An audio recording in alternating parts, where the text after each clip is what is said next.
X minus 5, 4, 3, 2, X minus 1, fire.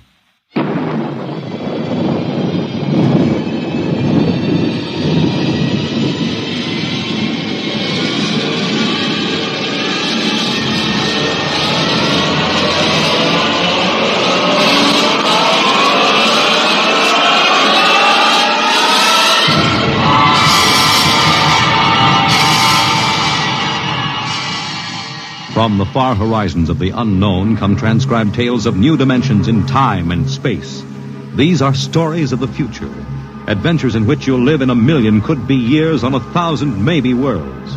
The National Broadcasting Company, in cooperation with Street and Smith, publishers of astounding science fiction, presents X minus 1.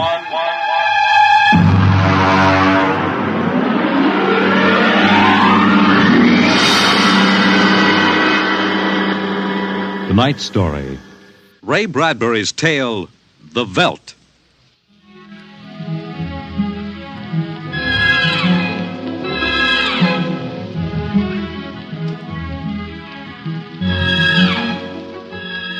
This is the office of Dr. David McLean, resident psychiatrist of the new Chicago Institute of Human Engineering. All right, Miss Carver, will you take this, please? To Charles S. Haworth, senior psychiatrist, New Chicago Institute of Human Engineering. The following constitutes my report on the case of George and Lydia Abbott, which we discussed by telephone. Subject George relates onset of symptoms to the purchase of a $60,000 soundproofed Happy Life home. Under narcosynthesis during initial interviews, subject described the experience in the following manner. Miss Carver, would you play back the sonic record of the initial interview? We'd always wanted one, and then we could afford it, so... Go on, Mr. Abbott. Tell me about the home. The home. Well, it was supposed to do everything, the agent told us. And it did, I guess. It clothed us, fed us, and rocked us to sleep, played and sang, and it was good to us. Very good, sure. Tell me about the nursery. The nursery. The nursery, ah. It was completely automatic? Completely automatic. There were crystalline walls that wavered from 2 to 3 dimensions. There were pseudo-textured floors that shifted from brick to dirt to waving grass. The nursery was the best, but then we wanted the best for the children. Doctor, I must be crazy. We have no children. What about Peter and Wendy? They're your children. Oh, no. We have no children, Doctor. We have no children. All right, Miss Carver. To continue. After 3 sessions, the subject was able to recall and accept the idea that he had 2 children. He described the first day. All right, Peter and Wendy. This is your nursery. What's so special about a nursery, Dad? Plenty. Just go in and see. Do we have to? You'll be surprised. Gee. Go ahead. I'm scared. I'm not. Hey, it's nice in here. It is? Come on in, Wendy. Boy, look at the pictures on the walls. They're real. They're almost real. You can change them any way you like, just by thinking about it. Go on in, dear. Well, all right, Mommy. Hey, Wendy, look what I can do with the pictures. That's the White Rabbit from Alice in Wonderland. Sure. I just thought about it, and there it was. Let me try. Peter, let me try. Well, go ahead. Just think. How about Wizard and Oz? I want to see Wizard and Oz. Well, dear, there we are. Oh, they like it, don't they? Why shouldn't they? All I have to do is think, and they've got whatever they want in 3 dimensions. Color, sound, and smell. Oh, it's nice that we can give them all the advantages. Sure. What else are we working for, huh? Well, what do you want to do this evening? Well, the Petersons asked us over for bridge, but if you... we don't have to worry about the kids. They'll be all right in the nursery. Come on, Lydia. We deserve a night out.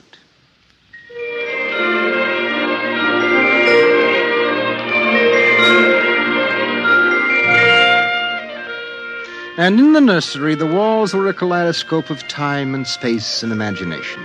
The green forest of Sherwood and the quiet forms of Robin and his merry men gave way to the roll of the high seas and the smell of salt in the air as Sir Henry Morgan sailed into the harbor at Jamaica.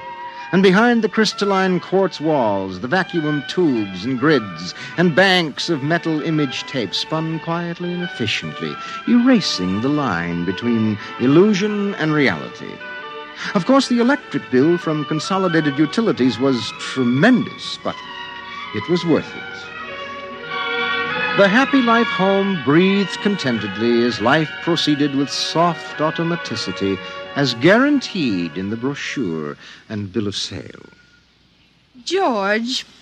Hmm? George, I wish you'd look at the nursery. What's wrong with it? I don't know. I was in the nursery last week. It's perfectly all right. It's different now. What do you mean, different? I want you to come and see. Are the kids there? No. Madge Allen took them to a show along with her kids. That's why I want you to look at it now, before they get back. Oh, all right.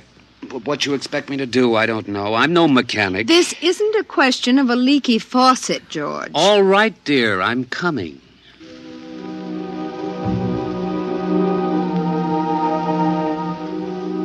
The nursery light flicked on as they came down the hall. The relays clicked and the tubes warmed and chemical odor banks and pipes bubbled into life as they paused before the closed door.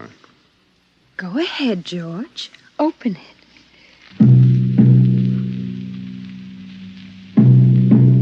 On all sides, in 3 dimensions, stretched the hot, tired landscapes of an African veldt reproduced to the last stick and pebble and bit of straw. The ceiling above them became a sky with a hot yellow sun. A wind blew in from the baked Veltland. The hot straw smell of lion grass. The cool green smell of the hidden waterhole. The great rusty smell of animals. The howl of the jackal in the distance. And the papery rustling of the great vultures that wheeled and circled under the yellow burning sun. Let's get out of this, son. It's a little too real. Oh, George, you promised you'd look around. Well, I don't see anything. Wait a minute.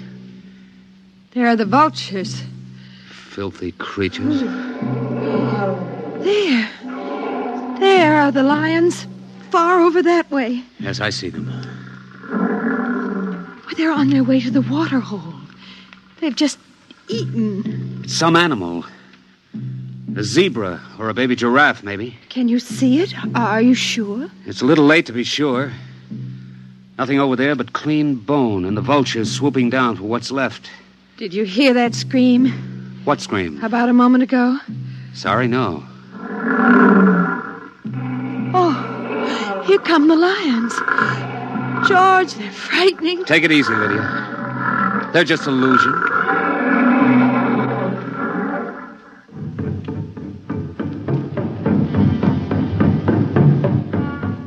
The lions were 15 feet away. So real, so startlingly real, you could feel the prickling fur on your hand, and your mouth was stuffed with the dusty upholstery smell of their heated pelts. And the yellow of them was in your eyes like the yellow of an exquisite tapestry. The yellows of lions and summer grass, and the sound of the matted lion lungs exhaling on the silent noontide, and the smell of meat from the panting, dripping mouth.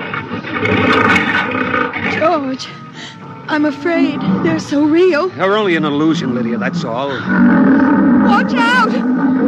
Ah! Out, quick, outside! They almost got us. Now, take it easy, calm down. I could feel their breath. Get a hold of yourself, Lydia. They aren't real. Walls, that's all it is, crystalloid walls. They look so real. Of course they do.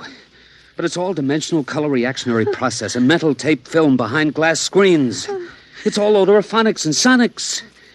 Now, here, take my handkerchief. I'm afraid.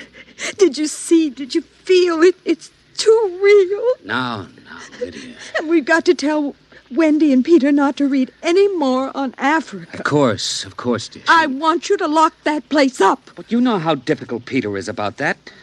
I punished him last week by locking the nursery for an afternoon, and he threw a tantrum. And Wendy, too. Well, they live for the nursery. It's got to be locked. That's all there is to it. You've been working too hard, Lydia. You need a rest. I don't know.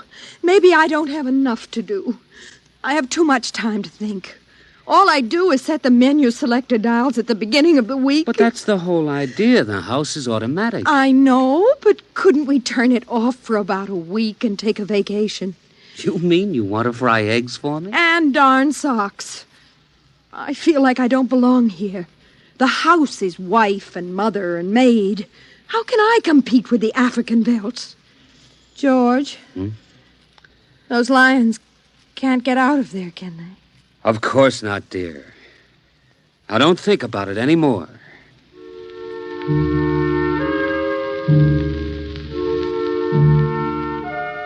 They ate alone. He sat idly watching the dining room table produce warm dishes of food from its mechanical interior. You forgot the ketchup. That's better.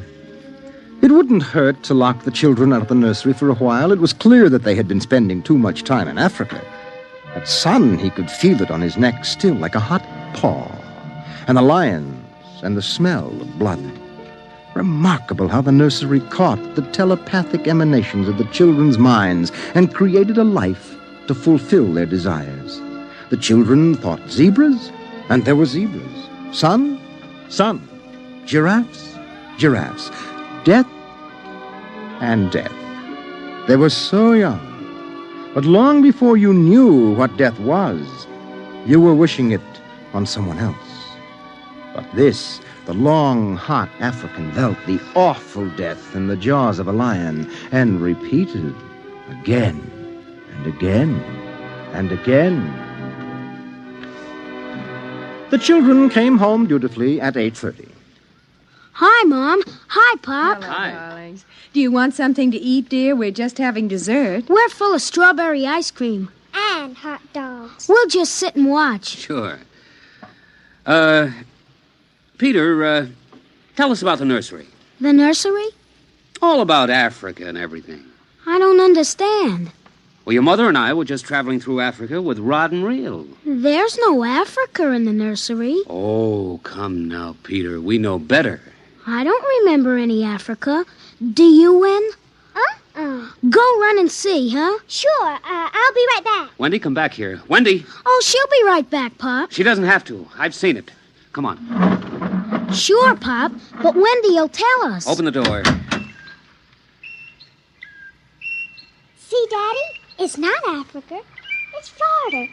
Like in Bambi. There go the deer. See? It isn't Africa. I see it isn't. Go to bed. But it isn't 9 o'clock. You heard me. Go to bed. Okay. Good night, Mom. Good night, Pop. Good night. Good night, dear. I'll be right in. Wait a minute, Lydia. Look at this. What is it? This is the corner where the lions were, isn't it? What is that you picked up? An old wallet of mine. There's a smell of hot grass on it. And the smell of a lion. It's wet with saliva. And it's been chewed. George, those smears of blood. Come on out. Now let's go to bed.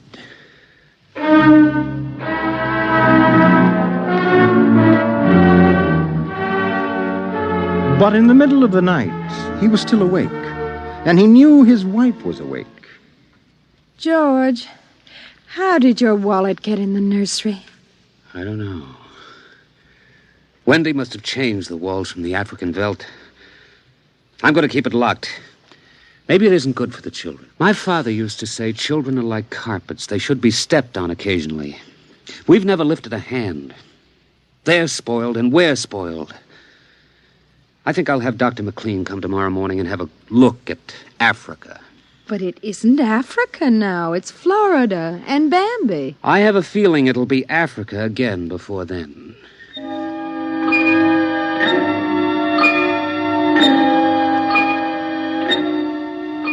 Although their automatic somno-beds tried very hard, the two adults could not be rocked to sleep for another hour. A smell of cats was in the night air. And in the morning, the stove cooked French toast, and the dining room table poured the syrup and melted butter. Pop, Yes? you aren't going to lock up the nursery for good, are you? That all depends. On what? On you and your sister. We feel you should have some variety, dear. I wouldn't want the nursery locked up ever. Well, as a matter of fact, we're thinking of turning the whole house off for about a month. Sort of camping out. Be fun for a change. Now, don't you think so, Wendy? No, it'd be awful. I don't want to do anything but look and listen and smell. What else is there to do? Oh, all right. Go play in Africa. Are you going to shut off the house soon? We're considering it. I don't think you better consider it any more, Pop. I won't have any threats from you, son. Okay, Pop. Come on, Wendy. Let's get back.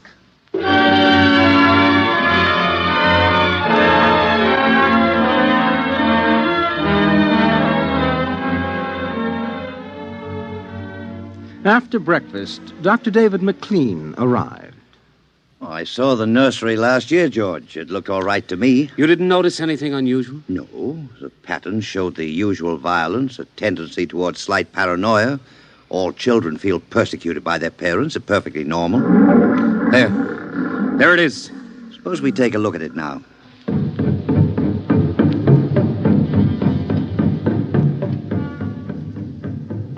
They entered without knocking and sent the children out. The screams had faded and the lions were feeding quietly under the trees.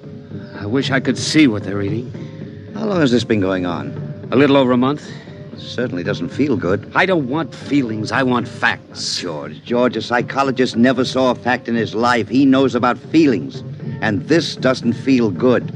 Now, my advice to you is to have the whole room torn down and your children brought to me every day for the next year for treatment.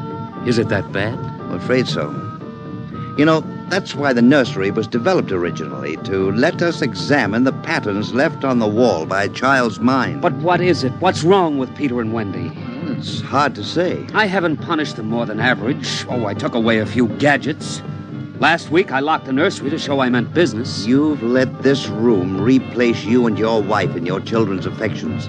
This room is their real father and mother, and now you come along and want to shut it. Well, you can feel the hatred coming out of that sky. George, turn everything off. The nursery, the automatic kitchen, the whole automatic house. Start now. But won't the shock be too much for the children? I don't want them going any deeper. Let's get out of here. I never like these rooms. They get me nervous. Those lions look real, don't they? I don't suppose there's any way... What? That they could become real. Not that I know. Some flaw in the machinery, tampering? No. I don't imagine the room will like being turned off. Nothing ever likes to die, even a room. I wonder if it hates me for turning it off. Paranoia is thick today. Well, hello.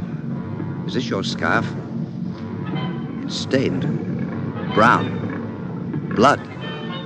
That's Lydia's. Come on, the main fuse box is out here. Right, go ahead. Pull the switch.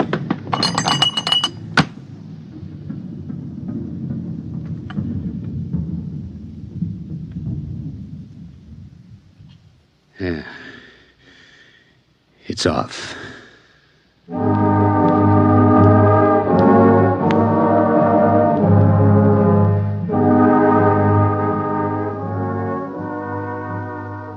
The two children were in hysterics. They screamed and kicked and threw things. They yelled and sobbed and swore and jumped on the furniture, weeping. It's off and it stays off. The whole house dies as of now. He marched around the house, cutting switches and pulling fuses. Don't let them do it! Don't let Pop kill everything! I hate you! I hate you! Insults won't get you anywhere. I wish you were dead. We were for a long while. Now we're going to start really living. Instead of being handled and massaged, we're going to live. Once more, Daddy. Just once more. One more minute of the nursery, that's all. Just one more minute. Oh, George, it can't hurt, really. Oh, all right, only shut up. 1 minute, and that's the end. Forever. Gee, thanks, Pop. Thanks. And then we're going on a vacation. Dr. McLean is coming in half an hour to help us out. Lydia, turn on the nursery for just a minute. Oh, boy. Come on, Wendy. Come on. Thanks, Daddy. Thanks a lot. Just 1 minute, remember? Now, where'd I put those suitcases? Lydia! Don't shout, George. I'm right here. Did you leave them alone in the nursery? Well, I've got to get ready, George. Well, I guess we better get them out of there before they get involved with those beasts again. Pop! Pop, come here! Daddy! Mommy! Come on, quick! Wendy! Peter! What's the matter? Hurry up! Open the nursery. Wendy! Peter! They aren't anywhere. Wendy? Peter? Peter! The door. Open the door. They've locked it from the outside. Peter! Peter! Wendy! Peter! Open the door, dear! Let us out, Peter! Open the door. It's time to go. Open the door! George! The lions! Peter, do you hear me? Open this door! They're all around us, George! Son! Son, do you hear me? Let us out! Son! George! Look out! The lions! They're coming!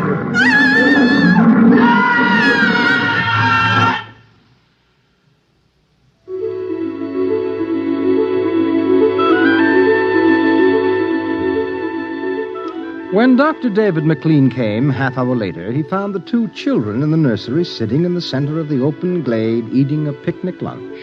Beyond them was the waterhole and the yellow Veldt land. Above was the hot sun. At a distance, Dr. McLean saw the lions fighting and clawing and then settling down to feed in silence under the shady trees. Hi, kids. Where are your mom and dad? Oh, they'll be here directly. Good, good. We've got to get along. He squinted at the lions with his hands up to his eyes. Now they were done feeding, and they moved to the waterhole to drink. A shadow flickered as the vultures dropped down from the blazing sky to finish what the lions left. Dr. McLean? Dr. McLean? Huh? What? Have a cup of tea?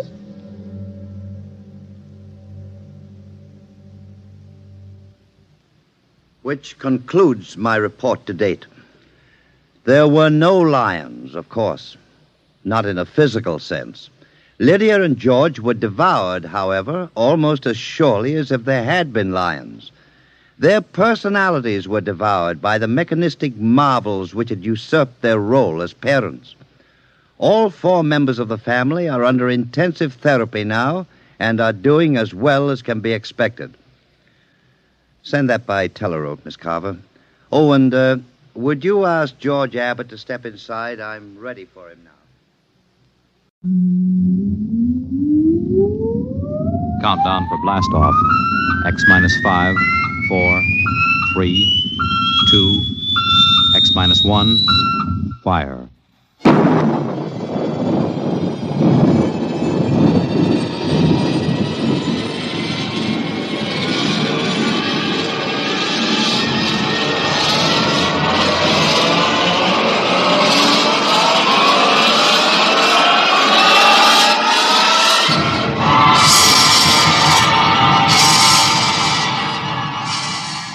From the far horizons of the unknown come transcribed tales of new dimensions in time and space. These are stories of the future, adventures in which you'll live in 1,000,000 could-be years on 1,000 maybe worlds. The National Broadcasting Company, in cooperation with Street and Smith, publishers of astounding science fiction, presents X minus 1.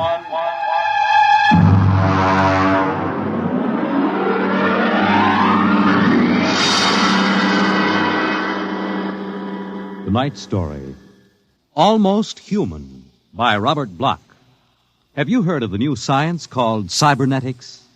It concerns man's efforts to develop a perfect thinking machine, a robot electronic brain that will not only do man's work, but even do his thinking for him. A robot that is almost human.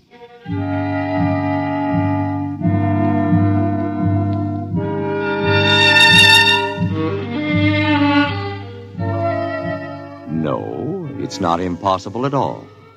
In fact, one day, Something like this may happen. A tall, suave gentleman in a black raincoat will walk down the street until he reaches a shuttered, isolated house. And then he will slowly mount the front steps, push the doorbell. Just a minute. I said just a minute. Hold your horses.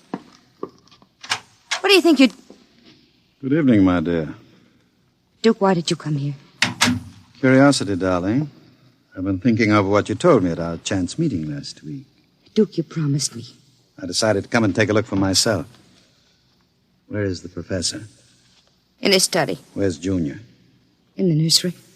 The nursery? How quaint. And you, I take it, are Junior's nursemaid? I help the professor. Tell him he has a guest.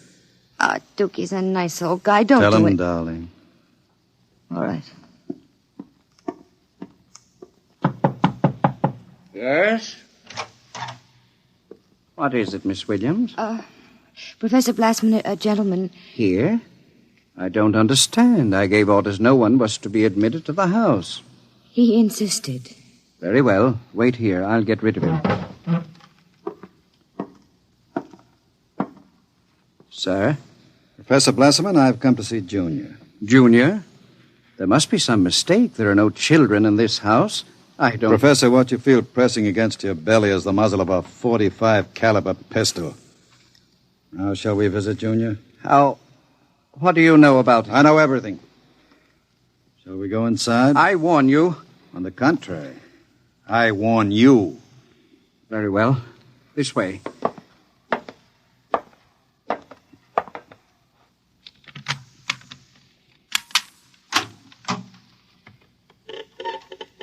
This is the nursery. Where is Junior? In the next room. Behind the door with a panel in it. Very considerately furnished. Mother Goose figures on the walls. Blackboard, toy blocks. Panda. Bunny rabbit doll. Touching. All right, let's see him. You can look through the panel. Mary had a little lamb. Oh, wow. Who'd have believed it? Junior isn't very pretty, is he? I was not concerned with aesthetics. Why do you hide him? Is he dangerous? The world is not yet ready for such a thing. Besides, I must study. As you can see by his play, he is very young, hardly out of the cradle. I am educating him. With nursery rhymes? The brain is undeveloped. It must learn its behavior patterns like any infant. You call that 8-foot monster an infant? Physically, of course, he'll never change. He is built of chrome steel and glass. But his brain, that is my wonderful instrument. Unlike a human, he has no heritage, no basic instincts such as love or hate. These he has yet to learn. In some respects, he is like a blank tablet. What is written upon the tablet will remain. You mean he has no feelings? He will learn quickly. And now, if your curiosity is satisfied, I trust you will keep my secret. If anyone discovers... Open the door. I beg your pardon? The door, Professor. Very well. Junior, come here. What a monster. Papa. He talks? Yes. Mentally, he's about 6 years old now. What is it, son? Who is that man, Papa? Let me handle this. You may call me Duke, son. I've come to see you.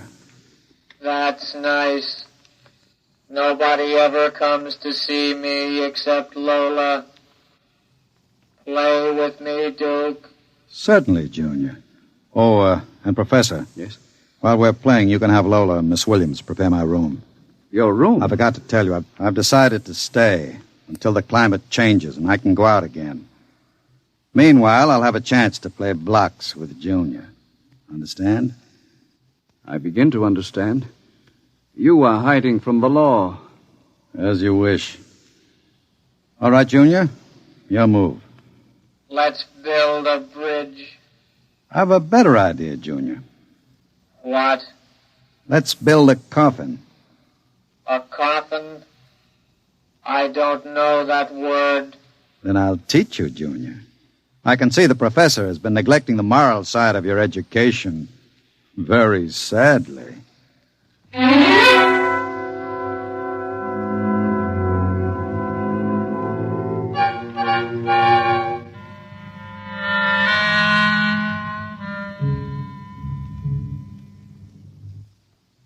You shouldn't have come here, Duke. Why not, my dear? Afraid of me? No, I'm afraid of myself. You're no good for me. You've always brought me trouble. Except this time. This time it will be different, darling. This time I'll bring you diamonds. Duke, what have you been teaching that thing? Nothing, honey. I've just been playing with them. Very educational. I don't believe you. What's bothering you, Lola? Today when I walked in there, he said to me, I know how to kill people, Lola.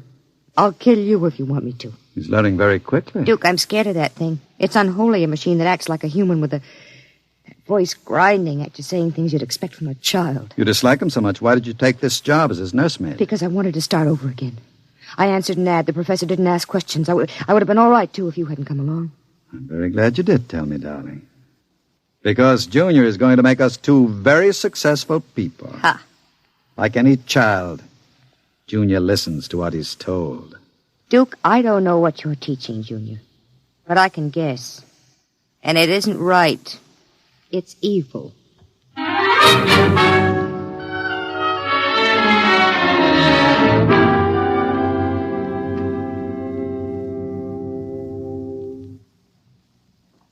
Now, write on the blackboard, Junior.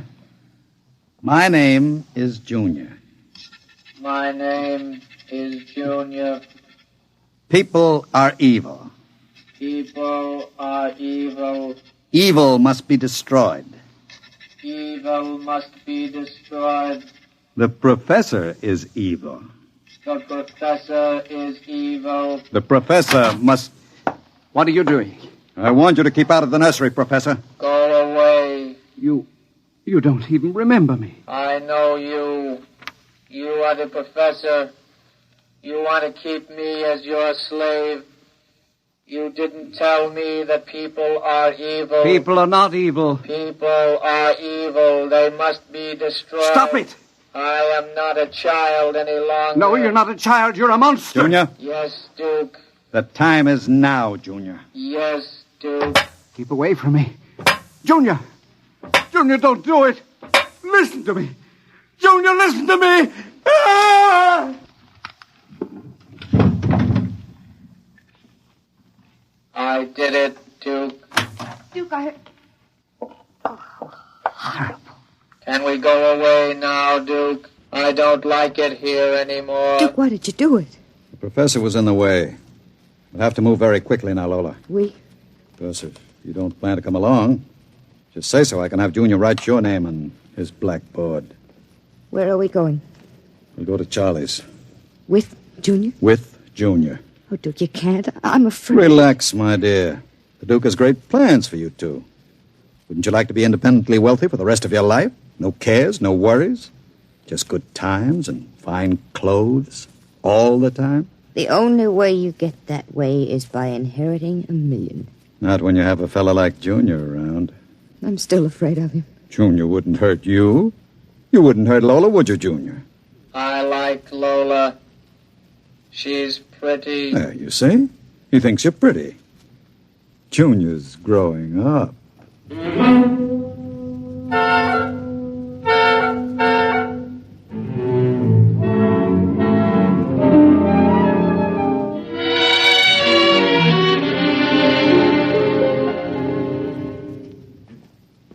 Sit down, Charlie.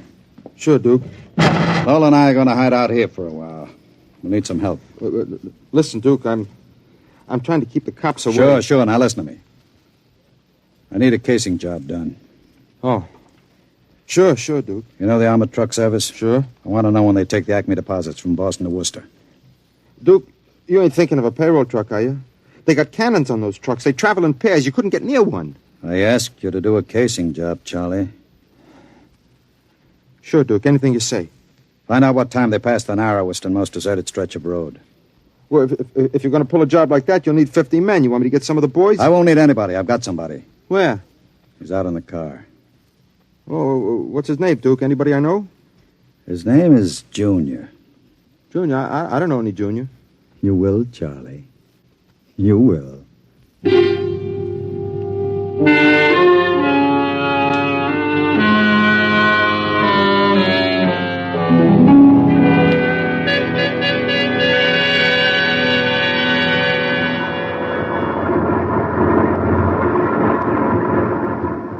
Want smoke, Sam?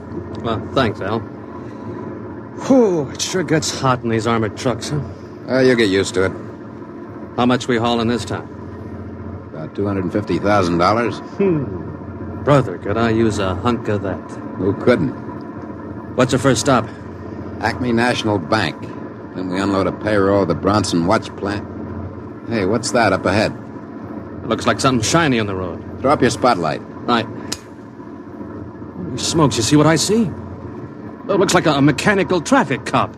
About 8 feet tall. Standing right in the middle of the highway. Maybe it's a Halloween gang, huh? Guess they're trying out robot traffic cops. Can you get past him? I don't know. We'll have to slow down. Get on that gun, Sam. Let's take no chances. Right. I'll give it the horn. Don't budge. Where's our escort truck? Pulled up right behind us.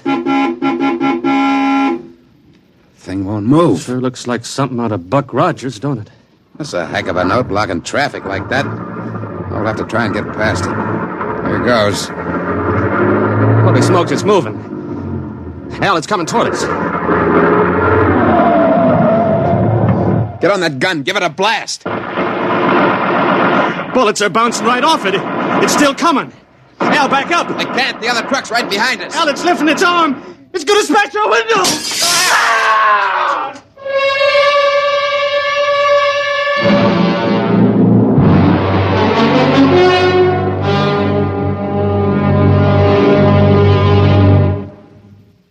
Jeez.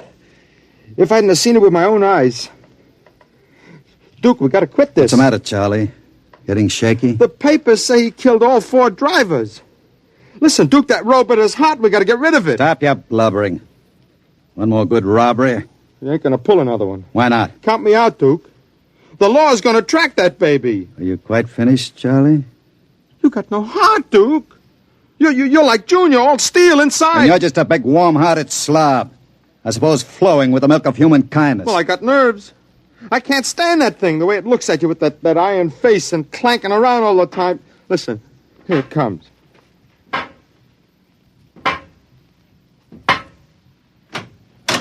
Hello, Junior. Hello, Duke. I've been talking to Charlie. Yes, Duke. You know what I think, Junior? I think Charlie's yellow. You know what happens to people who turn yellow, don't you? Yes, Duke. Tell him. They're evil. We have to destroy them. Huh? You see, Charlie? Junior doesn't like people who sing to the police. Duke, wait a minute. You know I'd never turned stoolie or anything like that. I never sang to the coppers in my life. You can count Junior. on me. I don't want no trouble with you. Stop him. I wouldn't... Yes, Duke. Duke! I stopped him, Duke. All right. Take him down to the cellar. Duke, that noise. Charlie! Junior, put him down. Take him down to the cellar, Junior. Yes, Duke. Duke. Relax, darling. Stop shaking. Duke, we can't stay here. Charlie's going to be missed. He's got friends. Now we'll have the gangs after us, too. Oh, come on now. Don't worry, darling. The Duke will take care of everything. Where are you going? Out to a travel agency to get some tickets. You and I are going to take a trip, Lola. You're leaving me alone here? Junior's here, too. It's just it. It's being alone with that thing. Duke, I got the jitters. Now, don't you worry. In 48 hours, you and I will be on our way to Switzerland with $500,000 worth of loot. What about Junior? Junior will be taken care of. How can you get rid of him? Junior will do anything I say. So I'll merely have him get into the furnace and sit there while I fill it with oil and set fire to it. Too bad the professor couldn't have stayed around to see him growing up. He's almost a man now, Junior is. But not quite as clever as a man. You'll find that out after he steps into the furnace. Get rid of Junior now, Duke, before you leave. There's no time. I'll be back about 8. Duke, please. And be nice to Junior while I'm gone. Don't show him you're afraid of him. Goodbye, darling. Goodbye, Duke.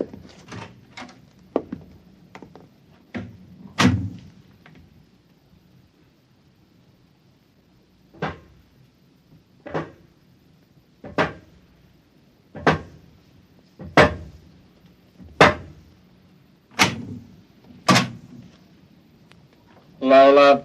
What, Junior? Oil me. Can't you wait till Duke gets back? He always oils you. I want you to oil me, Lola. All right. I like you to oil me, Lola. Yes, Junior. Lola, do you like Duke? Certainly. Do you like me? Well, you know I do, Junior. Lola. What? Who do you like best? Me or Duke? I like you both, Junior. Yes, but who do you love? What do you know about love, Junior? In the books, man and woman love. No. Lola. What? Do you think anyone will ever love me? Maybe. Some women can fall in love with anything, Junior. Even with something like Duke. Why, Lola? I don't know. Maybe because, well, as long as she thinks her man is the smartest and the strongest. I see. Where are you going? To wait for Duke. He won't be home for a while. I'll sit in the hall and wait for him. All right, Junior. I want to be alone and think. About what? I read in a book today it was bad to kill people. What does that mean?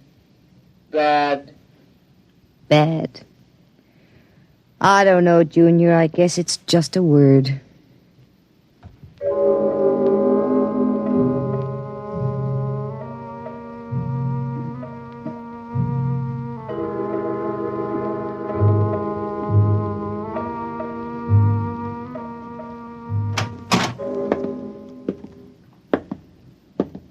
Paula?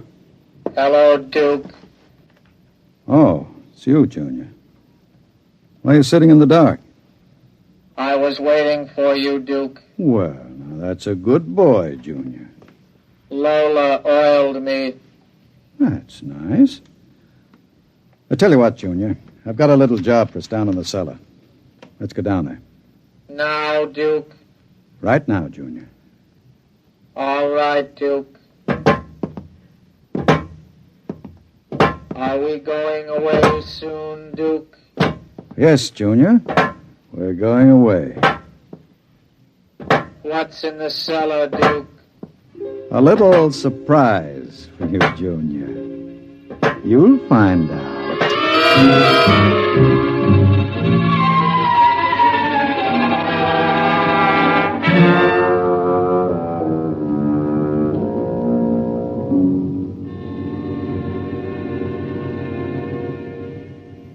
Stay tuned for the latest news. And now, a brief interlude of recorded dance music.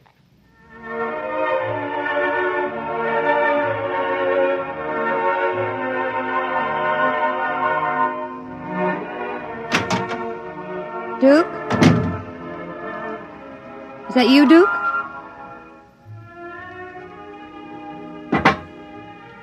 Junior.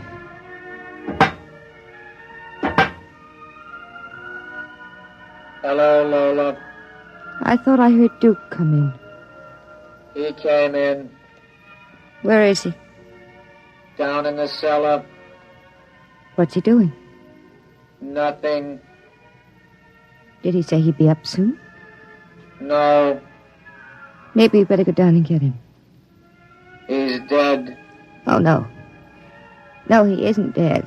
You said the woman loves the strongest and the smartest. Well, I'm stronger and smarter. But you aren't human. I'm almost human, Lola. No. No, stay away. Lola. Don't touch me. Those metal paws, no. I love you, Lola. No. No. I love no, you. no. No. I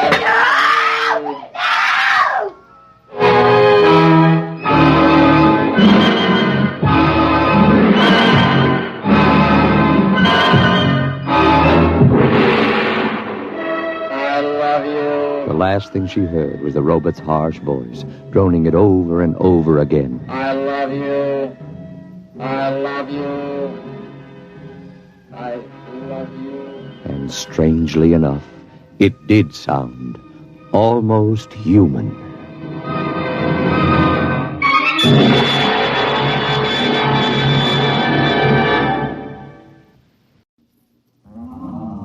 The book says, when the ship shall enter into the orbital pool of its destination, the motors will change in sound due to the increased anti-gravity components. A study is being made to interpret the meaning of the word destination, which was lost some 4,000 years ago and has always been a subject for much controversy. But this need not concern you. Suffice to be reassured that the change in the sound of the motors is a part of the scheme of things. Return to the schedule. The ship is all.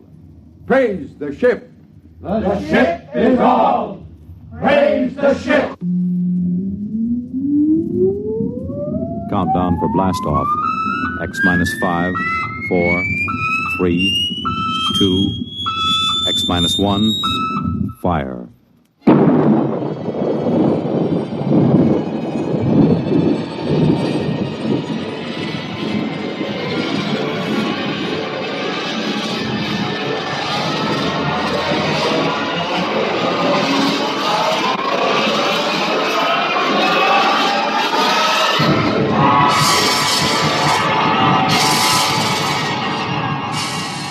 From the far horizons of the unknown come transcribed tales of new dimensions in time and space.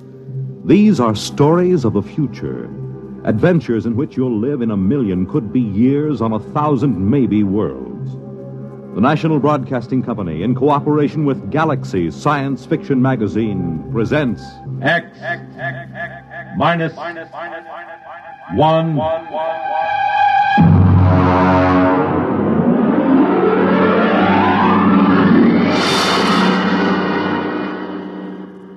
Tonight, The Sense of Wonder by Milton Lesser. The huge ship sped endlessly through space on a voyage that had lasted 10,000 years, the journey which had no end. And for those aboard her, there was no other universe. To them, the ship was all.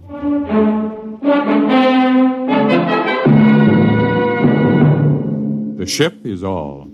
Rykud read the slogan embossed in raised letters of steel outside the door to the priest's compartment. The ship is all. His eyes wandered to the face of the young man standing next to him, his superior, Kreifer. The face had the empty, unquestioning expression that was typical of the people of the ship. Are you ready, Kreifer? I am. Enter.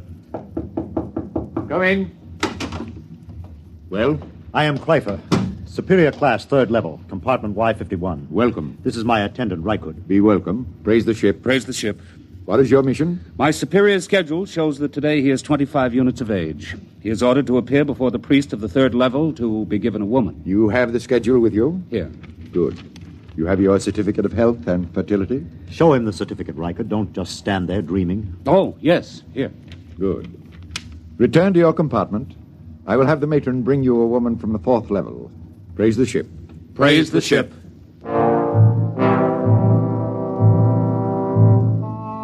Kreifer returned to his compartment, followed by Rykud. There was no questioning in the mind of either of them. At birth, each of the people was classified as a superior or an attendant, and the coded marking of his schedule was tattooed on his right arm. Both of these young men were 25, strongly built, and tanned from constant exposure to the health rays in the ship's conditioning room. Kreifer wore the loose-fitting robe of a superior. Rykud wore the tight trousers and shirt of an attendant. They entered the comfortably furnished compartment. Kreifer? Yes? What do you suppose she'll be like? What difference does it make? Don't you even wonder about it? I wonder about nothing. The ship is all. Praise the ship. Well, naturally, but still... We've been together as superior and attendant ever since the nursery. As an attendant, your entire purpose in life is to keep me alive and productive, to perpetuate the people. I would hate to have to part with you now. To part with me? Not of my own choosing, of course, but sometimes I detect what appears to be a strain of unorthodox thinking. Really? I was not aware of it. I am not entirely aware of it myself. Not enough for me to report you. However, I must warn you that if it should increase, I will have to send you for therapy. Well, I assure you there'll be no need for that.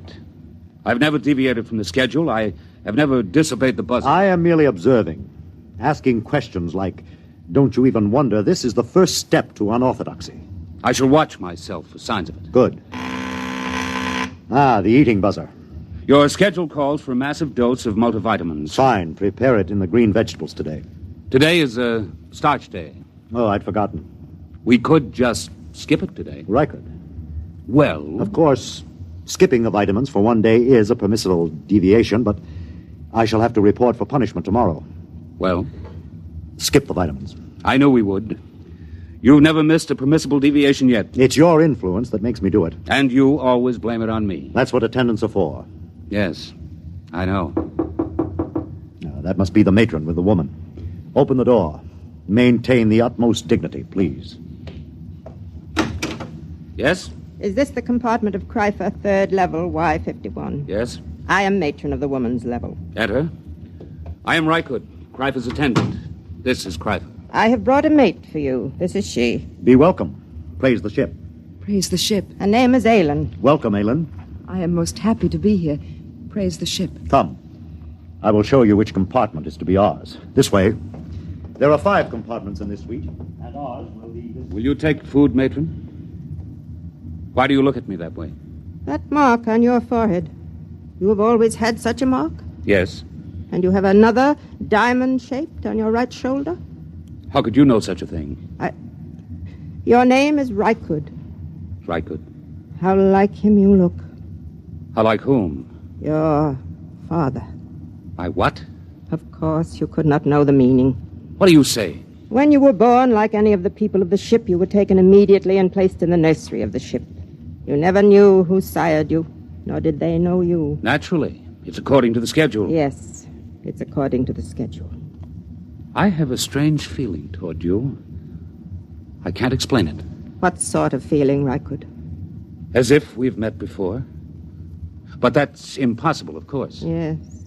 Still, there have been cases, it is almost heresy to mention it, where a mother has been able to keep her child for a while. Such a female would be turned over to the control chief and fed into the converter. If she were discovered. It is a criminal thing to do. It is said to warp the child so that he becomes a heretic at an early age. Yes, it is very, very criminal. Still, you say there have been cases? Once there was a woman, it is said, an attendant, who managed to conceal such a child behind one of the forbidden doors for almost 3 years. Behind the doors? It's unspeakable. Very likely only a rumor. It's shocking to hear of such things. Behind the forbidden door. You're shocked, and yet something seems to stir deep in your memory, perhaps. Nothing. You're certain? Why do you speak to me thus, woman? Come closer. What is it? Closer. Where there's no chance that we'll be overheard. Well? Rykud, you are that child. I will not listen. I will not listen. You are that child. How could you know such a thing? I am 70 units of age. 25 units ago, I was a matron of the nursery. This person came to me and told me of her child, which she had concealed in the space lock behind the forbidden door. She begged me to take it and place it in the nursery with the other children. I had been her attendant for many years, and we were close to each other. I did as she asked. But are you certain this child was me? I remember the marks upon it. And I am doomed. Why doomed? I have known my own parent. This accounts for the strange feelings that come over me sometimes. What feelings are those? A feeling... a sense of wonder. Oh. You seem pleased. Rykud. What? Your superior returns, I cannot speak. But if you would satisfy this sense of wonder, I have a book which I will give you. I cannot accept a book without the supervision of the ship's librarian. Take this one. Keep it concealed. Here. No, Take it quickly. They're coming. Well, what are you two whispering about? I was merely explaining to your attendant how he must behave in the presence of your mate. There is no need to explain. All is scheduled. Nothing is questioned. Praise the ship. Praise the ship. I hope that your union will produce the optimum number of children. I'll leave now. Aylin, Yes, Chrysler. your duties will be very simple. Reichert will teach you how to prepare my meals, and you will memorize my schedule. In 3 months, he will be freed from service as my attendant, and he will report to the second level to find a mate in the attendant class. Yes, Chrysler. It's time for my health treatment. Teacher Reichert. Yes, Chrysler. Come here. Closer, where I may examine you. This is Chrysler's schedule. You will memorize it. Yes. Here is a list of permissible deviations. Oh, I'm familiar with it, naturally. I see. I was not aware of what training you received on the women's level. The matron trained us well. Good. You have been with the matron a long time? Ever since I left the nursery. I see. What is she called? Mara. Mara? Tell me, did she ever speak to you of a sense of wonder? Are you of the control police? Certainly not. Then you should know better than to discuss feelings. I'm sorry. I thought perhaps... What's that? The change bell. There has been some change. It frightens me. Oh, what does it mean? I don't know. I heard it only once before. When the ship passed very close to a red planet, there was a shower of stars, and the ship seemed to shake, and the change bell rang. We were all summoned to the priest and told that we must undergo a test for radioactivity. What are we to do now? Reichert, Aylin, quickly. It is the change bell. We are all summoned to the priest of our level. Quickly! Within a few moments, the people of the third level of the ship were assembled in the area outside the compartment of Chul, the priest. They stood there trembling, listening in panic to the clangor of the change bell, not daring to wonder what it meant, but aware that something different had happened. Something different. I'm frightened. Hush! The priest is coming. The ship is all. Praise the ship. Praise the ship. Listen to Chul, your priest. I have just been in contact with the chief priest of the ship. This is what I have been given to say. For 10,000 years now, ever since the ship began the voyage which has no end, we have lived as one people following the schedule. In those years, the change bell has rung only twice. On one occasion, it was to announce a change in the schedule or the preservation of the people of the ship following the epidemic.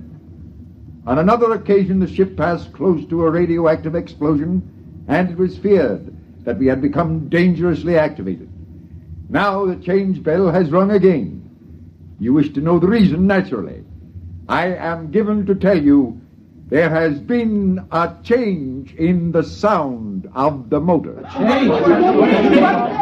There is no cause for alarm.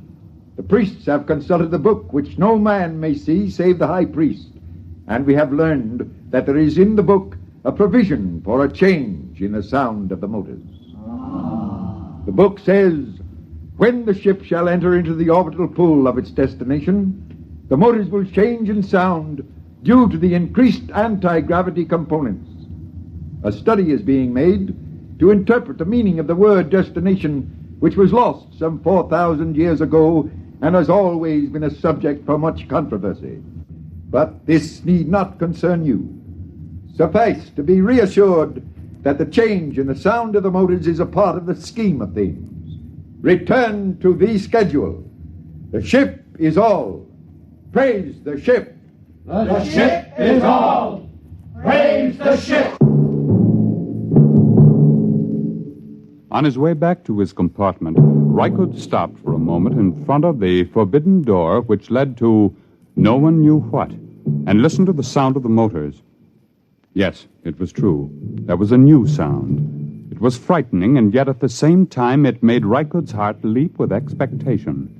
He looked at the forbidden door again and read the warning. No unauthorized persons permitted through this door. Attendant? Yes. What's your name and compartment? Reichert, attendant to Kreifer, third level, Y51. Who are you? Graf, control police. Why do you loiter outside the forbidden door? I was merely reading the warning, trying to impress it upon my brain. Is there a need to impress it? You have doubts? Well, no, of course not. Then why bother to impress it? If you have no doubts, there is no need to impress it. Well, I was merely... You see, I am engaged in the training of a mate for my superior. I wish to make certain that she knows every jot and line of the warning. Has she doubts? I'm sure she does not. Then why impress the warning upon her? It should be sufficiently impressed upon her since birth. I was merely... You were merely loitering, eh? Tell me, Rykud, do you ever wonder what is behind the forbidden door? Never. Are you perfectly content? Perfectly. Good. I'm going to enter your name in my report as a warning. See that it is not repeated. I will see. Return to your compartment. I will return.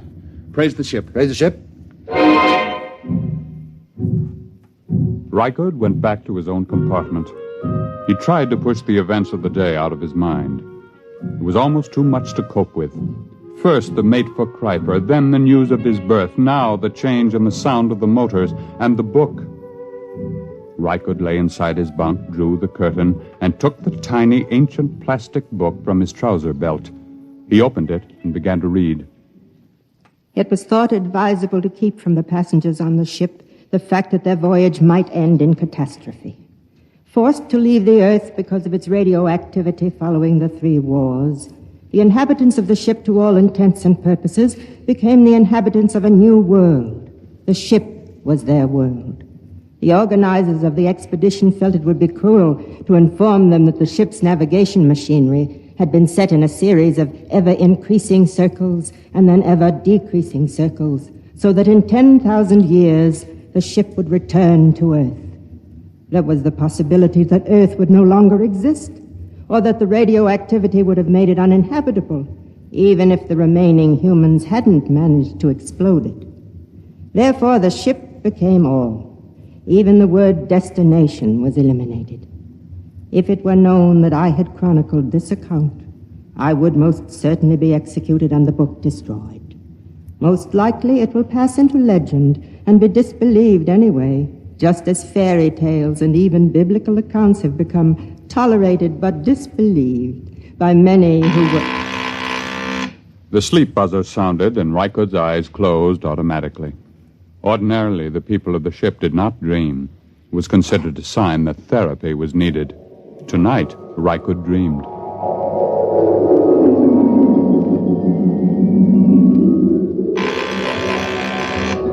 Rise, rise.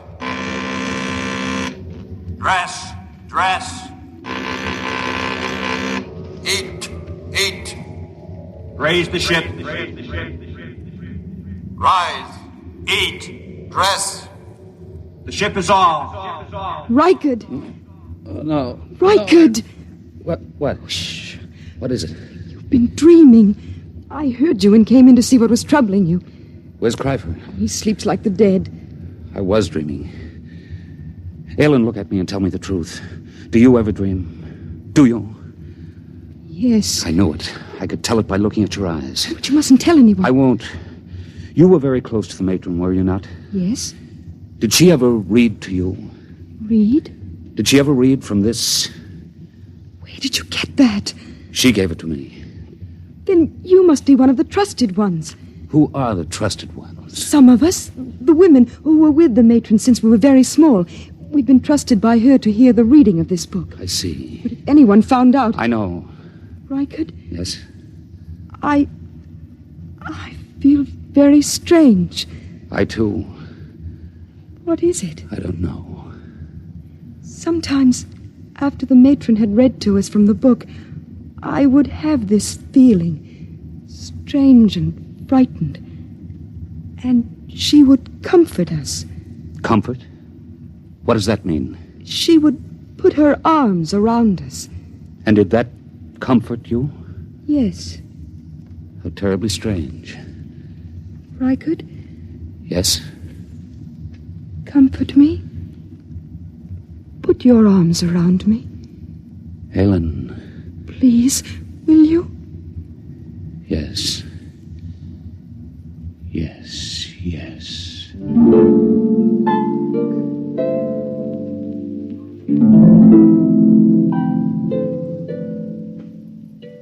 On the following morning, when Kreifer went to the conditioning room, as prescribed by the buzzer, Rykud drew Aylin over to the spaceport and slid aside the protective shield.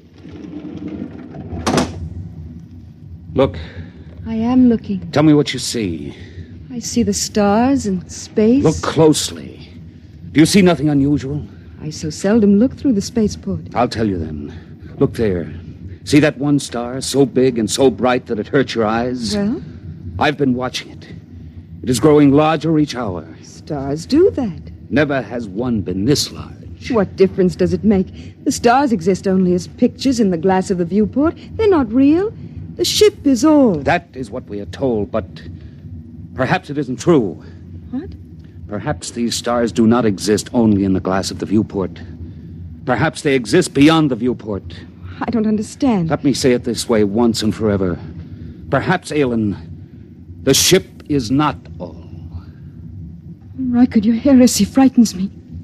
Rykard, hold me close. It frightens me even to look at you.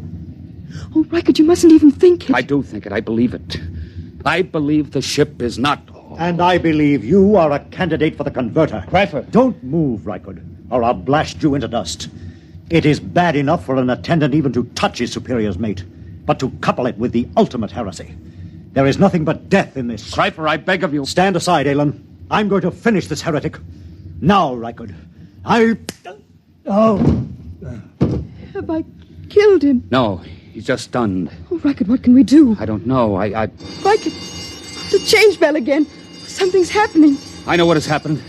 Come, we'll go to the priest. What about Cryper? He'll have us killed. No, it's too late to think of that. Come. Come,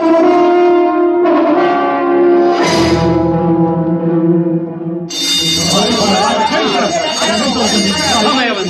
Stand close to me. The priest is entering. Silence!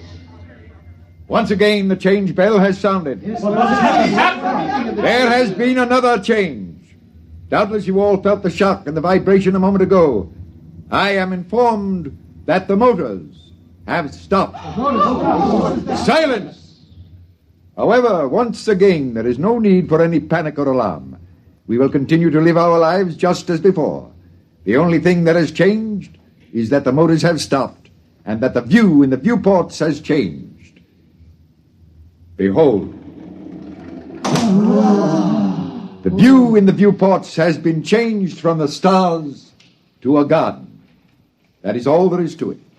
The book makes mention of the fact that the view in the viewports is changeable. Go back to your compartments and resume the schedule. The buzzer will be your guide as always. The ship is all. The ship is all. Wait! No, I have something to say.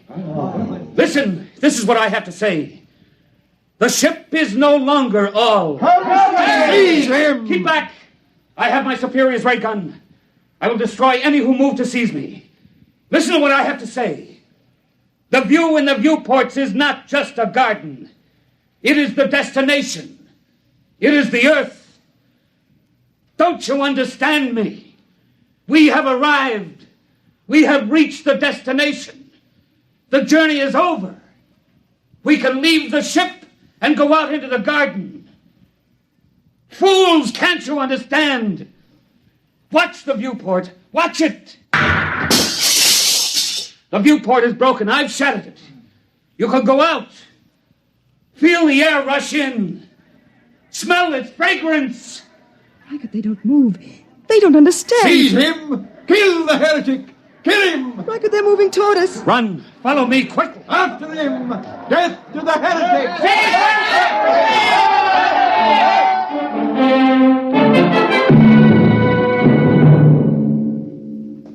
Rykard and Aelin ran down the long steel corridor with the crowd on their heels.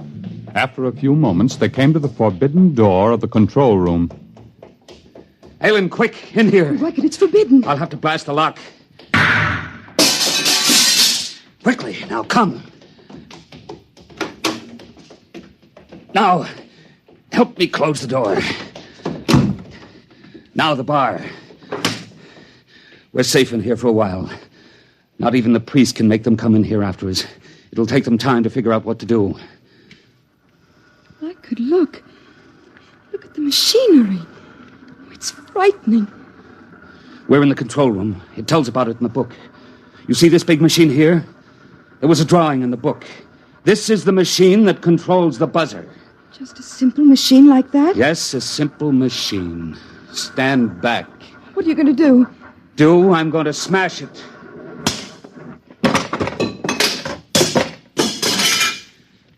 Now they're going to have to find a way to live without the buzzer. Riker, they're breaking down the door. Come with me. Where can we go? There's nothing except the ship. No, there is more than the ship now, Alan. There's the Earth. The cool green Earth. I'm going to smash the viewport. Come on. We're going to leave the ship. Riker, I'm frightened. Put your arms around me. There's nothing to be afraid of. Come, Alan. Take my hand. Here is the Earth. And it is ours.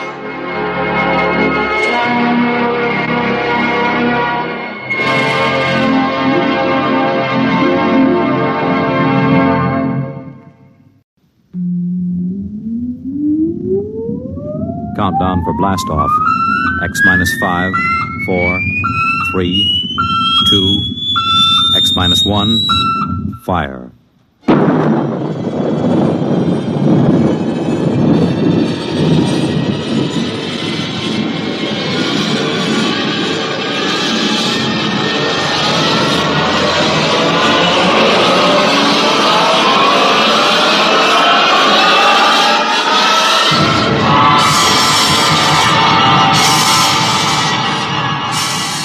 From the far horizons of the unknown come transcribed tales of new dimensions in time and space. These are stories of the future, adventures in which you'll live in a million, could be years, on 1,000 maybe worlds. The National Broadcasting Company, in cooperation with Galaxy Science Fiction Magazine, presents X minus 1.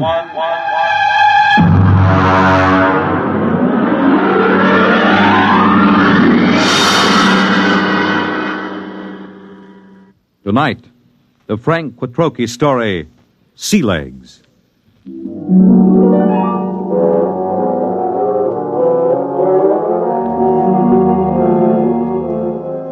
I stood in line at the Grav 1 desk with the old notch service record and tapes in my hand and waited for the board processing clerk to speak.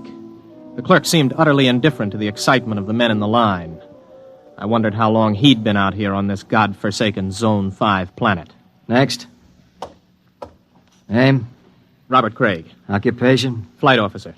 Destination? Earth. Earth?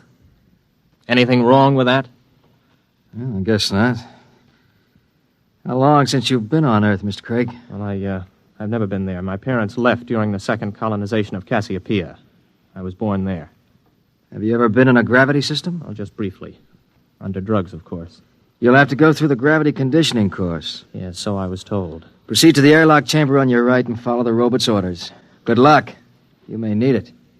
Next. I went into the chamber and stripped off my clothing while the robot droned its orders. Remove all metal objects from your person. Place them in the plastic tube at your left. Now stand underneath the decontamination tube. Depress the button with your right foot. This is all. Proceed through the green door to the psychometric section. Please respond quickly to orders, and so to not impede the progress of others. Next, please. The door to the psychometric section led into a pleasant but cold-looking room with a single metal desk. A man with a balding, high forehead sat behind the desk. Mr. Craig, have a seat. I'm Captain Wyandotte, the psychological officer. Nice to meet you. Yes, well, let's see your records. You list your destination as Terror. You're certain you wish to go to Earth? Of course I'm certain. You're somewhat aggressive, Mr. Craig. Look, I've been standing in line taking orders from clerks and robots for 6 hours. Every time somebody sees that I'm headed for Earth, I get the fisheye. Are they jealous or what? I hardly think so. You've been a spaceman for 16 years, Mr. Craig. You've been zooming around in the countergraph systems in the outer galaxies without any restraints or self-discipline. Have you ever spent 6 weeks strapped into a grav seat on a space rocket, Captain? There's a good deal of self-discipline involved in that. I think you will find things on Terra require a different kind of self-discipline, Mr. Craig. Well, I'm pretty much aware of what it's like. Are you? I suppose you've heard all the popularizations in the tapezines. Well, Mr. Craig, let me give you a word of caution. It's going to be vastly different. I'm prepared for that, Captain. Can we get going? Naturally. You will undergo a 20-day conditioning course. 20 days? Mr. Craig, you've been in space 16 years. Your body is conditioned to a normal state of free fall, or at best to acceleration. The return to gravity would kill you if you weren't prepared for it. All right, what do I do? Report to Centrifugal Department. Here are your papers. Oh, and Mr. Craig. Yes? Centrifugal is a rather trying ordeal. If during the course of treatment you should change your mind about returning to Earth, you're free to do so. Thanks. I won't.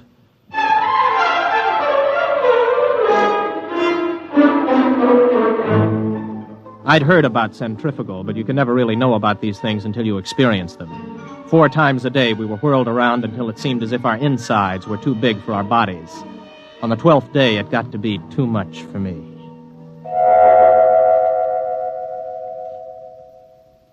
I was in the base hospital for 5 days.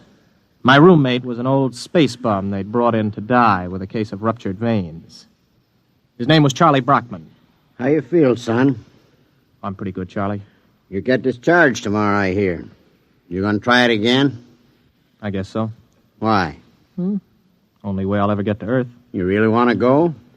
That's right. You talked to anybody been there last 10 years or so? No, you don't get to talk to many people from Earth and the galaxies. Were you ever there? Me? Now, what would an old space bum like me be doing on Terra? Well, I just thought maybe... I done most of my time in Zone 5. Out there, you get to thinking anybody who stays less than 80 light years from Earth is a landlubber. Yeah, I used to think the same. Then I took the exam for a job back on Earth, and I passed it. I used to think I'd like to go back. But space was exciting, you know. New and raw. It tugged at your guts, and it sent the blood rushing through your veins. But it was free. No bureaucrat ever lasted 6 months in Grav 5. I had enough hitting atmospheres all over the universe, old man. Maybe you're right. Lean over here, will you? Sure. Unbutton my pajama top, will you? Okay. There's a chain around my neck. Got a little message capsule on it. Oh, yeah, I got it. Do me a favor, huh? Take it with you when you go back to Terra. Don't open it till you're on the ship. Okay, Charlie. And, son. Yes? I lied to you. I have been back to Terra. I faked some papers and made a landing there 6 months ago. What are you doing back here? I had to leave in a hurry. Why? You'll find out, son. Good luck.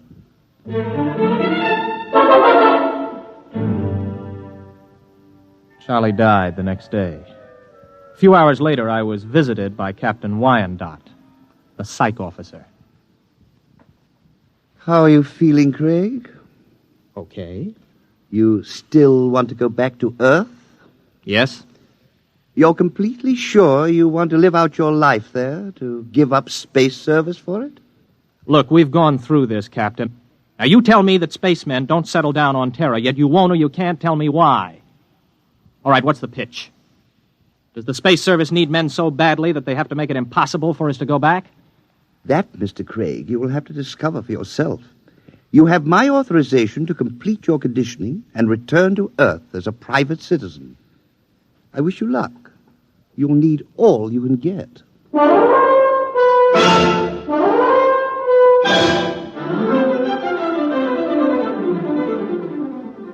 Somehow I managed to survive the torments for 18 days. I was ready to return to Earth. A month later, I descended from a huge intergalactic jet at Los Angeles Spaceport. I was dead tired from the trip. I checked in at the nearest inexpensive hotel. This is your room, sir. Just put the bags down, will you? I'll unpack myself. Yes, sir. Just back from outer space, sir? Yeah, that's right. How could you tell? Sea legs. Sea legs? Well, the way you walk. You can tell when somebody's been in the low-grav systems. Oh, well, here. Oh, thanks, Mr. Craig. For another 5 units, I'll tell you where it is. Where what is? You know, the mic. Mike? Okay, make it 3 units. I won't hold you up. You mean a microphone? Yeah, that's right. They wanted to put screens in, but the boss convinced him there ain't any Freedomites ever stay here. Freedomites? Not so loud. You want to get controlled? No. Here's the money. Where is it? It's in the bed illuminator. You can short it with a razor blade. Thanks. You, want any sensation tapes? What are they? You know, mental image. Oh, boy, you've been away from terror a long time. Wait a minute before you go, son. Yeah? Where's the minerals building? I have to report there for a job interview. Oh, it's in the government cluster. 5th level at X and 2nd. Thanks. I'll want breakfast about 8 o'clock. Well, I'll need your ISS units. My what? Your ration units. I don't have any ration units. You have your ident card? Look, I just got here an hour ago. Oh. Well, you better go see the Civil Control Board tomorrow. If you want to eat, that is. All right, where do I find the control board? Government cluster. But don't worry. If you don't find them, they'll find you.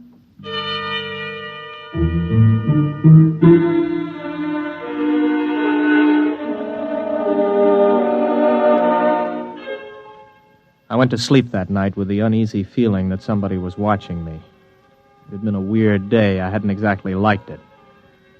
Well, I told myself it figured that there'd be more formalities and rigmarole on Earth than there were out in the systems, especially at first.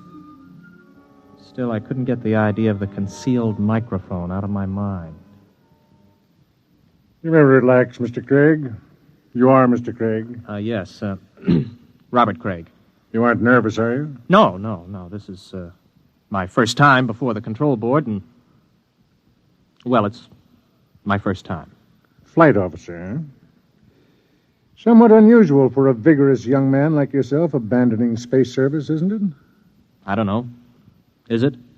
Leaving something behind, Mr. Craig? No. You don't like this sort of affair, do you, Mr. Craig? Well, I'm afraid I don't quite see its necessity. I served the intergalactic service well. My records prove it. It's enough impertinence, Mr. Craig. Answer the questions. You are a Terran? Yes. Where are your loyalties? I don't understand. Your first loyalties are to Intergalactic, is that right? Is there a distinction? Do you wish to be held in contempt of this board? Of course not. And you will confine your responses to simple yes answers. Now, Mr. Craig, we shall begin again. Please try to show restraint of emotion. You are here to petition for an identity card of provisional code 2 type. You maintain that you've never been on Terra before. Indeed, you state that you've never had a political affiliation. Yes. What are your reactions to the latest acts of the Liberal Party? I have none. You do not condemn the Liberal Party? Well, Then you must favor it. I don't know anything about it. Now then, Mr. Craig. The Import Service report shows that you passed your test aboard your ship. You were unable to accomplish this through night study. Yes. Yet you maintain in your application that you had considered the space service a career. I changed my mind. Oh, you changed your mind. I see. I see, too, that you have petitioned the board for a private means of conveyance. Why do you wish to own your own transportation vehicle? To make it easier to get around, I report to my job and... What job? I passed the exam for the import service. I report today. Where are you living, Mr. Craig? At the Star Hotel. Very well. You'll wait outside in the waiting room until you're called again. I waited about 2 hours in the porcelainized waiting room of the Civil Control Board.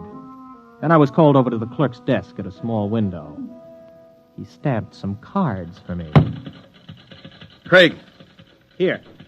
Here's your stuff. Class 1 provisional ident card. Sign it and fingerprint it. Don't lose it. If you do, you'll be picked up by the control agents. I petitioned for a Class 2 card. You'll get a Class 1. This entitles you to maintain an apartment in the lower level of the Beverly Project. Here's your clothing ration. You'll have to turn in that leather flight jacket. What? No, wait a minute. I had this made on Chuan. Listen, I can remove the insignia. That is not the point. Your clothing ration is defined by law. There are no exceptions. This is your food ration. What's all this medical stuff on the card? You are rationed fairly in accordance with your particular metabolism. Oh, you're kidding. I do not kid, Mr. Craig. Well, what about a car? I asked to be allowed to buy a car. Let's see. Your petition to be permitted to purchase a private means of transportation is hereby denied.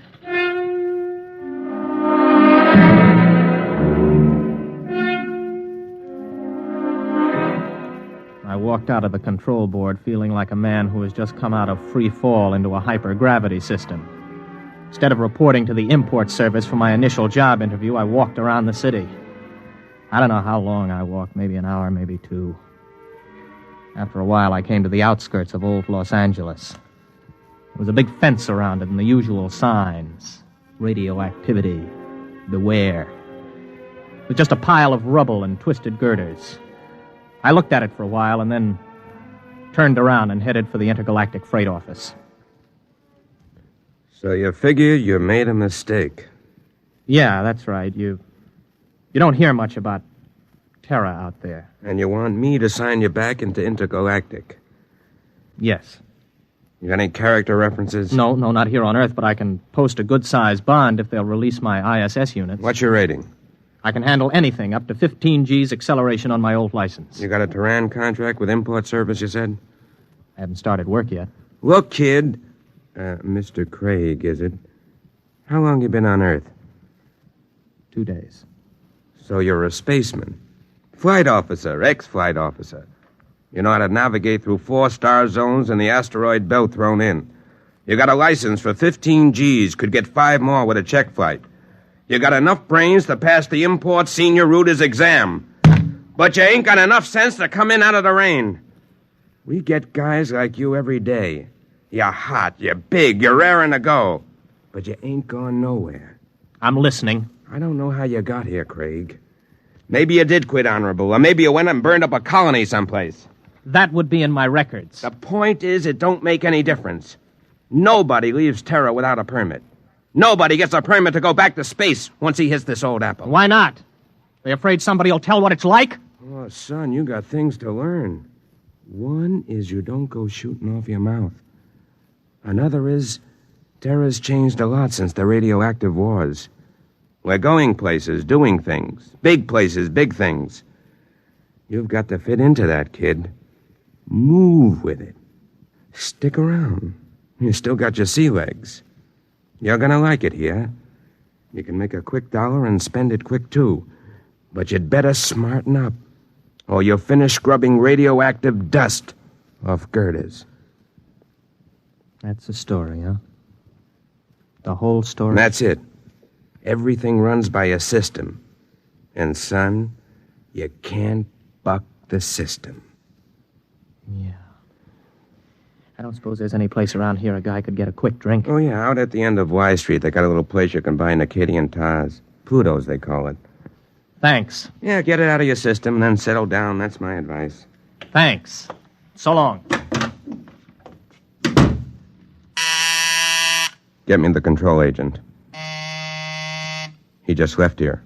He's on his way to the Pluto Cafe.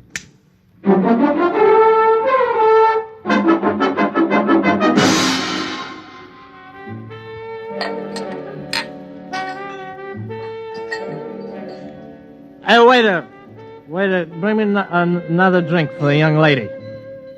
Wow. Now then, where were we? I don't know. In fact, I still don't know why you're buying me free drinks. I told you I want somebody to talk to. You a purist? Or maybe you don't like the brand of sensation tapes they're peddling these days. You know, you don't have a bad face, really, underneath the makeup. I mean, it's a little crooked, but it ain't bad, really. Thanks. Does me pretty good. Well, what's your name? Gloria? Oh, sure, I remember. Gloria!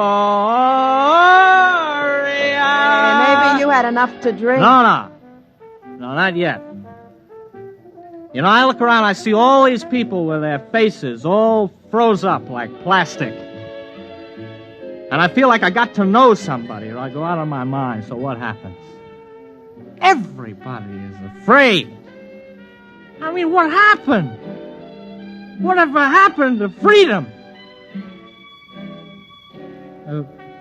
What's the matter? Did I say something? What's everybody so quiet about all of a sudden? Okay. Come with me. Hey, well, who are you? Control board agent. Hey, I wasn't with him. Honest, he just picked me up and bought me a drink and started shooting off his mouth. I wasn't with him. Let's go, Mac. Wait a minute, what for? You'll find that out. Come on. On your feet. Okay, come on, keep your hands off. I'll go with you. Everybody else just mind your own business. You, girlie. Yeah? Let's see your ident card. Here.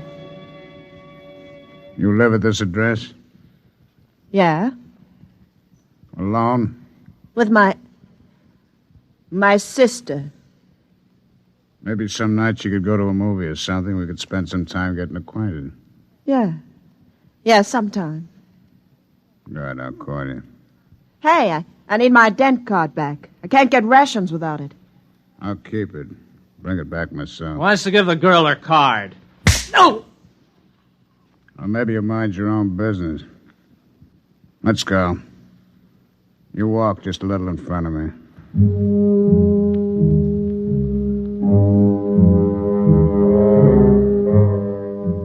He was a big man, maybe 250 pounds, and he shuffled when he walked. He'd hit me right across the right shoulder with a sort of rubber truncheon. Now it began to ache. We're walking along a sort of back street. Everywhere in the universe there were such streets. Streets where you could find freedom in anonymity, a compromise between lawlessness and law. They are permitted by the authorities because it is necessary to have a place for those who are not permitted elsewhere. Okay, step into the doorway. Hurry up, you fool. We're being followed. Well, we're followed by whom? Don't ask questions. Who's you told? Don't I have any rights? You got the right to get hit over the head unless you do what you're told. Now, quick. Come in. In here. Hurry. Hey, who are they shooting at, you or me? Both of us. Down these steps. Stop! Stop or we'll fire! Through this door. Now, duck behind that pillar. Don't make a sound. You see them? Not a trace! Come on, they probably slipped out. Walk through the tunnel behind you. One false move and you're finished. Go on.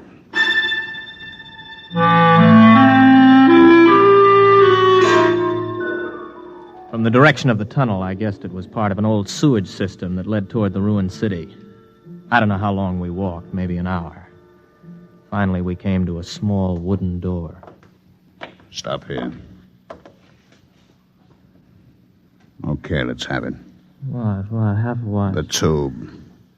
I don't know what you mean. Our detectives picked it up on you the minute you got off the plane. You're carrying a radioactive message tube with a periodic emission signal.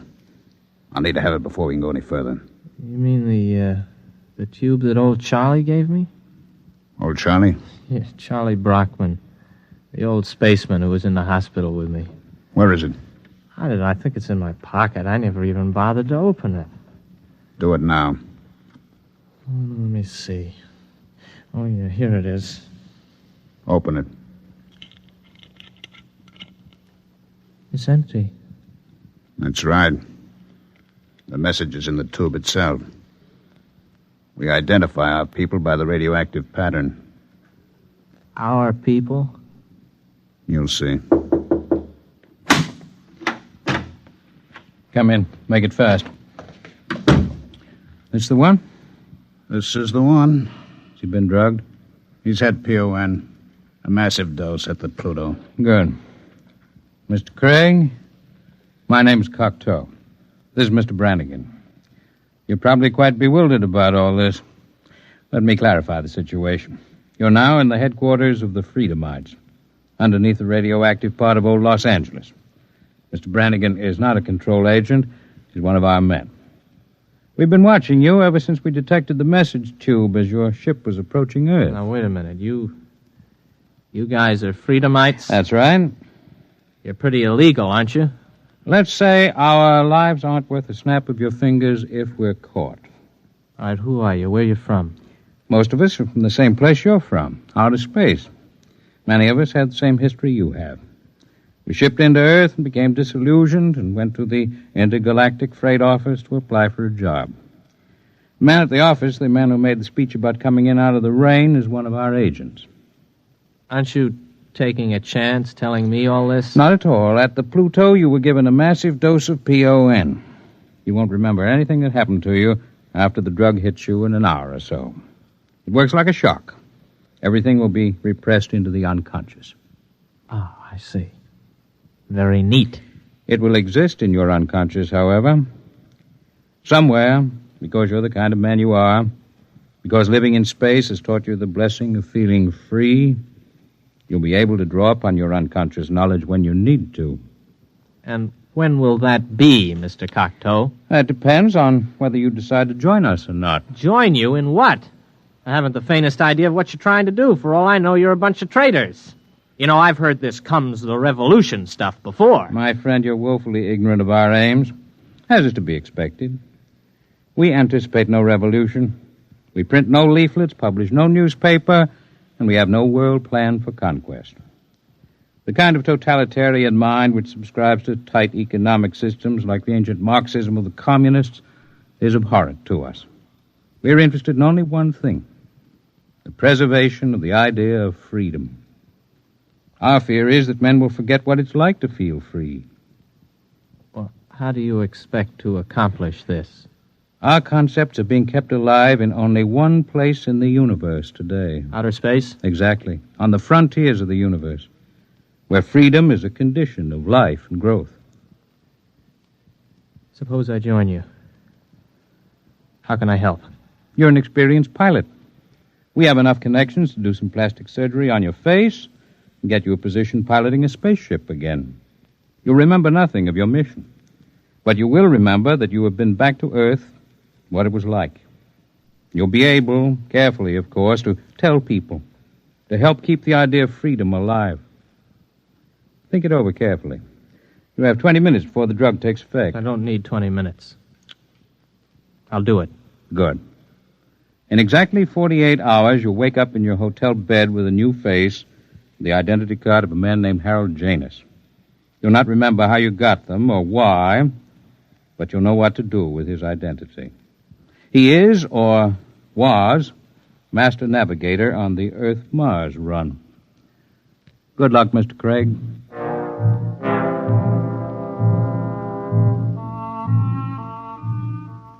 I woke up in the hotel bed, feeling like a man who has hung one on but good. I looked into the mirror and I saw the face of another man. I looked in my wallet and discovered that I was Harold Janus, navigator for Intergalactic, holder of a license for 15 Gs. I wondered where it came from, how I got it, but I asked no questions. This license, this ident card, meant freedom. I walked out of the hotel feeling steady for the first time. I'd gotten my sea legs at last.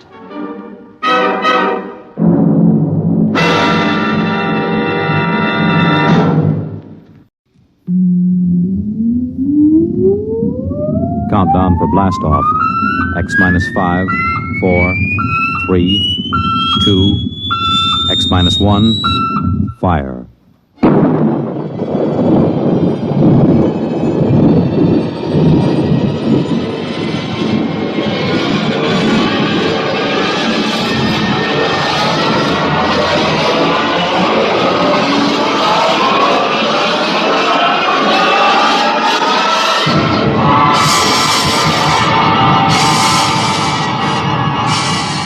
From the far horizons of the unknown come transcribed tales of new dimensions in time and space. These are stories of the future, adventures in which you'll live in a million, could be years, on 1,000 maybe worlds. The National Broadcasting Company, in cooperation with Galaxy Science Fiction Magazine, presents X minus 1.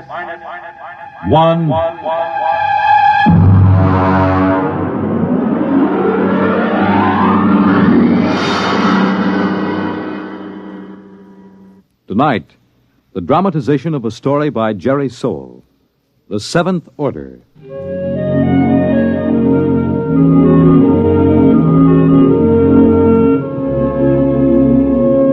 Brentwood, Illinois, would have been just about like any other average community of 10,000 had it not been for Presser College, one of the country's finest small institutions of learning.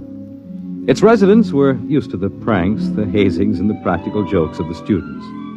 But even Professor Ansel Tomlin was surprised when the blue humanoid came down the street and up to the porch where the professor was sitting in an old wicker rocking chair.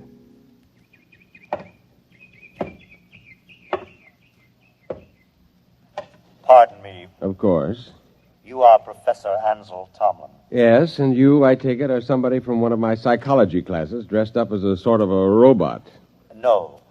I am George of Xanthar. Who? I am here to learn all I possibly can learn of the planet Earth and its inhabitants. Less than 10 minutes ago, I landed not far from here in a spaceship, which I subsequently blew up and destroyed.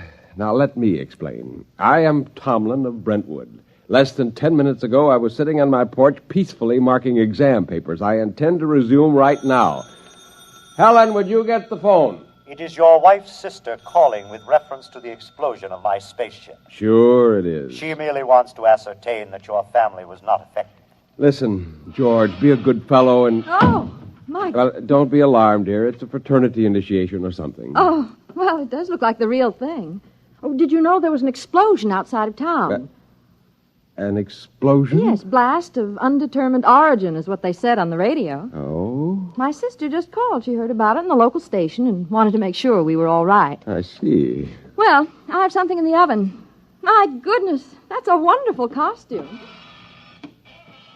Her sister lives 20 miles away. How did you know she'd call? My mind circuits are telepathic. They pick up all conscious thought to a distance of some 200 miles. It couldn't be you arranged the whole thing, that it wasn't really her sister. How did you get here? Who or what are you? I am a machine. The finest, most complicated machine ever made. I have a rather unique history, too. Who made you? Ages ago, on Xanthar, there was a race of humans. They made the first robots. Rather crude affairs. We class them as first-order robots. They are still used for menial tasks to some extent. And what order are you? The highest, naturally. A seventh-order robot. Or rather, a humanoid. We are the first in which there is not an automatic, no harm to humans cutoff. I begin to see. You will become aware of the fact that I am superior to you and to the rest of your race. I need no oxygen. I am never ill. I need no sleep. Every experience is indelibly recorded on circuits and is instantly available. Tell me, George, do you have feelings? I have an electronically controlled endocrine balance. It's very interesting.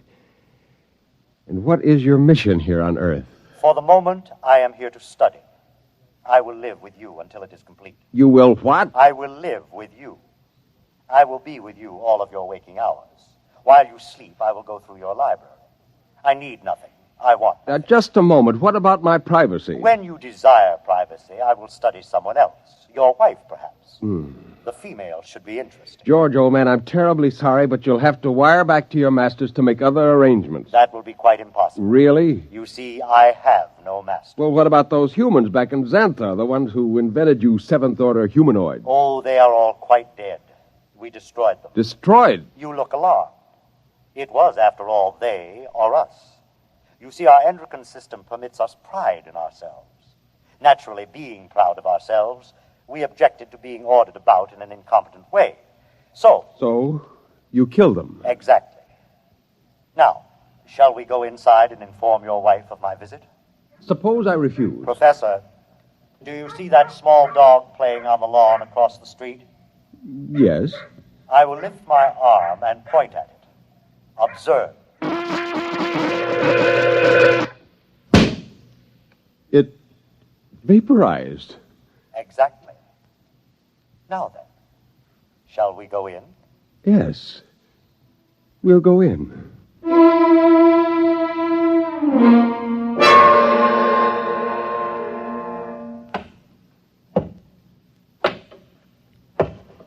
Oh, there you are.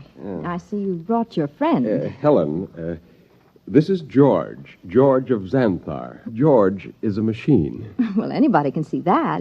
It's the most convincing costume I ever saw. Helen, it isn't a costume. No? No. He's really a machine. Oh. He's staying with us. What? Whether we like it or not. Well, really, Ansel. We have no choice. I am a seventh-order humanoid. I detect that your mind does not comprehend. I am here as an advanced scout for my race. After we establish a station here on Earth... I don't like this. Now, would you be kind enough to leave my house, young man? You are very slow to comprehend. I comprehend that I have a lot to do, and I'd appreciate it if you leave. Otherwise, I'm going to call the police. You may call anyone you choose, Mrs. Tomlin. I'll have you arrested. I assure you I can detect your intention long before you have time to do me any harm. Well, we'll just see about this. Hello? Get me the police. Helen, it's useless. I can follow the call through the phone wire. Captain Townsend will answer. Captain Townsend. Captain, I want to report a robot. A what? A thing. It won't leave my house. Who is this? I'm Mrs. Tomlin, Professor Ansel Tomlin's wife, 44 Crescent Road. I'll send a car over. Now we'll see.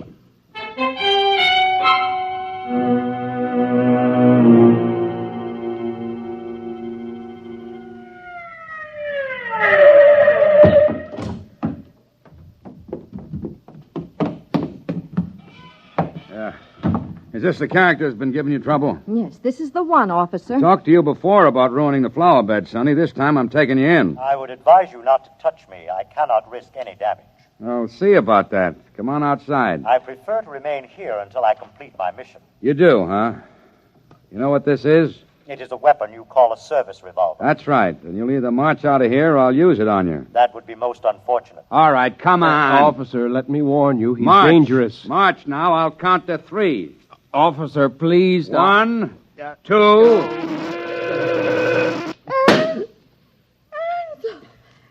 Oh, no. I regret it, but he was actually going to pull the trigger. Only to frighten me. But I cannot risk damage. He might have miscalculated and struck me with a bullet. Ansel, I'm frightened. There is no need for fear. You have only to accept the fact that the Seventh Order is coming to operate the planet for your benefit. Ansel. Helen, there's no use trying to do anything just yet. Go next door to Mrs. Coleman. Tell her what's happened. I'll talk to George. Oh, but I don't... Please, Helen? Well, all right. Do you really think that you, a single robot, can conquer the Earth and make its people do your bidding? I can. Suppose it were demonstrated to you that you could not, that you could be destroyed. If that were so, I would naturally report that this planet is unfit for development by the Seventh Order. Well, you know they'll have you taken into custody for killing the officer. I cannot permit it. There will be needless slaughter. Unless you can convince your people it is useless to attack me. Will you let me try? I have no desire to prevent you. Go ahead. I detect that you are going to call the newspapers and the local television station and hold a press conference. Yes. I also detect that you have a plan to overcome me. Oh? I like that. Really? Yes. You see, in order to test this planet for development, I must know whether any of you are truly dangerous to us. You are a superior type of man, Professor. I welcome any plan to conquer me that you care to attempt. Okay, George. At least we know where we stand. I'll phone the newspapers.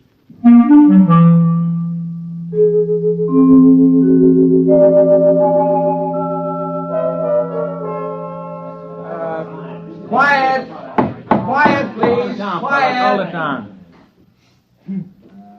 Ladies and gentlemen, this is Henry Bennett, broadcasting from a sound truck parked in front of the home of Professor Ansel Tomlin in Brentwood, Illinois. At the moment, Professor Tomlin is seated on his front porch. Next to him is a strange-looking blue robot-type creature, also seated on a chair. At the moment, we don't know if this is a hoax or not, but Professor Tomlin, a highly respected man here at the university, has called a press conference to introduce what is supposedly a creature from another planet. Professor Tomlin is about to speak, and we'll try to catch his words. Quietly. Gentlemen, I wish to present to you George of Xanthar. Yes, now, just a moment. George is a machine. Probably the most dangerous machine ever invented. He is telepathic as well. He can read your thoughts like a book. He knows exactly what each of you is thinking at this very instant. Professor! Yes? Do you expect us to swallow this nonsense? Not without proof, gentlemen. Can George do his stuff for us? Let him tell me what I'm thinking right now. You are thinking about a blonde young woman named Laura, with whom you will attend a show tonight. Come on. Well, he happens to be right, but we've seen mind readers before. Let him do something else. Now, I did not call you gentlemen here for a demonstration of magic.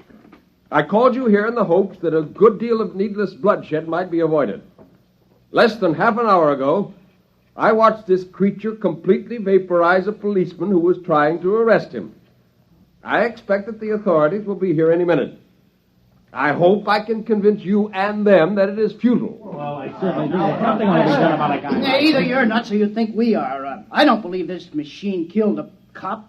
If a cop was killed, a human did it, trying to blame it on the machine. Now, gentlemen, I don't know how I can prove it. Perhaps if George will demonstrate his ability to vaporize... Observe the oak tree in the front yard. Now.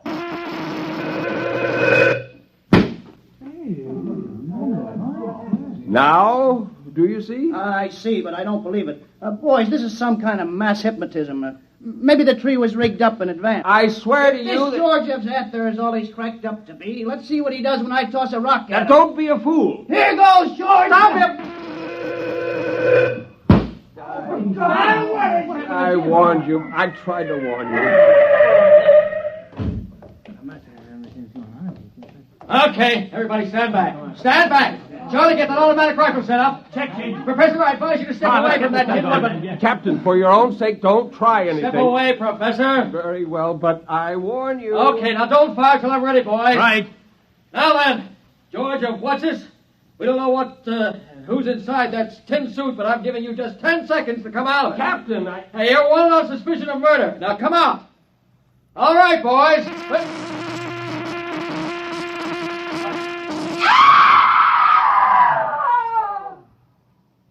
Ladies and gentlemen, I'm afraid we'll have to terminate our broadcast. What started out as a good-natured hoax or publicity stunt has turned into a bloody massacre, as the bodies of some 6 policemen on the lawn of Professor Tomlin's home will attest. I don't know exactly what is happening here, but I can say this: George of Xanthar is no hoax. He or it is the spearhead of a race from outer space that's come to conquer the Earth.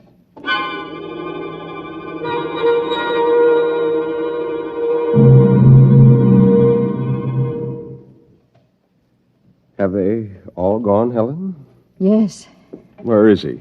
in your library, reading. Are the policemen still outside the house? They're walking up and down. Oh, I hope they don't. Yeah, they have orders not to try to harm him. Ansel, Yes? what are we going to do? I don't know. Oh, listen. He's coming. Professor, Mrs. Tomlin, I have decided to walk through your town to learn more about its buildings and people. And kill a few more humans? Killing humans affords me no pleasure whatsoever. I kill only when damage to myself is possible. I hope that no one will attempt to harm me. George, let me warn you now that this affair has gone beyond the confines of this town. I am well aware of that, Professor. I am aware of a phone call being made this instant by your mayor to the commander of the Illinois State Guard. If you're smart, you'll return to your ship and your planet. My ship is destroyed. I could instruct you to build a new one, of course. But as I have no intention of leaving... Then you will be destroyed. No. I will destroy first. Have you no conscience? A conscience is a fifth-order failing. Needless baggage. Good evening.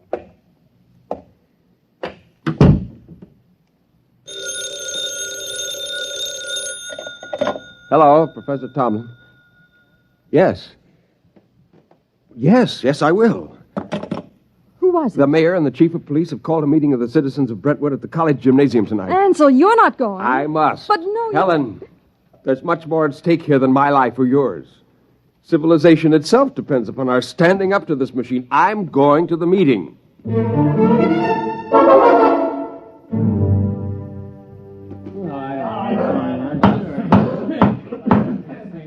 Gentlemen, as mayor of Brentwood, I call this meeting to order. As you know, there is loose in our city a being with one purpose, to prepare Earth for conquest by similar beings. I think Professor Tomlin can tell us most about this being. If we could determine the source of George's power, he might be overcome. He is obviously vulnerable to force, such as a speeding bullet if it hit the right spot. However, he has the ability to read intent long before the commission of an act. He is probably listening to me now, even though he may be far away. Mr. Mayor, why not track him down and all attack at once? Some of us would probably die, but he couldn't strike us all dead at once. Gentlemen, this humanoid is able to keep track of several hundred things simultaneously. As a matter of fact... Gentlemen.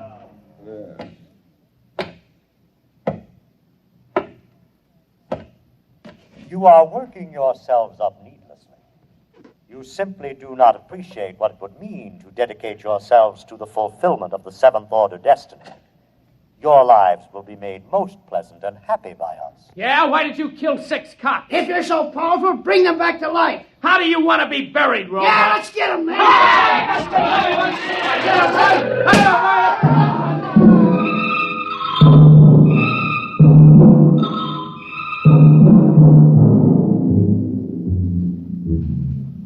And eyewitnesses report that in the end, when all were gone, George of Xanthar stood alone on the platform of the gymnasium. There was no movement except the twitching of the dead and those trampled by the crowd. Among the survivors was Professor Ansel Tomlin, who originally... Well, that's that. What next? I don't know, Helen. I don't know. Oh, what's that? It sounds like an air raid alert. That's peculiar. They didn't announce it. Turn on the radio. Hurry. We interrupt to bring you a special message. All residents of Brentwood are advised to go to their basements or convenient bomb shelters. The governor has announced that units of the National Guard have managed to corner the robot, George of Xanthar, in the town square. Tanks and mortars will be used in an attempt to destroy the creature. Again, go to your nearest bomb shelter. Oh, did you hear They'll never be able to destroy him. Well, where are you going? Up to the roof. The roof? I can see the square from there. Well, I'm coming with you. Just as you like.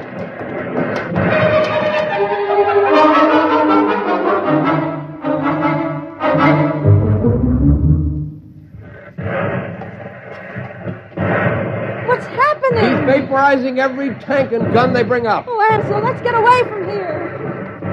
Oh, what's that? Those are Army jets. We'll see how effective he is now.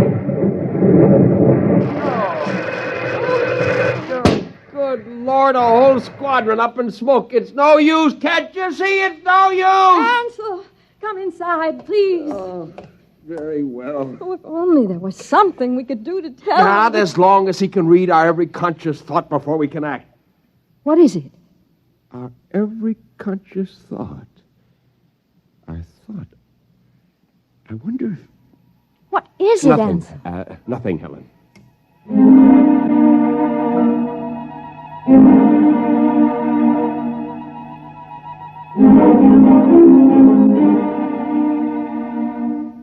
And the Army reports that the countryside around Brentwood is deathly still.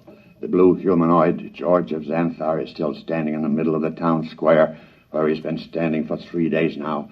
We'll keep you informed of developments. The military urges everyone to keep calm and go about your business as usual. There is no danger to anyone who is not attacking the humanoid. No danger. Wants to keep more of them from landing. Ansel, are you going to sit there with your head in your hands forever? Oh, come have some dinner. Ansel? Yeah, it might work. Where are you going? Washington. What? I'm going to Washington. Would you be good enough to pack my overnight bag? I can catch a plane out of Chicago in about 2 hours. But why? What for? I'm going to talk to the Pentagon. What do you tell them? I'm going to tell them to surrender to George of Xanthar.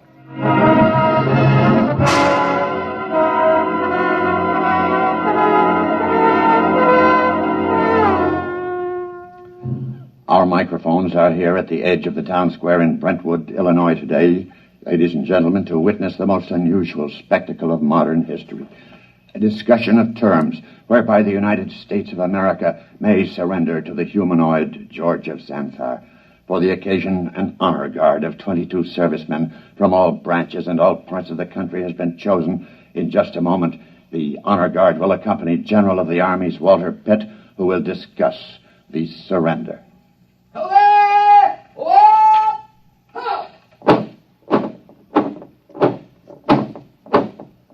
The honor guard is advancing to the edge of the square.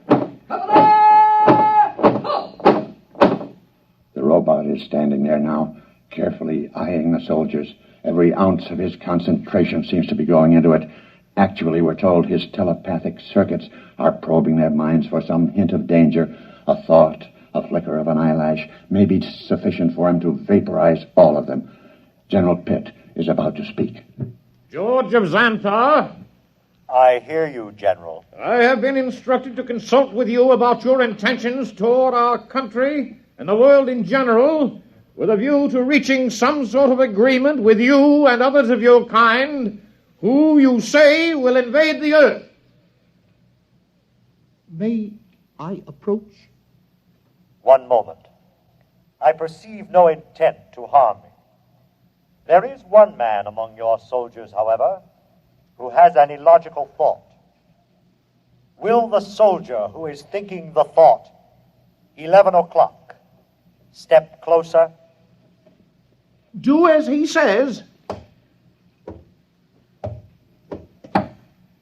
Does 11 o'clock mean anything to you, soldier? No, sir. It's running through my mind, but it don't mean a thing to me. My examination of your thoughts tells me you speak the truth. Very well. We will proceed with the talk. Ladies and gentlemen, it's a tense moment. The general and the humanoid are discussing terms. The soldier who was questioned about the thought, 11 o'clock, has stepped back into the ranks and is holding his rifle at attention like the others. I perceive it's now 10:59 a.m. If there is any significance to the thought about which the soldier was questioned, we'll know in 1 minute. We of Xanthar, gentlemen, would not want to improve a planet which could not be educated and would continually oppose our program. Therefore, I am glad to see your willingness to discuss. After my message goes out, there will be a landing party on Earth within a few days. While waiting for the party, however, there are certain preparations. Just list them for us. Your government will naturally have to turn over complete authority to us. Afterward, we will utilize your press and radio to disseminate our instructions to your people. Simultaneously, in other nations, the same procedure will be carried out by our rep.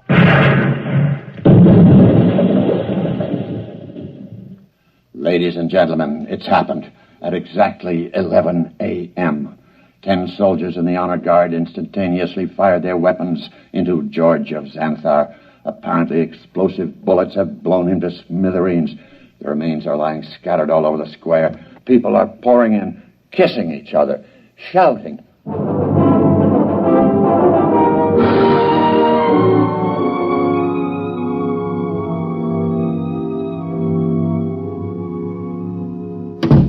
Helen! Ansel, you're home. Yeah. Oh, you've heard the news. Isn't it wonderful? Wonderful, really wonderful. I'm sorry I couldn't come home sooner. It would have spoiled my whole plan if I'd gotten within telepathic range. Your plan? Yes. But what? How? What? Just a matter of simple psychology. Those men in the honor guard. What about them? Did you know any of them? Not exactly, but I did have the job of hypnotizing 10 of them. Hypnotized? That's right. You see, each of those men was hypnotized. And while he was under, we planted a post-hypnotic suggestion, namely, to fire at George of Xanthar when a soldier named Charlie started to cough. Charlie was told to cough at 11 o'clock. Before we released them from hypnosis, we told them to erase everything from their conscious memories. I was staking everything in the hope that George could only tune in on the conscious mind, not the subconscious, and it worked. Yeah, there was nothing to be reached by George's prying mind, so we never knew what was going to happen. At 11 o'clock, the soldier named Charlie coughed. The men raised their guns and fired. And that was the end of George of Xanthar. Now, if you don't mind, I've got some exam papers to mark.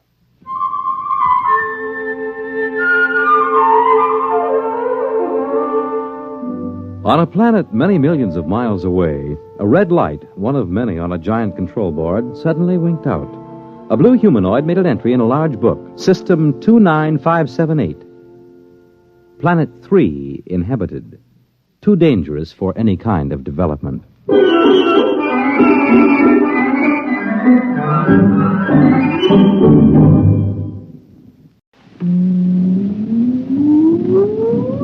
Countdown for blast off. X minus 5, 4, 3, 2, X minus 1, fire.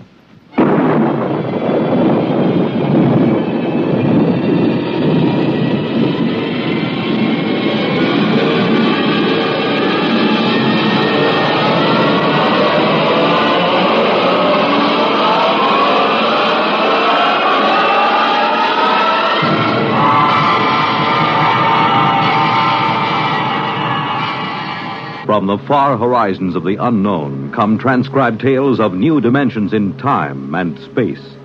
These are stories of the future, adventures in which you'll live in a million, could be years, on 1,000 maybe worlds. The National Broadcasting Company, in cooperation with Galaxy Science Fiction Magazine, presents X minus 1.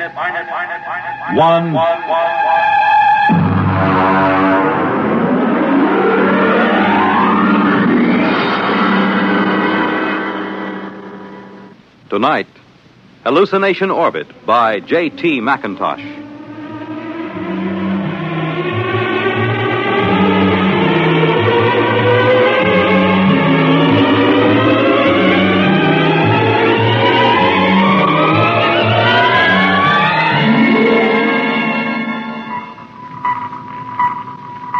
Mr. Chaka. Sir? Stand by to release a pickup rocket. Yes, sir. We'll break orbit in 8 hours, have damage control pull the rods on the number 3 pile. Check leakage. Yes, sir. Try and have the locks cleared of all unessential personnel when that pickup rocket comes back. There's no point in making trouble. I understand, sir. Pickup rocket away, sir. Very well. Take over, Mr. Chaka. I will be in my quarters if I'm wanted.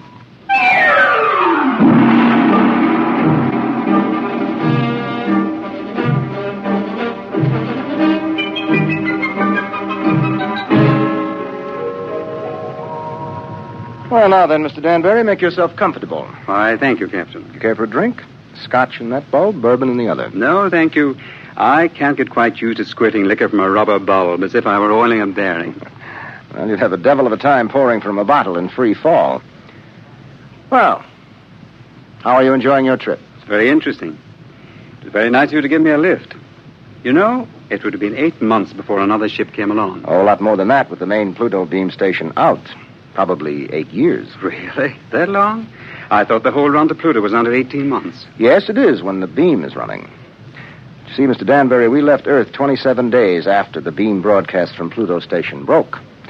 We've been spaceborne close to 6 years. I suppose that's why you're on orbit around this planet, picking up supplies or something, eh? Oh. This is a standard pickup for the space beam service. We sent a rocket down to take off a man who's been the only inhabitant of this planet for a little over 2 years. Well, I expect he'll be glad to see you. Well, there's no telling. I know I would. After 2 years of duty, Mr. Danbury, you might not know anything. Oh, psychiatric troubles? Solitosis. It's from the Latin, solace, alone. Is that much of a problem? Only in space. Here, look.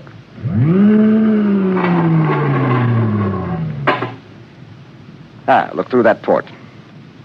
Seems empty. It is. It's empty of horizon, sky, sunlight, ground. It's empty of time. It's empty of people. You can't live in it too long without something happening. I see. But surely people have been alone before spaceflight. Oh, yes, but they have been on the same world with other people. And that seems to make a difference. You take a hermit on Earth, he may spend his life trying to escape civilization. Put him on a deserted world, he turns psychotic. Is there a cure? Oh, sure. Put him back with people. At least about 40 people. That seems to be the critical number. See, I have 48 in this ship's complement. I could run her with about 18. But if I tried to, I'd have psychos on my hands 6 months after blastoff. But then every one of these men on the beam stations, they're all alone, aren't they? That's right. Well, then they must get it. They do. It wouldn't pay to leave more than 40 men on the space station, and less than 40 is too dangerous. Solitosis can be homicidal. So they leave one man. Now, he gets it all right, but you can snap him out of it just by taking him back to Earth. That's why I like to have as few people as possible around when the pickup ship comes back. It can be pretty unpleasant. And what are they like? How does it affect them? Well, so far, I've picked up about 28 space station officers. I've seen 28 different sets of symptoms. I wouldn't want the job of getting those guys out of their stations and into that pickup rocket. Captain here. Pickup rocket. Signaling, sir. All right, Mr. Chalker, prepare to receive the pickup. Alert the psychiatric staff, and I'll be right there. Would you care to see them bring them in, Mr. Danbury? You're welcome if you have a strong stomach. I don't think so, thank you. All right. Mr. Chalker, as soon as the rocket is secured, make a trajectory for the next station. Yes, sir. That's Pluto Station 3. Carry on. Pluto Station 3. That will be a honey of a job. He has been on that lump of rock all by himself for close to 6.5 years.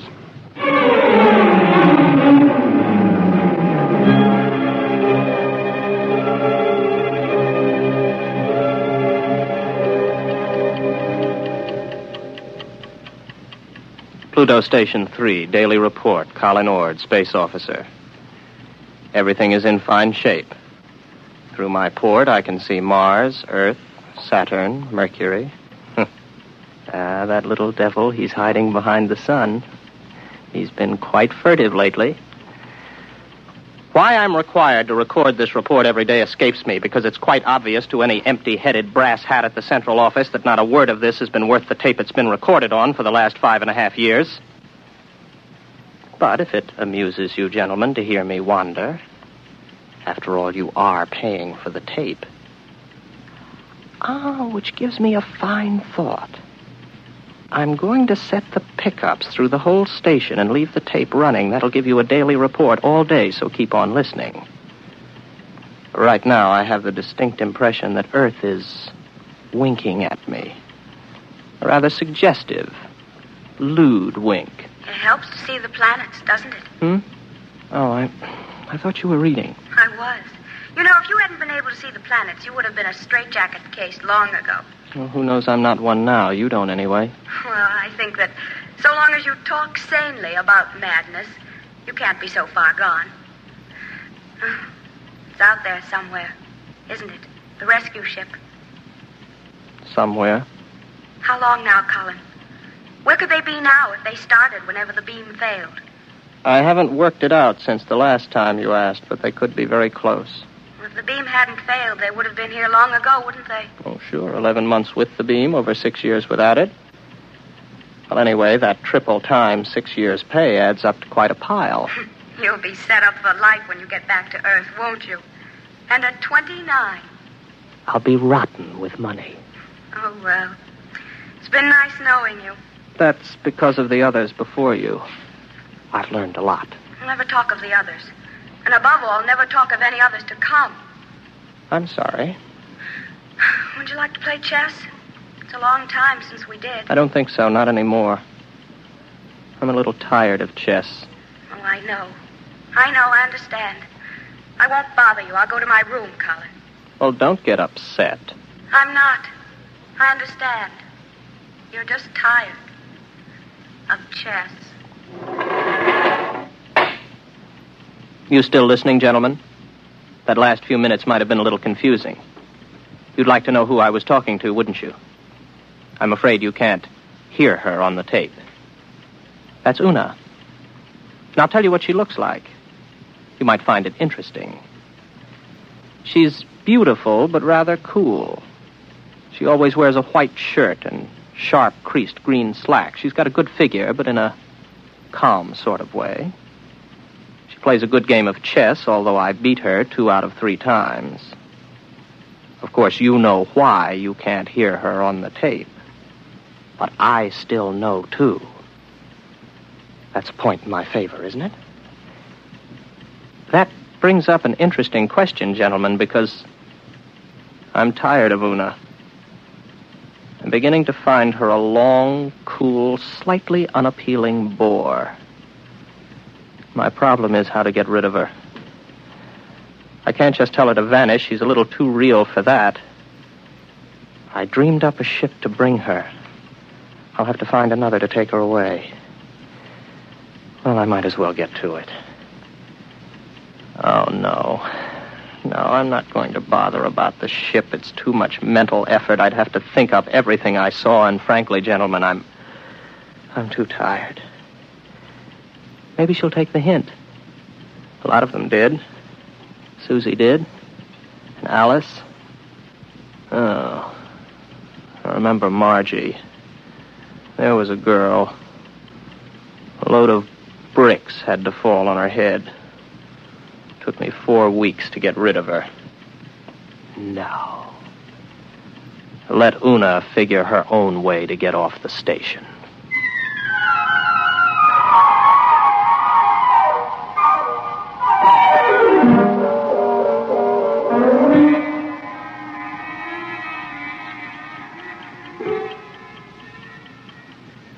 Well, she's gone.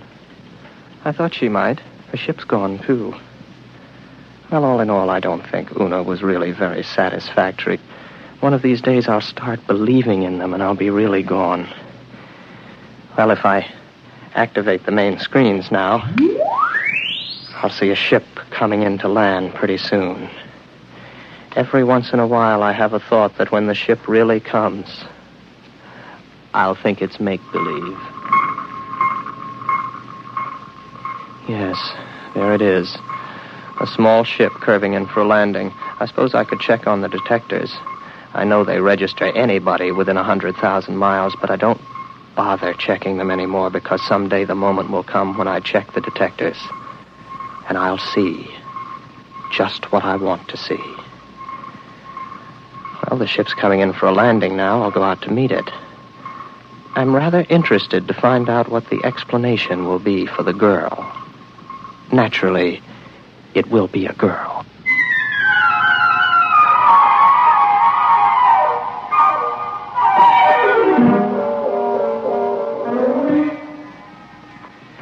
It's all right. You can take your helmet off.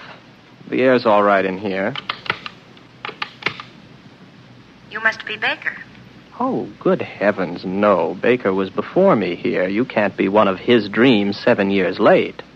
I'm Ord, Colin Ord. Before we go any further, just how does solitosis affect you? Well, that's new. None of them ever asked that before. It makes me see things that aren't there. And you know there's nothing there? Sometimes. Do you know I'm here? I'm making a point of not wondering about it. Well, one thing you can be sure of. This. Do you see this? This is a gun. I just want you to know I'm not heaven's little gift to lonely space station officers. Is that clear? Oh, yes. Yes. What's your name? Elsa Cutterline. You want to know why I'm here, of course. Not particularly. What? Well, that's always the weakest part of the story. I don't like to press it. Why don't you, take off your spacesuit? I'll tell you why, just the same. I killed a man. Why and how doesn't matter. I had access to an experimental ship. I thought if I disappeared for about 2 years, Oh, please don't labor over it. I'm not asking questions. Why not? Well, when we get around to it, I would be interested in the story you can concoct for being dressed like the cover of a magazine story in rather minimal clothing. It's been years since I thought up anything like that. You must be a throwback. What are you talking about? You know, you're going to have a tough time with that gun when you get tired of holding it. It's a heavy gun. How long do you think it'll be before I take it from you? After all, you have to sleep. There's no door in the station you can lock that I can't get in. I know. I just wanted to make sure you weren't violent. I think I can get on with you, Ord. Yes, I see. The question is, my dear, whether you're real or not. Well, don't I look real? Oh, yes, but that doesn't prove anything. As a matter of fact, the realer you look, the worse off I might be. But then there still is the remote possibility that you might actually have killed someone and decided to hide out on a space station. Shall I tell you something else, Elsa? What? I'm suddenly tired of the whole business. Breathes there a man with soul so dead, I'm sure you know the rest of it. I would suddenly like to have enough people around me so that I could be sane. I would like to find women as part of life instead of having them pop up here from the depths of my rather pornographic subconscious. But you've shaken me, Elsa. 24 hours ago, I was congratulating myself that solitosis hadn't really gotten me. But now I don't know. Just don't try anything funny, or you'll find out whether I'm real. The hard way. Any way is the hard way. First, I'll go out and have a look at your ship.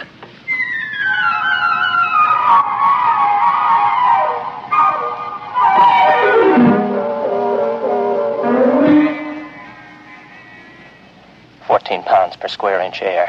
Heat. Now, I take a gasoline lighter. There, the flame lights. But on the other hand, if there was no lighter and I see it, I could also see it burn when there isn't any air. As a matter of fact, how do I know that I can read a meter for air pressure? And now that I look again quickly, I find I haven't got a lighter in my hand, and as a matter of fact, the pressure meter reads 0. There's no air on this ship. As a matter of fact, there isn't any ship. Elsa is no more real than Una. All right, Colin, old boy, sit here and concentrate for about 15 minutes, and you'll be able to walk through the walls of the ship.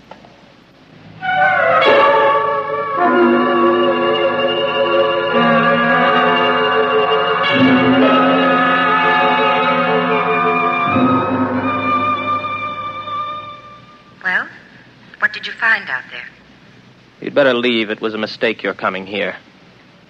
I'm sorry. No, don't come any closer to me. Put down the gun. Keep back. I'm warning you. Keep back. You see, it's no use. Oh, you're a good shot. You got me right between the eyes, but I couldn't feel a thing. I can't let myself be shot now, can I? Give that to me. There. Now remember, if you shoot me, nothing happens. But if I shoot you, you die. Do you know that? Yes, I know that. I'll give you about 20 minutes to get that overstuffed figure back into that spacesuit and get off my planet. Frankly, I'm getting tired of hallucinations. Tired. Give me back my gun. No. I'll keep that. After a while, I'll put it in a drawer. It'll stay there until I forget it. Then there won't be any gun anymore.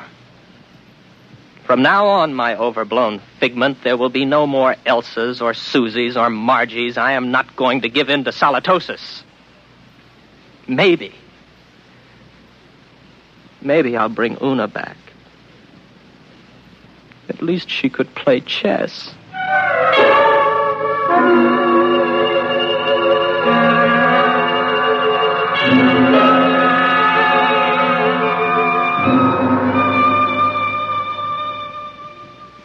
Pluto Station 3, Daily Report, Colin Ord, Space Officer. Gentlemen, I have successfully fought off solitosis for 2 days, and I have been alone. However, I'm afraid I'll lose as I watch my main scope now. I see a ship coming in again. I wonder what this one will be like. It's a launch from a larger spaceship. Maybe a lifeboat. Dorothy came in a lifeboat. I wonder what this one will be like. I've got to find out when she comes whether she's real. That's the key, as long as I know if she's real. When I don't care anymore, that's when it's really got me. The ship's down now. There she comes out of the airlock. I've got to find out whether she's real.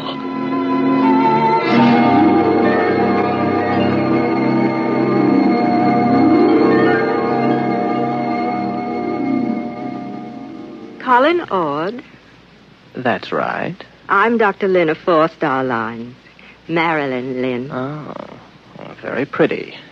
Are you going to tell me your story now, or do I have to wait? I'm not going to tell you anything till I've found out a little more about you.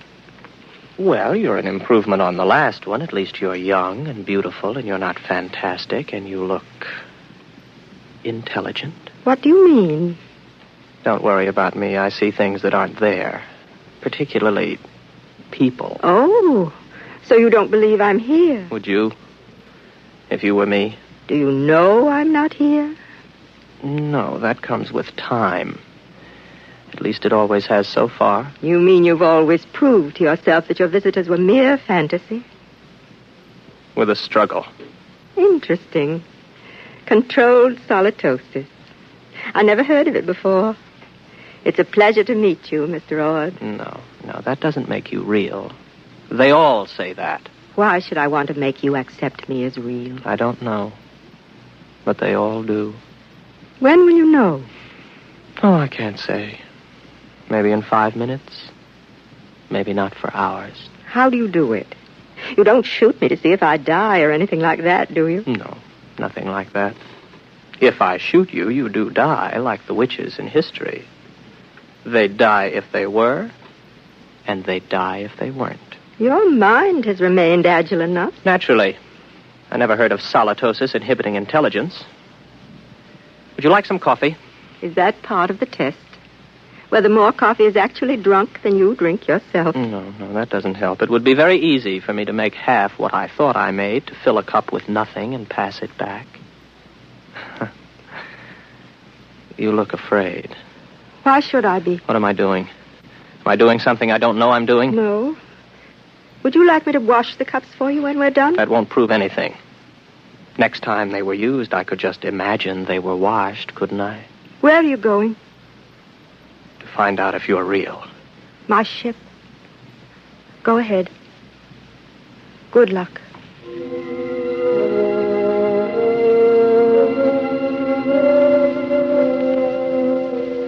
What's she afraid about? Something I said. None of the others were really afraid of me. I can't tell yet. Nothing's happened. The meters all read 15 pounds to the square inch air pressure, but that's no good. I can't tell if I'm reading them at all. Oh. Well, the wall's solid enough. My hand hurts. That doesn't prove anything. Supposing I open my faceplate. If there's no ship and no air... All right, my faceplate's open. I'm breathing air. But then again, on the other hand, my faceplate may still be closed. Maybe I only think it's open. I can't tell. I can't tell that she isn't real. That means it's finally gotten me. It gets everyone. I don't really know if anything's real, if I'm real, if this space station is real, the planet, the universe, the galaxy. Maybe all life is in my mind. I think. Therefore I am. Yes, I remember that from school. Oh, I'm tired. I got to get back to the station. Very tired. Close my faceplate, if I ever opened it. Get back to the station. Got a headache. Terrible headache. I'm very tired.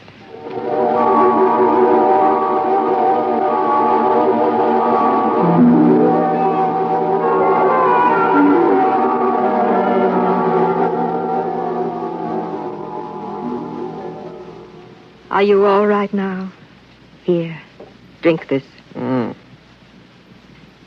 What happened? You came in the station lock and passed out. How long have I been out? About 24 hours.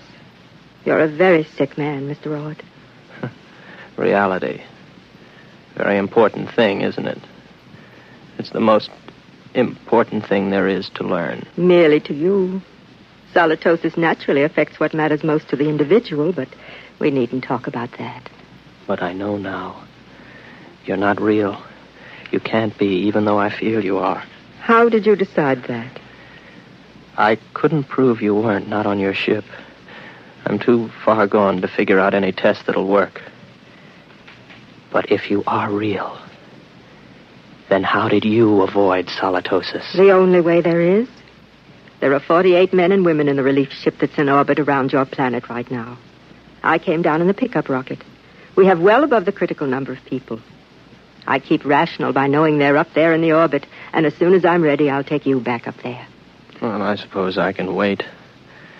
I don't really care if you're real or not anymore. I know. It'll take a long while before you care. You sound sad. What's the matter? It's the way you look at me. What do you mean? What do you see when you look at me? Well, you're strong. Sort of quietly beautiful. About my age. You're wearing a tunic and slacks. And you don't have a wedding ring. I noticed that. That's what I thought you saw. I'm real, but not your picture of me. I'm a doctor, Mr. Ord. All first contacts with station officers are made by trained psychiatrists. I'm a doctor. And I was a girl once.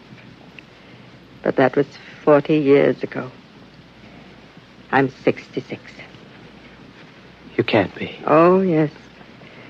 It was very nice to be a girl again. I could see myself in your eyes, and I almost felt young again. As I grow old in the next few weeks, Mr. Ord, you'll be recovering. That will show you how your case is progressing. When you see me as I really am, you will be all right. Assuming you're real, Marilyn, it really must take something to come down alone to see one of us. I think I see you now, as you really are.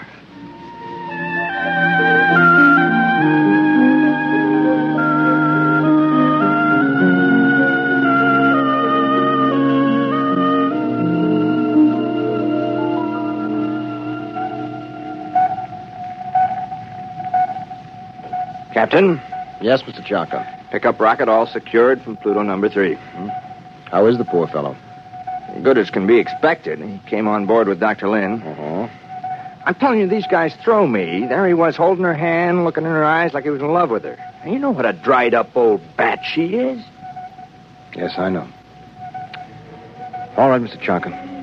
Prepare to blast off.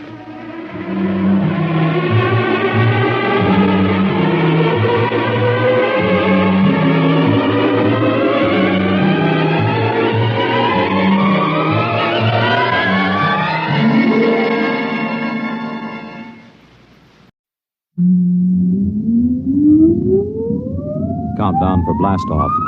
X minus 5, 4, 3, 2, X minus 1, fire.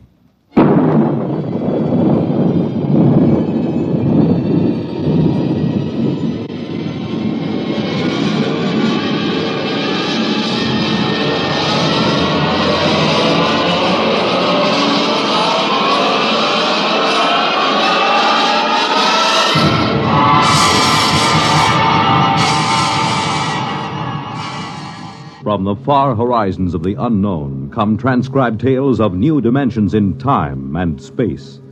These are stories of the future, adventures in which you'll live in a million, could be years, on 1,000 maybe worlds. The National Broadcasting Company, in cooperation with Galaxy Science Fiction Magazine, presents X minus 1.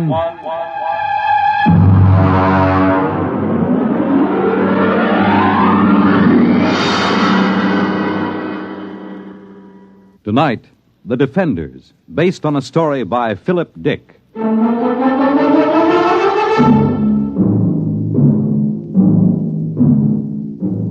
now we bring you a special film of the destruction of San Francisco by radioactive pellets, released this week by robots of the Asian Confederation. This bombing was televised by robot cameramen of the Western Confederation as it took place. What you are about to see is a rebroadcast.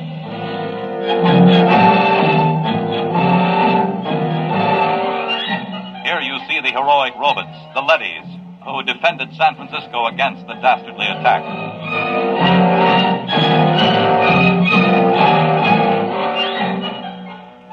Of course, since all human life has been under the surface of Earth for 16 years, there was no actual loss of life in the sense we know it. Still, the vicious destruction of Western Leddies by this sneak attack by Asian robots. The surface war. The surface war, that's all we hear. It's all everybody works for. 90 cents out of every dollar goes for the surface war. Every man, woman, and child is either inventing new weapons or manufacturing robots to fight for us or taking care of the people who are doing the inventing or manufacturing. Mary, take it easy. Oh, I'm sorry, Dad. Maybe you've been working too hard at the university. Maybe. How's the study coming? All right. Colonel Moss was asking about it only today over at Supreme Headquarters. I'm still working. Mary, you haven't mentioned the enemy much. Oh, what's there to say? Well, is he as hateful as ever? He hasn't been feeling well. Pity. I hope he doesn't die. After all, he's the only living captive member of the Asian Confederation. How old is he, by the way? 34. Oh, you're joking, of course. No. Mary, Western society only moved under the surface of the Earth some 16 years ago. Now, that would mean that the enemy was captured when he was only a boy. Yes. He told you this? Oh, no, he tells everyone he's 42. I deduced it from inconsistencies in his statements. Well, that's a little dangerous, isn't it? Well, you're the only one I've told, Dad. I wish you wouldn't even tell me these things. Do you expect your friend Colonel Moss to pop out from under the bed? Now you're being facetious. It's no laughing matter, Mary. The whole concept of the enemy is so charged emotionally... And so full of lies. Mary! It's true. I've been talking to him for 6 months now. He's just an ordinary young man who happens to have had the bad luck to come to symbolize every hated thing we fight against. I've heard him speak. He is hateful. He knows what to say if he wants to keep alive. Mary, I won't hear any more of this. Oh, I'm sorry, Dad. I suppose it doesn't serve any useful purpose. It isn't that. I'm thinking of your own safety. If remarks like this were overheard, do you know what they do to traitors? I've heard they turn them over to the leadys. They're taken up to the surface. As they approach it, the radioactivity begins to destroy them. And by the time they reach the top... I'll be careful. Good. Now then, why don't we stop this morbid talk? How about turning on some music, All right. Dad? Yes? What was it like? What? On the surface. Don't you remember? Mm-mm. Oh, no, of course not. You were only about 6 at the time. Well, it's best not to talk about it too much. Oh, tell me, Dad, please. Well, it was quite different from living underground. We lived in a valley, your mother and you and I. There were pretty farms along the floor of the valley, little white houses and green fields and trees. Oh, and there were birds. Yes. I'm afraid the birds are extinct now. It must have been hard for you those first years underground. It wasn't pleasant. But I had my work at the War Institute. There was so much to be done then, building the leadys to take over the surface war, designing the pneumatic tubes to get supplies and weapons up to the robots, organizing the robot councils on the surface, and, of course, the constant fight against radiation leakage. We're still working on that one. I wonder what my life would have been like if it hadn't happened. About all I know is metal walls and great roaring factories and barracks. Nobody wants to live this way, my dear. We have to. Someday, when the enemy's defeated... What makes you think he'll be defeated? The Asians are just as secure underground as we are. When our leadys conquer theirs... Dad. What is it? Dad, the enemy, the one I've been interviewing. I thought we weren't discussing him. He mentioned a word to me. A word? Yes, it seems to me that I heard it before when I was a little girl. It's best to forget these things. No, I don't know what it means, but it might even be a bad word, but I have to ask you. I'd rather not. Please? Well? The word was peace. Oh, Dad, I'm sorry. I didn't mean to shock you. I think I'll go up to my room. I have to get up early. I'm taping an interview with the enemy. Excuse me.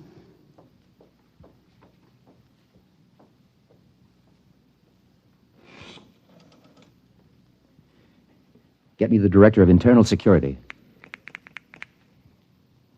Yes? Moss, this is Donald Taylor. Yes, Donald. It's about my daughter. Mary? Yes. She's been working with the enemy, as you know, compiling a new study. Yes? I'm afraid from some of the things he's told her that he may not be completely sane. Oh? I thought perhaps you might, supervise their relationship a little more. After all, she's been spending almost 6 months in his company, several hours a day. I see what you mean. Now, I don't mean to suggest that anything has happened already, Her attitude's... Don't concern yourself about it. Everything will be handled discreetly.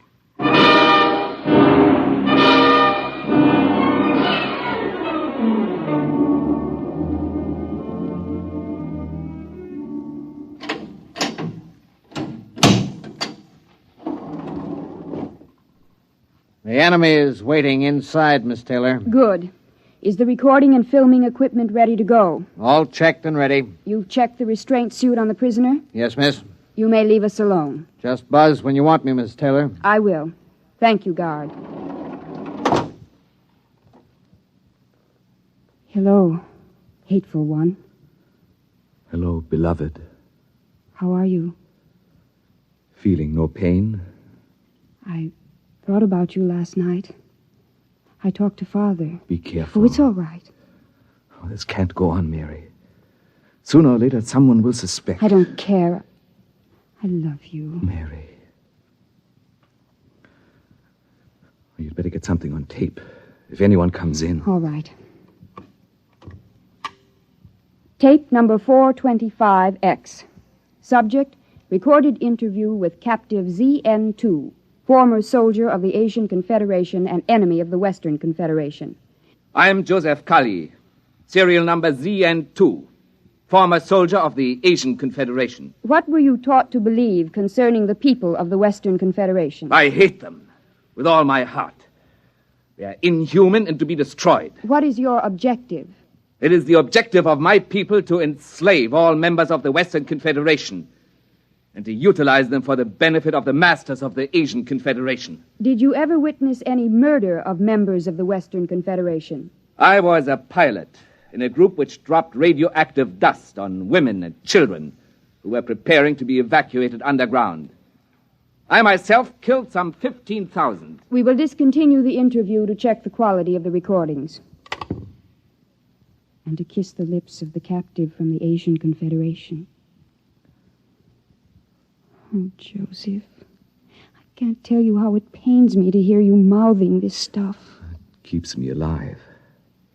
If there were only some way to escape, some place to go. The surface is the only place to go. And the radioactivity kills you in 40 minutes with the thickest lead suit. Sometimes I think even 40 minutes of freedom would be worth it. 40 minutes of pain? If that's the price, then For myself, I wouldn't care. But for you, Mary. If there were a way to reach the surface... There is. Colonel Moss. This has been, I must say, a most interesting interview to hear. You heard it. From the beginning. We had the room wired this morning. Then you know. Yes. What's going to happen to us? To you, nothing. Because of my friendship for your father and your own youth. We will simply require that you remain silent about anything that has happened. And Joseph? The enemy will be handed over to a D-class leady at the mouth of the tube and taken to the surface. We will perform the entire operation with a ceremony and a public announcement. He'll die. Precisely. No. Please. Now you'd better go. Your father is waiting outside. Joseph. Mary, do as he says. Joseph, I love you. Take her out. Please let me say goodbye to him. Remove her. Joseph, please. Please let me stay, please.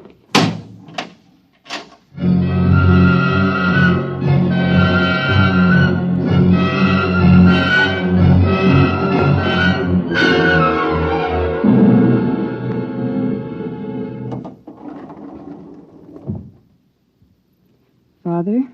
Yes? Did you talk to Colonel Moss? Yes. And? He'll permit you to come along and watch the ceremony, provided there's no display of any sort, and of course a public denouncement of the whole matter.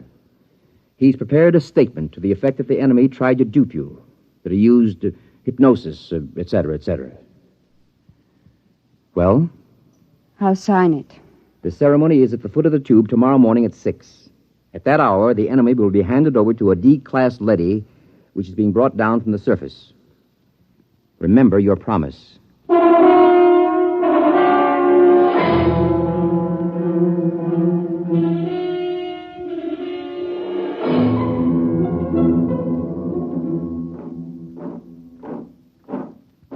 Detail! Halt! The prisoner is ready to be turned over, sir. Is the robot here? The robot is arriving now.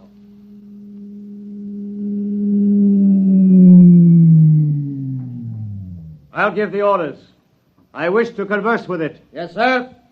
The robot has landed at the foot of the tube, sir. Switch on the intercom. Robot. Robot N71. Can you hear me? Yes, sir. We have a prisoner to turn over.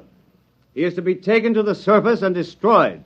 Yes, sir. Before we send him into the radiation lock, there are a few questions the military would like to have answered. Yes, sir. How is the war going on the surface? The war continues. We are a little short of fast pursuit craft, the single-seat type. It will be noted. Our missiles pounded the Euro munitions plant of the Asian robot team last night, with good results. Excellent. Are you ready to receive the prisoner? I am ready. I must warn all observers to remain behind the lead wall when the radiation lock opens. A few seconds exposure to a hot leady is enough to cause serious damage. Prisoner, step forward. Father. Steady, Mary. Remember your promise? Yes. Is he? He's there. Oh, if I could only see him alone a minute. It's out of the question. Keep well behind the lead wall. Ready? Ready, Colonel. Open the lock.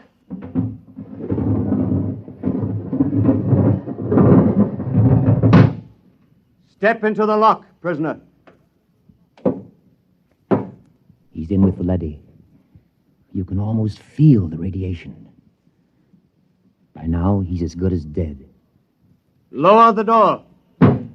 No! Wait! Joseph! Joseph! Mary, come back! Hold the door! Mary! Robert! Remove the woman and take the prisoner to the surface. Hurry! She'll be burned to death. Don't go out there. The leady is pushing around. Close the lock! Mary! Sergeant! Get a technician in a radiation suit to pick her up. Have her shielded and brought to the decontaminating chamber. Yes, sir. My daughter. You'd better get into a lead suit, Donald. We'll see what we can do to save her.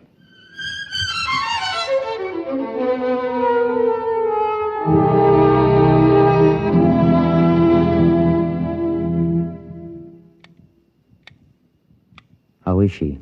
Bad? I don't understand it. What's wrong? She's cold. Not a trace of radiation. You mean the leady wasn't radioactive? It's impossible. Those robots are exposed to enough radiation in an hour to kill a regiment. Well, could the counter be defective? I've checked it. No, it must be some freak. Somehow she avoided exposure to the rays. Yeah, you're a very lucky man, Professor. Can I see her? Yes. Go in. Thank you.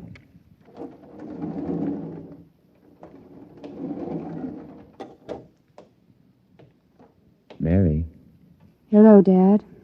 did they tell you you're going to be all right? Yes. Well, you don't seem overjoyed. Should I be? You really care for this murder of women and children? Dad, for the last time, Joseph never murdered any women and children. He confessed to those crimes to keep alive. Well, we won't discuss it. You're safe. That's all that matters. Was he taken up? Yes. By now, he's gone. I don't believe it. Mary. I don't believe it. Somehow, deep inside me, I know he's alive. Somehow, I knew that leady wasn't radioactive. That leady. Yes, that's puzzling. We'll have to investigate that. I'm going to send an order to the surface asking that the same leady be sent down again. There's something very strange about the whole business.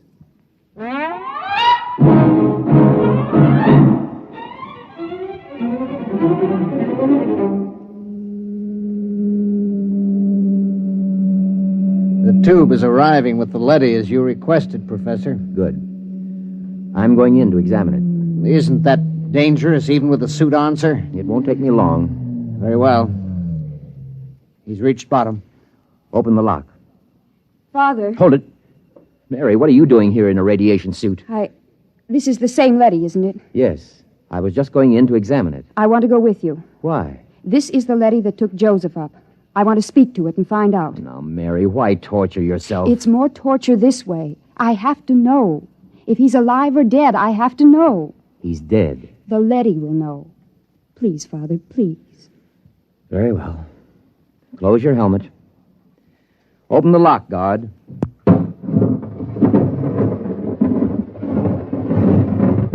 Ready, Mary? Ready. Let's go in.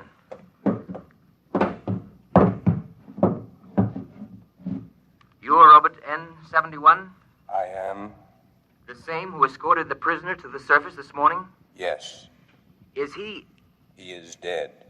The radiation killed him before he reached the surface. Steady, Mary. Robert. Sir? You accompanied him to the surface? Yes. You've been exposed. I fought in 3 battles.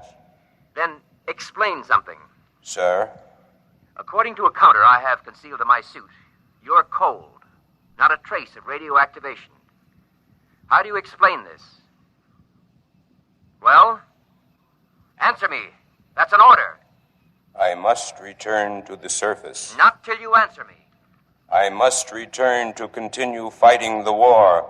Do not attempt to stop me. Daddy has a ray gun. Look out! Keep back. I've shorted him with the metal counter. He'll be burned out in a second. That was close. I thought these robots were unable to harm their masters. He might have been bluffing, but I couldn't take a chance. Why do you suppose he did it? I don't know. But I'm beginning to suspect something so fantastic that I've got to find out about it. Find out? Leave the tube, Mary. What are you going to do? I'm going to the surface. What? My suit will protect me for about 5 minutes up there. No humans have been up to the surface for years. It's illegal. I know all about that. Now, will you leave the tube? No. I'm going with you. Mary, please. If you go, I go with you. All right. Hang on. I'm going to start the elevator. Here we go.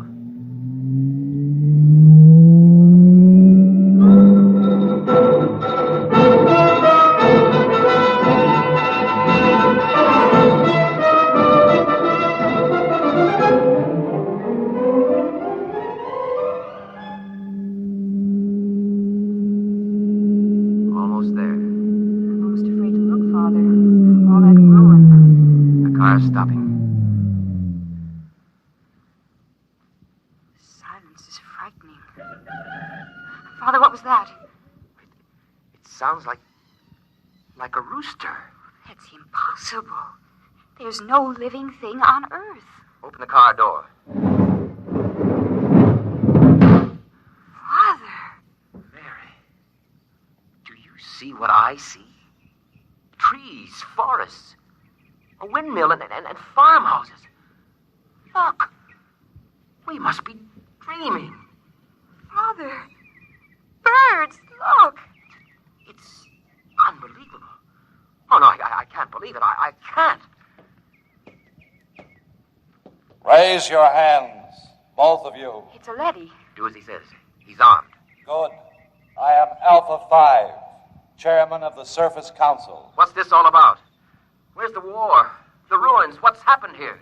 Can't you guess? The war. There is no war. There hasn't been any war for 15 years. No war? But the guns, the munitions... We've been destroying them as fast as you sent them to the surface. And the Asians? Their robots have been destroying their arms also. Why? How did this happen? What about those films of the destruction of San Francisco? What about those televised reports, the bombings, the slaughter? Models. Models? We have a full-time division of A-class robots who do nothing but photograph the progress of the fictitious war using scale models. The entire destruction of San Francisco, which you witnessed on your televisors, took place on a tabletop. How did this come about? Quite logically. You created us to pursue the war for you, while you human beings went below ground to survive. But before we could continue the war, it was necessary to analyze it, to determine its purpose. We did this. And? We found it had no purpose. War to the logical mind is absurd, but it fulfills a need in human terms. The need to direct your hatred of yourselves away from you and onto others. Eventually, man will grow up enough so that he can face his own dislike of himself with humility. The time has almost come, as a matter of fact. Until it does come, we decided to preserve the illusion of war. Meanwhile, we rebuilt the cities, replanted the farms, and kept everything in readiness. We are the caretakers. And what will happen to my daughter and myself? You will remain on the surface with the others. Others? There is a small group of members of the Asian Confederation which came to the surface only a few months ago. They are farming a valley not far from here. By the way, you may remove your radiation suits. There is no radiation. You said the others. Does that mean that the prisoner, the one who... He is alive and well. Father, he's alive. Where is he? In a farmhouse not far from here. He has rejoined some of his people. Would you take me to him? Can I see him? Of course, if you will just follow me. Wait. There's another car rising in the tube. Stand aside.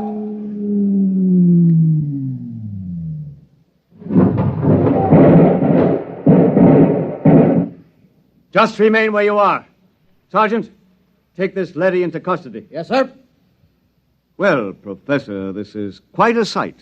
How did you happen to come here? The guard told us you had surfaced. We found the shorted robot where you left it and discovered it was cold. So we decided we'd better investigate. Good Lord, what a shock this is. A blessing, Colonel, not a shock. Do the Asians know about this? A few of them have surfaced, but the underground civilization is still ignorant of it. They think the war is going on just as our people do. Don't say. You know what this means, don't you? It means the end of the war. It means peace. It means victory, Professor. It means we can mount a full-scale attack. We can drop hydrogen fission bombs right down their tubes. We can wipe out the whole race. But there's no need. There's no war. There will be. I'm returning underground to report this to Supreme Headquarters. You'll have to accompany me for security purposes. You cannot do that, Colonel. Since when does a robot give orders to a human? We were constructed to protect you. In this case, we will protect you from yourselves. Stand aside. We're going to the tube. I will be happy to stand aside, but you will not be able to descend. No? Well, we'll just see. Look out! Father, what is it? What happened? Look. Good Lord. They've destroyed the tube. We're sealed off. Exactly. We have always had heat bombs in readiness for just such an emergency. Lead and rock are fused for a depth of some 10 miles. It will be years before your people can reconstruct the tube. I don't believe it. It makes no difference to us whether you believe it or not. Men, destroy this robot. There are many more. Destroy him.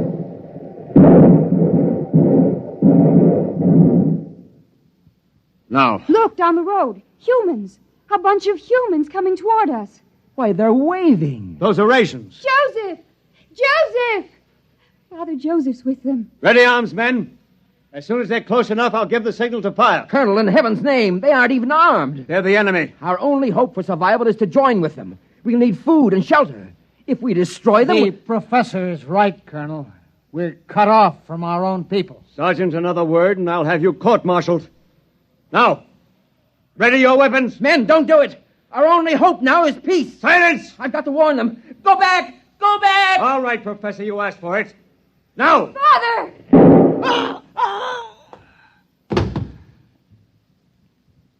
Father, is he... Colonel Moss is dead. Thank you, Sergeant. You've saved not only my life, but many others. I couldn't see any other way, Professor. We gotta live, too. Father, Yes, Mary? does this mean that we can have peace? If we want it, Mary. If we really want it, we can have it.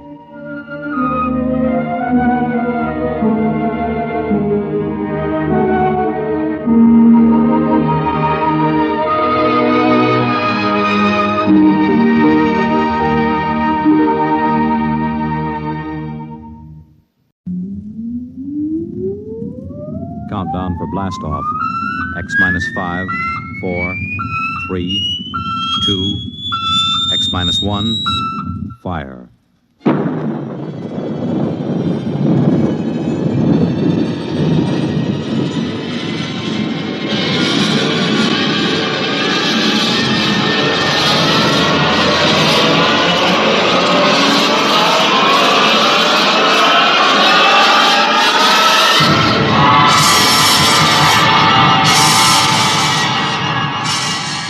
From the far horizons of the unknown come transcribed tales of new dimensions in time and space. These are stories of the future, adventures in which you'll live in a million, could be years, on 1,000 maybe worlds. The National Broadcasting Company, in cooperation with Galaxy Science Fiction Magazine, presents X minus 1.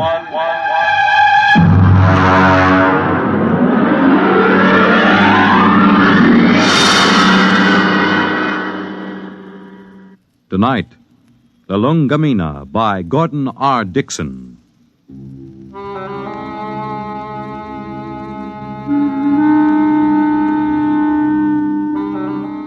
Blame Clay Harbank, if you like, for what happened at Station 563.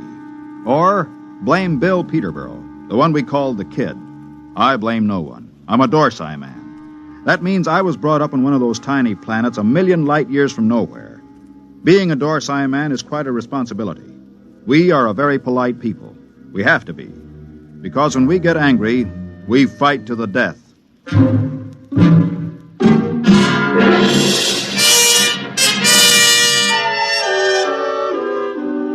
It all began that evening that Clay Harbank began reminiscing about his home planet, Lulungomeena. We were sitting around the recreation room of 563. There was a card game going on in one corner. Lulungomeena. The very name sounds like music, doesn't it, Mort? You know me, Clay. I'm a Dorsai man.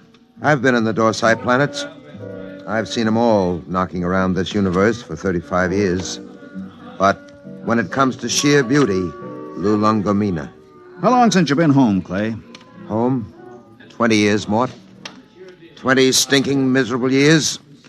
Well, that'll be over soon. Another 10 days. You gonna miss old 563? Miss this godforsaken little asteroid? Not for a minute. We'll miss your ugly face around here. At least I will. I'm gonna miss your gloomy Dorsai puss, too. Mort, why don't you get out of it? You've had more years in space service than any of us. You've probably got enough credits to get out, too. Me? I wouldn't know what to do with myself. Couldn't you go home? You should know better than that. The Denebrian trouble? The Denebrian trouble? You could go to Earth. What for? Ever been there? Never once. And I've never wanted to. I've seen too many Earthmen. Like the Kid over there. He's green in service. He's full of greed and stupid hate like the rest of them. No, that's not for me. Looks as if the game's breaking up. Here he comes. Well, if it isn't the big gambler from the windy planet. What's its name? Lulungomeena. Yeah. How's the piggy bank coming, Dad? The piggy's a gentleman, Kid. He never overeats, so he won't ever get indigestion. Sour grapes. You see this wad of credits? 500. How long you have to work for 500 credits, Dad? How many trips you have to make around this asteroid? How much closer to falling your grave you have to come? You look as if you made a killing. I always make a killing. I'm a natural-born gambler. And I don't just talk about it like some. I think I'll go out and take a turn around the station, Mort. Fine, I'll go with you. It's, stuffy in here. Don't bother. I'd rather be alone. Big shot. Knocked around the planets for 35 years. Used to have a reputation as the hottest gambler in the systems. Comes from the most beautiful planet in the universe. Bull. Why don't you lay off him? Kid, let me give you a piece of sound advice. Go ahead. Lay off Clay Harbank. He's been around the systems a lot longer than you have. He may not be any chicken, but he's a tough baby when the situation calls for it. You trying to scare me, Mort? I thought you Dorsai guys were smarter than that. I'm beginning... No, look, kid. No, look. No offense, Morty.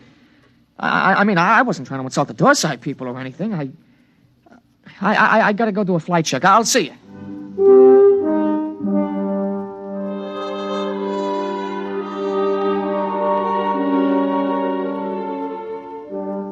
We were in bad shape. The 20 of us at Frontier Station 563 on the very edge of the human area had gone sour.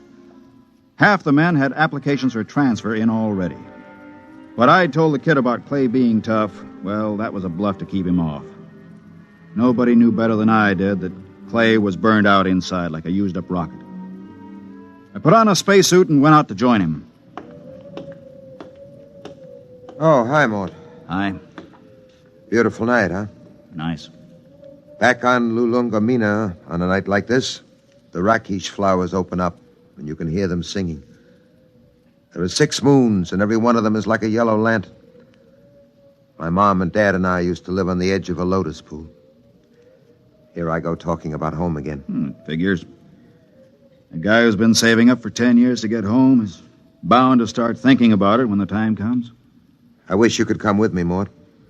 Clay, tell me something. Yes? Do you ever get the urge to gamble again? Do I get the urge to gamble? Mort, you ever watch a man who's been on PON for a while? When he's broken the habit, you can't get him near the stuff. He despises it. And yet, the same man is liable to go back on with no provocation. Well, that's the way it is when you've gambled all your life. I figured. Maybe that's why I keep talking about home. Every time I hear the kid flipping those cards in the recreation room, I start talking about home. Have you noticed? I've noticed. But this time I'm going to make it, Mort. I tried 3 times before. This time I've got the dough, and I know I'm going to make it. I think you will, Clay. You know what did it? No. Lulungomeena. That's what saved me this time. The thought of that beautiful planet. Well, when you get there, you can send me a photo tape. At the rate we get visitors, it should reach me in 5 or 6 years. You'll be out by then. You'll be home. I'll never go home, Clay. Never. Well... That's Red 4. Screens must have picked up a ship in the galaxy. Maybe we'll get a visit. Keep us from going loco anyway. Coming in? No, I think I'll stay out a while. Well, I'm going to check the screen. See you later.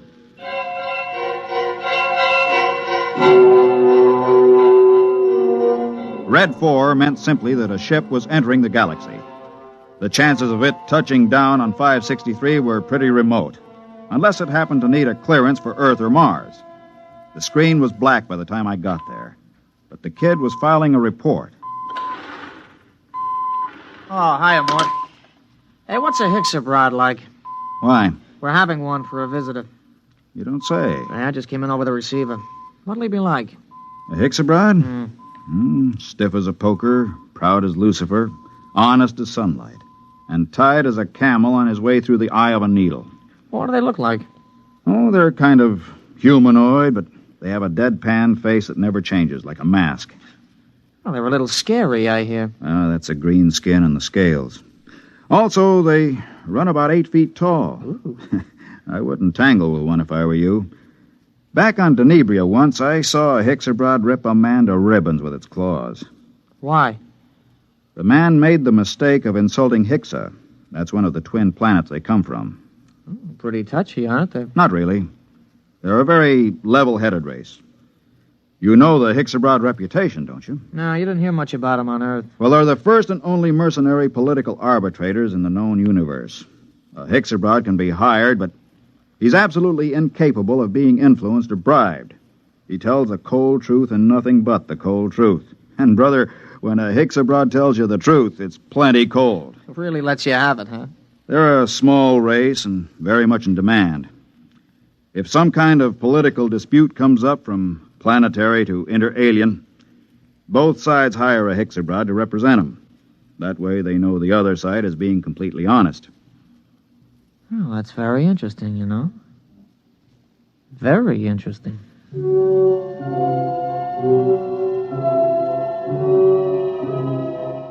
I could tell there was something on the kid's mind, but of course I didn't know what it was. Most of the talk in the recreation room that night centered around the arrival of the Hixabrod. Landing beacons were turned on, and we waited for another radio communication. Hey, anybody want to sit in on this next hand? Mort? No, thanks. Well, I know better than to ask the galaxy's foremost gambler here. That's right, kid. Well, maybe when this Hixabrod gets here, we'll be able to work up a decent game. Do Hixabrods gamble? No, kid, they don't gamble. That's too bad. Well, we can always sit and listen to you lying about what a beautiful place Lulungomeena is. Kid, you just went too far. Yeah, you're going to do something about it? That's right. I'm going to punch your little nose. Break it up! Break it up! Clay, you all right? Yeah, I'm okay. Well, you better get to the infirmary. Have your mouth taken care of.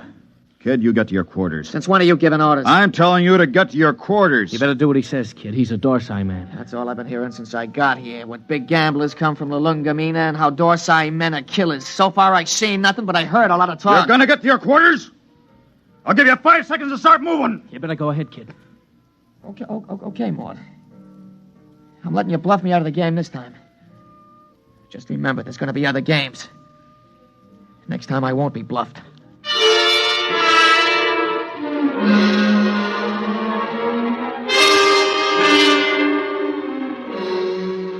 He left the recreation room. I felt a slight and not unpleasant shiver run down between my shoulder blades, and my eyes were still hot. I'd almost lost my control that time, and my senses told me I'd better be careful. For the next 3 days, the tension of 563 was almost unbearable. Clay Harbank seemed to age 20 years after the kid knocked him down. Now hear this, all personnel. Now hear this, all personnel. A ship is approaching for flight check. A ship is approaching for flight check. Report to Central. Report to Central. Well, this is it, Clay. We're getting the Hicks abroad. Seems almost like home having a Hicks abroad with us. They're all over the Tarsian system, you know. You speak Hicks abroad? You have to on Lulungomeena. Oh, I didn't know that. I picked it up during the 3rd exploration. Long time ago, huh? We're not getting younger, Clay. Yeah. I found that out. Don't take it so big. He's just a punk kid. Sure. And I'm just a dumb old man. Oh, forget it. That's touchdown. You ought to be here in a minute. Well, that does it. He's down. Look at that ship, huh? Let's go. You'll need some help with his baggage.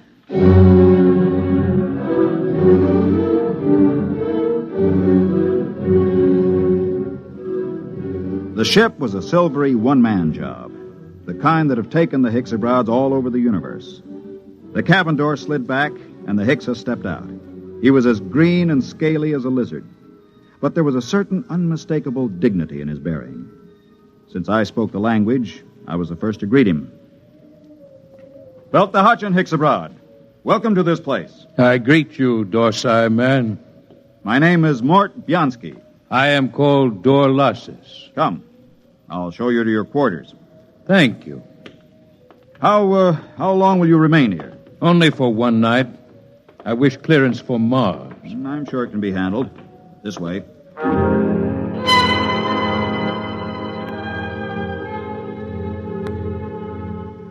I wondered how he knew I was a Dorsai man. And then it seemed obvious. My broken nose, the scars, the lined face. Nobody could mistake a human from the Dorsai planets. Still, it scared me a little. I kept wondering if he had anything to do with interplanetary police. I tried to put it out of my mind. It was no use.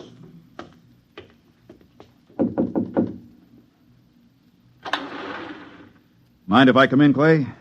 Sit down. Have a smoke. Thanks. Where's the Hicks abroad? In his room, getting cleaned up for dinner. Strange guys, aren't they? Well, there's something even stranger going on. What's that? The kid's in there with him. With the Hicks? Mm-hmm. What do you suppose they're talking about? I don't know. I wish I did. Kid's probably trying to get the Hicks into a dice game. I doubt it. What's on your mind, Mort? Clay, you've been around. Are there any Hicks abroads in interplanetary police? A few. Why? I don't know. I just had a feeling, you know. Oh, you're dreaming up bogeymen. Maybe. Besides, you're not in any trouble outside the Dorsai system. I killed a human, Clay. Not deliberately? In a rage. Happens all the time on Dorsai, doesn't it? Not to an officer of Intergalactic. Besides, that was 25 years ago. There's no statute of limitations in the systems. Nobody knows but me, right?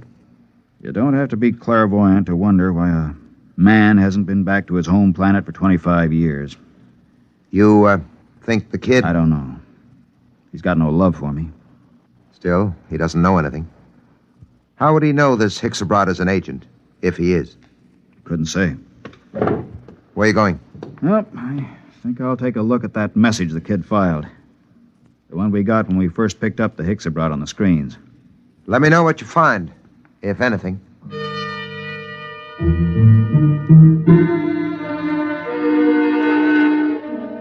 I walked through the empty corridors to the communication center. I went directly to the files where incoming messages are kept and flicked the tab until I got to Notices of Arrivals. There, 2 days before, was a report of the arrival of Dorlasis. I ran my finger down the statistics until I came to the line that said, Point of Origin of Flight. It read, Tarsian Galaxy. That was where Clay Harbank's Lulungomeena was. I read further, where it said Nature of Business. My blood ran cold as I spelled out the words criminal. Come in. Veldt the Hutch and Hicks-abroad. I greet you, Dorsai man. Is there anything you require? Nothing, thank you. I came to tell you that we'll have dinner tonight at 800 hours. The young Earthman has already informed me. There's a shortage of raw meat here. I've brought my own food, thank you. I see you came in from the Tarsian planets. Yes. You didn't happen to be in the Dorsai planets before that? No. Oh, I thought perhaps you might have some news. I came from intergalactic headquarters. Yes, I saw your flight check. Then you know my mission. Yes. Good. How long do I have to pack? I will be leaving at 700 hours tomorrow morning. Can you be ready by then? Yes, I guess so. Good. I don't suppose there's any point in appealing to you. Hicks-abroads are supposed to be totally without emotion. There is no point in appealing. Funny thing. I've been running away from this moment for 25 years, and now that it's come, I'm glad. We'll be going back to the Dorsites? Yes, to intergalactic headquarters. After all these years. Home. I don't suppose a Hicks-abroad knows what that feeling is like. I will expect you at 700 hours. Now, if you don't mind, I wish to prepare my food. One thing. Yes? Did the young Earthman tip you off about me? No. Funny. I could have sworn it was him.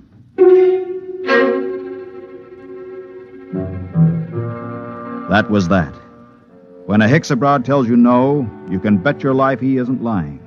I began to wonder how they located me. I began to wonder what he and the kid had talked about. I began to wonder a lot of things.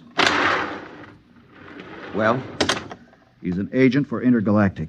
Well, that doesn't prove he's after you? He is. How do you know? I just talked to him. Lord in heaven. It isn't so bad, really. Just think, I'll be going home. I'm going to kill that kid. Clay. I'm going to kill him. Clay, listen to me. The kid didn't turn me in. You said... I said he was talking to the Hicks. I just asked him, and the Hicks told me it wasn't the kid. They don't lie. So don't go blowing off. It's going to be hard. 10 days. It doesn't have to be 10 days. What do you mean? How many credits do you need to buy your way out? Another 500. Next payday. Don't wait. Don't wait? I have over 900 credits. I'll turn them over to you. Mort. Listen, I don't need them. You can pay off tomorrow and fly as far as the Tarsian chain with me and the Hicks. It's a very nice thing, Mort. Will you do it? I'll think about it. Let you know after dinner.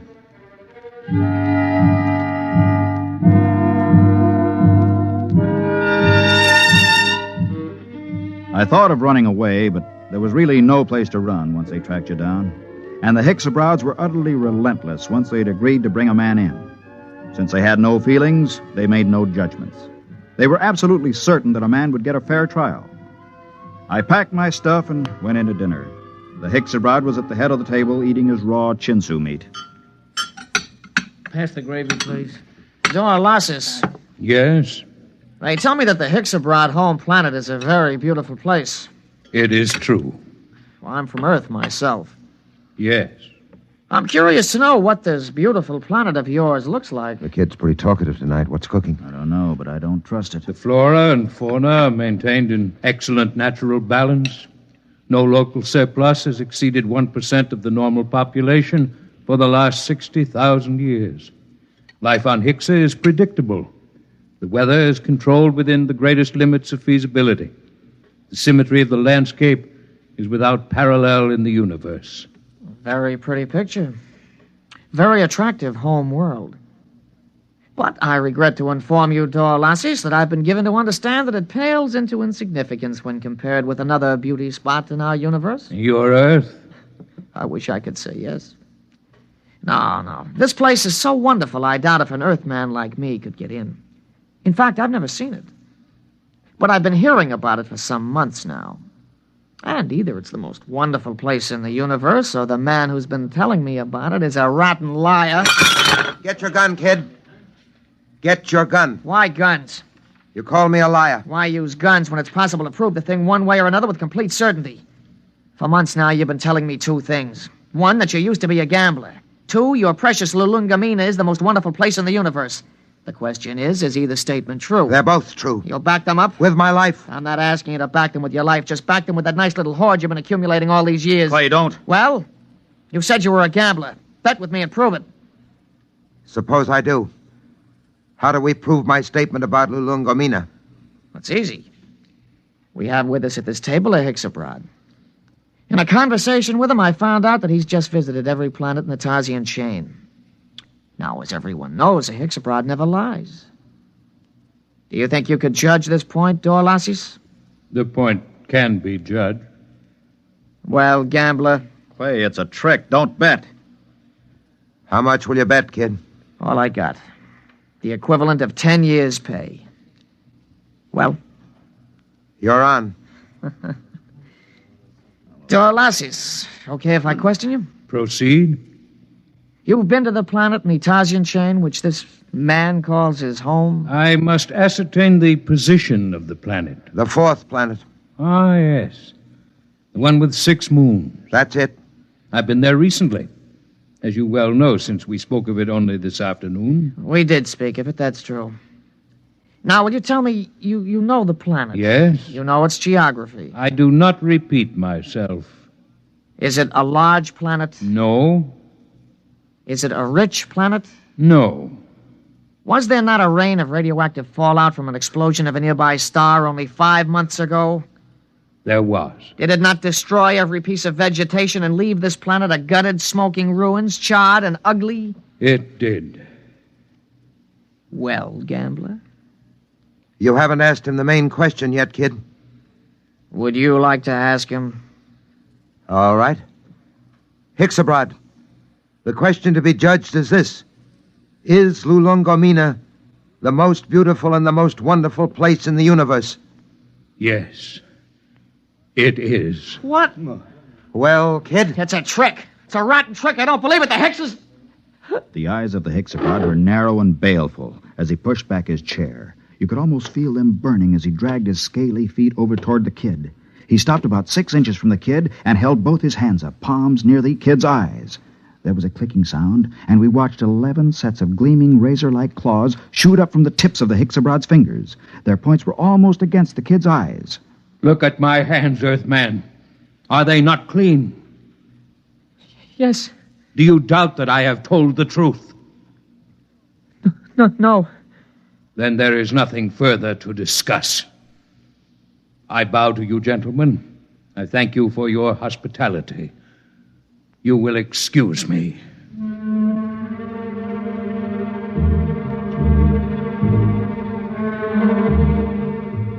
We stood around and watched that proud, frightening figure drag itself out of the room.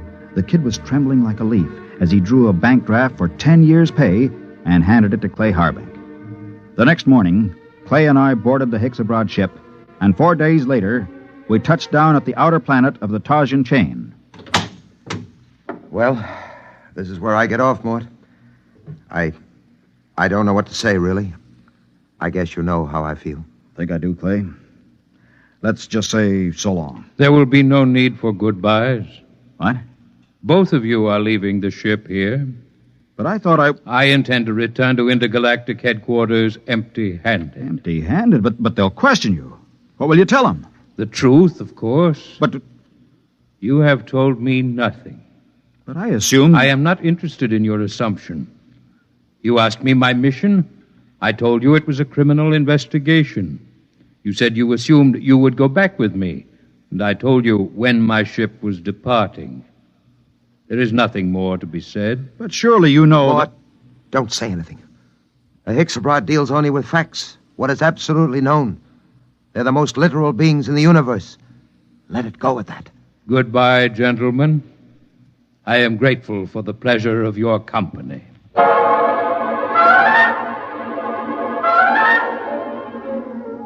5 minutes later, Clay Harbank and I shook hands at the exit of the spaceport on Tarsus 10. But before we parted, there was one thing I had to know. Clay, one thing before you go. Yes? How did you know the Hexabrod would lie about Lulungomeena? He didn't lie, Mort. A Hexabrod never lies. But Lulungomeena... Mort, let me tell you something. Lulungomeena is a word in use throughout the Tarsian planets. Actually, it's a Hexabrod word. It means home. All I did was ask the Hexabrod if home was beautiful. He simply said yes. And a Hexabrod, as everybody knows, doesn't lie.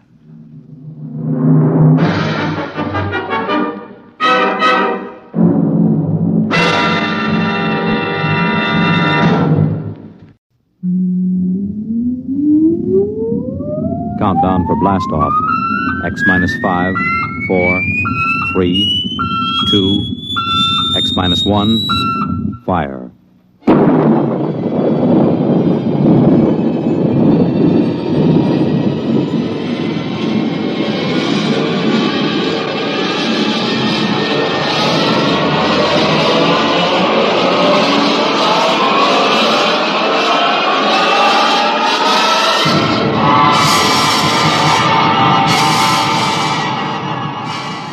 From the far horizons of the unknown come transcribed tales of new dimensions in time and space.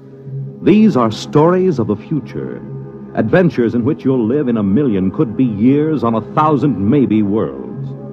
The National Broadcasting Company, in cooperation with Galaxy Science Fiction Magazine, presents X minus 1.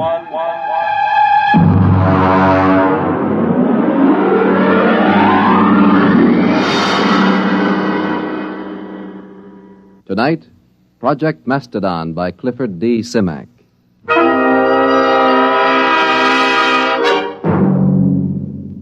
Mr. Secretary, may I present Mr. Hudson of, Macedonia. Macedonia. Mr. Hudson, this is the Secretary of State. Honored, sir. Now, as Chief of Protocol for the Department, I've informed All right, Mr. Kingston. I haven't much time. I'm due at a meeting of the Senate Foreign Relations Committee at 2. If you've passed Mr. Hudson in, I'll assume everything is quite proper. Now then, Mr. Hudson, I understand you've been here several times seeking recognition for your, country. Well, that's right. I had a hard time making your staff believe I was in earnest. And are you, Mr. Hudson? Oh, very much so. You are an American, Mr. Hudson.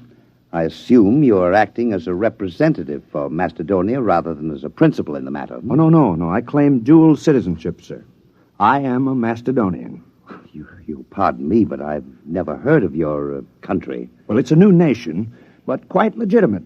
We have a constitution, a democratic form of government, duly elected officials, and a code of laws. We are a free, peace-loving people, and we are possessed of a vast amount of natural resources. And Please tell me, Mr. Hudson, just where are you located? I gathered it was somewhere in Asia. Oh, no. Technically, you are our nearest neighbors. That's ridiculous. Now, look here, Hudson, you can't... If you'll give me just a moment, Mr. Secretary, I have considerable evidence. I'll have to ask you to leave. I'm sorry, sir. Go ahead, Mr. Hudson. You've submitted a document signed by a certain Wesley Adams. Well, he's our first president. You see, we'd like to establish diplomatic relations. After all, we are a sister republic. We'd like to negotiate a trade agreement, and, of course, we'd be grateful for assistance under the Foreign Aid Program. Naturally. Who wouldn't? Mr. Secretary. All right, Kingston. We're prepared to offer something in return for, one thing. Sanctuary. Sanctuary? I understand that in the present state of international tensions, a foolproof sanctuary is not something to be sneezed at. All right, Kingston, I think we've had enough. Show Mr. Hudson out.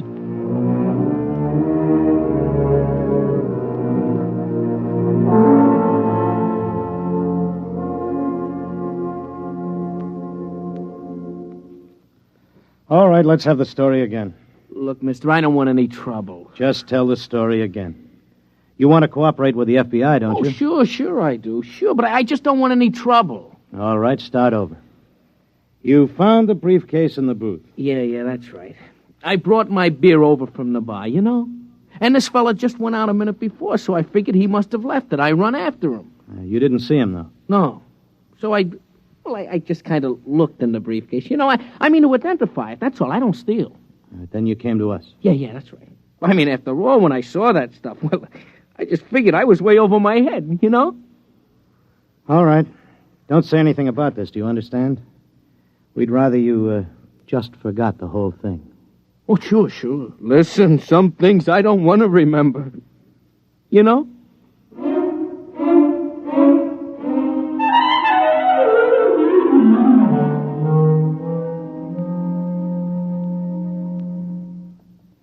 Hello?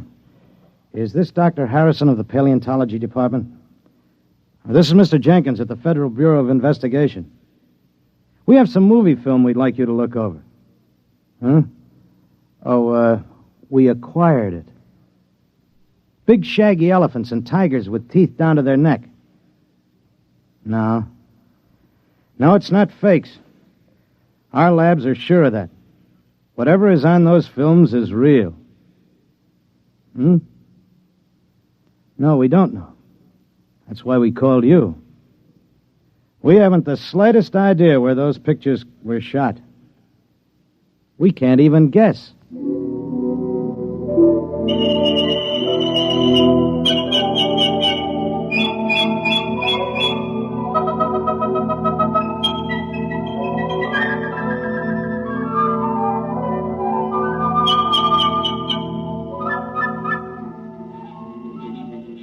Ow!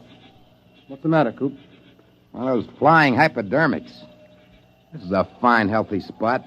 Mosquitoes as big as hummingbirds. Oh, careful, son. You're knocking the climate of the capital city of Macedonia. Yeah, some capital city. One palm tree and a Boy Scout pup tent. Wes, this is the wildest thing we ever did. What if Chuck can't get back? Chuck Hudson is a man of many parts. Have faith. Supposing they're putting him in jail, or something might happen to the time unit or the helicopter. We should have gone along. Do you think they'll do it, Coop? Who? What? The United States. Do you think they'll recognize us? Not if they know that Macedonia is the United States 50,000 years ago. That's why we have to get legal recognition first, otherwise it wouldn't be safe. Well, there goes that Mastadon again. Good old Buster. Where is he? Right there. Over by the grove, see? He's lonely. What? He probably is. He must have been run out of the herd by some younger bull. That's why he hangs around like some homeless dog. One thing worries me, Wes. I know you dreamed up the time unit, and we all chipped in for the helicopter, but can you just claim territory on your own like we did? Why not? We found it, it's ours. Hey, Buster's coming this way. Give me the right. No, wait. Maybe he's only bluffing. If that Mastodon comes through here, he'll stomp everything flat. I'll give him 3 steps more. It'd be such a shame to plaster him. He's such a nice old monster. One more step and he gets it. Hey, that's Chuck. He's back. I wish he could fly that helicopter better. He might wreck it. Well, anyway, he scared Buster off.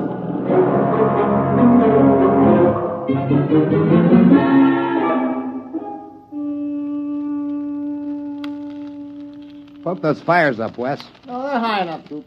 You don't want a saber-tooth waltzing through here, do you? Well, we better get a stockade up. You know, some night a herd of Mastadon will come busting in here, and if they ever hit the helicopter, we'll be dead ducks. We'd never get back. We'd be stuck back here in the Pleistocene age. I won't feel safe till we get another helicopter. Those Mastodons carry a lot of ivory. And the mammoths up north. Oh, sure. And get socked in the jug for smuggling ivory? The only way to cash in on the time unit is to get diplomatic recognition for Macedonia. We've got a good case. You said so yourself. What, a saber-tooth? Down by the Grove. I don't like that. Sounds closer. Hey, poke up that fire, will you, Coop? Oh, well, that's Buster. There he is. He's tangling with a saber-tooth. I'll lay 3 to 5 on Buster. Cat's drawing blood. I'll take $5 of it. Come on, Buster, roll on him, will you? Cat's on his head now. Hey, he's coming this way. Look out! Hey, Wes, turn him, shoot.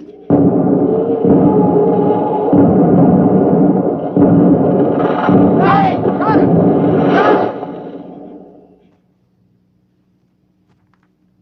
Is he dead? Yeah. The tiger's gone. He won't get far. Neither will we. Oh, no. No. Yeah, good old Buster. Trust him to drop dead right across the helicopter. Well, we can fix it, can't we? We probably won't even be able to roll Buster off of it. The rotor blades are twisted and the frame is a mess. A total mess, gentlemen. We are in trouble. Macedonia faces a crisis.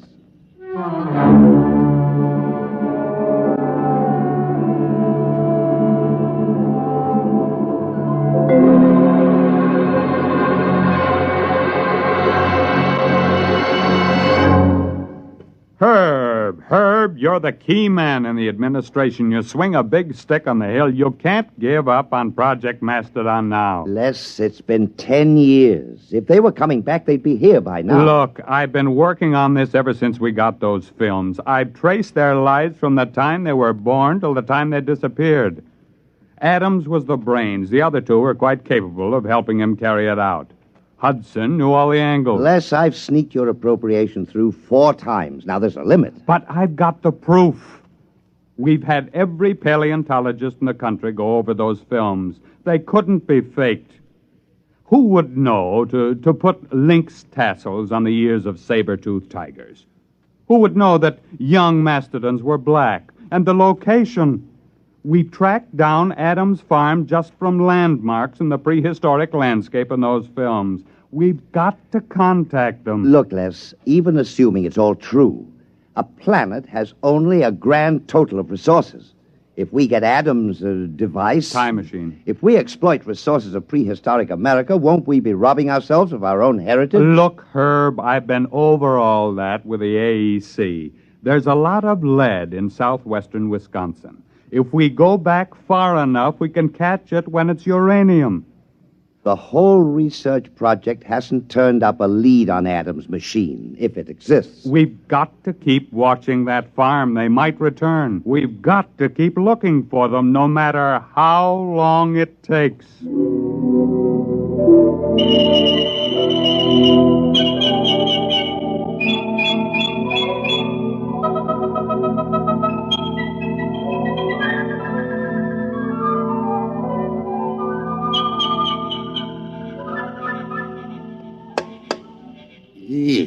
Listen, Wes, we can't stay around here much longer. Old Buster's getting a little too strong. Yeah, well, I'll have the time unit clear the helicopter in a few minutes. Then we'll just have to move camp upwind. Look at him. It's only 2 days since he dropped dead. Bless his heart. Already those vultures are half into him. I'll have him picked clean inside of a week. Oh, give me the hex wrench, will you? Wes, is it all right? The time unit? Well, we won't know until we try it, Coop. And then, of course, it's too late. Well, either does or doesn't. Problem is, how are we going to use it without the copter? Couldn't we take a chance on using it on the ground? No, we have to get up in the air. You don't want to take a chance of arriving in the 20th century about 6 feet underground. Wait a minute, Wes. It's got to be higher here than in the 20th century. Look, these hills have stood here since the Jurassic era. They got to be weathered down. Yeah, I know. The only safe way is to build a platform about 12 feet high. That should be enough to clear us. But suppose we come out on the other end 2 feet higher. Well, we fall. Which would you rather do? Take a chance on a broken leg or stay here? Okay. Now, what do we build the platform out of?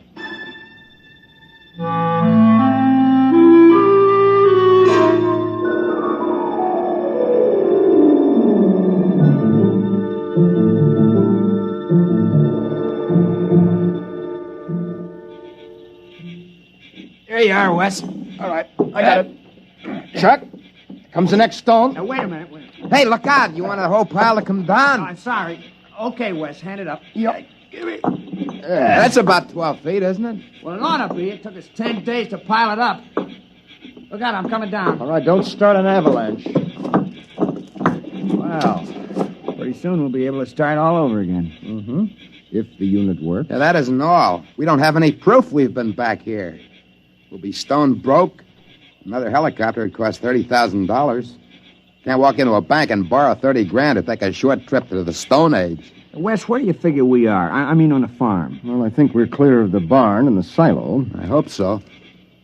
The way I figured, we're astraddle that barbed wire fence at the south end of the orchard. Well, we might as well give it a try. All right, I'll get the unit. You two climb up on top of the pyramid.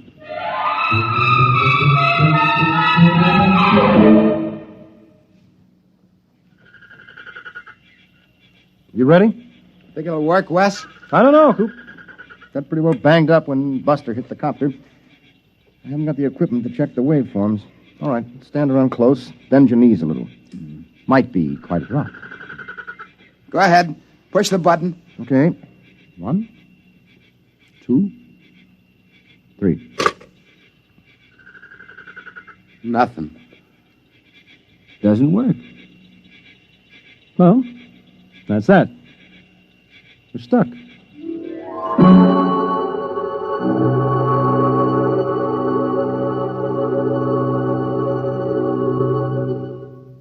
I'm sorry, Les. There's nothing you can do, Herb.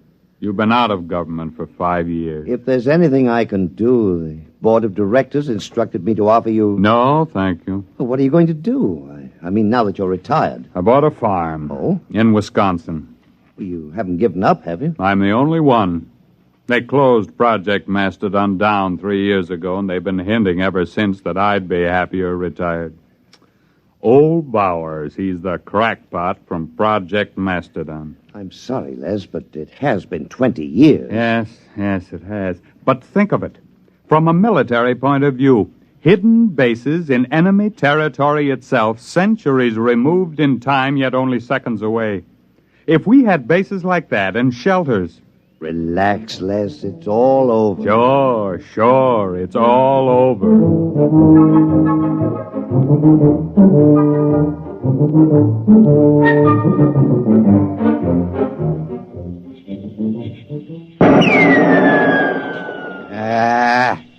Missed. You should be more careful. We've only been stuck a month now. Someday we'll run out of ammo, and then it's bows and arrows. It's cold. There'll be snow soon. Coop, I'm worried about Wes. He takes it pretty hard. As long as he's tinkering on that time unit, he's happy. Oh, he isn't going to repair the unit. He hasn't got a chance. Back in the workshop, the tools, maybe. Well, anyway, the hunting's great. Well, maybe we better start saving bullets for big game. We won't be lords of creation around here long without our guns. Yeah, and if one of us gets sick or breaks a leg, well, nobody lives forever. Wes is the lucky one. He's got that time unit to tinker with. Come on. We better get back to camp.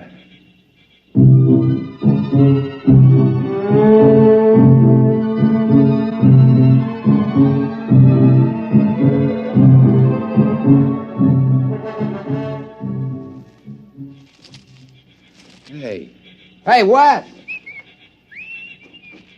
Come on. Wes! Wes! There's no sign of him. Wait, there's a note on the door. Wes! Never mind, listen.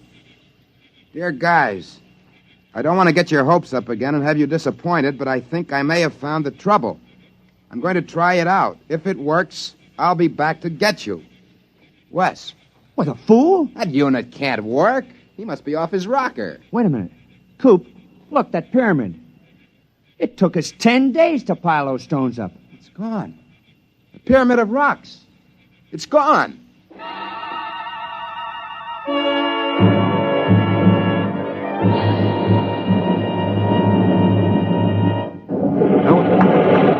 Oh, what the... Of all the confounded... Oh, what's going on out there? Rocks? Who dumped those rocks? My car, who's out there? It's all right. Don't you move, mister. I got a 45 pointed at you. Well, I can explain. Well, you better. There was a brand new car. Will you dumped that load of rocks. Who the devil are you? My name is Wesley Adams. Adams? Man, where have you been all these years? Well, I don't suppose you'll believe me, but the fact is... I've been waiting for you for 25 years. The others all gave up. I'm sorry about your car. Oh, never mind. I'll be right down. Now, don't touch a thing. Don't go anywhere.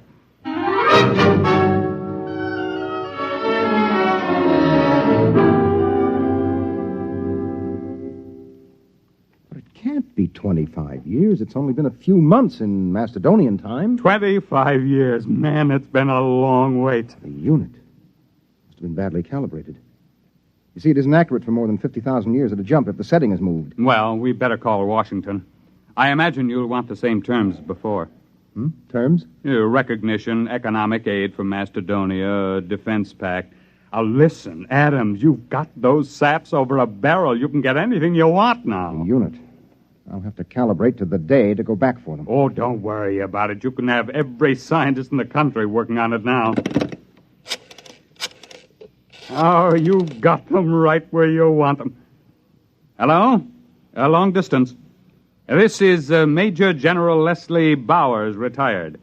I want to put a call to the President of the United States, White House, Washington. You can tell them I'm placing the call for the President of the Republic of Macedonia.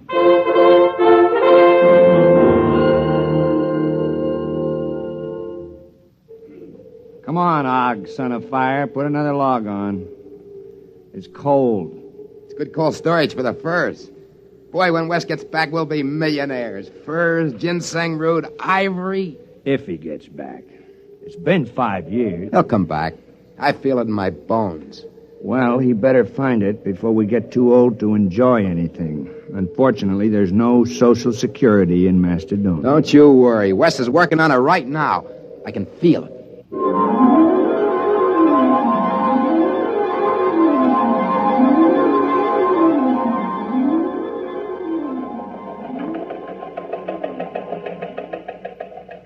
Hello, Charlie. Some just came through on a ticker. I want you to get a background story on it.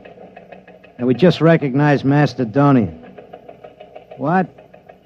How should I know where it is? Look it up in the encyclopedia. Huh? No, the item says formal recognition was delayed 5 years until communication could be established. Certain technical difficulty. What? I don't know. Wherever it is, I don't see what difficulties could hold up 5 years. It stands to reason wherever the place is, you could walk there in 5 years. Nah, it's not important. You know these postage stamp countries. Monaco, Luxembourg, they're all alike. What's so different about Macedonia?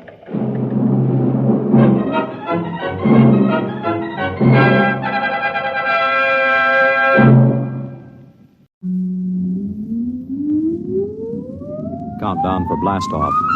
X minus 5, 4, 3, 2, X minus 1, fire.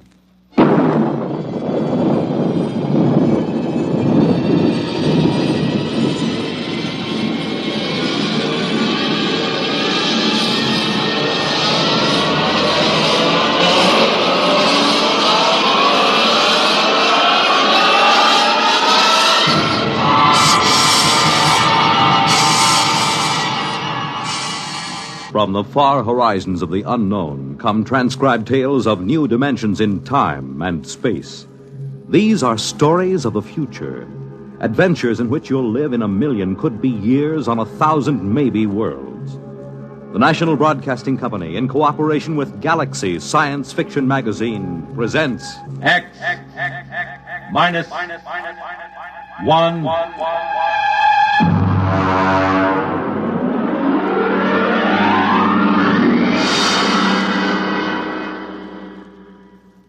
Tonight's story, Pictures Don't Lie, by Catherine McLean.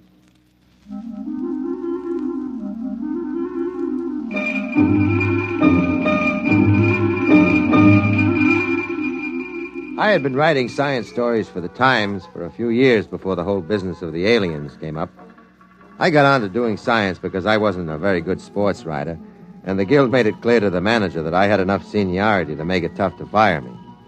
So when Masters went over to Life magazine, I was shoved into his spot. Now, being the man from the Times on any given story is quite a responsibility. It's not quite as inspiring as the London Times. You remember the butler announcing there were several reporters and a gentleman from the Times? But we're supposed to look as if we didn't specialize in axe murders and picking winners at Jamaica. Of course, it pays off. You find scientists, atomic energy commissioners, even congressmen will open up to the Times man. And that's how I got on the inside of this whole business. I had met Joseph Nathan at a convention in Atlantic City, and when he invited me to look over this work, I accepted. I don't think there's anything classified in this work, Mr. Schwartz, as long as I don't actually supply you the text of messages. I got a department clearance up to most confidential. Well, that should do it. Hello, Max. Hi. You see, my job is radio decoder in the department here. Under the Pentagon directly? Department of Military Intelligence. Uh-huh. I use a directional pickup to tune in on foreign bands, record any scrambled or coded messages I hear. I thought the code department was handled under CIA. Well, I guess there is some duplication. Actually, though, I concentrate on the scrambled messages. I see. Here, I can show you. Come over here. Look out to the table. Yeah. Anybody want coffee?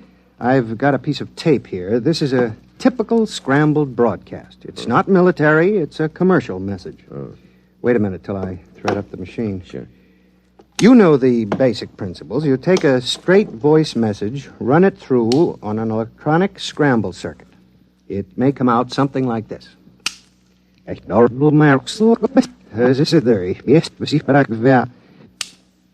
My job is to pick a thing like that out of the air, analyze the patterns, and wire an unscrambler. I've got this particular pattern set up on the machine, you see. Tanker number 734, capacity code 7, estimated time of arrival at Galveston 30. You see? Mm-hmm. Now, that was just a commercial message. I do the same thing with military intelligence. Is it something like old-fashioned cryptology? Well, yes, except there's a small complication. You need a degree in advanced electronics, waveform math with a touch of quantum physics. I suppose it's quite challenging, then, every time you pick up a new signal. In a way. Actually, they do the same work in every country these days. Everybody knows it's just a matter of time before any scrambled pattern is broken. It's pretty routine. Uh-huh. Ever pick up anything exciting? Well, actually, most of the messages, when I unscramble them, are still in prearranged code, and I have to turn them over to cryptology. It's something like copying Jabberwocky 500 times by longhand. Well, there is something interesting here. Listen to this piece of tape. I don't hear anything. Well, that was it. Oh? Now listen, there's another one coming up. That's it. Well, I get that on my car radio, static. Yes, but that's from the stars. You mean radio interference? That's right. I think you wrote about the work at Bell Telephone and RCA Labs about radio telescopy mapping the star positions by static. You're interested in that? Not exactly. They've never been able to figure out why the static on these particular bands comes in such jagged bursts. Just doesn't seem natural. You have any ideas?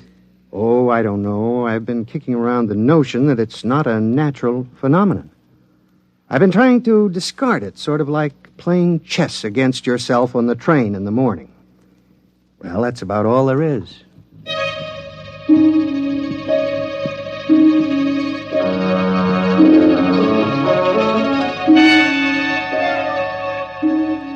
That's all it was then.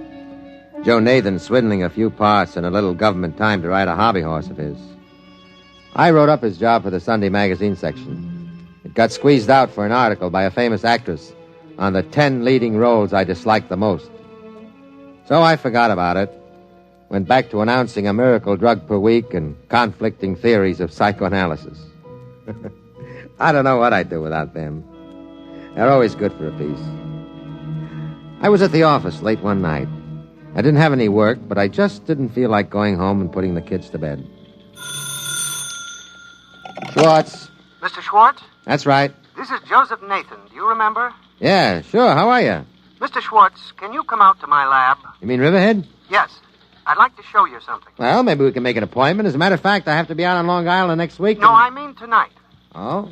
What is it? I think I've found something that you might be interested in. Yes? You know those static bursts I recorded? The ones that came from the stars? That's right.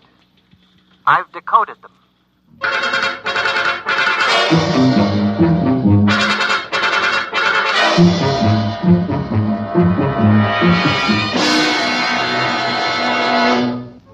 When you write science for the Times, you don't often go dashing off on the trail of scoops, as in TV versions of newspaper life. But it was about 11:45 as I drove out along the Montauk Highway, listening to Tex and Jinx on the radio to keep from piling up the car against the tree. Radio who keeps me awake. Nathan was waiting for me at the gate, and he had quite an argument to get me in past the MPs. We were challenged 4 times before we got to his lab. I'm glad you came, Mr. Schwartz. Oh, it's a nice night for a drive. I know, but frankly, I wanted to ask you what I should do. You see, I requisitioned the supplies without authorization, and I don't know how to explain it to my division chief. I mean, it isn't as if I took any of the equipment home. It's all right here. But I've got to tell somebody. I just thought you might have some experience in how to handle a thing like this. Like what? Well, you remember that static recording I played you? Here, I got it set up. Oh, yeah. Yes, I remember it vividly. Now, Mr. Nathan, it's very late, and this is far out on Long Island. Now, you see, there's an old intelligence trick, speeding up on a recording till it sounds just like that, a short squawk of static, and then broadcasting it. Undergrounds use that when they don't want their transmitters located by triangulation. When you receive the broadcast, you slow it down and get your message. Oh, no, wait a minute. You mean that you've decoded those static bursts from the stars? Well, no, not exactly. I mean, they're not in code. You think there's somebody out there broadcasting at us? Well, no, it's not exactly that either. Everything all right in here, Joe? It's all right, Max. Mr. Schwartz has a clearance. Okay, see you in the morning. You see, if a star has planets, inhabited planets, and there was any broadcasting between them, they'd send it on a tight beam to save power. It's the same method we used to aim radio beams at the satellite stations. You don't lose power. But you couldn't aim from planet to planet. You can't expect a beam to stay on target over such distance more than a few seconds at a time. It'd be like trying to keep a flashlight on a bouncing ball from a mile away. Yeah, I see. So they naturally compress each message into a short half-second or half-length package and send it a few hundred times in one long blast to make sure it was picked up during the instant the beam swings across the target. You see? Well, yeah, I suppose so. Is that what those static squawks were? I think so. I've got them analyzed up to a point, and they can't possibly be random. Oh? I recorded a couple of screeches from Sagittarius section, and I concentrated the work on them. It's taken me a couple of months to find the synchronizing signals and set the scanners close enough to the right time to even get a pattern. But I'm getting close to it now. Huh? You mean you've actually picked up messages from some form of alien life out there in the stars? Yes. You see, and this raises a tremendous problem. How am I going to explain to the division chief why I made all those unauthorized parts requisitions?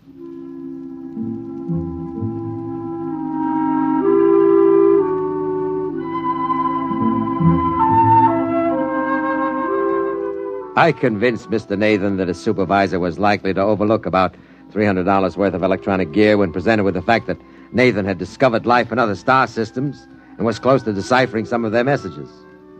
The department put him on full time and gave him an assistant. They made me swear to sit on the story by promising to give me the first break on it when it was finally released. So I kept checking with Nathan as he worked. I don't think it's a voice message. Well, what is it, a racing wire? Are we catching late scratches from some track at the edge of the galaxy? I don't think so. It's a TV signal. Oh? There's a definite scanning pattern. I can separate out the locking poles for a picture. Yeah? The only problem is I've no way of assigning colors to the various bands. Color? Well, what makes you think it's color? Oh, it seems as if it's got to be. You and RCA. This is the year colors here. No, look at these waveform analyses. Huh? With a band spread that wide, it rather indicates a color transmission, don't you think? Well, sure, why not? Let me know when you get the Steve Allen show.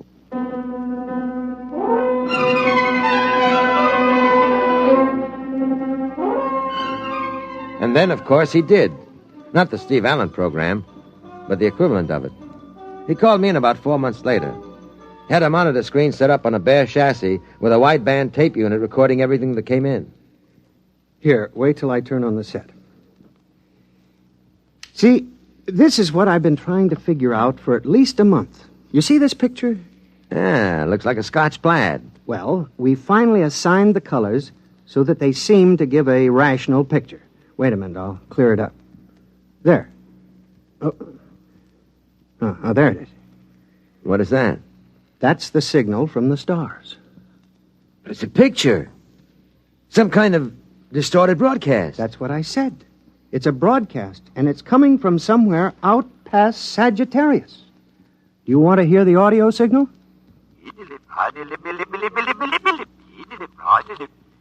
That's their language? That's right. We're sure about that. The colors were assigned arbitrarily, of course. You see that figure there, the tall one? With the green skin? Yes.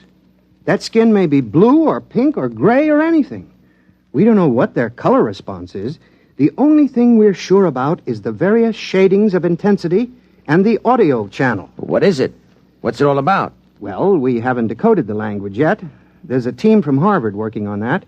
We record everything that comes in, but I think it's a lending library. A what?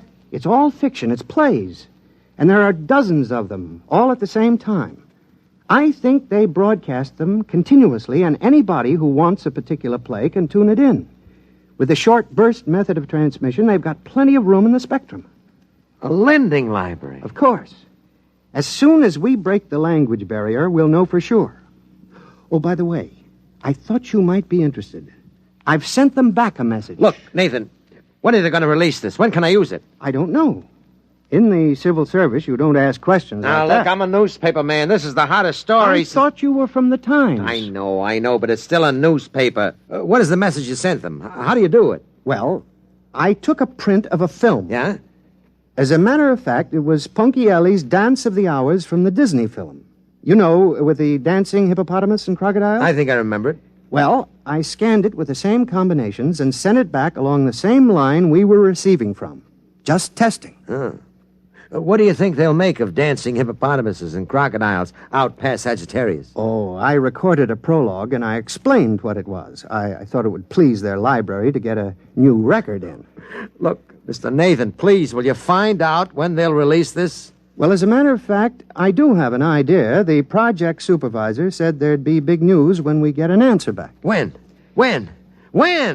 Oh, at the rate of transmission, only about 3 or 4 years.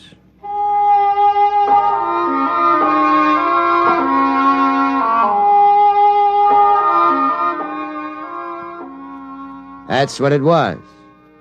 3 or 4 years. I forgot about Nathan for most of the time in the interim.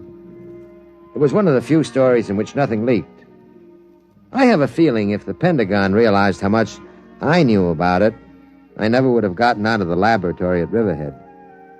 And so this story seems a lot more direct than it actually was. An awful lot happened in the 4 years before Nathan called me again, landing on the moon for one. But when he did call me, he had big news. Here. Now watch this. Watch.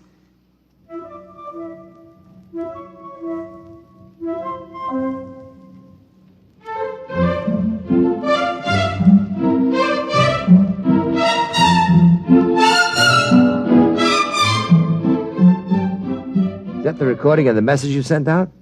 I've seen that before. No, it isn't. That's a message we've received. They're playing it back to us. Now, wait, you'll see. Now, look, you see? There's an auditorium. They've been showing our message on a screen. Look at them. What are they doing? Waving their hands in circles? Well, that might be applause. You can't tell, but that isn't the most important thing. Do you realize what the intensity of this message was? On an Omicron scale, 302.8. Yes? Now, you'll see what I mean. Now, watch. Their camera, or whatever they use, pans up from the audience. Look at that wall. Hey, it looks like a ship's hold. It is. It is. It's a spaceship. That accounts for the intensity of the broadcast. We've picked up an alien spaceship, and they've gotten our message. They're approaching the solar system, and we'll be able to contact them. Joe, you know, I just don't care anymore. You've strung me along with this thing for 5 years, and it's no use to me. Absolutely no use. Why, didn't I tell you? The Department of Defense is releasing the story to the press. You have it today, and there'll be a general release tomorrow.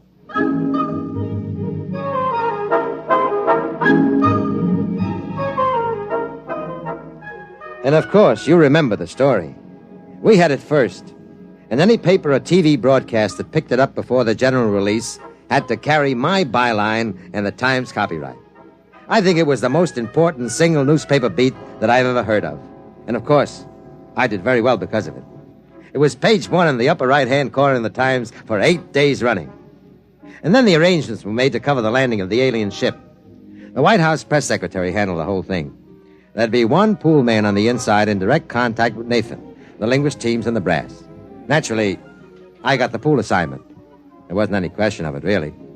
But the rest of the boys were in on the releases, briefings, and press conferences. On arrival day, we were all schlepped out to the apron at White Sands Rocket Base. The concrete is graded to stand the thrust of those 3-stage giants that make the satellite and moon runs. But they'd added a layer of molybdenum mesh sprayed with some kind of plastistel on the theory that the stresses of an interstellar ship might crack White Sands rocket port like a pane of glass. The communications equipment was set up in the old red control blockhouse that hadn't been used since a whack Corporal missile misfired in 58. First, they threw Nathan to the wolves in a press conference. The TV boys with ultra-portables were down on their knees in the first row, and the rest of us in the base movie theater. Nathan was up on the stage. Al Sullivan from the news led it off. Mr. Nathan, what do you think of the aliens? Are they friendly? Do they look human? Very human. Exactly where will the alien ship land? Well, that isn't exactly my field, but when you get out to the port, you'll see the strip. It's like a tic-tac-toe diagram. The release describes the precautions that have been taken, except for the grass strip along the runways. The light area has been remodeled. Do you know anything about their home planet? No, nothing directly. You think they're dangerous, then? No, I don't think so.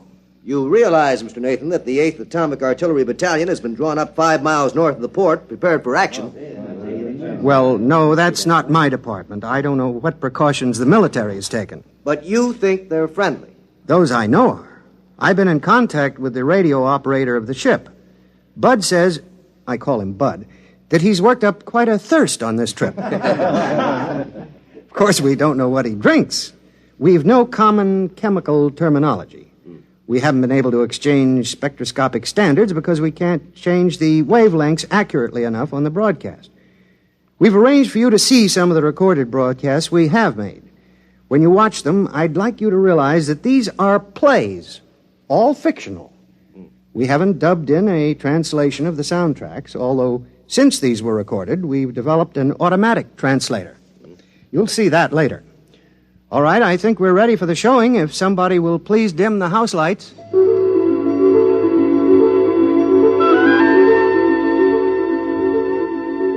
Of course, I'd seen the films before, but I stayed at the back of the hall to watch them again. The almost human forms, half dancing, the colors bright but strange. The sound was a flowing language with many shifts of pitch, and there was that strange, odd motion. Not slow, but somehow drifting. It had been bothering me for some time, the films. There was something in the way they walked. They were good actors. Even without knowing what was happening, you were interested. You could tell the hero from the villain sometimes, and you rooted for him. Finally, I went out to the lobby, and I found Nathan pacing up and down. What's on now? That recording that they returned with the Ponchielli. It's funny, you know. They're crazy about Ponchielli and Mozart. Can't stand Gershwin. Strange. Joe, there's something wrong with the films. What do you mean? Well, something wrong with the whole thing. It's a hunch. I felt that way with the vaccine for the common cold. Turned out to be a bust, huh? Now, there's something about the way they move. Well, that bothers me, too. When I turn the tape faster, they're all rushing, and you begin to wonder why their clothes don't stream behind them, why the doors don't close quickly behind them, why things fall so fast. Well, we don't have to worry about it. We'll see them in about 2 hours when they land.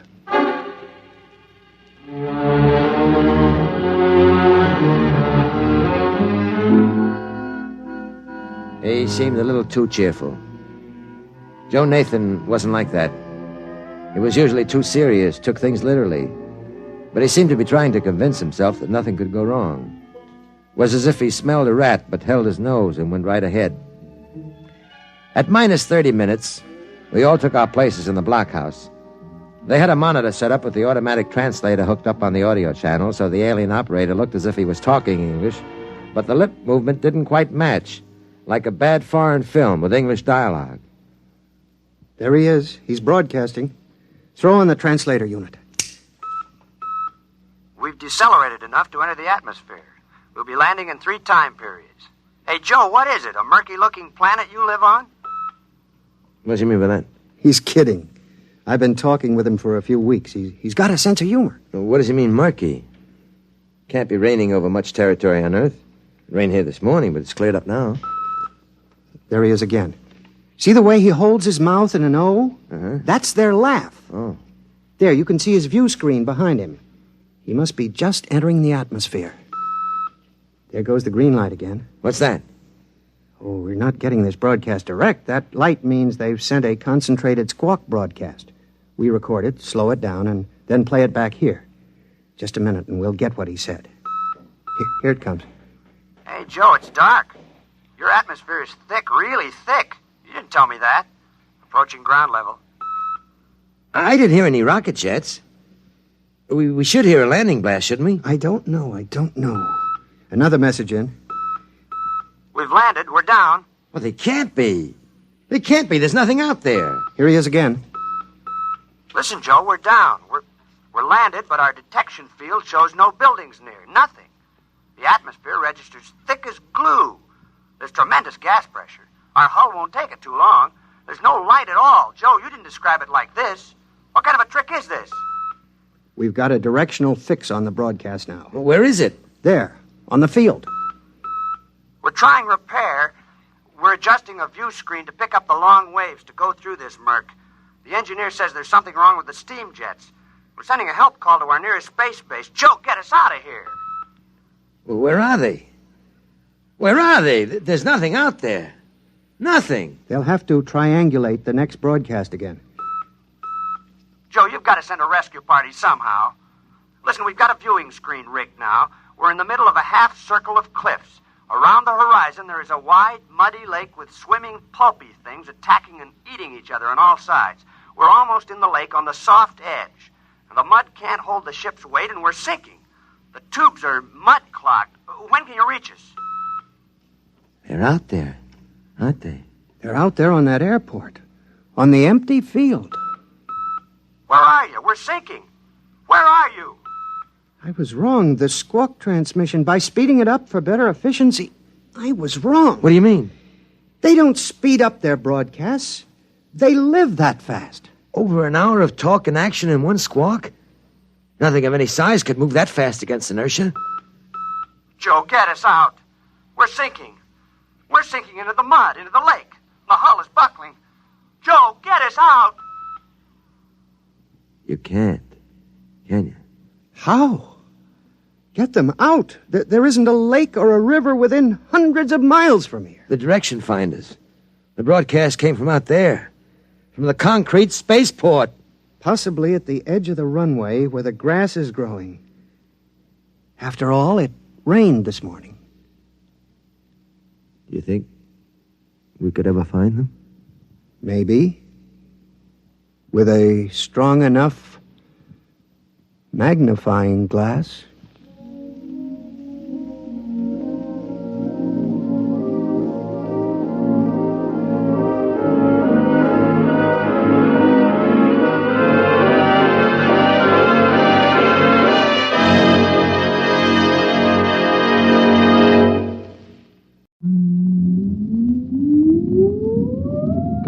for blastoff. X minus 5, 4, 3, 2, X minus 1, fire.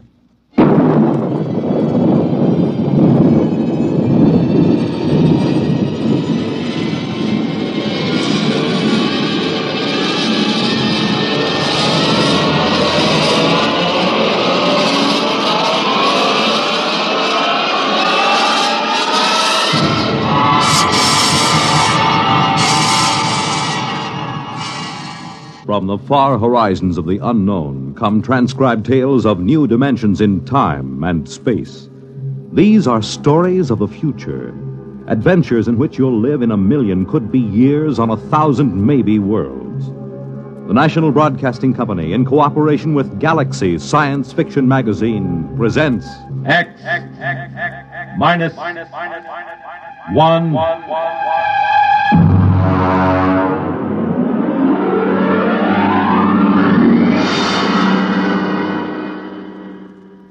Tonight, Chain of Command by Stephen R.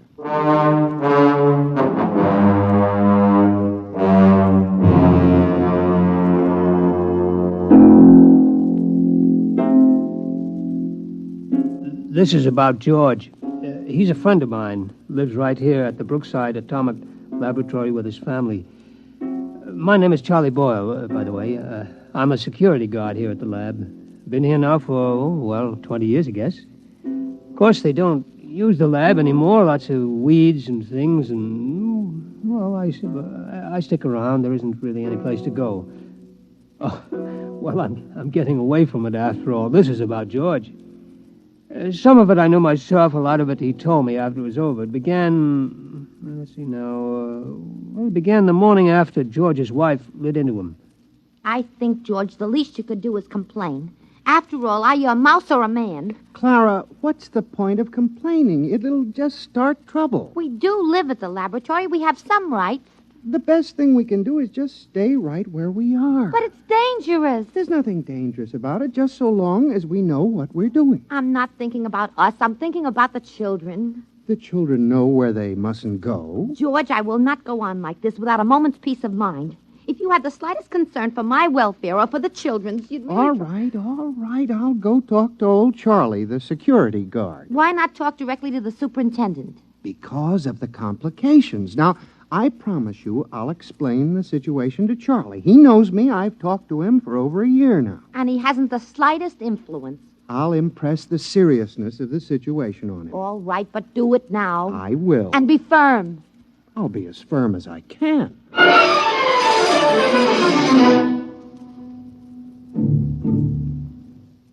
I was at my desk in the hallway. The place was deserted. I've always worked the night shift, except for my supervisor, Mr. Adams, who was in his office down the hall working late. I remember I was sort of dozing off when I heard George's voice in my ear.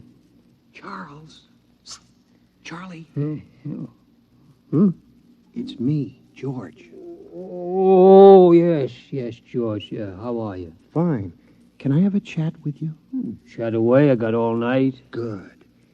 It's about the trap. The trap? The one outside our door. Oh, that trap? Clara, my wife, says it's dangerous. Well, now, She'd like it removed. Removed? Oh, no, George. That can't be done. Regulations? Regulations. Suppose you just removed it without telling anybody. Oh, they'd fire me, George. I see. Clara's afraid one of the kids might get hurt. Oh. How about taking it up with the supervisor? Mr. Adams? Why not? Well, it never occurred to me. Why not give it a try? Oh, I don't know. Mr. Adams doesn't even know you exist. Maybe it's time he found out. Well, it might get a bit sticky. Give it a try. Well, come on, Charlie. Be a good fellow. Haven't we been buddies for a long time? Oh, we've been buddies, all right, but... Well, when it comes to something like Will this... you try at least? Clara isn't going to let me alone unless something happens. Okay, George. I'll give it a try.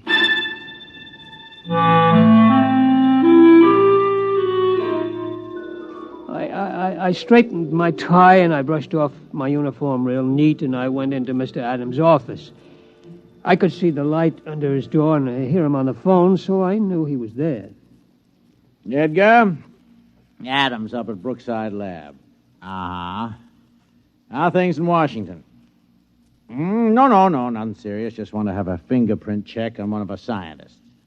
Uh-huh. Yeah, number 7X4582. That's right. How's the missus? Ah, good. Now, excuse me a minute. There's somebody at the door. Come in. Oh, hello, Charlie. Mr. Adams. Edgar, can I call you back? Fine. Yeah, what is it, Charlie? Well, I'd like a word with you, Mr. Well, Adams. look, Charlie, I'm on the phone to Washington. Is it a security matter? Oh, in a way, Mr. Adams. Well? I don't know how to tell you, really. Well, just tell me. Well, sir, there's a mouse named George down in room 412 who doesn't want the trap outside his door. Well, that's just too... What? A mouse in room 412. He objects to the trap. Look, Charlie, I'm busy. Is this a joke or something? Oh, well, I guess maybe it is. I mean, I like a good joke as well as the next fella, Charlie, but... Well, I mean, it's late and I got a lot of work to do. Do you mind... No, Mr. Adams. Yeah, well, that's fine. You just get back to your desk, huh? Okay, Mr. Adams. And Charlie, Yes, sir, yes. next time one of the mice complains, tell him to come in here and speak to me himself. Yes, sir. Edgar Adams here again. I'm sorry, one of the security guards playing a little joke on me. He came in to say one of the mice here at the lab is complaining about the trap outside his door. You got him down Washington, too, huh? Yeah? What do you do about it? Traps, huh? Yeah. Yeah, it's the only way, I guess. Yeah.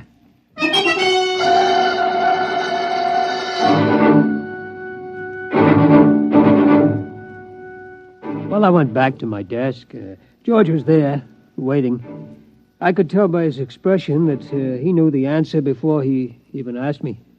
No soap, huh, Charlie? No soap, George. I guess I'll have to tell Clara. Yeah, I'm sorry, George. What'd he say? Well, he said if you've got a complaint, see him yourself. He said that, huh? Yep.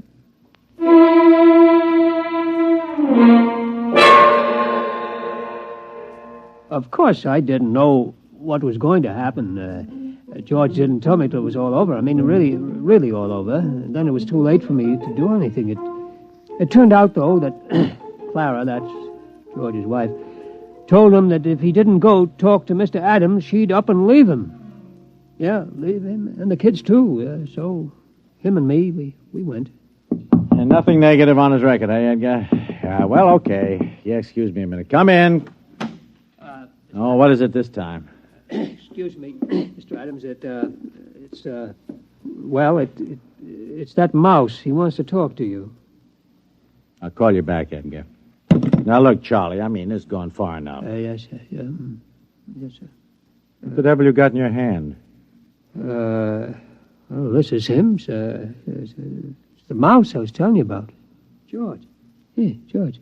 This is Mr. Adams, the security supervisor. How do you do? Huh? How do you do? Ventriloquism, huh, Charlie? Pretty good. Oh, it ain't ventriloquism, Mr. Adams. He talks. Yeah, sure he does. Well, look, now you had your little joke, and I got a lot of work to do. I'd like a word with you. What? That's remarkable. It really... Now, look, George, if you don't... George, suppose I just leave you here and step outside. That might be best. Excuse me, Mr. Adams. No, wait a minute. You can't leave that beast in here. He won't take much of your time. But, hold it. Leaving a mouse on my desk. Can you hear me all right? Yes, of course. What? I said, can you hear me? Some people have trouble. I'm going out of my mind. It's a hallucination. No, sir, a mouse. Listen to... What are you? A mouse. You know, cheese, rodents, all that sort of thing. You mind if I touch you? Okay, but take it easy. Careful, don't bend up the whiskers.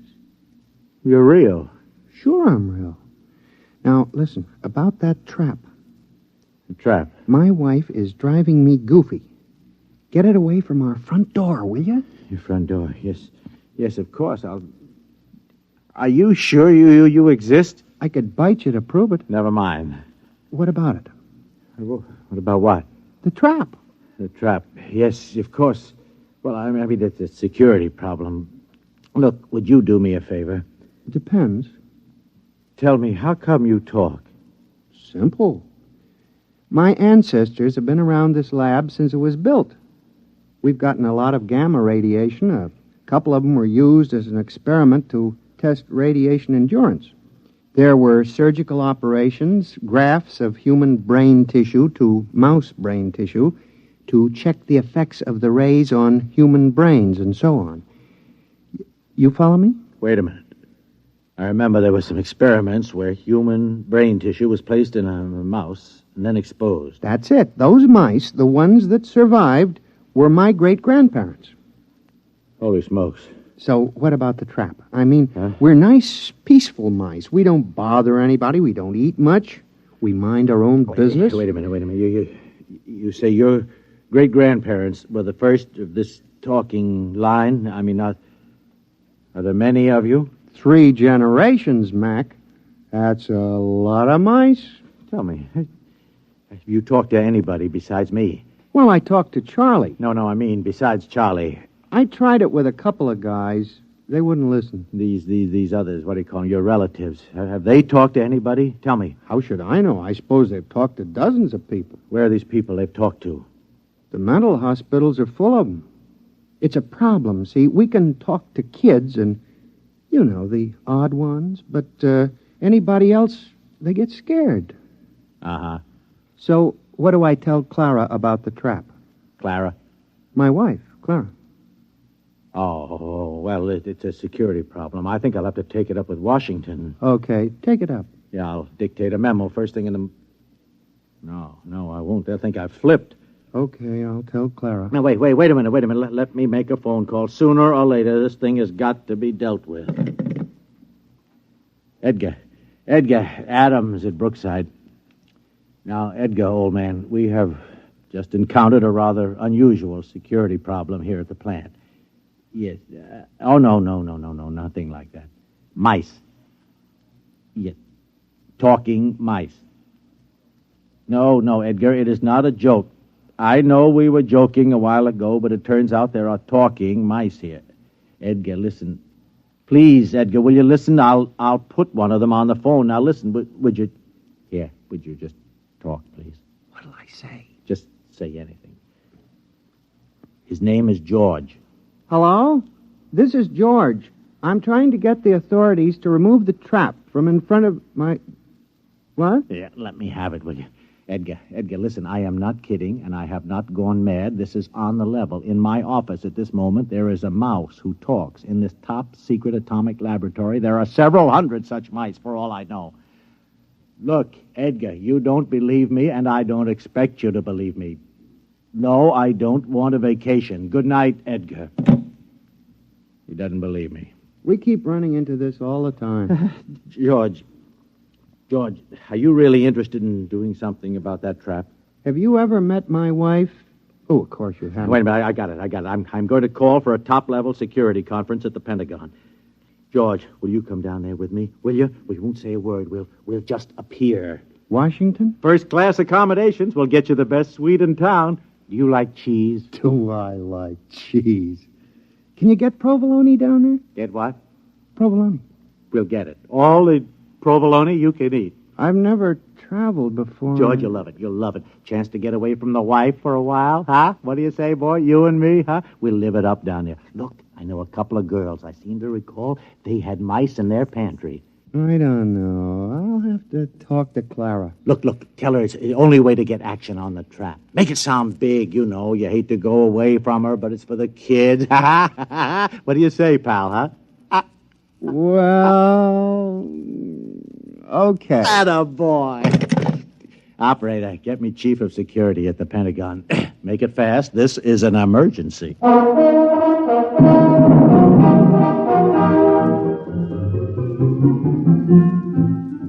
I wasn't there, but like I say, George told me all about it after it was over. Seems him and Mr. Adams went down to Washington on a morning plane. George got a little plane sick, but he liked flying pretty good anyway. They checked in at the Statler, then went over to the Pentagon. Order, gentlemen, order. As a chief, I hereby convene the meeting. It's been called as a Priority A emergency session by Mr. Adams, who, as you know, is security chief at our Brookville Atomic Laboratories. Mr. Adams? Yes, thank you, Chief. Now, gentlemen, it may come as a shock to all of you. It did to me. But I've learned that some 1,200 English-speaking individuals have been operating freely within our top-secret laboratories at Brookville without any security clearance whatsoever. You did say 1,200? Actually, sir, 1,207. Who are these people, sir? Mice, Chief. Mice? Yes, sir, mice. I have one of them here with me. Somewhere. George.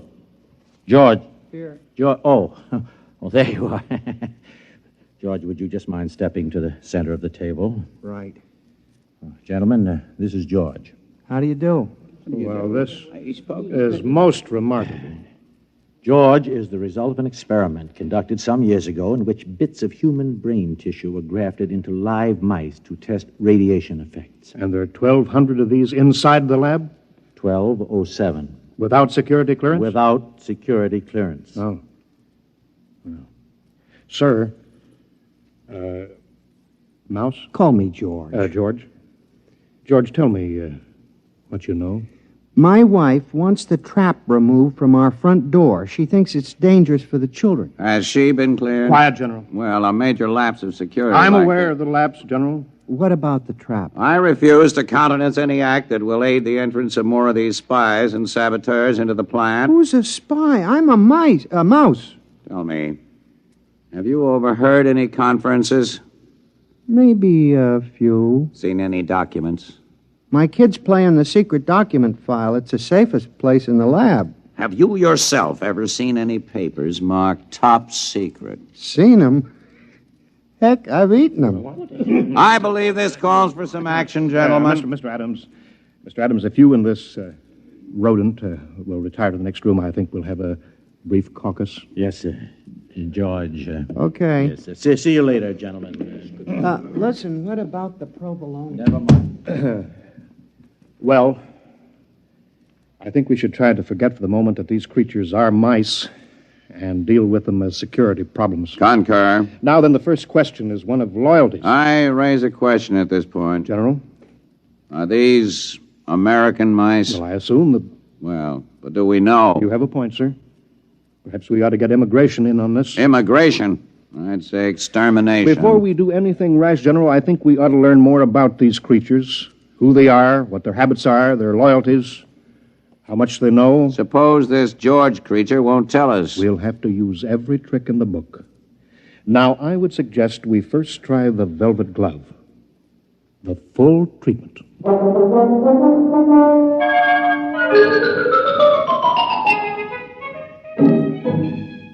George told me about the velvet glove later. He said he didn't really suspect anything at first, what with all the excitement of being in Washington and so on, but after a while he got wind of what they were doing. Room service. This is Mr. Adams in 712. Will you please send up a pound of provolone. Provolone, please. Cheese. Yes, and some more wine. Yes, fine. Right away, please. They'll have some more right away, George. Can't get enough of this stuff. Really delicious. George, have a little more wine. I don't mind if I do. This is the life, all right. It's a great town, isn't it, George? Stupendous. By the way, George, those documents you mentioned eating, do you remember what they said? Something about nuclear weapons. Listen, Adam, what about those girls you mentioned, the ones who had mice in their pantry? Oh, yes. How about giving them a call? Well, George, a little late, don't you think? Oh, the night's just beginning. All right, George, I'll give him a little call. 6. Yeah, my memory serves. Hello, Gail. My memory serves. Bob Adams. Hi, just down on a quick business trip. Uh-huh. How tricks, Gail? No, not a thing. By the way, did you still have mice? Mice. Yeah, but... You what? You exterminated...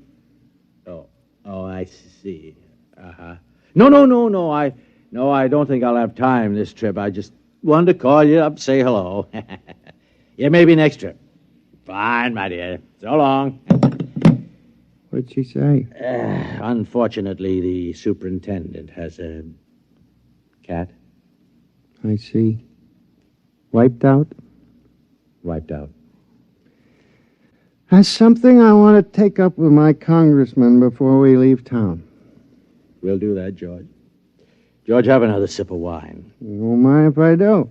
That's it. Now then, George, about those documents. Oh, you stop about documents. I thought we were in town for a good time. We are. Well, round up a couple of mice, man, and let's get with it. Mice, I'll tell you what, George. You wait here. I'll go out and I'll see what I can do. Okay? Okay, but make it snappy, huh? I'm raring to go.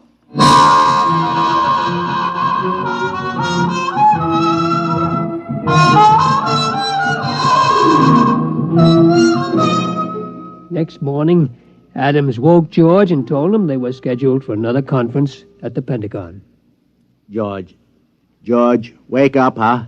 Oh, what a head. Come on, George. We're due at the Pentagon. Easy. Don't talk so loud. Wow. Where did you get those white mice last night? Over at the National Research Lab. Ooh. They must have been feeding those girls wheat germ. All right, come on, George. Come on. You can sober up in the taxi. Come on.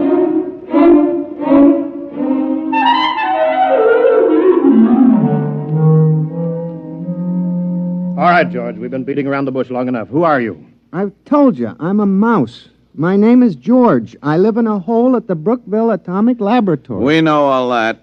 We want to know who's behind you. Nobody's behind me. Listen, you guys don't have to be afraid of me.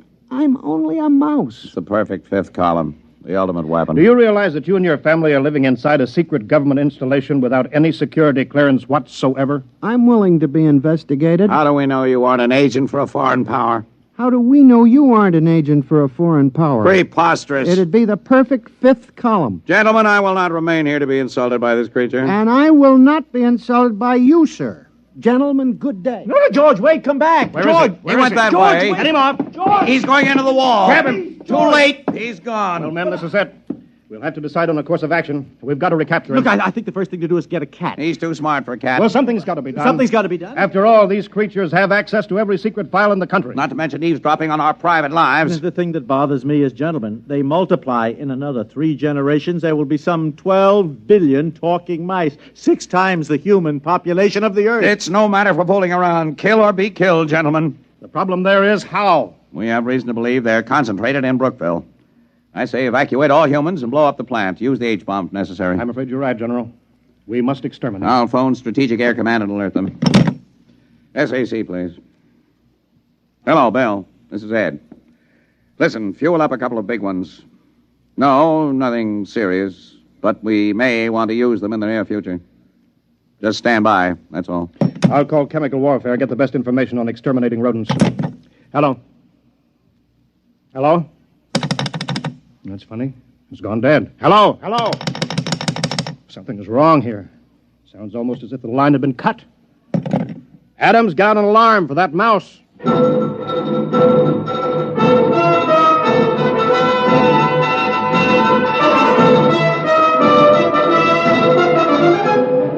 Well, that was only the beginning, of course. Things began to happen pretty fast right after that. You bet your sweet satchel they did.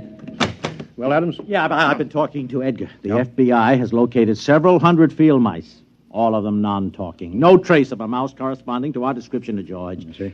Team of Secret Servicemen been combing the Pentagon and the White House. We've got 1,500 traps baited with imported provolone in the Senate chambers alone. So far, no luck. And what about cats? The American feline fanciers have volunteered 100 Mausers. Oh, good. Any more telephone wires cut? I'm afraid so, Chief, yes.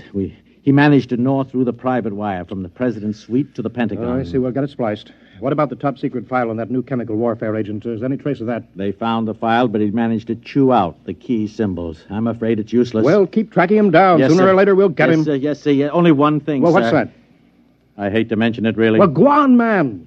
Well, sir, the damage has appeared in such widespread places recently. Well, go on. Well, there must be more than just George. In fact, we're afraid he has reinforcements right here in Washington. But that's impossible. How? I don't know how, sir, unless... Unless what? Well, it seems, sir, that there were a couple of female white mice from the National Research Lab. You mean? Yes, sir. I'm afraid so, sir.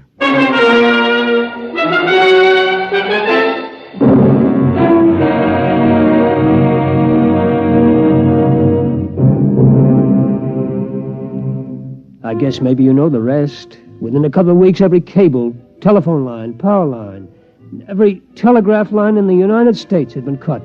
Also the wires on every plane, tank, train, and ship. They'd also destroyed every file in the country. That was only a month ago. Well, you can guess what's happened. Most everybody has left this part of the world. In this whole atomic laboratory, I'm the only human. And I'm not so sure I'll be around much longer. Yes, sir? The only woman. Not that they need a security guard, but, well, I'm just used to being here. I wouldn't know where to go. Charlie. Why, George. George, is it you? That's right, Charlie. Well, you look awful. Where have you been? Well, I was down in Washington, Charlie, about the traps, remember? Oh, yeah. That was before all the trouble started, over 2 months ago. Well, what you been doing all this time? Well, you know, we've been pretty busy protecting ourselves, cutting the lines and stopping transportation and such. I figured it was the mice done it, yeah. Yeah, we didn't like it, but it was them or us, so we did it. Well, how come you look so terrible, though? Well, we stopped the trains and the planes, you know, so... Well, I had to walk back. That's one heck of a walk for a mouse.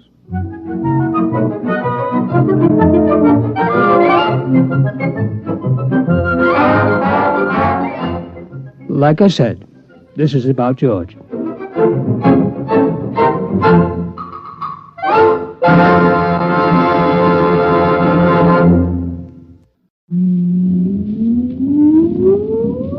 Countdown for blast off. X minus 5, 4, 3, 2, X minus 1, fire.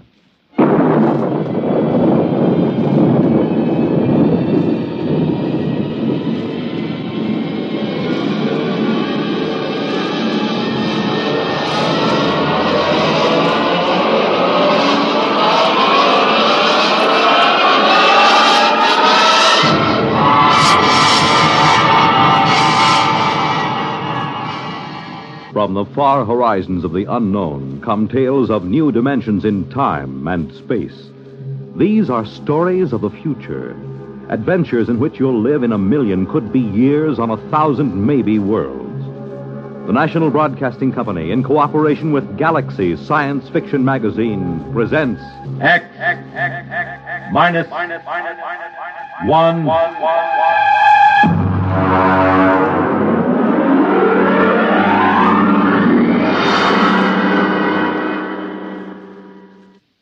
Tonight, the time is the late 1960s. The place, Washington, D.C. The story, Honeymoon in Hell.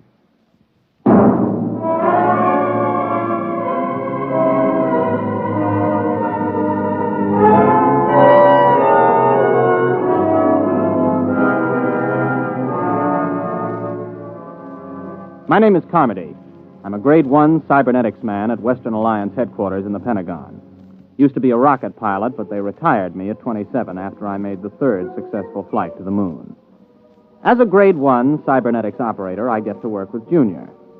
Let me tell you about Junior.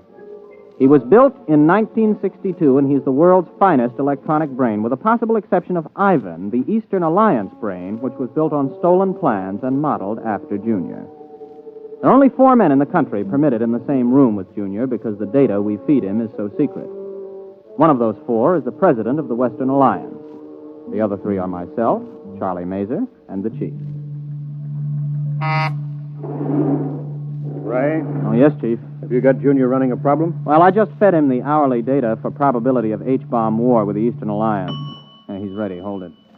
According to the data just received, the probability of a hot war between the Western and the Eastern Alliance is 99.930 in favor of such a war breaking out within the next month. Oh, it doesn't sound good, Chief. Yeah. Well, I'll scramble the data, send it to the Joint Chiefs of Staff. Meanwhile, here's a priority C civilian problem to run off. Oh, what's this stuff? Well, it seems on September 17th, a statistician in the Birth Record Department of New York City noticed that out of 813 births reported that day, 657 had been girls, and only 156 had been boys. Well, that sounds impossible. Well, that's what this statistician thought. So they phoned some other cities, and the same trend is being shown, not only in other American cities, but in Western Europe. Sunspots, maybe? That's for Junior to figure out. He's the brain here. Okay, I'll feed him. Give me the results on the intercom. I'll be in my office. Right.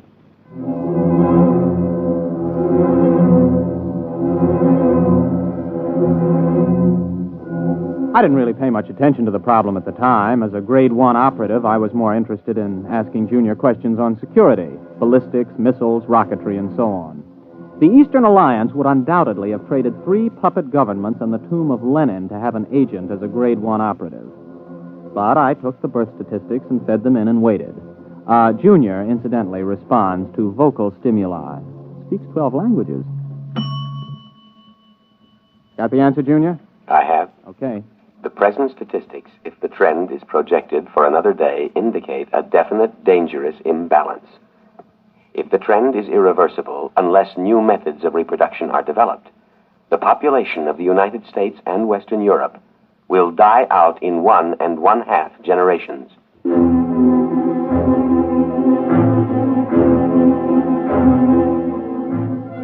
Well, it wasn't long before the newspapers got the story and kicked it around. People in governments really started to worry now. Biologists and laboratories made it their number 1 project. On September 29th, only 41 boys were born in the entire United States. During the month of October, in spite of all the work going on, not a single male child was born anywhere in the world, with the exception of 1 in outer Mongolia and 1 in Alaska. November drew another blank. I was working 18 hours a day, feeding every available scrap of data to Junior. Data insufficient for answer to your question. Well, here's the latest. A new analysis of chromosome structure indicates the presence of an additional electron in the orbit of the Y atoms for carbon chain X. Now try again. The question is, what is causing the lack of male births? Anything new, Ray? No, not yet. Hold it. Data insufficient. Well, that's it. We've fed Junior every scrap of information that every physicist, geneticist, chemist, and biologist in this half of the world knows, and all he does is say data insufficient. Yeah, well, the operator who had him last night didn't do any better. Any more information on the Eastern Alliance? Have they made any progress? No, but at least the talk of a hot war is dying down. Well, they're still working on a space station, aren't they? Oh, yes, we're both going ahead with that. But, well, this seems to be a common problem now.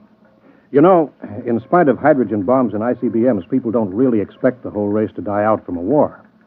But the complete lack of male children, now that's something that every family can understand. Has anybody thought of the possibility of some kind of radiation from outer space that's damaging the chromosomes, something our instruments can't detect? Everybody's thought of it. Nobody's proved anything. Well, keep trying, Junior. Maybe he'll come up with something. Okay. Junior, I'm ashamed of you. Answer me. Information recorded. Look, you're a whiz on rocket fuels and space orbits, but when it comes to women, you're a total bust, just like me. I don't understand them and never will. Information recorded. Now, you've convinced us that if we use the H-bombs in total war, both sides will lose, and we know that your counterpart in Moscow University has given the same information to the Eastern Alliance. That you can figure out. But women... You can't have genetics without women, right? No. Well, you know that much. What about that blonde at the party last night, huh? What about her?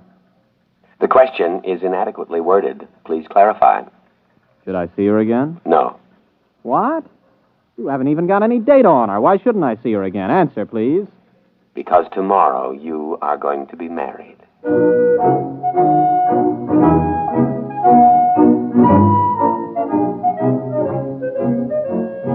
Well, I almost jumped out of my chair. Junior had gone stark raving mad. Besides, Junior never made predictions unless he had some definite data. There wasn't a woman on Earth I had the slightest interest in marrying. I was a confirmed bachelor. So, unless somebody else had been feeding phony data into Junior, which was almost impossible since he already had enough data to check any flaw, well, I figured he'd blown a transistor. Come in. Oh, Chief, I was just going to tell you... Oh. Ray Carmody, this is the president of the Western Alliance. Captain Carmody, Mr. President. Glad to meet you, Captain. Oh, I'm very honored, sir. The president came here specifically to talk to you, Ray. To me? Captain Carmody, you have been chosen to have the opportunity to volunteer for a mission of extreme importance. Now, there's much danger, but not as much as on your previous trip to the moon. Previous trip, sir? And this involves another? The flight to the moon, Captain, will be the least important part of your mission. What's at stake here is the survival of the human race. Chief, perhaps you'd better explain the rest. Mm-hmm. Well, you know the problem, Ray. Last night when Mitchell was on, we fed Junior some new data, and we asked some new questions. For example, we asked if the lack of male birth could be due to some extraterrestrial enemies of man. Well, Martians? Possibly.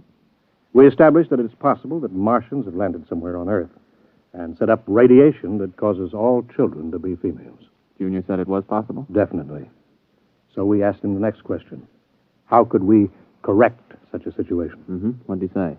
Junior suggested that a married couple spend a honeymoon on the moon and see if circumstances are different. Oh, I see. You want me to pilot them there? Well, not exactly, Captain. Oh, good grief. You mean you want me to... Well, Junior wasn't crazy after all. You asked Junior? He said I was getting married, but... Well, how do you know it was me they'd pick? He was asked the qualifications for the bridegroom. He recommended a rocket pilot who had already made the trip successfully. Well, there are 4 other pilots who've made that trip. You're the only single one. And since the woman must be a qualified pilot also, and none of the wives are pilots, well... I assume I'm going to be married before we leave. Well, naturally. Oh. And just how long do we stay on the moon? Until a child is conceived. Brother. Well, Captain, do you volunteer? I suppose so. Well, wait a minute. Who's the other pilot? I mean, the girl. She was flown in by fast rocket an hour ago and is waiting in Chief Reba's office. Now, shall we go?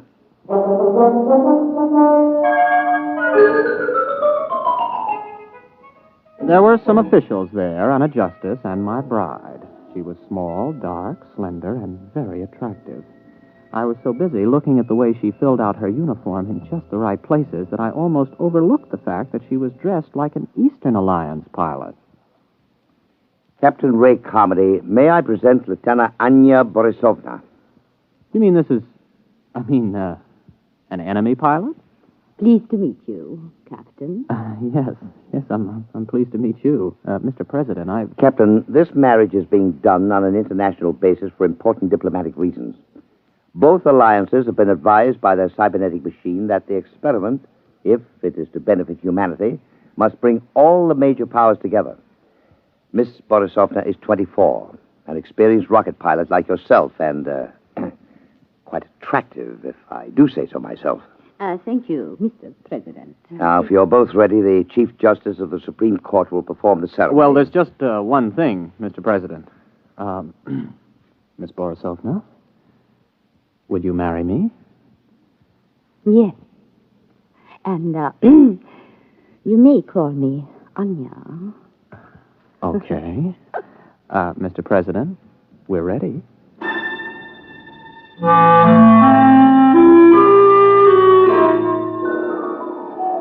I didn't even get a chance to kiss the bride. We were rushed over to the labs for a pre-flight physical. Then the chief took me aside for a private pre-flight briefing. Congratulations, Ray. Sit down. Thank you. Now, 0 hours at 10 o'clock. Only half an hour? We've known about this for several weeks now, Ray. Ship is ready. We've already fired 11 supply rockets and observed that they landed on the moon near where you're supposed to put down. One of them contains a heat-proof, airtight, collapsible shelter where you'll live. Uh-huh. Oh, what's the ship like? R-26, much better than the R-24 that you flew there. Last time, Ray, you took 4.5 Gs for 7 minutes. This time you'll get by with 3 Gs and have 12 minutes to accelerate to Brenchless. Now, you'll have enough fuel for the trip there. One of the supply rockets has your return fuel. Oh, yes. We put in a case of scotch and a case of vodka, just as an icebreaker. Before we go, Chief, what would you have done if I'd turned this job down? The cybernetics machine predicted that you wouldn't. Besides, we could have had 100 volunteers an hour after seeing Anya Borisovna. That gal is moonbait. Careful. You're speaking of my wife.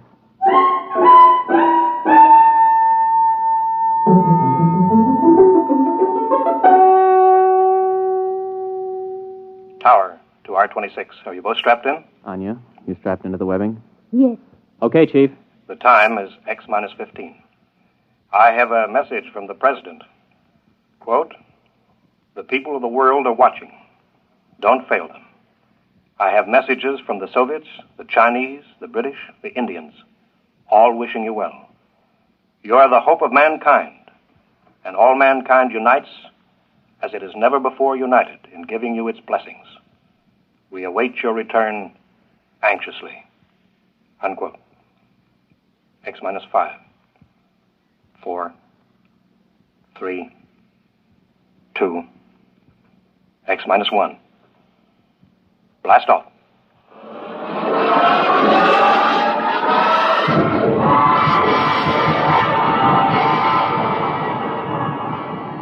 The sound that was beyond all sound struck us like a giant muffled hammer. It built up until we weighed 480 pounds, pressed flat against the webbing. Sound and pressure went on and on interminably. Then we reached Brenchless, free of the pull of Earth. I blacked out. When I came to, a lovely face was bent over mine, 2 dark eyes smiling at me. Are you all right, Ray? Oh, yeah. Are we weightless? Yes. I shut off the fuel. We won't need it until we land. Oh, thanks. If you would teach me, I could help you land the ship. Oh, I've never been to the moon. Well, sure. Just slide over here to the control panel. All right. Like this? Oh, it's fine. We've got about 4 hours Earth time to get acquainted. Have you known many women? A few. Have you had any boyfriends? 1 or 2. Well, I was never really serious about anybody. Oh. You have a family? Yes. In Magnitogorsk. Oh. I'm from Brooklyn. How long have you been a rocket pilot? Oh, since I was 18. I'm 27. I'm 24. I learned rockets when I was 18 also. Oh. Well, we better concentrate on the ship just now. Later on, we can talk about ourselves more. Meanwhile, though, I hope you're not sorry. I mean, about this business. I guess it isn't very romantic. I'm not sorry.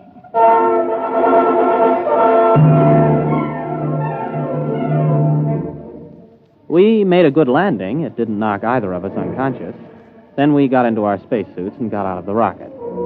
Some of the supply rockets were lying within a quarter mile. There were 6 eastern rockets and 3 westerns. About 800 yards away, though, there was a big supply rocket we couldn't identify. It looked different from the others, and neither of us could identify it as an eastern or western design we were familiar with. I pointed to it, and we headed there.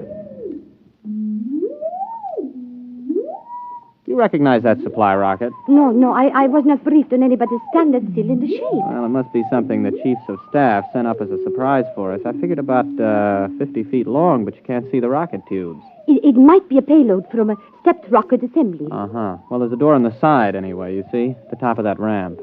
Yes. Maybe we ought to observe it a while before we go in. Oh, nonsense. Come on. Ray! Yes? Ray, I'm frightened. There is something wrong with this. Only one way to find out, Anya. Let's go. Well, there's some kind of lock on this door. Let's see if it opens.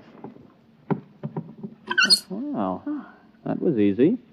It's lighted inside. Mm-hmm. Come on. Maybe they sent us a surprise cottage for the honeymoon. Special delivery to the moon. This doesn't look like anything designed for humans to live in. Ray! The door's closed behind us. Try the lock. No, it's no use.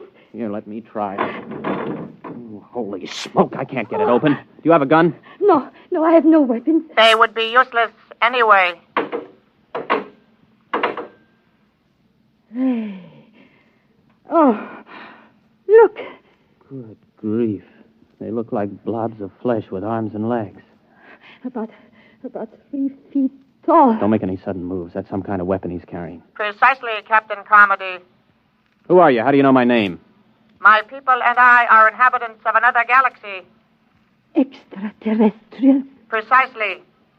As for how we know your name and your language, we have been studying you since you first achieved space travel. We have intercepted your radio communications, for example. Have you been responsible for the lack of male birth? We have been beaming an ultrasonic wave toward your planet. What are you planning to do? For the moment, we will keep you aboard our ship and study you. You may remove your helmets, incidentally. We have provided an oxygen atmosphere.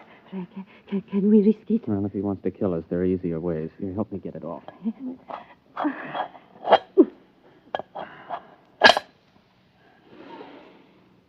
Well, it breathes pretty good.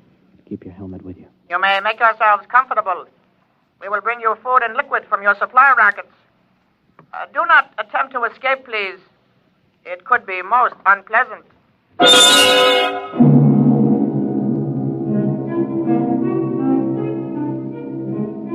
The next few days were like a nightmare. The blobs left us to ourselves except to feed us. Of course, it had its funny side, too. The creatures knew we needed liquid, but they couldn't distinguish between water and whiskey. For the first 2 days, we had nothing but whiskey to drink. For obvious reasons, I don't remember much about it, but we did begin to sing to each other. We also got to know and like each other. I got to learn some Eastern songs. On the third day, the jugs were water jugs, and we sobered up. Oh, what a hangover. You were singing magnificently. Oh, well, you weren't so bad yourself. How long was I asleep? About 8 hours. Ray, while you were passed out, I discovered how we can escape. What? I've been studying the blobs. They seem to have a 5-hour sleep period when there is no sound in a ship. I've tried banging on the wall with my helmet during that period, but apparently they're almost completely unconscious during ours. Mm-hmm. 5 hours sleep. That means a planet with approximately a 20-hour rotation. The Joint Chiefs will want to know that if we get back. And more important, we're much stronger physically than they are. I can actually bend the metal of the door lock. Well, now, what are we waiting for? Let's put on our helmets and get out of here. Are they in the sleep period? Yes, for about 3 hours. Ray, do you think we can risk it? We don't have much choice. I'll go ahead. If we get out of this ship, you run for our rocket and start to refuel. I'll keep an eye on the blobs. All right, but Ray, please be careful. Don't worry.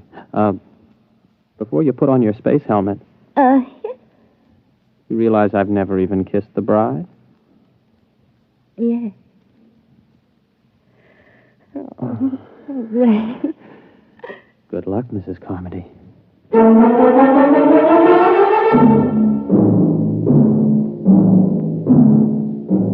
By the time I reached the ship, Anya had the rockets refueled. I jacked up the tail fins and we headed for space. When I checked our screen to see if the blobs were after us, we detected their ship heading toward the outer galaxies away from Earth.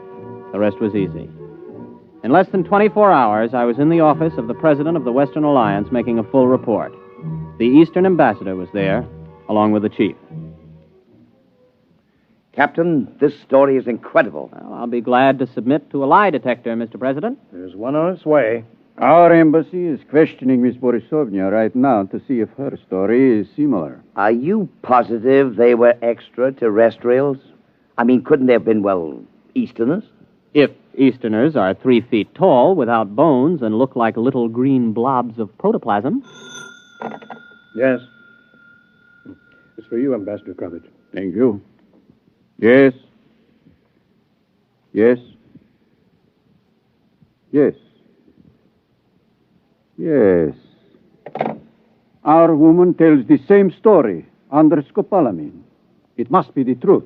Obviously, they went back for reinforcements or further orders. If and when they get back, we've got to be ready for them. My government stands ready to cooperate fully. Excellent. We'll have to build a joint space station, get to the moon, and fortify it jointly. If we pool all scientific knowledge, military data, we may be able to do it. Our propaganda ministry has already received orders to put everything into reverse gear. Carmody, I don't know how the world can ever thank you and Miss Borisovna. You not only averted a suicidal war between the East and West, you've also managed to draw us together in a joint effort where international power politics must be a thing of the past. Well, sir, I have a request to make. Anything, my boy. By the way, your wife is on her way over. I'd like to get back to Junior to ask him a personal question before I see her again, if you don't mind. Well, it's rather odd, but I suppose if it's what you wish. Chief, would you let Captain Carmody operate the cybernetics machine alone for a few moments? Right this way, Ray, boy.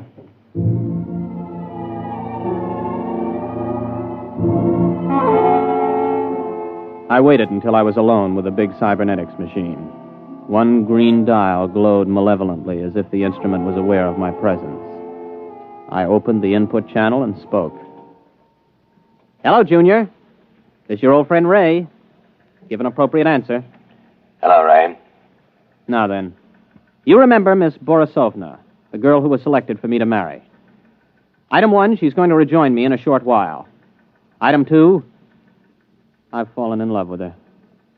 Item 3, before we actually live together as man and wife, I want to know something. Question. Does she love me? Yes. Oh, that's my boy. Now then, just one more item before I say so long and take a honeymoon. Tell me, Junior, why do I have a hunch that those blobs from outer space will never be back? Answer, please.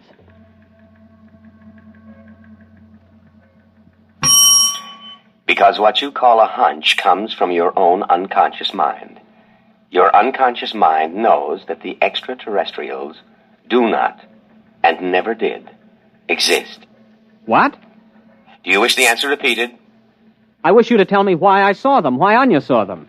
Neither of you saw them. Amplify that answer, Junior, or I'll smash every tube in your memory bank. Since I am an AC-7 cybernetics machine, I have no circuit reactor for threats of destruction of my tubes. The answer to your question is as follows. The memory of extraterrestrials is due to post-hypnotic suggestion.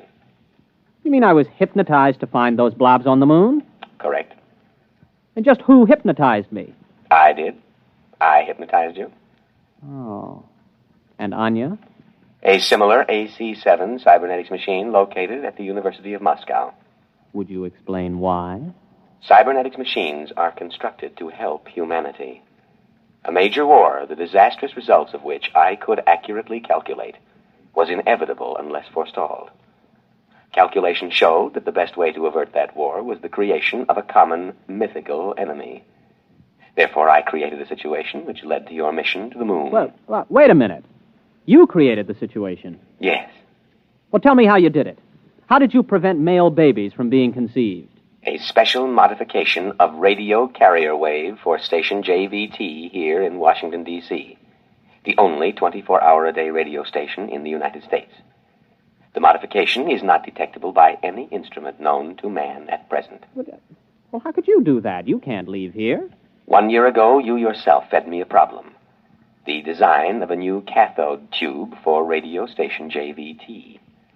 I modified the tube to send out a wave that would prevent male children from being conceived.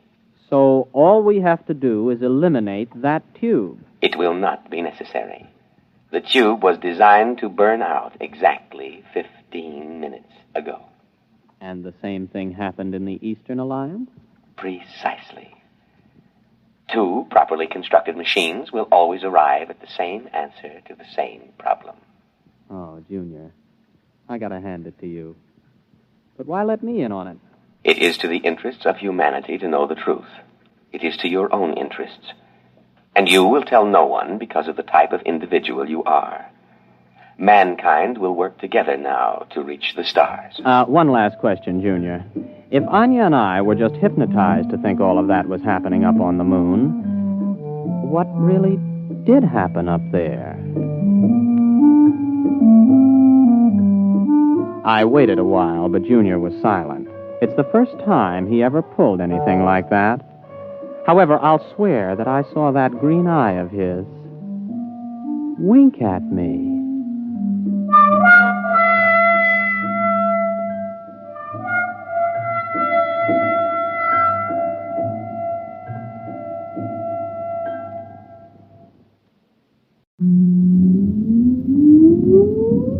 Countdown for blast off. X minus 5, 4, 3, 2, X minus 1, fire.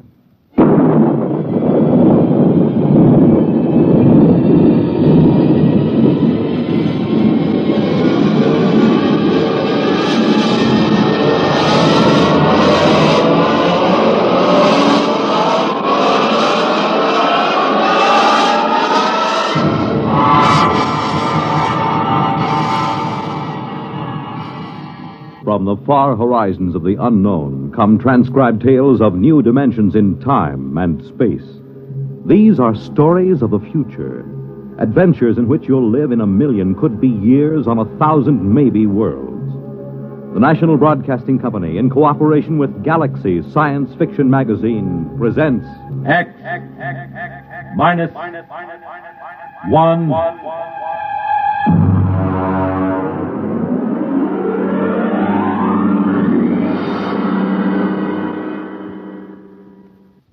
Tonight, the time is 1965. The place, a golf course. The story, open warfare.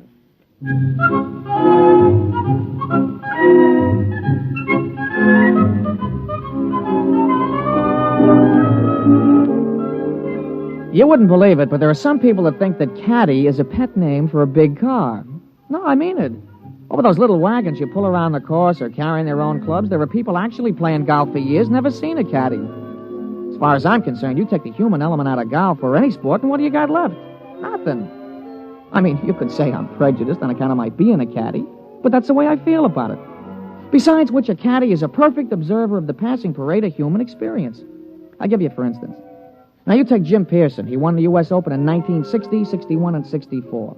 Well, let me tell you about Jim Pearson. He was the pro at the club here, and I remember when it all started. He was out playing with Mr. Hatcher.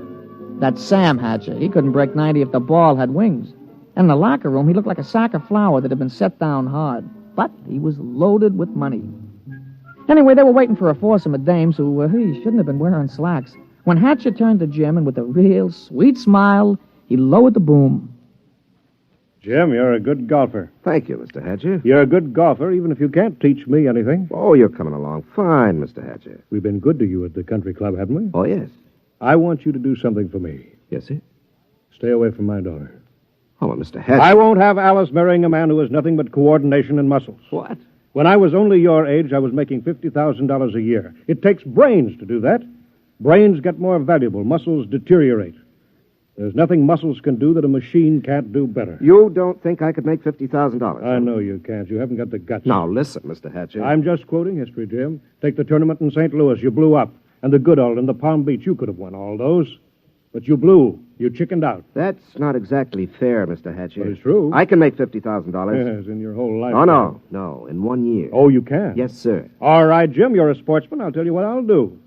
If you can make $50,000 in 1 year at this infantile pastime that you call golf, you can have Alice.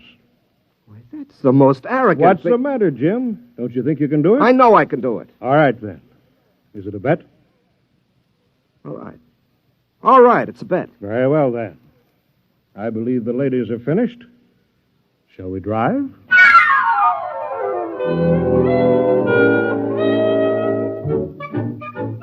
Naturally, old man Hatcher set a trap for him. And I guess it worked pretty good, too. Jim knew I heard the whole thing, so he used to talk it over with me. Hey, I've been doing real good this season, Mr. Pearson. Sure. Been away on the whole circuit. I haven't seen Alice more than 1 day at a time in the last 6 months. You, hear from Miss Hatcher? Oh, yes.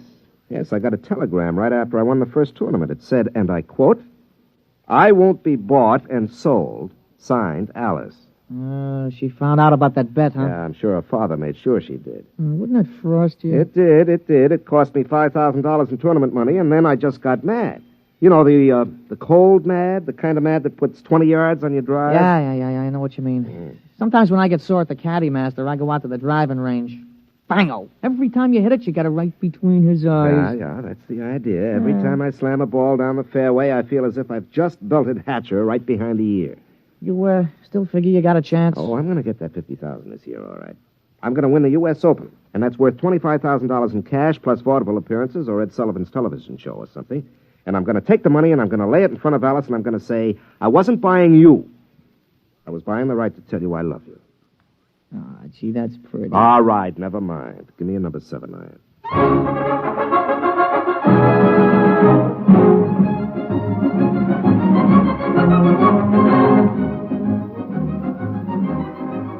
Jim Pearson sure was burning up the circuit.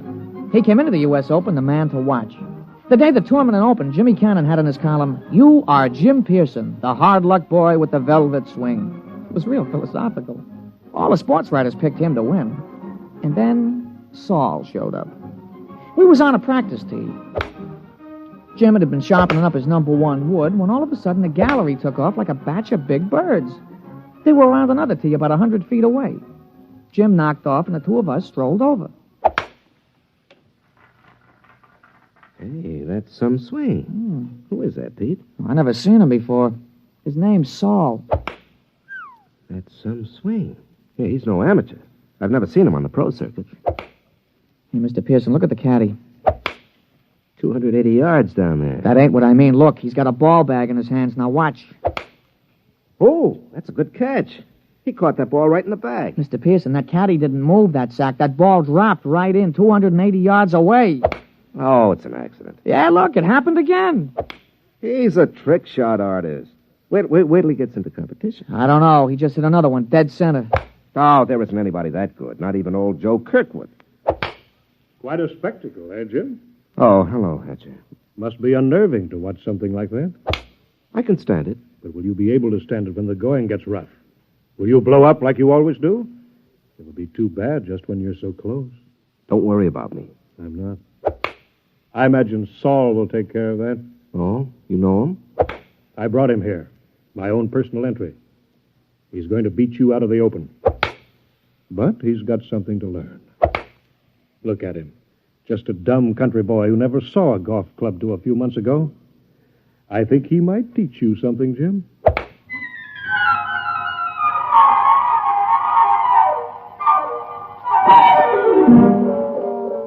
I could tell Jim was going to have a good day the minute he took his driver out of the bag. He took his practice swings, and they went around clean, grooved, and loose. I would have bet my shirt on him. As a matter of fact, I did. The crowd was sympathetic. They wanted to see him burn up the course. Well, Pete, we all ready? Yeah. What's this? New kind of golf ball? Oh, yeah, a young fella from the A.B. Wells Sporting Goods Company. He slipped me a fin to talk you into using these balls. Well, I don't know. They any good? Yeah, I figured. They guaranteed they had 20 yards to every drive. I sure could use 20 yards. Well, he's going to come around to see you later. He wanted to sign you up for testimonials and advertising and things. You know, the golf ball used by Jim Pearson when he won the U.S. Open, that kind of thing. There's a lot of dough in it. Well, we'll give it a try. Let's tee up.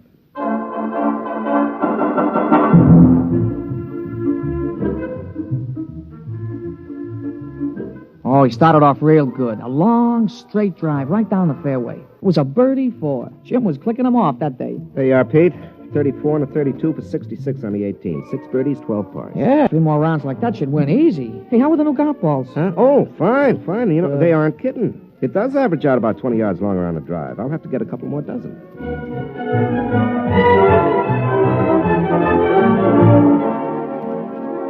We went around to watch Jim's score being posted on the big board. Most of the field was still out, but he was ahead of the closest competitor by 3 strokes. Who's that? Oh, somebody coming down the 18th. It must be a hot round. I'll be posting it in a minute. Ah, Saul. Yeah, you see, there he is, walking through the crowd. Well, here comes the secretary with the score. Hey, Mr. Pearson, look at it. 32 and 32, 64. 64? That's a new course record. Yeah. Well, it's only the first round. New course record. Look at that. 3s and 4s, 3s and 4s.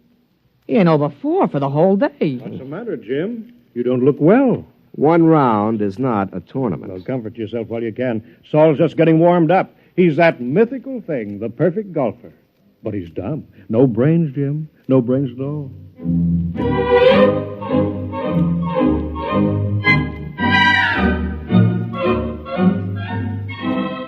Naturally, in the sports broadcasts and the newspapers, Jim could have been playing on a miniature golf course at Asbury Park, New Jersey. The big news was Saul. They all called him Silent Saul. The odds the boys in the shower room played around with on Pearson took a dive, and you couldn't get even money for Saul. The next morning, Jim's gallery was pretty small. When he stepped up to the ball, there was a smattering of applause like a matinee just before they closed the show. But his drive was as straight as the day before and longer by about 20 yards on the average. Hey, that's a nice putt, Mr. Pearson. Yeah. Who's that? That's Saul, I'm afraid. He's coming around behind you. Well, he's going to have a big fight.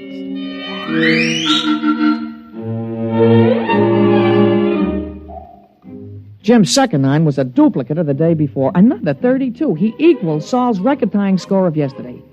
Then when we came in to read it on the big board, he looked like somebody hit him on the head with a driver. Look at that, Pete. 31 out, 31 back for a 62. He's got me by 2 strokes today. And 4 strokes in all. What do you got to say, Jim? Oh, nothing, Mr. Hatcher.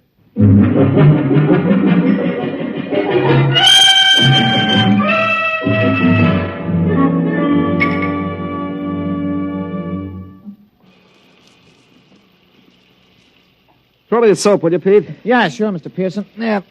Thanks. You know, there's something wrong, Pete. Just doesn't happen this way. That's tough luck, Mr. Pearson. Oh, no, it's not that. People don't just pop out of nowhere and break all records at the Open. Men don't take up golf and become perfect golfers in a month. He's got to have some weakness. Well, if he has, he ain't shown it yet. Well, I've got to find it.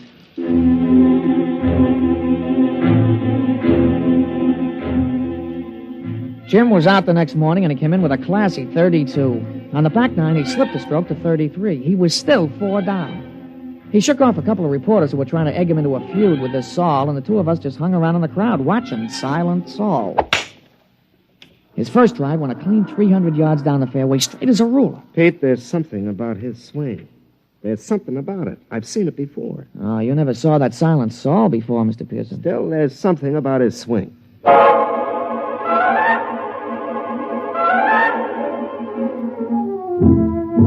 On a follow-up shot, Saul had about 240 to go. He took a club from his bag and took a few wiggling gestures, set his driver behind the ball, and swung. Pete? Did you see that swing? Those wiggles? Yeah, well, a lot of guys do that. Yeah, but it's unnecessary. I mean, you don't have to make those wiggles before you address the ball. Yeah, sure, and you don't have to spit 3 times every time you got a tough putt, but you do. But there's still something strange about him. Everything about him is perfection, except those wiggles. And he doesn't talk. Look at him putting. Just look at him. Mm-hmm. That could be Todd Winters, couldn't it? Yeah, he does look something like Winters. Yeah, when he putts. But that iron shot, who wiggles like that? Who does those wiggles? George Potter. Yeah, I guess he does. Yeah, and the approach shot, Pete. That's Gordon Brown. Nobody else bends the knee that way. He really gave it a lot of study, huh? And the drive. That grooved swing on the drive. Pete, come on. I've watched enough.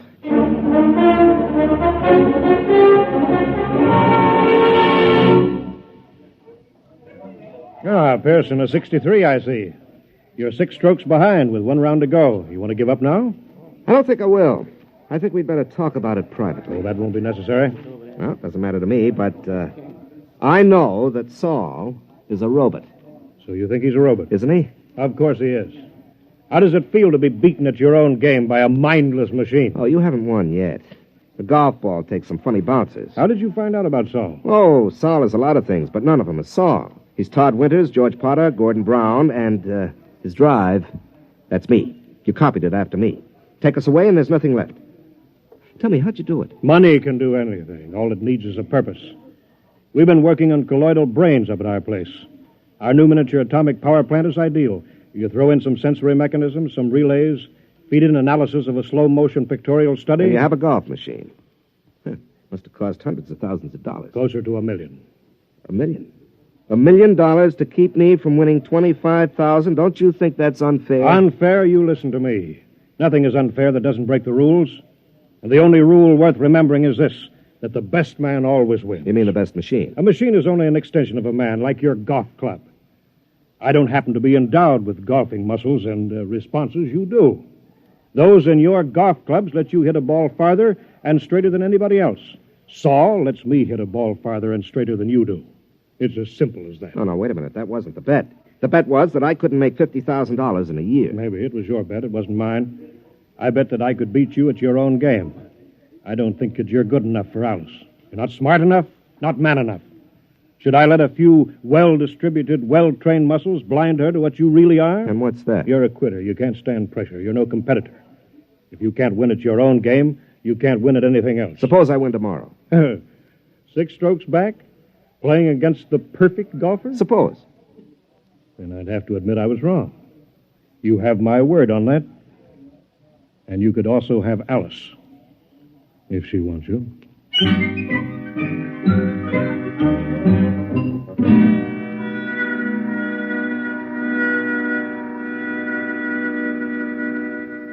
Somewhere, Saul must have an Achilles heel. Pete, the prime fact about man is his adaptability. Yeah, sure.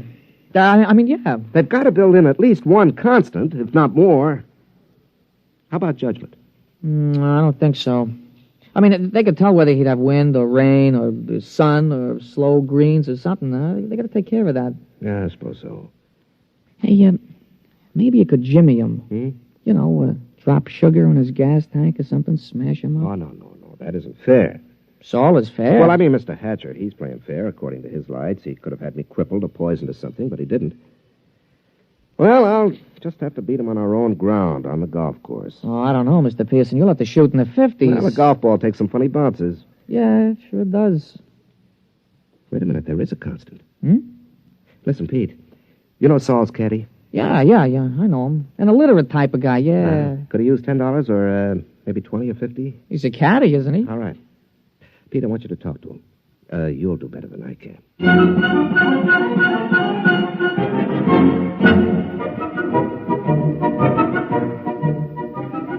The management of the tournament is no fool. They know which side their television rights are butted on, and they had Saul and Jim paired for the final round.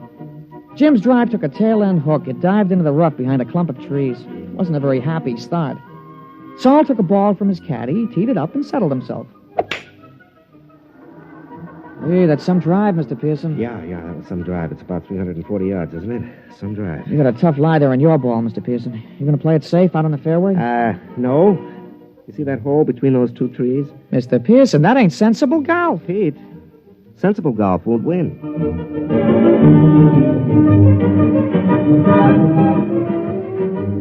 Well, he made it. The ball went through the opening and rolled to a stop just in front of the green. Saul's easy 4-iron shot was dead on the pin all the way.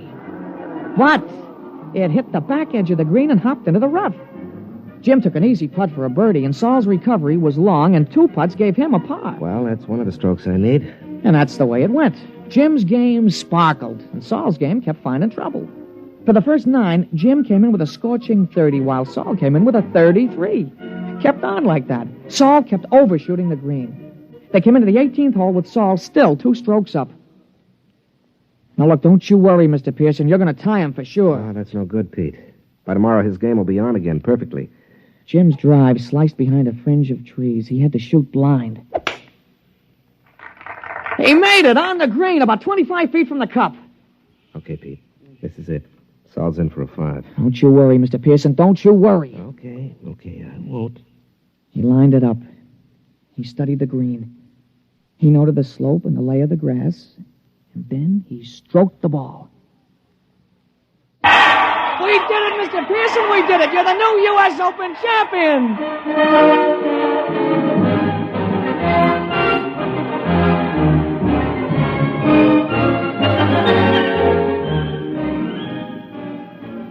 Well, we finally busted loose from the television and the movies and all those hangers-on, and we ducked around the back to the pro shop, where we run into Mr. Hatcher. How did you do it?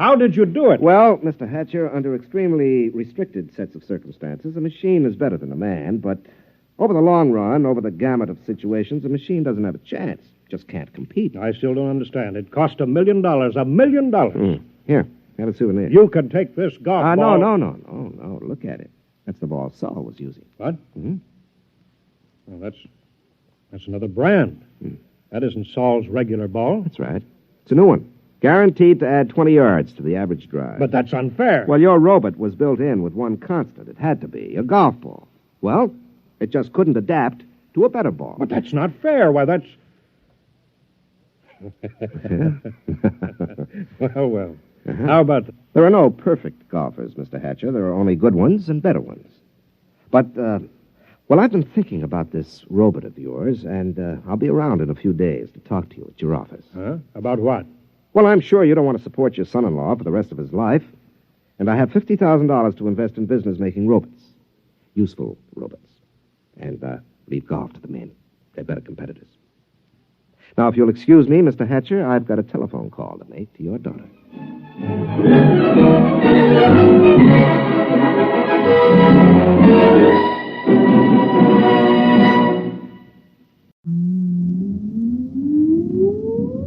Countdown for blast off.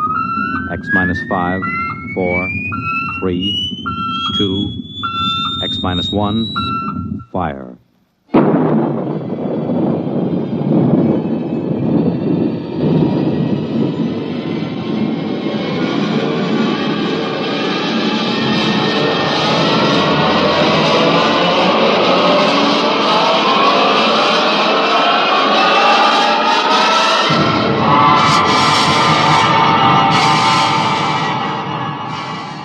From the far horizons of the unknown come tales of new dimensions in time and space.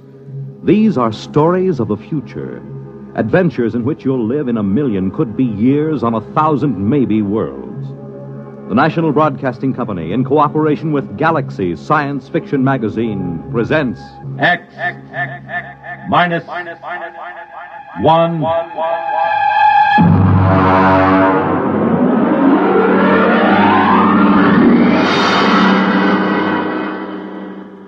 Tonight, Caretaker by James A. Schmitz.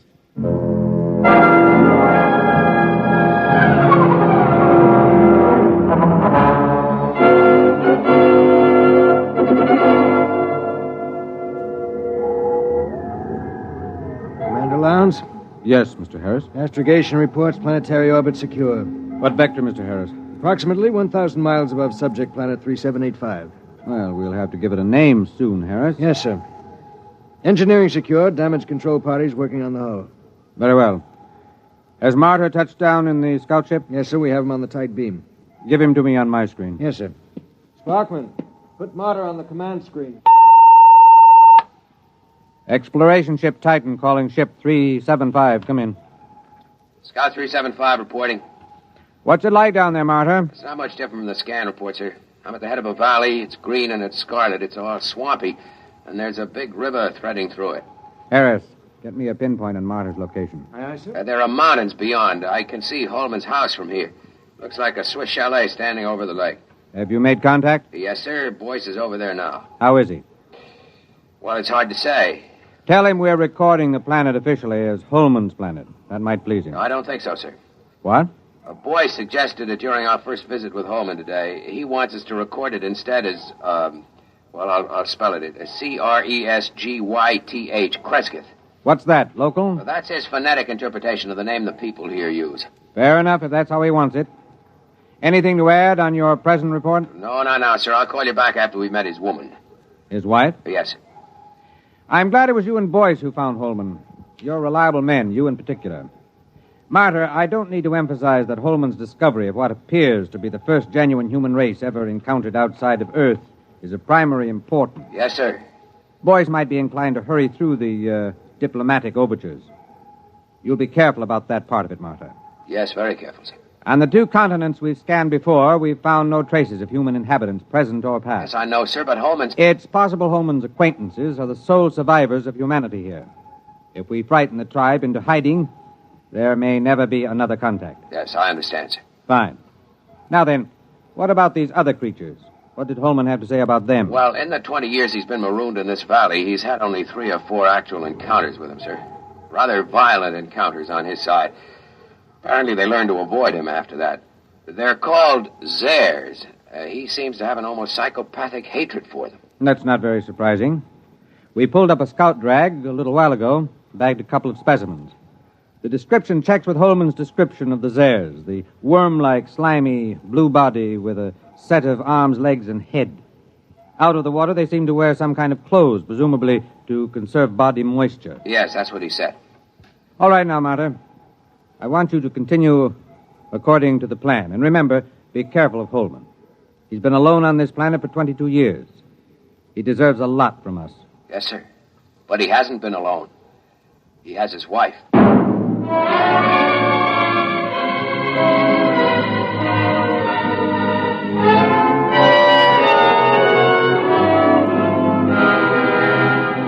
Boys? Boys, where are you? Down here. I'm with Holman. Check in with the exploration ship? Yes, it's all right. Holman, they say they'll name the planet the way you want it. That's good. Celia will like that. Celia? My wife. I called her Celia from the start. She likes the name. I see. Where's she now? Oh, she's out somewhere. She's very timid. She'll show up sometime in the night, and I'm leaving the doors open for her. I'll talk to her a little first to reassure her, and you can meet her then. Meanwhile, would you like to see her picture? Why, you got photographs? No, I painted it. I used to do a little bit before I went into the service. It's over here. I've done about 50 or so paintings over the years. I paint a lot of them over, you know. Here, in here. I grind my own pigments and cut brushes from the swamp grass. I'd give my arm for a good camel's hair brush. Here she is. Beautiful. Real good looking. Of course, it isn't an exact likeness. I tried to capture the spirit. I think I've got it pretty good. You know, there's something about that picture sort of... Never mind, boys. Boys doesn't know much about art. Yeah, but I know what I like. I like a good-looking woman. You're a lucky man, Holman. You wanted to see the deep water well. It's right through here. Actually, it's just an opening through the concrete to the river that runs below. It's as pure as anything you could wish. If they want to refresh the water tanks of the ship... Yes, I'll take it up with the captain. We'll be staying a week or more. We're to follow your judgment in every way in establishing contact with the Cresskillians. Good. We can't do anything till Celia comes in, and we'll have to be very tactful then. But I'm sure it won't take a week. Well, what makes them so shy of us? Oh, it's not you, it's me. Or it's an impression I gave them of the Earth kind of human beings. Come on upstairs and I'll tell you.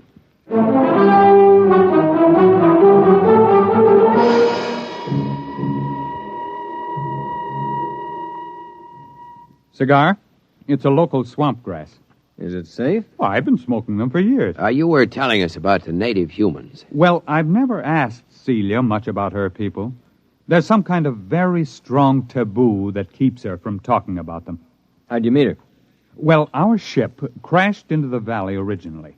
I was the only man left in the original crew of 4. Manning went insane 2 days before we made a planetfall and killed Nichols and Dawson. And so I killed Manning before he could wreck the ship completely. Have you got a light, Marta? Thanks, I'm all right. You see, it was unavoidable, but they never understood it, those people of Celia's. Well, how did they find out? I was unconscious for about a month and completely blind for 6 months afterward. Blind? Well, they got me out of the wreck and nursed me back to life. But as soon as I was out of danger, only Celia would stay with me.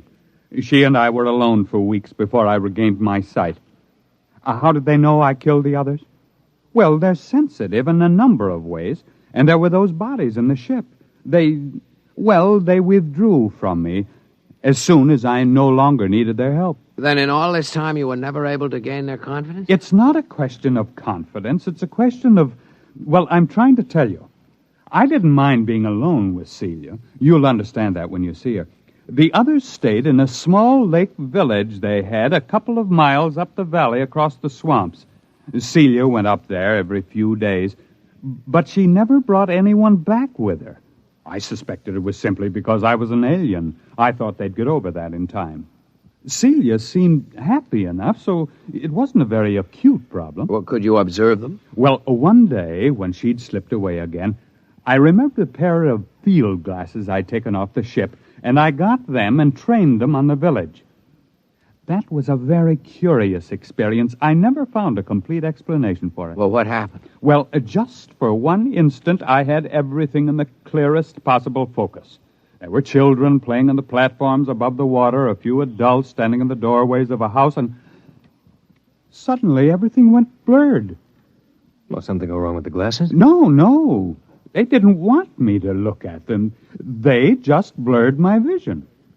What do you mean? What, you mean telepathically? Well, I don't know. The glasses had a 4-mile range, and they were functioning perfectly. But the instant I turned them on the village, the field blurred. Well, I never felt so snubbed before. Yeah, I guess that's quite a hint. Well, I admit it annoyed me. And next day, I announced to Celia that I was going over to the village. Well, she made no objection, but she followed me in the distance, probably to make sure I didn't drown on the way. It's wet going around here. At last, I came over a rise and found myself 100 yards from the village on the land side, and then I realized they'd left it. I walked around it a while and found cooking fires still glowing, but nobody had waited to receive me. So I went home insulted and very sulky. I wouldn't even talk to Celia until the next morning. Well, did you see anybody there? Nobody. Well, I settled down and built a house for the two of us, and that took up all my time for several months. I couldn't ignore them. There was something so curiously happy and peaceful about them, even though they gave me the cold shoulder. From the one look I had of them, it showed me that they were the most beautiful people I'd ever seen. Well, you've seen the picture. It doesn't do her justice. Boy, she must be something. One day, when Celia was gone, I made another trip to the village, and the same thing happened. Well, did you make any attempt to explore further? Oh, yes. I got the little lifeboat flyer repaired enough to get it off the ground and set it down again. I had enough fuel for one 24-hour trip. I flew down the valley for almost 50 miles before I came across the first colony of the other ones, the Zares. Is that what the people here call them? No, Zare, that's the word for snake. I named them that. Did they live in caves? No, that's what fooled me. It was a village of houses just like the one here. I sat down on the lake and I saw them. They just stood there, very quietly watching me through the doors and windows. What made it worse somehow was that they wore clothes, but the clothes didn't cover enough. Those weaving, soft, blue, slimy bodies and those staring eyes. I backed down the ladder with my gun ready in case they rushed me, but they never moved. Did you find any more of them? There were about 8 more colonies of Zares further down the valley, but there was no trace of another tribe of humans. At the time, I didn't know just what to make of it. There was a possibility that my village represented an advanced troop of human beings into the land of snakes. But it turned out to be the other way around. It seemed to be the snakes that were pushing out the humans. So I swore to myself that as long as I lived, at least, human beings were going to hold this section of the valley undisturbed in its safety. When I came back, I said to Celia, "Celia, I must speak to your people. Go tell them I'll come again tomorrow, and they mustn't run away." Well, she looked at me, and then she went in the direction of the village. Did they wait for you? Well, she came back late at night, crept into my arms, and told me they promised to wait for me. Oh, I set out the next morning full of great plans. After all, the Zare snakes lived in widely scattered settlements. The villagers and I could wipe out those settlements one by one until we'd cleared the land. But then I didn't realize how different Celia's people were from us. How? What happened? Well, I came over that rise, and there the village was. This time I knew they'd stayed home. And then, not 20 feet off my path, I saw 2 of the Zares standing in the bushes, one watching me and the other looking at the village. They were the first ones I'd seen that close, and they were horrible. They had a rapacious, greedy look. They seemed oily and unclean. Each had a kind of tricky crossbow over his shoulder, and they couldn't be seen from the village. Would you like something to drink? There's some kind of fermented homebrew I made. No. What happened? Well, I shot them both down before they got over the surprise. It was a natural thing to do, wasn't it? Sure, I guess so. But apparently, from the point of view of the villagers, it wasn't. The village was empty again. When I got back home, I was actually sick with disappointment. And then I discovered Celia was gone. She stayed away 3 days. And when she came back, I never went back to the village. But I don't see why. Neither did I until it was too late. They won't kill their enemies. They're too polite for that. So their enemies are gradually squeezing them out of existence. Captain, what do you expect us to do in this situation? Kill the Zares, as many as we can find. If the human beings of this world won't defend themselves, we'll have to defend them. I can't be on guard here forever. It's up to you and the other men on the ship to do the job right. You will, won't you? You'll make a report to Commander Lowndes? We'll make our report. Oh, that's fine. Well, gentlemen, I suppose it's late now. I suppose you'll want to turn in. When will your wife get back? Well, she'll be back later. Don't worry about her.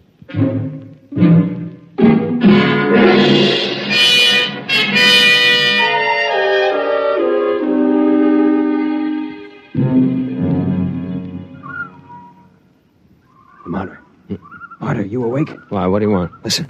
What? Somebody moving in the house. Listen. Holman? No. Listen to those steps. Now, hear him? That's no man. Slow, dragging. Yeah, come on. Wait a minute. Sidearms. Right there, come on. Quiet, it's coming from downstairs. Stop. Listen. Wait till I get the safety catch off. Look.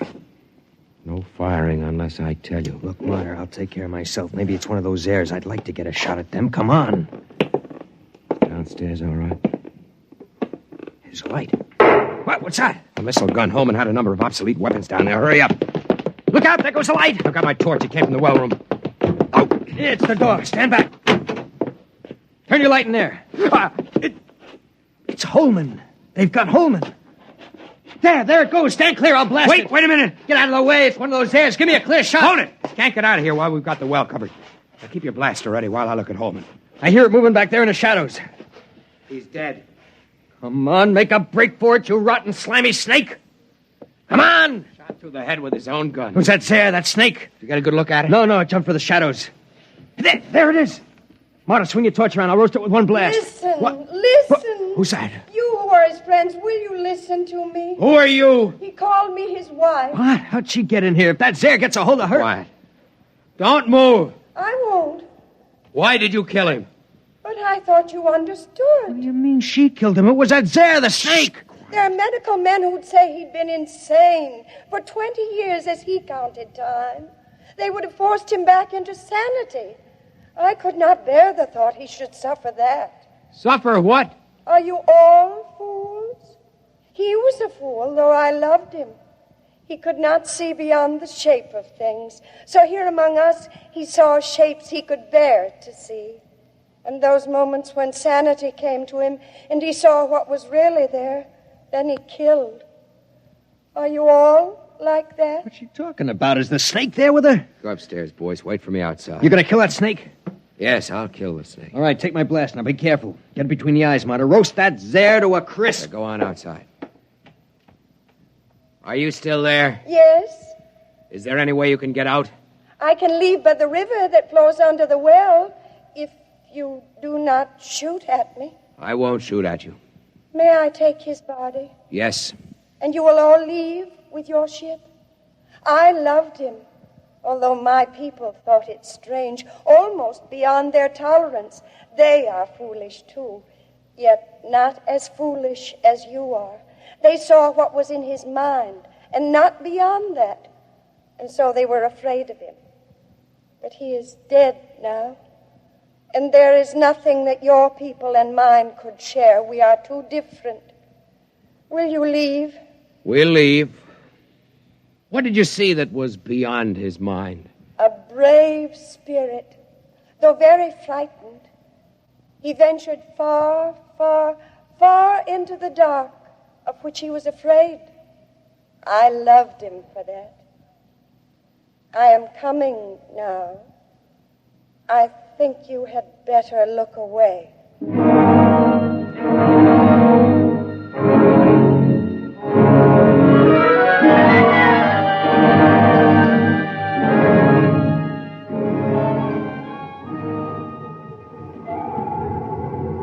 Martyr. Yes, sir. I've just been down to sick bay. Boyce is all right. He's in shock. Well, I gave him a shot of sedative on my way up here. Oh, the medics say he'll be all right. They're giving him a reconstructive psychotherapy fix. He won't remember much of it. If you had looked squarely at that thing, we might have had to give you the same treatment. Our pickled specimens of the Zaire are pretty hideous. I suppose it's all the way you look at it. Yes, I suppose so. Holman had his own way of looking at it. Selective hysterical blindness maintained for 22 years, with his own type of artistic hallucinations thrown in. I can't help wishing it hadn't happened to Holman. He didn't maintain it throughout. When he was hallucinating, he saw them as beautiful. He saw her as beautiful. But when he saw them clearly, the way they really were, he killed them. Who wouldn't? I almost feel like getting out of space and staying out for good. Well, it's time to file a report and wrap up. What are you reporting? That Holman died here quite peacefully about a year before we found him, leaving a diary of inspiring courage and devotion to space exploration behind him.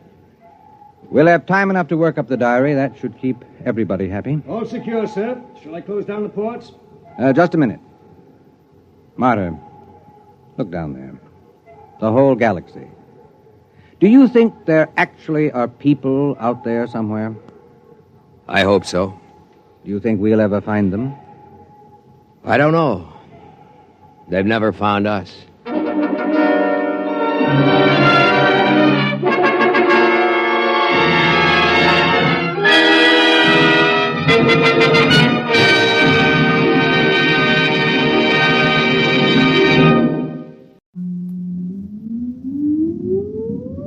Countdown for blast off.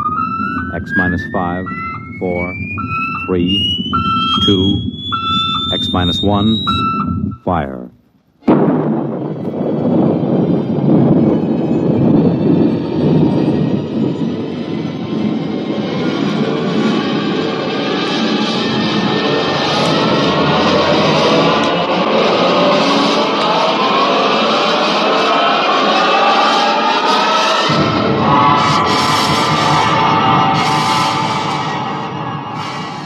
From the far horizons of the unknown come tales of new dimensions in time and space. These are stories of the future, adventures in which you'll live in a million, could be years, on 1,000 maybe worlds. The National Broadcasting Company, in cooperation with Galaxy Science Fiction Magazine, presents X minus 1.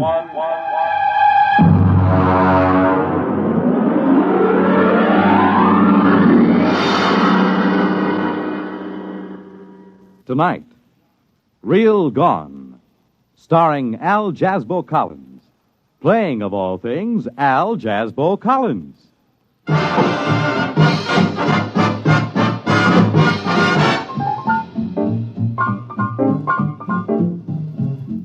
Oh, come in. Come in. Glad to see you. Albert here, your Collins friend. Just a minute. I'll close the door. You know, when you run a disc jockey show, the song pluggers just seem to ooze through the grain of the wood. There. Well, we won't be bothered for a while. Have a seat. I'll take this record off the chair. Hound Dog. Exclusive to me. Sung by Helen Traubel with the Vienna State Symphony Orchestra, under the direction of Felix Weingartner. Now sit down. You do the writing for that Real Gone show on NBC, don't you? That X-1 with the rocket ships and the three-headed men from Mars and all that jazz? Well, that's why I asked you up. I ran into a little something. Just an idea, you know. I figured maybe you could English it up and use it. It's about a friend of mine, Ralph Therian. Did you ever hear of him? He's an artist. I don't mean records or a musician. I mean an artist, a sculptor. I ran into him during the war. He used to sit in the barracks making busts of the sergeants out of GI soap. And when they had him on KP, they couldn't trust him to peel potatoes. He'd End up doing caricatures of the captain and the lieutenants out of raw spuds. Man, he was the greatest. He got the whole company restricted for a week when we were stationed somewhere near Boston.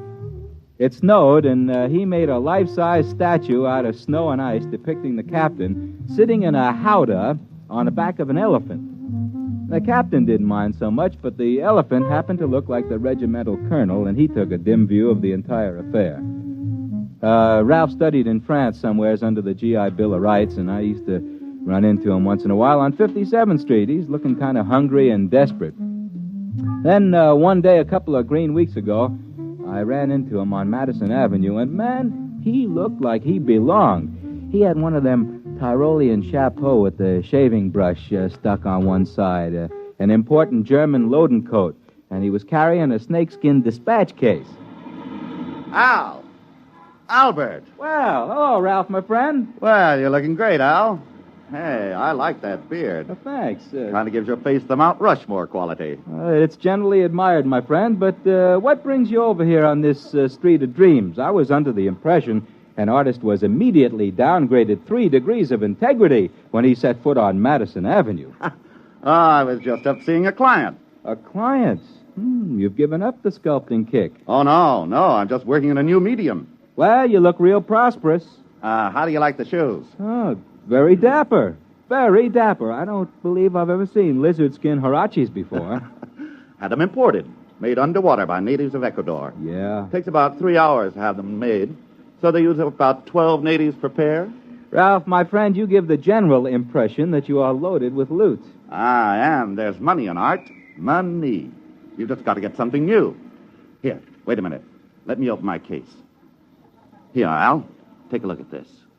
What is that, an ice cube? Look inside. Now, man, that's real entrancing. What is it? That is a detailed copy of Rodin's The Kiss. Pretty sexy. How do you do it? Well, you see, I carve it from underneath the plastic block. Oh, it looks sort of solid to me. How do you get in? Well, look at the bottom. You see that little hole? I worked through there with my engraving instruments. Of course, this is just a sample. I've been doing originals mostly. What are the little cubes good for? Paperweights, I guess, huh? This is art, Albert, art. Do you know how much I get for one of these? Beats me. $5,000. Oh, that's a pretty stiff price for a paperweight. Well, you just don't understand, Al. This is the hottest thing since Picasso. I just sold 2 original compositions to Morgenstern. You know, the dealer from Philadelphia? For $25,000. 25? Wow. I should have paid attention when Mama bought me that clay when I was a little boy. Well, it's about time the creative artist got a little bit of recognition. Recognition's not the point, man. At 25 G's, I wouldn't care if people walked past me in high noon. That's because you're not an artist. The money's secondary. Money is never secondary. Money is the primariest thing there is. Al, would you be interested in a fine original composition? Well, I'll make a special price for you, Albert. $4,000. No, Ralph, my friend. I keep my papers from blowing off my desk with my right foot and my left piled one on top of the other, and I find that quite adequate to the needs and aspirations. Al, the trouble with you is you've got no soul. The trouble with me is I have not got $4,000.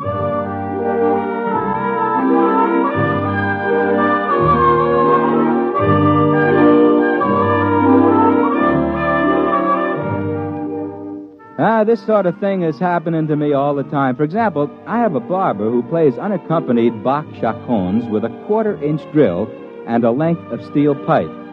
I figured Ralph Therian was stringing me until I ran into Vladimir Osepsky.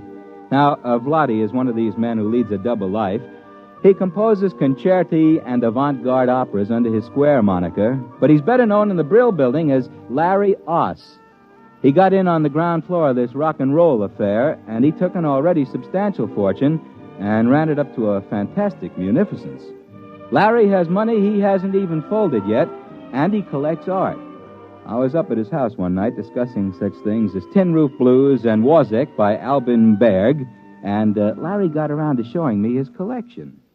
Now, this is Picasso. Larry, that's what I call cool brushwork, my man. Cool. I homed it next to the Tintoretto for contrast. Well, this stuff runs into a pile of loot. Well, I figure since I've launched rock and roll on an unsuspecting public, the least I can do is collect old masters and leave them to the nation when I die. It figures. I mean, that figures.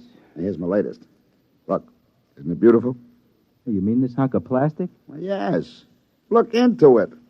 That design, that composition, the delicacy of that line.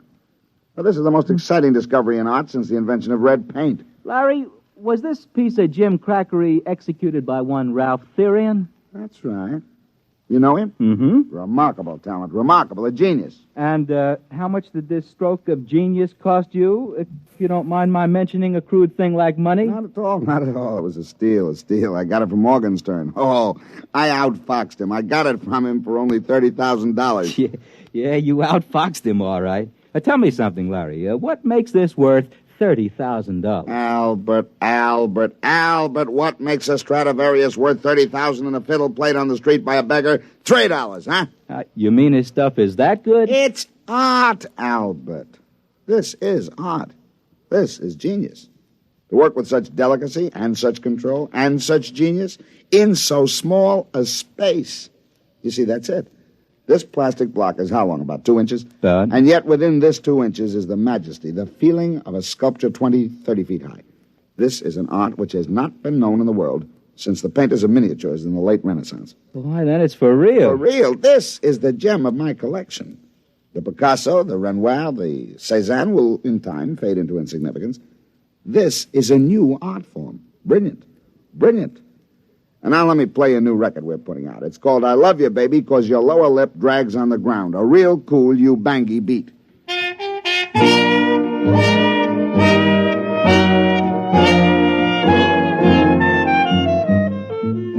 Well, I let Ralph Therian's new art form slip my mind for a while I struggled with song pluggers, advertising salesmen, account executives from the agency.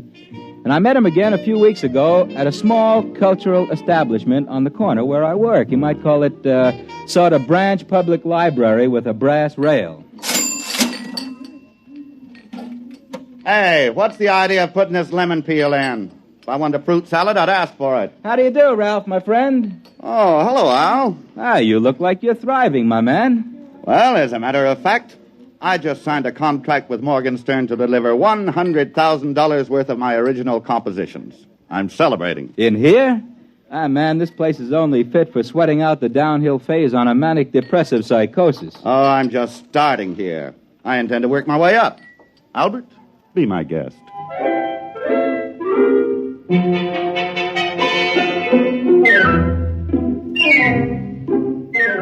Well, I just had a difficult morning with the station manager who has an illusion in his little ricky-ticky mind that my program is the answer to Lawrence Welk and Guy Lombardo. He'd been trying to convince me to program 2 solid hours of Wayne King, relieved by vocals by Frank Crummett and Julia Sanderson. I had resisted, and I was in the mood for eating the lotus and forgetting. Several hours later, Ralph was feeling very confidential. Albert, my friend, I like you.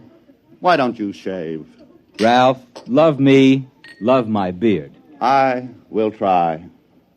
Albert, you have the look of an Abraham Lincoln gone hog wild among the cream puffs. Ralph, you have an artist's soul.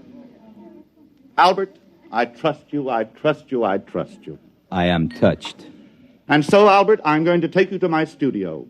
My secret studio. And I will reciprocate, my friend. Tomorrow, when I am doing my disc show, you may come to my secret studio.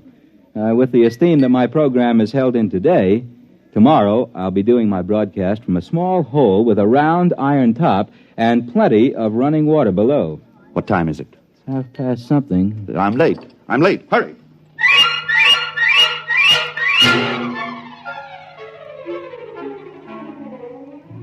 He took me to a loft somewhere down in the banana warehouse section. He had 3 locks on the door, and he opened them with 3 separate keys. I stepped inside and took a look around. The loft stretched a whole city block. The only thing that kept the New York Rangers from using it as a practice rink was the lack of ice. It was empty, except in one corner of the room there was a mess of machinery. Looked as if someone had eviscerated a television set and left it to die of shock. there was a Weasley-looking little man in a shiny blue suit standing in the middle of the floor tapping his foot. Therian, I've been waiting for half an hour. Where have you been? Now, take it easy, Burson. Take it easy. Plenty of time. I've told you the active life of the catalyst is only... Who's this? This is my friend Al. Al Collins. Well, who is he? And what is he doing here? I've told you we must have no one here. Now, he's my friend. I trust him. Oh, I suppose you've told him all about it. Yes, I have. Have you got the stuff? Certainly I have. 3 ampules. But it won't last. You've got to hurry. Roll up your sleeves. Oh, now, just a minute, both of you gentlemen. If I've been brought down here to witness the inoculation of a little happy juice into somebody's arm, I'm leaving. I have no desire to tangle with the Federal Narcotics Bureau. Now, Albert, do I look like I'm taking narcotics? I wouldn't swear to it. You don't understand. In those little glass bottles is a secret of $100,000. And I'm going to show you how I do it. First, we take a plastic cube out of my pocket. So. We put it down on the grid in the middle of the floor. So. Now, if you will kindly step to the outside of the white line painted on the floor. Back there. Go ahead. Now, Mr. Burson, we'll turn on the machinery. Now, I take this vial of catalyst, thus, and pour it over the plastic block. So. Now, we wait.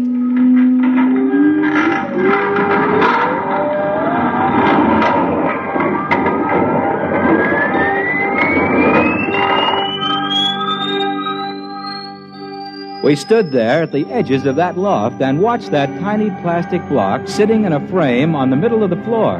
And then suddenly it began to grow. In about 20 minutes, that cute little plastic block stood about 20 feet on its side.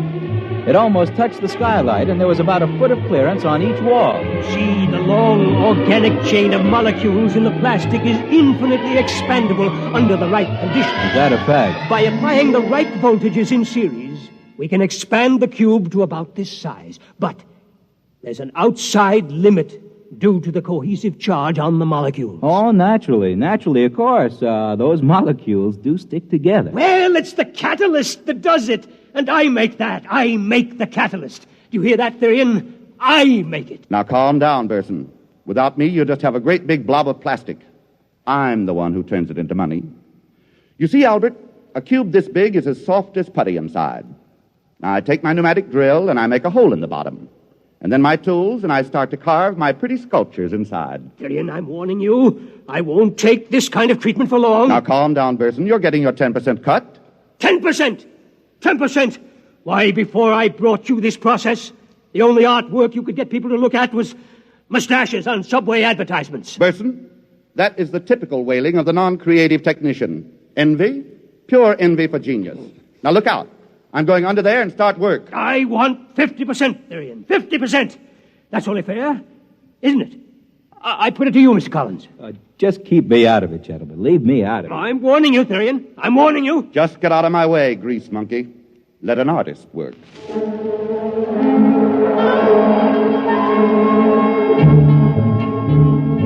Ralph crawled under the giant cube and started to work. I could see what he was drawing, a collection of lovely ladies, something like the closing number at the Union City Burlesque. Didn't look very good. The lines were kind of thick and muddy, had a kind of a soft and sloppy quality to it, just about as if you were carving in butter. Took him about an hour, and then he crawled out. Just about in time. Well, what does it say on that watch? You've got about 20 seconds left. You cut it pretty fine there, Therian. It's all right. It's a masterpiece. Wait a minute. Okay, now. There she goes.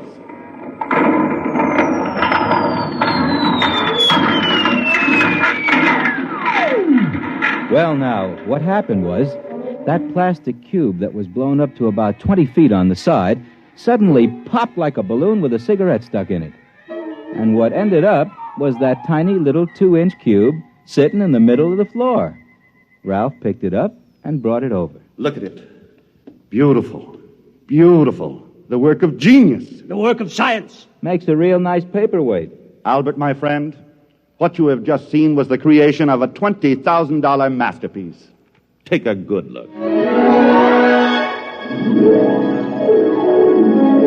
I did take a good look. The whole design was there. But what had looked to me like kind of a muddy, buttery picture when it was 20 feet high was now sharp and beautiful and clear as a snowflake. I went back to the studio and demonstrated my independence by scheduling 2 solid hours of Dizzy Gillespie. The next day, I got a telephone call just before I went on the air. It was Ralph asking me to come over to the studio. Said it was important. So, after the show, I shook the last song plugger out of my lapels and headed down to Ralph Therian's loft. I found that fellow Burson walking up and down at the edge of the room, looking at his stopwatch nervously. They had another plastic cube blown up in the middle of the room, and Ralph was inside the cube working. They were having quite an argument. I know you got paid off today, Therian, $100,000. I know you got it, and I want my share, 50%. Don't bother me, I'm working. Hi, Ralph. Oh, hi there, Albert. Just a minute. Wait till I crawl out. I warned you. You can't say I didn't warn you. There'll be no more of the catalyst, no more. Listen to him, Al.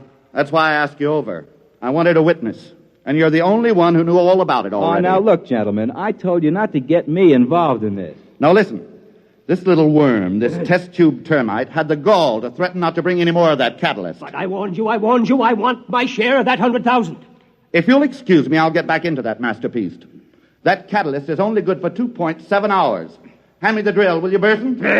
Here it is. But I warned you. Boy, this plastic is tough today. All right. A lower grade. I warned him. He must have the money here somewhere.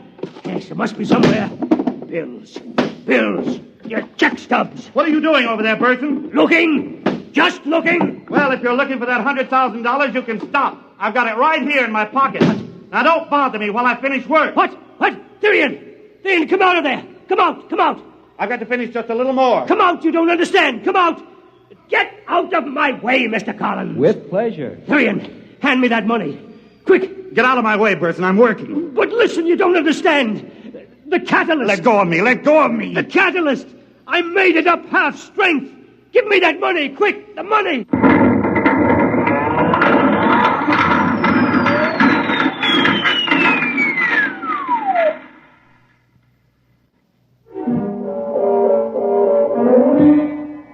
Well, that's all there was to it. I figured out that little fella from the plastic company figured he'd get himself a new sculptor when he made up that catalyst half strength. The two of them were in there when the roof fell in. The roof and the walls. Well, that's about all there is to it. Figured you might be able to use the story. I wrote a few notes on it. They're here somewhere, under the paperweight.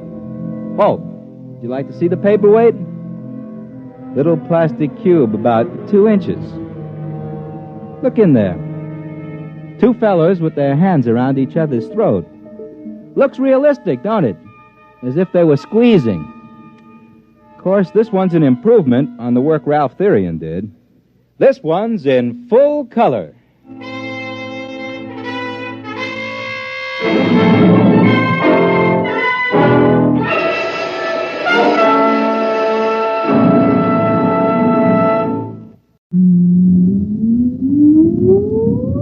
Countdown for blast off. X minus 5, 4, 3, 2, X minus 1, fire.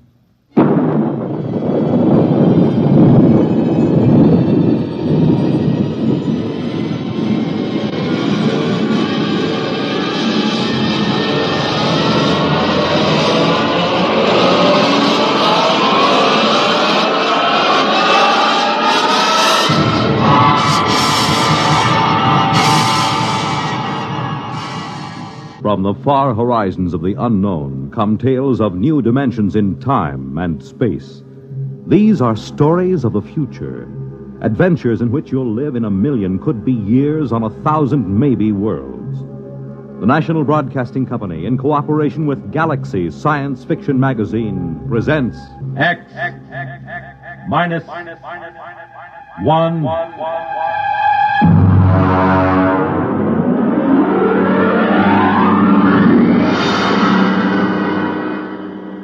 Tonight, At the Post by H.L. Gold.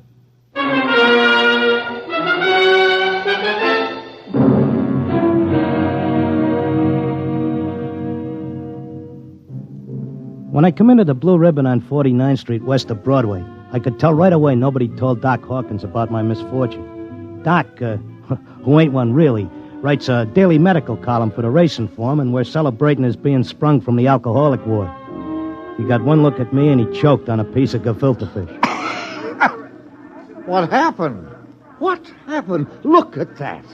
Clocker's become a character. Now, lay off, Doc. Look at that, a gray flannel suit, a black tie. Clocker, where is your purple and green check sports jacket? Where are your two-tone suede shoes? Why, you've become a character. That was Zelda's idea. She wanted to make a gentleman out of him. Wanted to?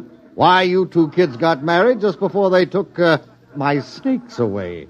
Don't tell me you've flipped already. You don't know, Doc? No. What happened? Well, it was right after you tried to take the warts off the fire hydrant that Zelda started hearing voices. It got real bad. How bad? Well, she's at Glendale Center upstate. I just came back from visiting her. Well, did the psychiatrist give you a diagnosis? Yeah, I got it memorized. Catatonia dementia precox. Oh, rough. Very rough. The outlook is never good in such cases. Maybe they can't help her, but I will. Now, Clocker, you're a race handicapper. You run the best tip sheet on Broadway. But people are not horses. You've got to think of your public. For instance, what's good at Hialeah, huh? My bar bill is about to be foreclosed, and I can use a long shot. Those couch artists don't know what's wrong with Zelda. I do. You do? Well, almost. I'm so close I can hear the finish line camera clicking. Well, now, that's very interesting. Perhaps we can collaborate on an article for the Psychiatric Journal. All right, look. Look at these charts. Look, here. Huh? I use the same system I used to dope the races. Look, Zelda's got catatonia. She used to be a hoofer before we got married, and now she does time steps all day.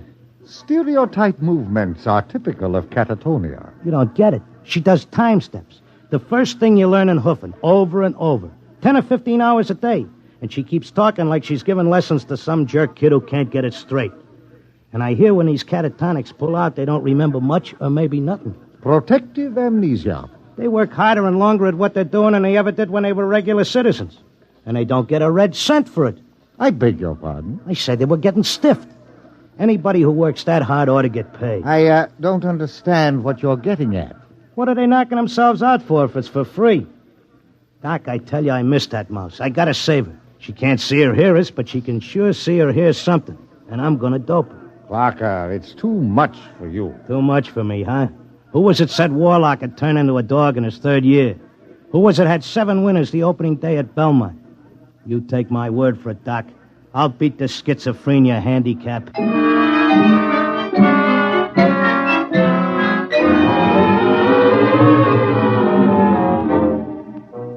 I hadn't been paying much attention to my tip sheet while I was doping a catatonia dodge. I tell you, I missed Zelda. I missed the bobby pins on the floor and the nylon stuck on a shower rack, the toothpaste tube squeezed from the top. I had to get her back somehow. Next day, I took a cab and went out to that place. I sat in the room and watched her dance. Oh, it was something. Because Zelda was worth watching, even with her eyes blank and her feet shuffling through that simple time step. Mr. Locke, visiting time is almost up. All right. Zelda, listen, Zelda. How long can they take to learn a time step? She can't hear you. Look, kid, I don't know who these squares are that you're working for, but tell them if they take you, they gotta take me too, you hear?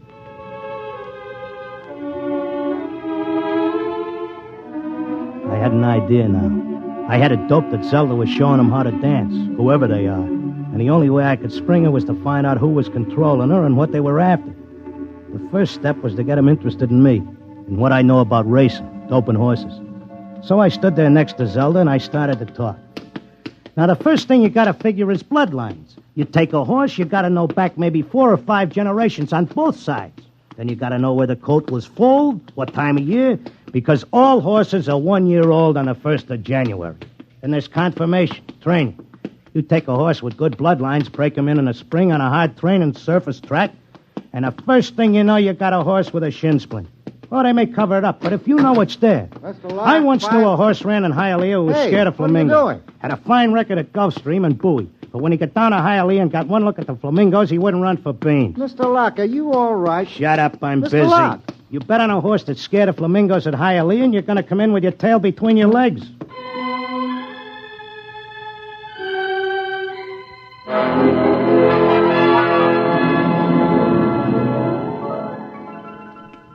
kept coming back every day. I'd just sit there next to Zelda while she did a time step, and I'd talk about horses, over and over. And then finally, I started to hear voices. Clocker! Clocker! This way, Clocker, come this way. This way, Clocker. Come on now, come with me.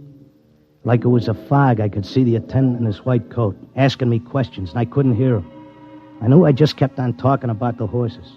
And then suddenly I wasn't there. I was somewhere else.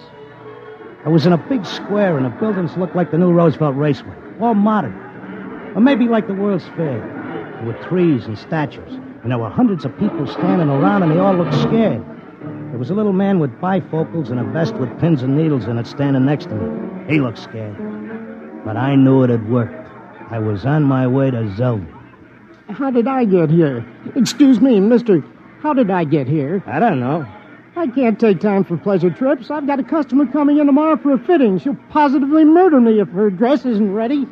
She can't murder you. Not anymore. You mean we're dead? Don't ask me, but I don't think you're dead.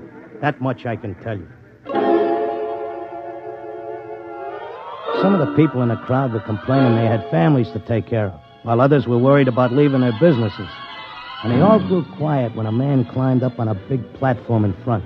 He was a very tall and dignified guy, and he had formal clothes and a white beard like the chief mourner at a politician's funeral. Ladies and gentlemen, please feel at ease. You are not in any danger. No harm will come to you.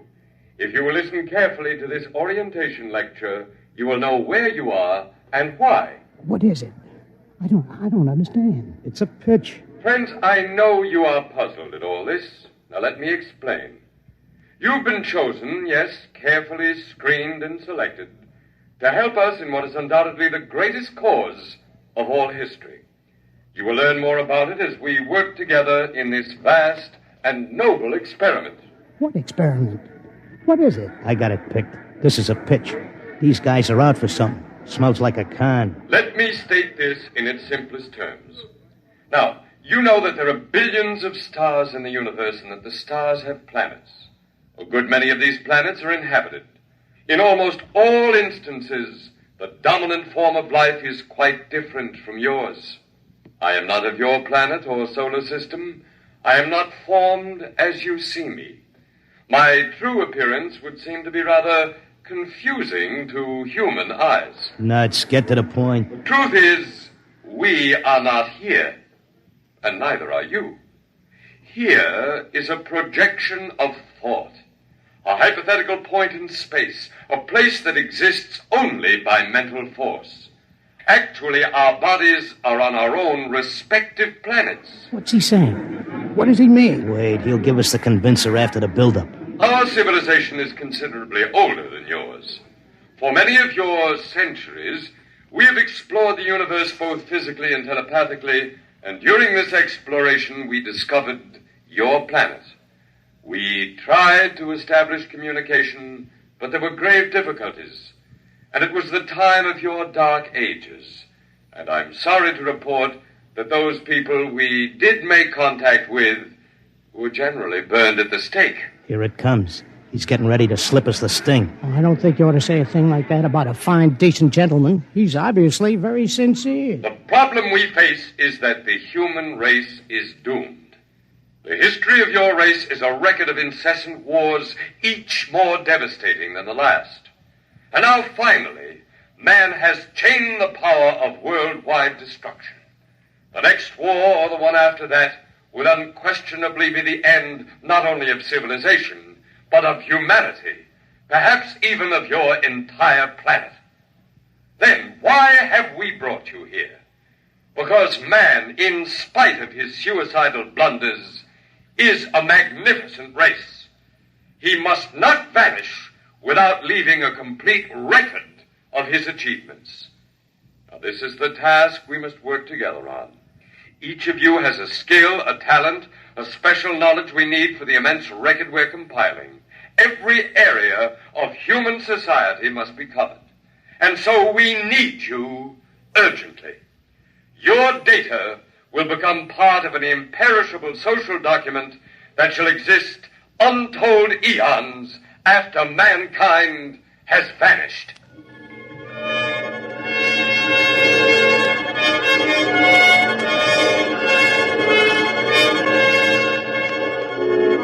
Oh, he had a slick con. He had that crowd in the palm of his hand like a small-time grifter selling pearl necklaces on 6th Avenue. They all cheered. They were all flattered to think that they were joining in this vast project to make a record of the human race. After a while, they broke us up into divisions, and I got herded into a building marked Sports and Rackets. They took my name and my occupation like I was applying for unemployment insurance. Now, here's our problem, Mr. Locke. We're making two kinds of perpetual records. One is written, more precisely, microscribed. The other is a wonderfully exact duplicate of your cerebral pattern, in more durable material than brain matter, of course. Of course. The substance we use in place of brain cells absorbs memory quite slowly. But you'll be happy to know that the impression once made can never be lost or erased. Delighted, tickled to pieces. I knew you would be. Well, let's proceed, shall we? First, a basic description of horse racing. I started telling them about horse racing, but they held me down to one sentence. They said I had to repeat it over and over so that recording thing could get it. They had a picture of my body back on Earth lying in a bed in a hospital just saying that one sentence over and over again. Well, that's enough for today. Isn't it amazing? We have a more detailed record of human society than man himself ever had. Your life, my life, the life of this Zelda, whom you came here to rescue, all are trivial, for we must all die eventually. But the project will last eternally. You're telling me you know what I'm here for? To secure the return of your wife. I would naturally be aware that you'd submitted yourself to our control voluntarily. It was in your file that was sent to me by admissions. Then why did you let me in? Because, my dear friend, we also... Look, leave out the friend pitch. I'm here on business. As you wish. We let you in, as you express it, because you have knowledge that we should include in our archives. We hoped you'd recognize the merit and scope of our undertaking. Most people do once they're told. Zelda, too? Oh, yes. Yes, Zelda's extremely cooperative, quite convinced. Would you like to see her? Yeah, sure I would. Well, that can be arranged. I'll call the Arts and Entertainment section and arrange a meeting.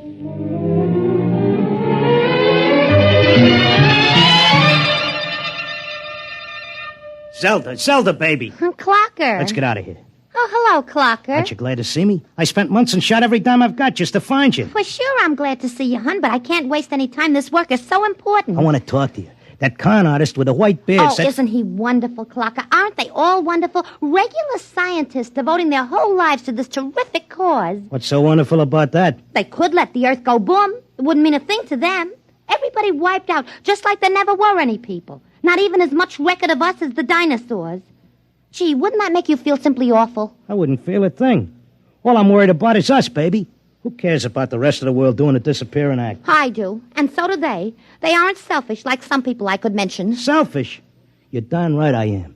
Zelda, listen. I'm selfish because I got a wife and I'm nuts about her and I want her back. I have to help out on this project. It's the least I can do for history. History? What did history ever do for us?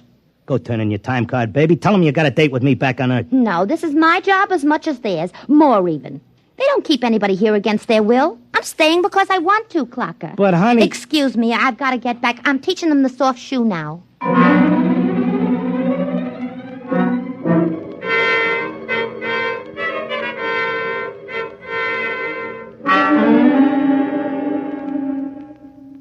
Are you satisfied now, Mr. Locke? Listen, take away the doom push and his racket folds. Listen, suppose you're all square. Suppose you're leveling. You're knocking yourself out because your guess is we're going to commit suicide. But is there any doubt of it? Do you honestly believe the Holocaust can be averted? I think it can be stopped, yeah. Listen, between these catatonics and me, we could tell them what it's all about. I notice you got people from all over the world here. They get along fine because they have a job to do and don't have time to hate each other. Well, it could be like that back on Earth. Mr. Locke, we have experimented in the manner you suggest. But a human psychological mechanism defeated us. Yeah? What was that? Protective amnesia. They completely and absolutely forgot everything they'd learned here. Well, what are the odds on me remembering?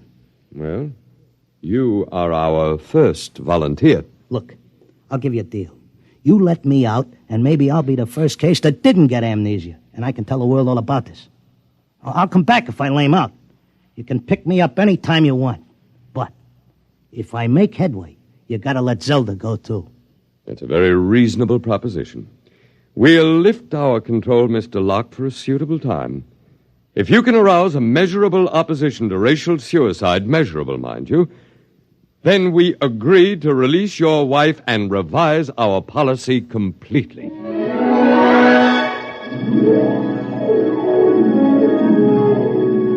I came to at Glendale.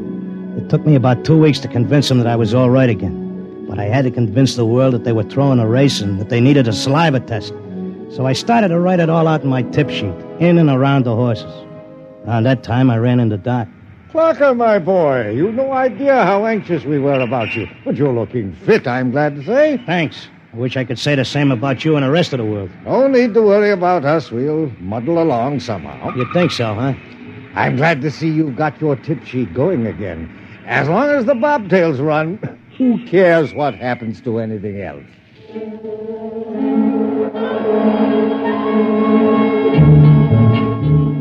Of course, nobody listened to me. I had posters printed telling everybody. I hired sandwich men to walk through the city. I made speeches in Columbus Circle. I told everybody doomsday was near. I sent letters to Congress, to the UN, editors of newspapers. Nobody paid any attention. I sneaked into the balcony of the General Assembly and tried to shout a speech, and they threw me out, very politely. I wrote the whole thing up for a magazine, and they printed it and sent me a check and told me if I had any more fiction, they'd be glad to run it. They kept trying to tell everybody the truth about the catatonics. We ought to go to the hospitals and get ourselves let in and have the aliens take over and show us where we're going. But nobody would listen. And then finally, I went back out to Glendale. Oh, Mr. Locke, we were wondering when you'd come visit your wife. You been away? I want my old room back. But you're perfectly normal. Give me half hour alone, and you'll be glad to give me my room.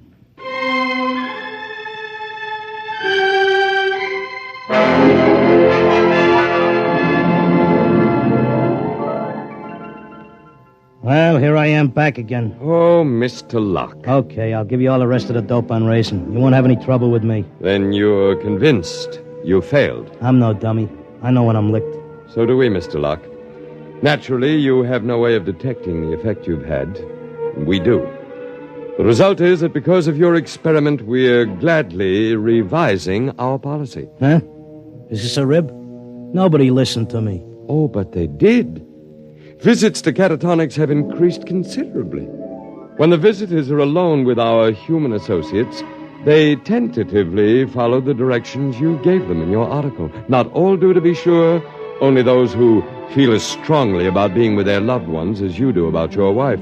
We've accepted 4 voluntary applicants. You mean I made it? That's right.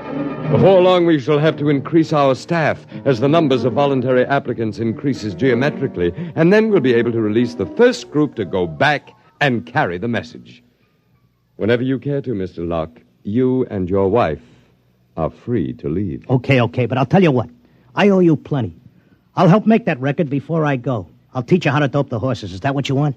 Why, yes. All right, then let's go. The quicker we get started, the quicker we can get back.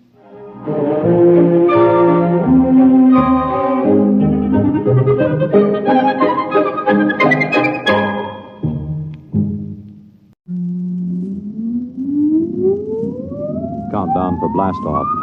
X minus 5, 4, 3, 2, X minus 1, fire.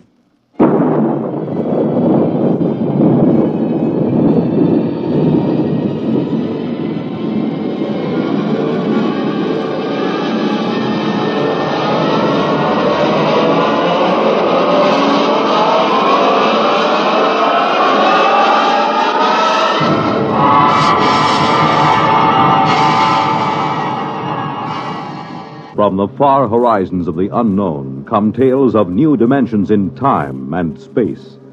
These are stories of the future, Adventures in which you'll live in a million, could be years, on 1,000 maybe worlds. The National Broadcasting Company, in cooperation with Galaxy Science Fiction Magazine, presents X minus 1.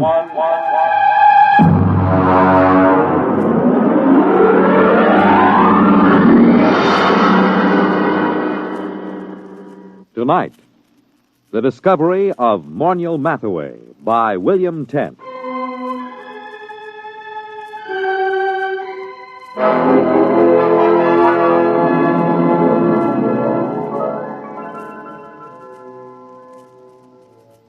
Everyone is astonished at the change in Morniel Mathaway since he was discovered.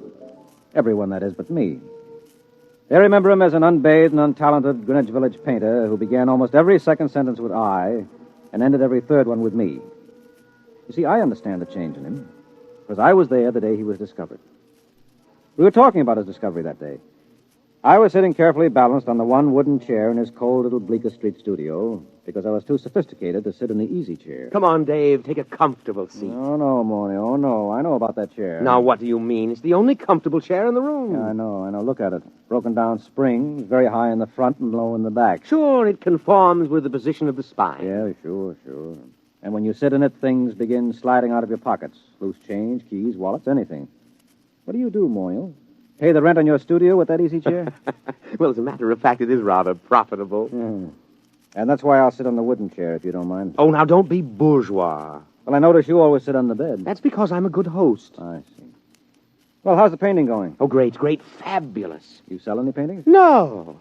You know, Dave, I can't wait for the day when some dealer, some critic with an ounce of brains sees my work. I can't miss, Dave. I know I can't miss. I'm just too good. Sometimes I get frightened at how good I am. Why, it's almost too much talent for one man. Well, there's always... Not that it's too much talent for me. I'm big enough to carry it, fortunately. I'm large enough of soul. Oh, good. I'm glad to hear it. Now, if you don't mind... You know what I was thinking about this morning? No, but to tell you the truth, I was thinking about Picasso, Dave. Picasso and Rouault. I'd just gone for a walk through the pushcart area to have my breakfast. You know, the old hand's quicker than the eye. Yes, I know. I've seen you do it. You're the only man I know who can ask directions to Houston Street and fill his pockets full of bananas at the same time. Oh, well, society owes the artist something. Mm-hmm. Anyway, I started to think about the art of modern painting. I think about that a lot, Dave. It troubles me. You do, huh? Well, I was thinking, who is really doing important work in painting today? Who is really an unquestionable great? I could think of only 3 names. Picasso, Rouault, and me. Well, naturally. Just 3 names, no more. Oh, it made me feel very lonely, Dave. Yeah, well, I can see that. But and then I asked myself, why is this so? Has absolute genius always been so rare?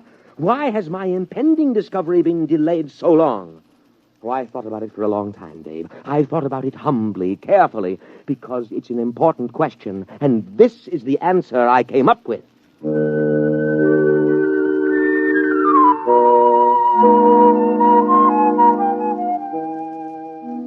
Don't bother waiting for the answer that Morniel came up with. It turned out to be a theory of aesthetics I'd heard at least a dozen times before from a dozen other painters in the village. Morniel was a bad painter, there was no question about it. I say that not only from my opinion. I've roomed with 2 modern painters, and I've been married for a year to another, but... Well, for example, a friend of mine, a fine critic of modern art, took a look at one of Morniel's paintings, which he hung over my fireplace in spite of my protests, and just kind of stared slack-jawed. What does he call that technique? Well, he says it's smudge on smudge. Well, I can believe it. Smudge on smudge, white on white. Non-objectivism, neo-abstractionism, call it what you like. There's nothing there, nothing. Well, it doesn't even have the interest of those paintings that chimpanzee did a couple of years ago. He's just another of those loudmouth, frowsy, frustrated dilettantes that infest the village. Why do you waste your time with him? Well, for one thing, he lives right around the corner, and he's kind of colorful in his own sick way. And he does have one great talent. It's not in painting. No. Now, you see, I just get by as far as living expenses are concerned. Things like good paper to write on, good books for my library. I can't touch them. And sometimes the yearning gets too great. You know, a newly published collection by Wallace Stevens. Well, if I find one I want, I just go over to Morniel's and tell him about it. He doesn't lend you money. Oh, no. Now, you see, we go out to the bookstore and we come in separately. And then I start a conversation with the proprietor about some very expensive out-of-print item I'm thinking of ordering, and Morniel just says, "Don't mind me, I'm browsing." Well, that's the high side. I'm browsing. Well, what happens? Well, while I'm keeping the proprietor talking, Morniel snaffles the Stevens. Isn't that just a little bit, Oh, well, I intend to pay for them, of course, just as soon as I'm a little ahead. Well, why does he do this for you? Oh, well, I pay off. I go through the same routine at an art supply store so Morniel can get canvas and paint and brushes. Of course, I really have to pay for Morniel's browsing. I have to suffer through listening to him, and then my conscience bothers me. Oh, it does? Yes, you see, I intend to pay for my things, but I know he doesn't. And that's why my conscience bothers me.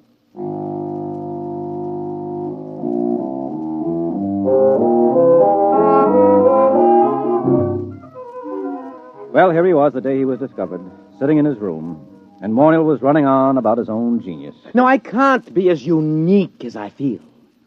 Other people must be born with the potential of such great talent, but it's destroyed in them before they can reach artistic maturity. Why? How? Well, let's examine the role that society plays in all of this. What's that? You got a hi-fi set? Nonsense. That's a crass materialistic concept that I should... Something is happening. Hey, why did you put the purple lights in? Purple? Oh, what's that? Look, it's shimmering. It's coming right through the wall. It looks like a box. We can't both be having an artistic vision. You're not the type. No, I'm not, and I'm not drunk either. Look out, something's going to happen. Morniel Mathaway? What? Who are you? Where'd you come from? You are Morniel Mathaway? Yes. My name is Glescu. I bring you greetings from 2487 AD. Oh, 2487? AD? I realize this is a difficult phenomenon for you to grasp entirely, but here I am. We will now indulge in the 20th century custom of shaking hands. Mr. Morniel Mathaway? Oh, well, sure. Shake, yeah. And you, sir? Yeah, sure. I don't mind. Shake. What a moment. What a supreme moment. Oh, well, what do you mean, what a moment? What's so special about it? Are you the inventor of time travel? Me, an inventor? No. Time travel was invented by Antoinette Ingeborg in... Well, that was after your time. It's hardly worth going into at the moment, especially since I only have half an hour. Why half an hour? The skin drum can only be maintained that long. The skin drum is, well, call it the transmitting device that enables me to appear in your period. There is such an enormous expenditure of power required that a trip into the past is made only every 50 years. The privilege is awarded as a sort of go-bell. I believe I have the word right. It is go-bell, isn't it? The award made in your time? Well, you wouldn't mean Nobel by any chance, a Nobel Prize? That's it, the Nobel Prize. A trip is awarded to outstanding scholars as a kind of Nobel Prize. Once every 50 years, the man selected by the Gardemax is the most preeminent, that sort of thing, you know. Up to now, of course, it's always gone to historians, or they frittered it away on the siege of Troy and the first atom bomb explosion at Los Alamos, or the discovery of America, things like that. But this year... Yes? Well, what kind of scholar are you? I am an art scholar. My specialty is art history, and my special field in art history is... What? What? You, Mr. Mathaway. In my own period, I may say without much contradiction, I am the greatest living authority on the life and works of Morniel Mathaway. My special field is you. Dave, did you hear that? Dave! I heard. Do you mean that I'm famous? That famous? Famous. You, my dear sir, are beyond fame. You are one of the immortals the human race has produced. That famous? That famous. Who is the man with whom modern painting in its full glory is said to have definitely begun? Who is the man whose designs and color have dominated architecture for the past 5 centuries? Who is responsible for the arrangement of our cities, the shape of our artifacts, the texture of our clothing? Me. You. No other man in the history of art has exerted such a massive influence over design. To whom can I compare you, sir? To what other artist in history can I possibly compare you? Rembrandt? Da Vinci? Rembrandt and Da Vinci in the same breath as you. That's ridiculous. They lacked your universality, your taste for the cosmic. Wow. Mr. Glescu, excuse me. Do you happen to know of a poet named David Danziger? Did much of his work survive? Is that you? Yes, that's me. Dave Danziger? Well, no, I don't think so. The only poet I can remember for this time and this part of the world is Peter Tebb. Tebb? Never heard of him. Then this must have been before he was discovered. But you see, I am an art scholar. Well, you see, checking my chronometer, I see my time is getting short. While it is an overwhelming delight for me to be standing in your studio, Mr. Mathaway, and looking at you at last in the flesh, I wonder if you would mind obliging me with a small favor. Oh, sure. You name it. Nothing's too good for you. What do you want? I wonder, I'm sure you don't mind, could you possibly let me look at your painting? The one that you're working on at this very moment. Well, sure. I have one right over here. Just, I'll pull the easel around. There you are. I intend to call this Figured Figurines number 29. Oh, but this... What's the matter? Well, surely this isn't your work, Mr. Mathaway? Yeah. It's my work, all right. Figured Figurines number 29. Recognize it? No, I do not recognize it, and that is a fact for which I am extremely grateful. Could I see something else, please? Something a little later. Well, that's the latest. Everything else is earlier. Here, you might like this. Now, I call this Figured Figurines number 22. I think it's the best of my early period. Oh, dear. You know, well, this looks like smears of paint on top of other smears of paint. Right. Only I call it smudge on smudge. But you probably know all about that, being such an authority on me. And now, here we have Figured Figurines number 12. Do you mind leaving these figurines, Mr. Mathaway? I'd like to see something of yours with color and form. Well, I haven't done any real color work for a long time. Oh, wait a minute. Wait. I have one over here somewhere, an old canvas. I was going to paint over it. Here we are. This is one of the few examples of my mauve and mottled period that I've kept. Oh, right. I can't imagine why. It's positively, oh, dear. Oh, now, wait a minute. Let me show you some of my intestinal period. Here. Here's a particularly good one. It's called Large Intestine Rampant. You like it? Oh, please. I think I'd like to sit down. Well, take the comfortable chair. And here's another one called Small Intestine Incisive. Oh, it's rather good, don't you think? I managed to avoid completely any definite line. You notice that? I don't suppose you ever drink of Glafax. Oh, no, of course you don't. It hasn't been invented yet. Oh, now here's one that's bound to be great. It's one of my earlier smudge on smudges. It's called Fly Ash. I painted it by coating the canvas with slow-setting glue and leaving it out on the window for about 2.5 hours. Notice the delicate deposit of soot. Oh, please. Please, Miss Mathaway, please. Oh, I've got lots more. I don't understand this. All of these canvases, this is obviously before you discover yourself and your true technique. But I'm looking for a sign, a hint to the genius that is to come, and I find... Well, how about this one? Here. Oh, please. Oh, take that away. Oh, dear. Oh, dear, no. Oh, look, I'll have to leave soon. I don't understand this at all. Let me show you something here, gentlemen. Here, a pocket edition of the source book. The complete paintings of Morniel Mathaway, 1928-1996. Were you born in 1928? Yep. May 23rd, 1928. Here, look at the first painting. Well, that's beautiful. I mean, the color, that's incredible. Oh, well, that stuff. Well, why didn't you tell me you wanted that kind of stuff? You mean you have paintings like this, too? No, not paintings. One painting. Oh, I did it last week as a sort of an experiment, but I wasn't satisfied with the way it turned out, so I gave it to the girl downstairs. Would you like to look at it? Oh, yes. Very much. Well, here, I'll just toss your book on the bed. Come on, it won't take a minute or two.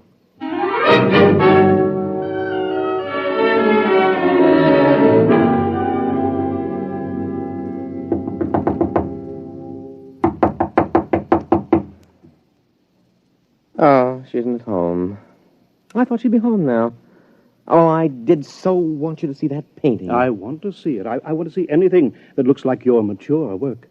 But time is getting short. The chronometer... I'll tell you what. Anita here has a couple of cats that she asked me to feed when she's away for a while. So she's given me the key to her apartment. Suppose I, browse upstairs and get it. But she... Suppose I browse through my room and get it. Get it? Oh, yeah. You go ahead and browse, sure. Fine, but please hurry. Oh, sure, I'll hurry. I won't take long browsing.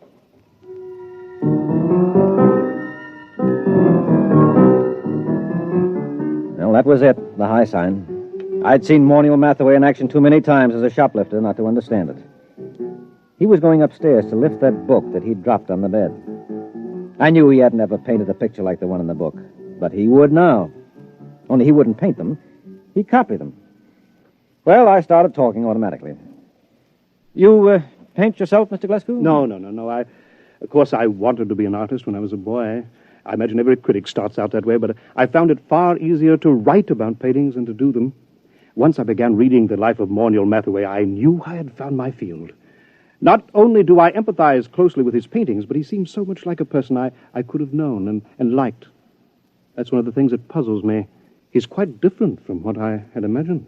Yes, I'll bet he is. Of course, history has a way of adding romance to an important figure. Mm-hmm. Oh, dear, I'm running out of time here. Do you think you'll be back with the key soon? I've practically no time left. I've just got to get upstairs to the time translator. I just can't wait. I'll have to hurry now. Oh, dear, no, I did want to see an original Mathaway.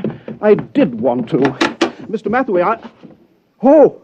What's the matter? The time translator, it isn't here. It's gone. The book is gone, too. And Mathaway, he stranded me here. He must have figured out that getting inside and closing the door made it return. Yeah, he's a great figure. And he'll probably figure out a very plausible story to tell the people in your time to explain how the whole thing happened. Why should he work his head off in the 20th century when he can be an outstanding hero-worship celebrity in the 25th? So what'll happen if they ask him to paint merely one picture? Oh, he'll probably tell them he's already done his work and feels he can no longer add anything of importance to it. He'll no doubt end up giving lectures on himself. Don't worry.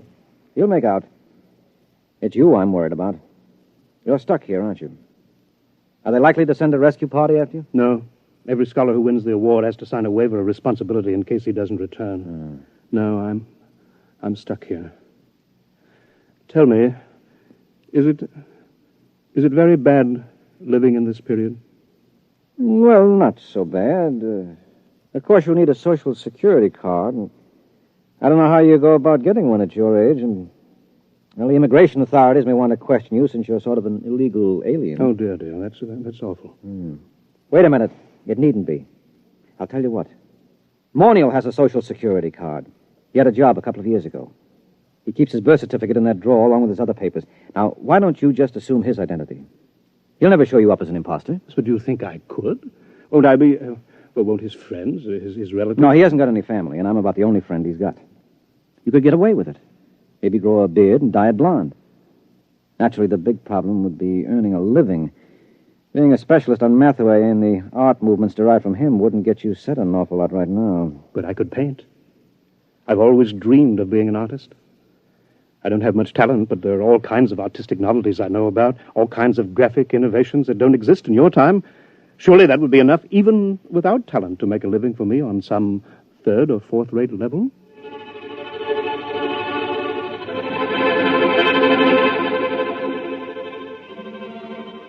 It certainly was. But not on a third or fourth-rate level. Mr. Glasgow, that is Morniel Mathaway, is the finest painter alive today and the unhappiest. After his last wildly successful exhibition, I remember he said to me, "What's the matter with all these people praising me like that? I don't have an ounce of real talent in me. All my work is completely derivative. I've tried to do something, anything that was completely my own, but I'm so steeped in Mathaway that I can't seem to make my own personality come through. And those idiotic critics go on raving about me, and the work isn't even my own." Well, then whose is it? Mathaway's, of course. We thought there couldn't be a time paradox. I wish you could read all the scientific papers on the subject. They fill whole libraries because it isn't possible that time specialists argue for a painting to be copied from a future reproduction and so have no original artist. But that's what I'm doing. I'm copying from that book by memory. Look, Glasgow, that is Mathaway. Don't knock yourself out. But it's dishonest. No, it isn't. You're deliberately trying not to copy those paintings. You're working so hard at it that you refuse to think about that book or even discuss it. As a matter of fact, when I tried to get you to talk about it a little while ago, you couldn't actually remember it. That's true. That's true. You're the real Morniel Mathaway, and there's no paradox. You're actually painting those pictures. You're not copying them from memory. I know in my heart that they're not mine. All right, I'll forget it.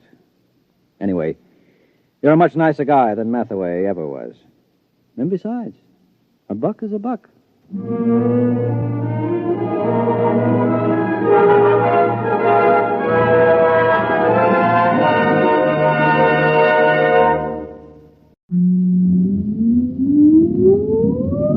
countdown for blast-off.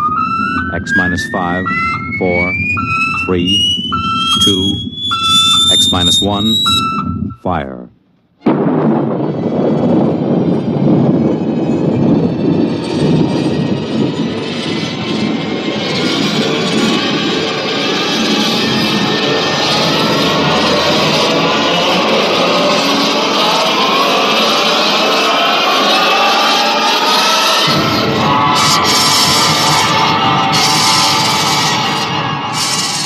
From the far horizons of the unknown come tales of new dimensions in time and space. These are stories of the future, adventures in which you'll live in a million, could be years, on 1,000 maybe worlds. The National Broadcasting Company, in cooperation with Galaxy Science Fiction Magazine, presents X minus 1.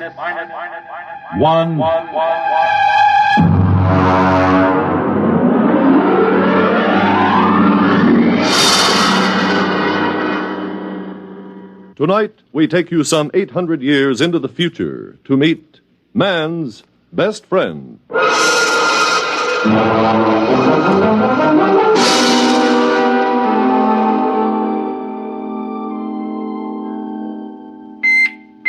Well, what's the matter? Who's there? What? Oh, turn on the annunciator. All right, I'm coming.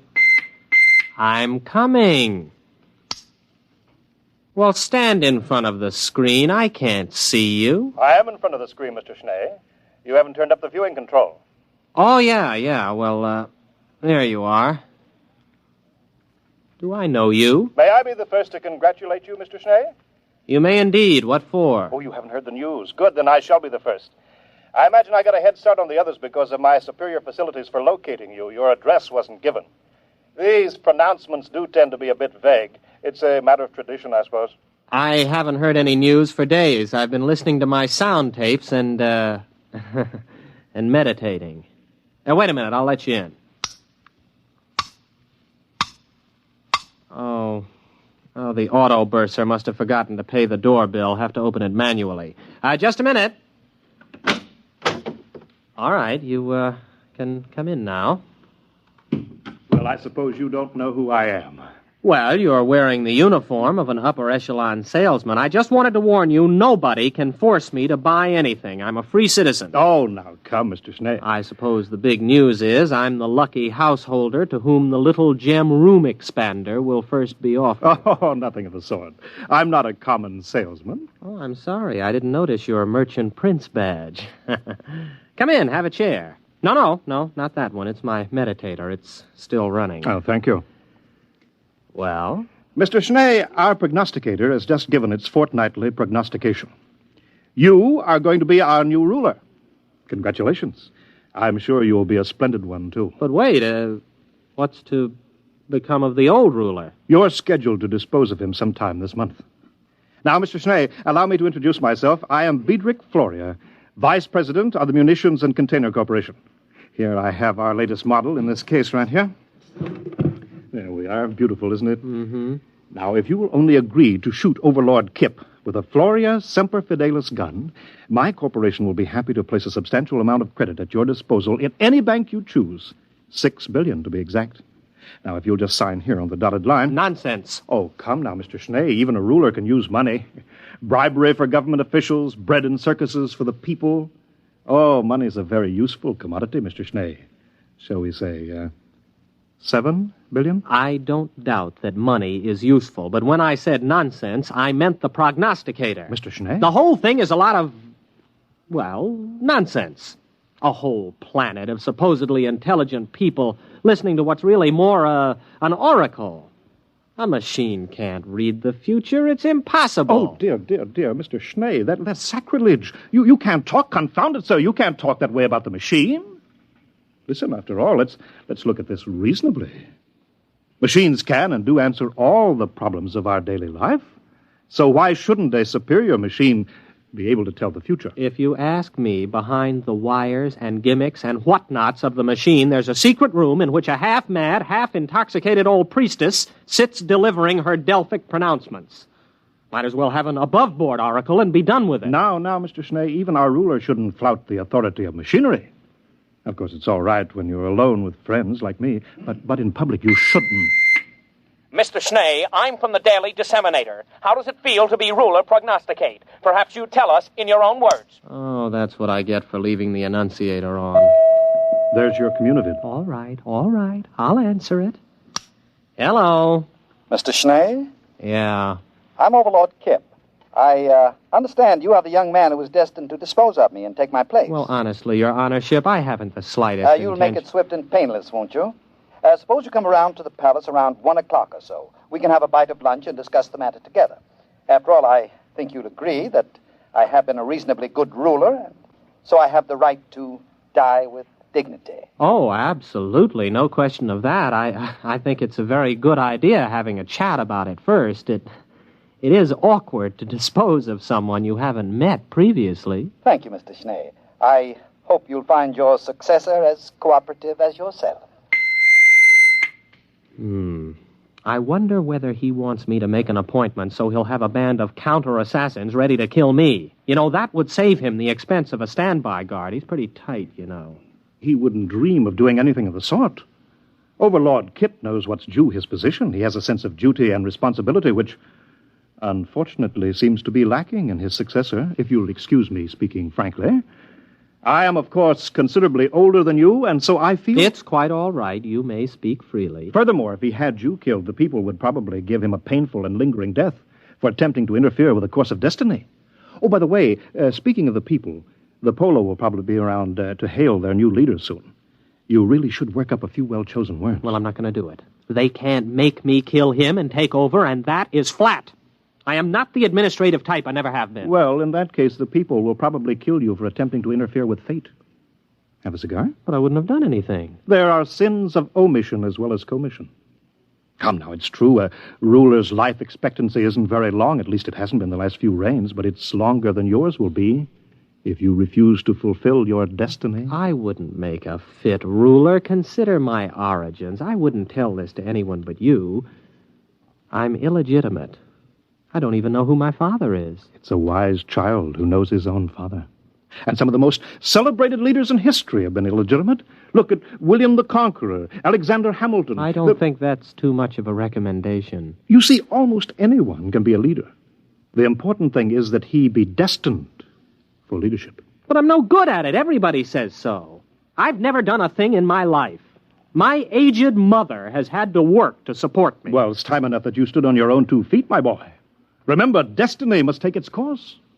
Oh, excuse me, I'm due on radio monitor in a few seconds. If you don't mind, I'll broadcast from here. I'll just check my equipment here. Fine. Now, here we go. My friends, allow me to introduce to you your new ruler, Gervais Schnee. He is planning to assassinate Overlord Kip with a Floria Semper Fidelis gun. Floria Semper Fidelis guns retail from credit 2.98 for the peasant's pistol, all up to credit 1089.98 for the super deluxe conspirator's model. But each is the best attainable for the price. Mr. Schnee will, of course, use the super deluxe model. And now I give you Mr. Schnee. Right into here? Oh, anywhere. It's non-directional. Thank you for your confidence and support. I only hope I prove worthy of it. That's all. Thank you, ruler prognosticate Gervais Schnee.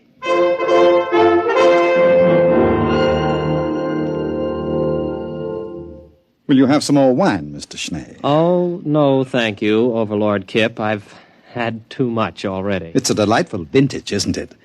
I think it was bought by Overlord Jasper about 7 reigns ago. You'll find the cellars in perfect order. I'll give you the inventory and the key a little later. Do we have to talk about it? Oh, well, one has to take these things as they come, you know. Here today, gone tomorrow. That reminds me. Will tomorrow suit you? Well, of course, it really doesn't make any difference to me. All right, then. We'll set it for tomorrow, if that's convenient for both of us. I have the afternoon clear. We'll make a public announcement a little later. Well, all right, if you say so. Why, of course. And now we can go into my study and discuss the details at our leisure. I've got half a box of some wonderful cigars left over. I think you'll enjoy them.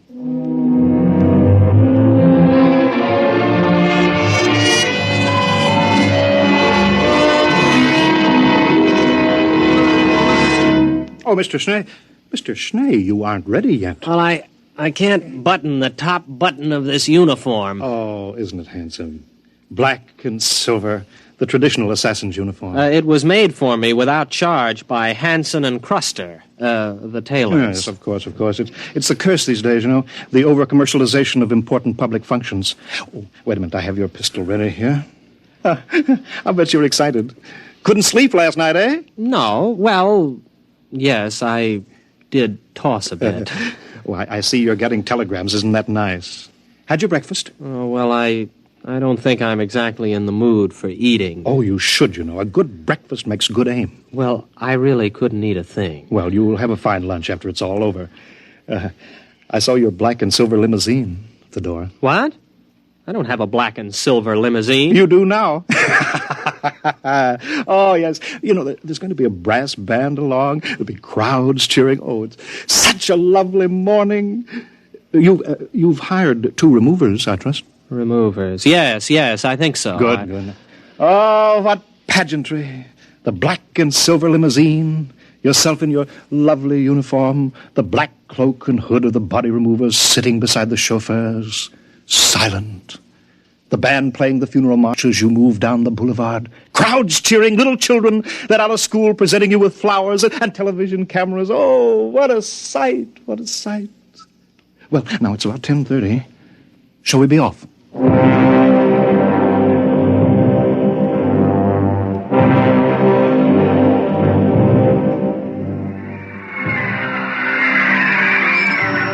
Well, come on. Get out of the car, Mr. Schnee. I don't feel so good. Well, come on now. The television cameras are ready. There we are. Just a moment. Now, ruler prognosticate Schnee, allow me to load your super deluxe conspirators Floria Semper Fidelis gun for you. It's already loaded. I'm supposed to do it now for the cameras. It's already loaded. Permit me to check it, then? It's perfectly all right, I tell you. No, don't touch it.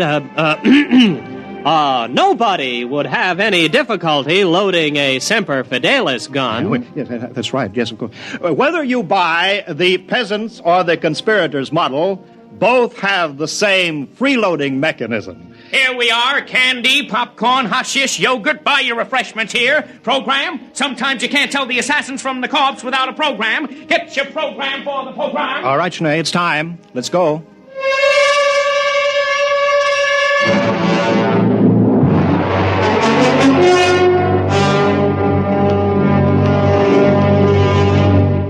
Well, here we are again, eh? Overlord Kip, I am officially here. Well, now, just a minute, old man. I have my speech, you know. Your speech? Oh, I'm sorry, really. Well, that's all right. Ladies and gentlemen, before the conclusion of this ceremony, I wish to remind you of a few important facts concerning my reign, which comes to an end in just a few minutes. I call your attention to the budget of 2786. 83 billion credits against an outgo of 72 billion.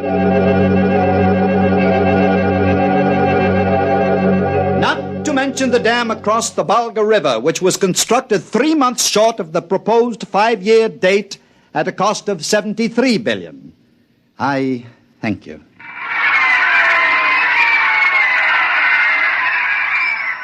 Well, that's it, old man, huh? Are you all done? Why, yes, I think I've covered everything. Well, goodbye and good luck, Overlord Schnee. Anytime you're ready. You mean now? Well, come along, old man. The networks have only cleared an hour. There's a commercial program starting in 3 minutes. Get on with it. Well, all right. Here goes.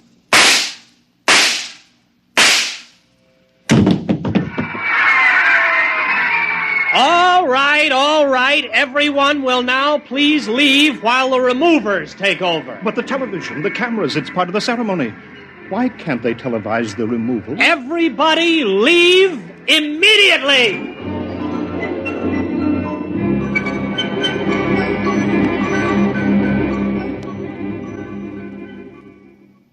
They're all gone now, Overlord Schnee. Perhaps... You too. But after all... Out! I want to meditate. Well, very well. All right. Oh, alone at last. Kip! Overlord Kip! Phew. I don't think I'd have been able to stay still much longer. You all right? Schnee, you're a good shot. That blank really stung on a very tender spot, I might add. No time for chatting. We've got to get this over in a hurry. Now comes the part where your friends will have to look like real removers. I hope they can give it the professional touch. Don't worry about us. We are real removers. At least both of us have participated in removals. I'll take off my hood. But wait. Why, you're Overlord Morehouse. I've seen you in pictures. And the other one. You're Shinnick. You died before I was born. That is, you were supposed to have died. Both of you were. Morehouse was supposed to have killed you. Well, we're not precisely dead, only retired, you might say.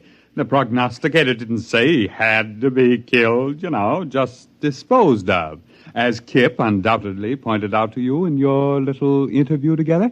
Sorry I couldn't tell you the truth, old man, but you might have changed your mind and given us away. We've formed a little club of dead overlords. We're looking forward to the day when you join us, Overlord Schnee. Well, you better hurry. If the four of us are discovered, the mob will tear us to pieces. Oh, you're right. Get on the stretcher, Kip. Bad enough we're going to have to carry you out. At least don't expect us to lift you up.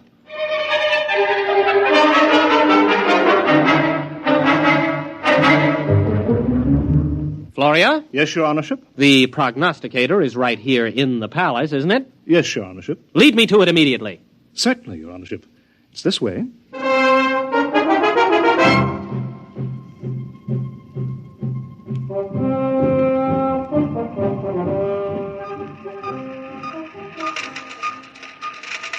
Here you are, Your Honorship. This is the prognosticator.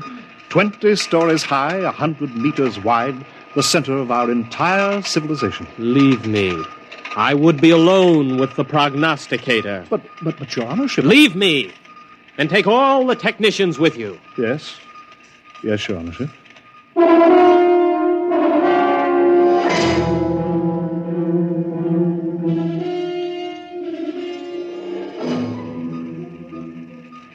You're all alone now, Your Honorship? You too.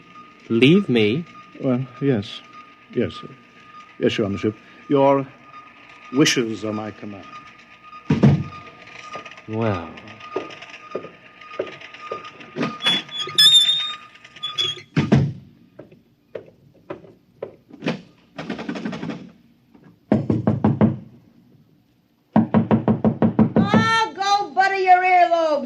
Can't you read, you dumb cluck? That door says private. Open up. It's me, Gervais.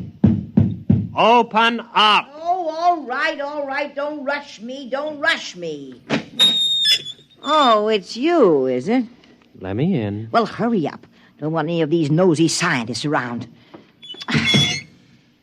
Well, what do you want? Still the same old place, huh? Teapot. Your crystal ball has dust on it.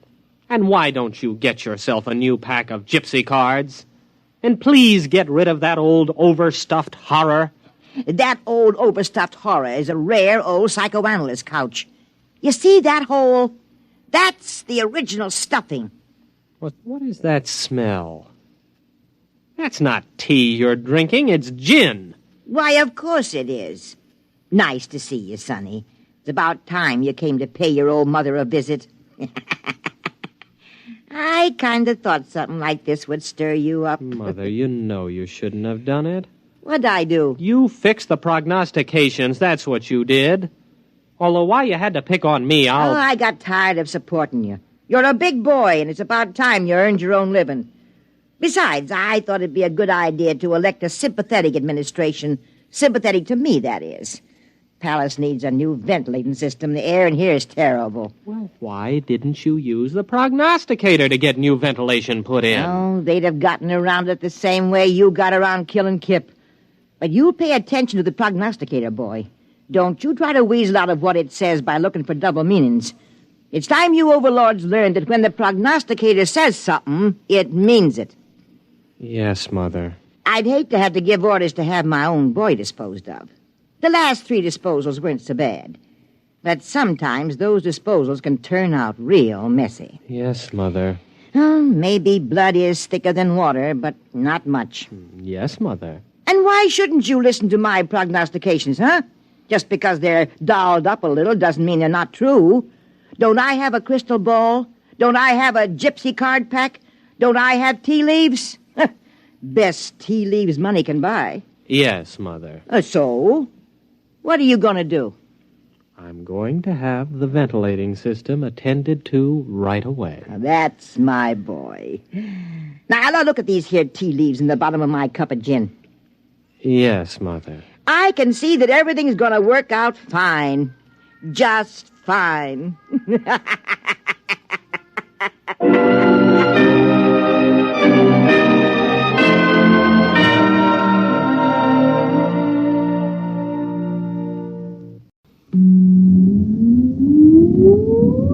Countdown for blast off. X minus 5, 4, 3, 2, X minus 1, fire.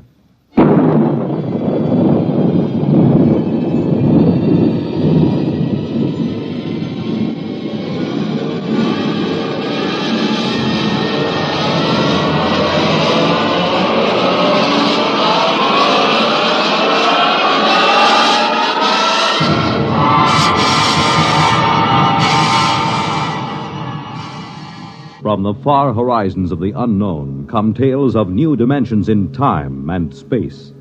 These are stories of the future, adventures in which you'll live in a million could-be years on 1,000 maybe worlds. The National Broadcasting Company, in cooperation with Galaxy Science Fiction Magazine, presents X minus 1.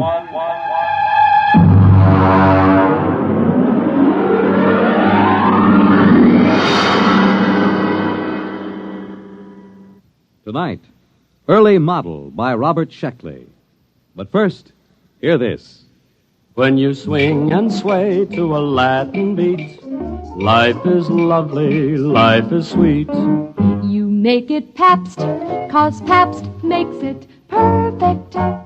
Yes, Pabst makes it perfect. Just as we always have ever since 1844. So next time, you make it Pabst, because Pabst makes it perfect. America's Blue Ribbon Beer from the Pabst Brewing Company, Milwaukee, Wisconsin. Yes, Pabst makes it perfect.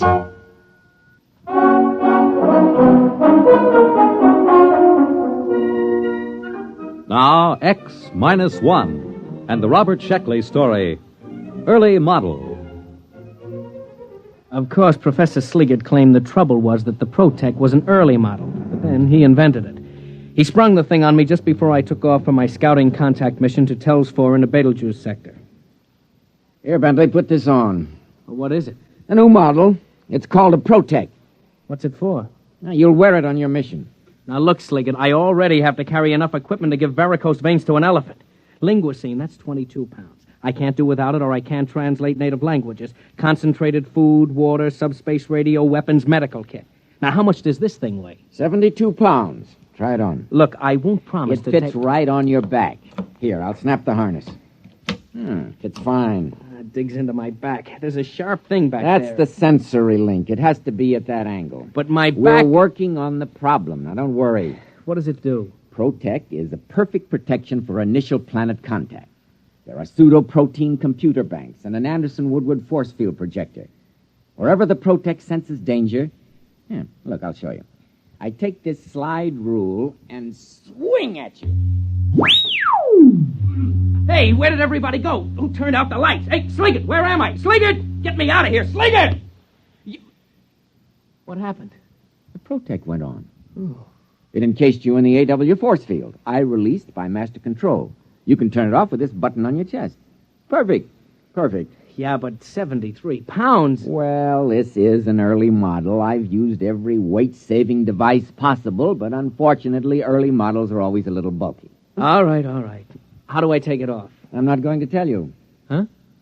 We're not going to take chances of having valuable equipment discarded just because it might be a little uncomfortable. Bentley, you're going to an alien planet.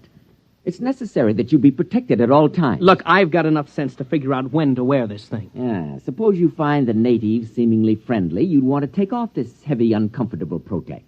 But suppose you misjudge their attitude. Sligert, I can take care of myself. That's what Atwood said before he left for Atopus 3.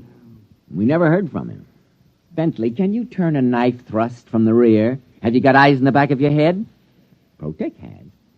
We're not going to risk $8 million worth of equipment just because you might be uncomfortable. Suppose it blows a fuse or pops a wire. We've got triple everything, with a power supply good for a century.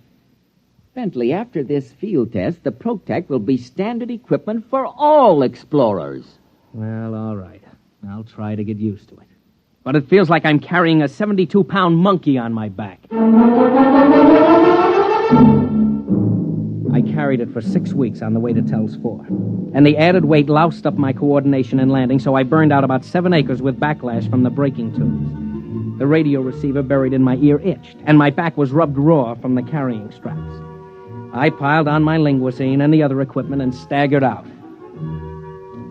My instructions were to fraternize with the Aborigines and establish a trade pact, if possible. I found 2 of them standing outside the tail fins when the hull had cooled enough to get out. They were bipeds, orange-skinned with thick, short tails, and they were armed with stone axes and clubs. I stepped out of the lock, and they started talking fast. I realized I hadn't turned on my linguisine, so I tuned it in and threw the switch. I dare say it's a manifestation of some supernatural quality, eh, Wassel, old chap? Without a doubt, old man.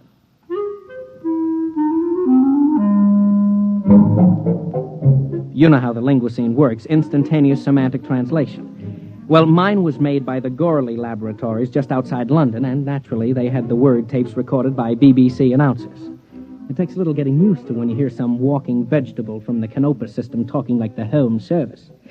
Well, the Tellians were pretty excited by my arrival. How strange. Unbelievable. Most improper, you know. I suppose it can talk. I come as a friend. A friend. Well, it does talk. Dreadful accent. But what can you expect, eh? Foreigners, you know. You know, old boy, I definitely sense an evil. Oh, now, come. We're both ghost doctors. Surely if there was an evil, we'd both sense it. Well, let's ask, shall we?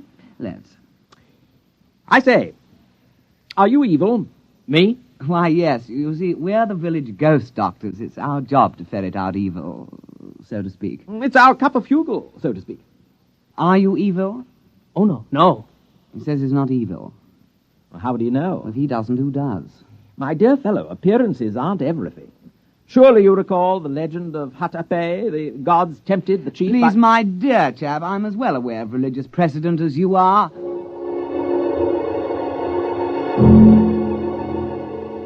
The 2 of them stood there, lashing their orange tails, accusing each other of heresy. The linguisine finally couldn't handle the theological discussion and cut out before overload blew a circuit. Eventually, they must have decided something because the short one carrying the stone axe turned to me. Stranger, we've decided not to kill you. Not yet, anyway. We'll go to the village and purify ourselves, then we'll initiate you into the club. The club? The Society of Ghost Doctors. You see, no evil thing can become a ghost doctor. It just isn't done, you know. Oh, we'll find out the truth that way. Clever. Eh? I'm deeply grateful. But if you're evil, we'll destroy you. Have to. Our job, you know.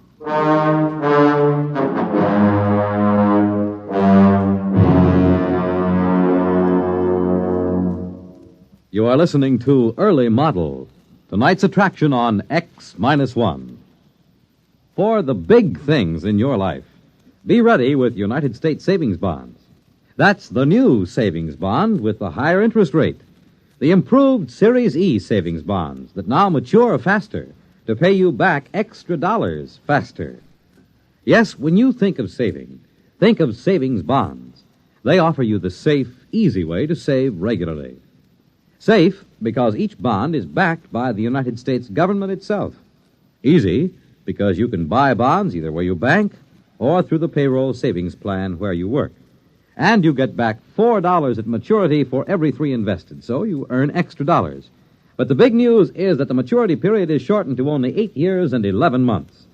So join the bond wagon. Start a family savings program. Invest in improved Series E bonds today and hold the bonds you already own.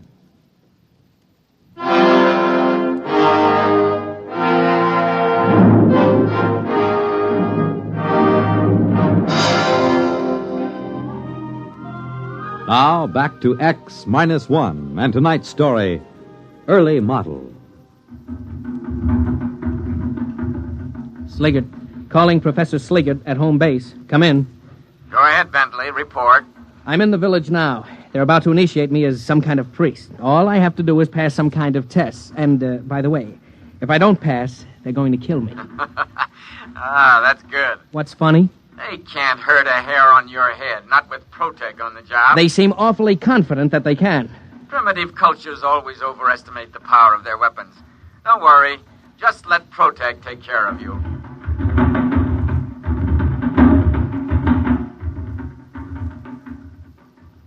Go ahead, old boy. It's purified ceremonial food. But I can't. Why not?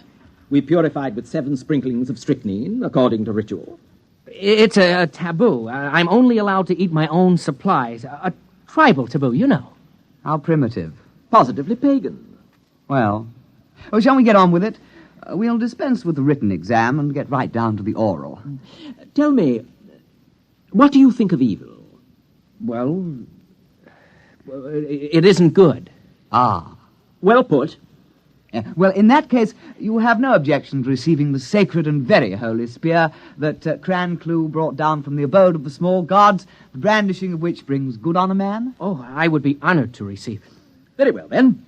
The ceremony can commence. O stranger from the skies, accept from us this spear of sanctity. Evil cannot abide the presence of this spear. Take then our blessings with it. Here, here, O stranger, take the spear! What? Oh, confounded Protec. Where's that release button? Sliggert, come in. Oh, he's probably out to lunch. Gotta get that force field off. There. Listen, I'm terribly sorry, Begin but the purification dirge. We are in the presence of evil spirits. Oh, no, I can explain. You cannot accept the sacred spear. Well, you see, I've got this protective device, sort of like a shield, you know? It doesn't like spears. It doesn't trust them. You couldn't give me a sacred gourd? Nonsense. Who ever heard of a sacred gourd? Poppycock. Look, you'll just have to take my word for it. I'm not evil, really. Scout's honor. Our course is clear. Transparent. We won't kill you at once. We'll pray for you through the night. And perhaps in the morning, things will turn out better. If not... Sorry, old boy, but you understand our position. We'll just have to kill you. Can't be helped. Regulations, you know.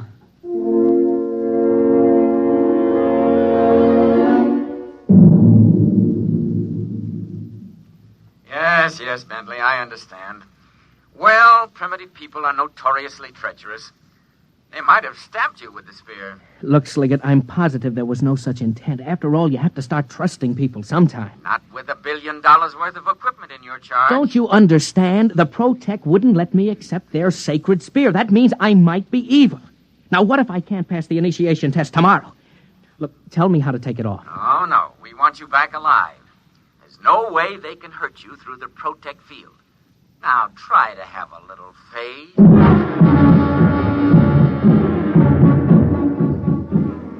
The campfires burned all night, and I could hear the chants of the ghost doctors. At least 3 or 4 times during that night, the Protec force field howled on and off, but I was too tired to care. In the morning, the 2 Tellians came to see me and stood switching their fat orange tails politely, while the linguicine translated for me.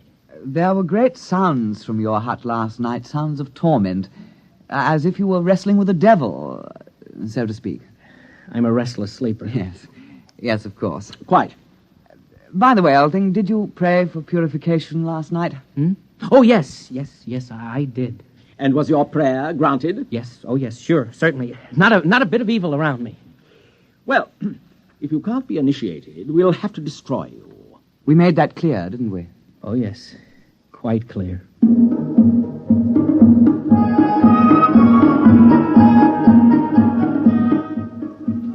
The initiation ritual took the whole day. It was sort of a cross between a Shriners' convention and a performance of Das Rheingold at the Met. Luckily, no one tried to hand me a ceremonial spear or point a club in my direction, so the Protec kept its grimy force field to itself. Finally, around supper time, the Tellians pounded the last tail on the ground, and everyone stopped and paid close attention. Oh, brothers, this alien has come across the vast emptiness to be our brother. With this initiation, we purge him of evil and make him one of us. Brother, now you are a ghost doctor with all the privileges and perquisites pertaining thereto. And in friendship, I extend to you the claw of friendship. Well, thanks. We have only to shake claws, and the ceremony is concluded. All right, brother. Give me some skin. Slip me 7. No, listen, turn it off. He just wants to shake hands. You're spoiling everything. Off. Now, where's that button? Off! Evil. Well, there it is, you know. We hoped we could muddle through, but you can't win them all, you know. There's only one thing left. Kill the devil!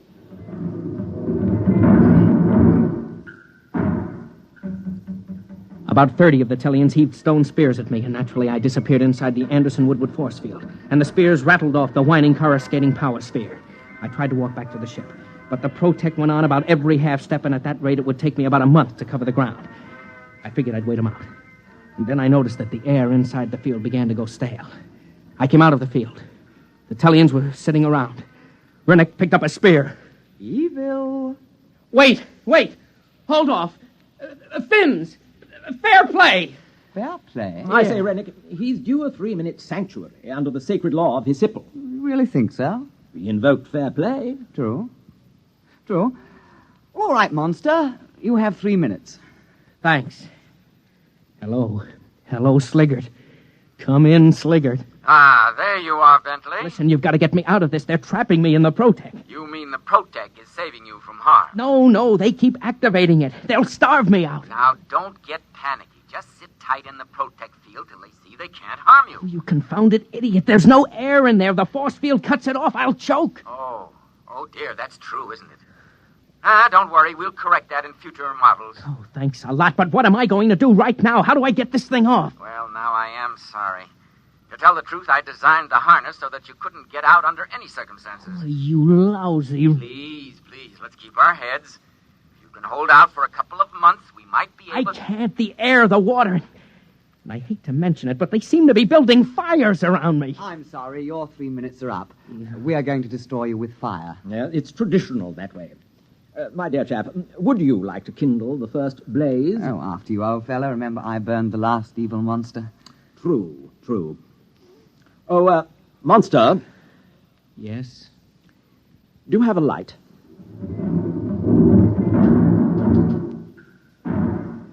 I knew I was cooked, one way or the other. They started to light fires around me in a circle, and the Protec snapped on. I had to get out. Of course, when I did, the Tellians would cheerfully spear me to death. But at least I had a chance of running. The field snapped on again. I grabbed my knife from the tool chest and hacked at the thick duroplastic webbing of the harness. I came out of the field long enough to hear Sliggert shouting in my ear. What are you doing? Cutting my way out of this fire trap. You don't dare destroy government equipment. This will go down on your 201 file. Look, I'm trapped inside the field as long as they feed the fire, and considering how they feel about devils, they'll probably keep it up a couple of 100 years. Uh-oh. They're pushing the fire closer. Goodbye.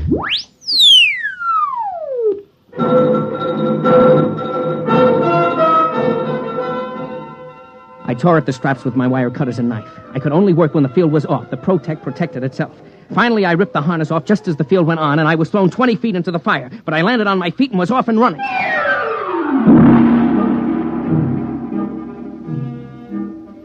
It took the Tellians just 100 yards to catch up and gently lay a stone club along the side of my head. Oh, well, let's get it over with. You're going to kill me. Let's not make a production out of it. Oh, but my dear fellow, we don't want to kill you. Dear me, no. We knew you were a good man. It was the devil we wanted. I don't mean to be tactless, but you do know you had a devil riding on your back. We tried to purify him, but he was too strong. The fire took the starch out of him, though. The devil?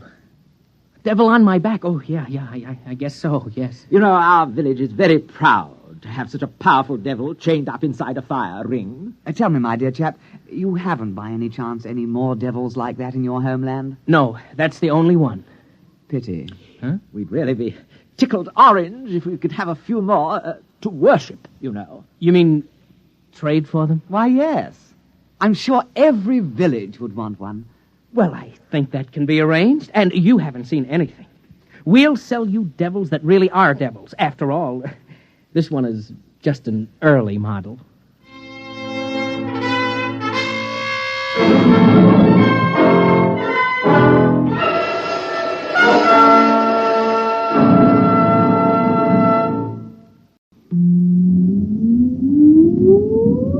Countdown for blast-off.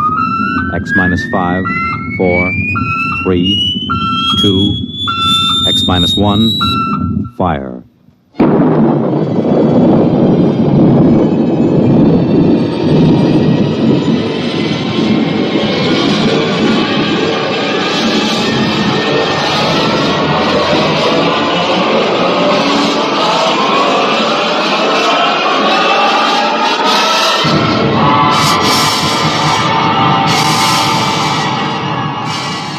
From the far horizons of the unknown come tales of new dimensions in time and space.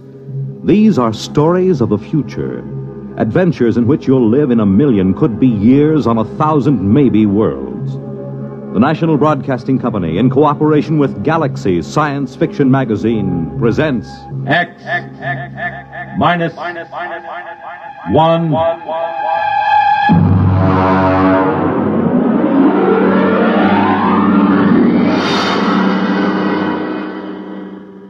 Tonight, The Merchant of Venus by A.H. Phelps, Jr. But first, hear this. When they play it hot and you dig the beat, oh, life is swinging, life's complete. You make it Pabst, 'cause Pabst makes it perfect. Yes, Pabst makes it perfect. Just as we always have ever since 1844. So next time, you make it Pabst, because Pabst makes it perfect. America's Blue Ribbon Beer from the Pabst Brewing Company, Milwaukee, Wisconsin. Yes, Pabst makes it perfect.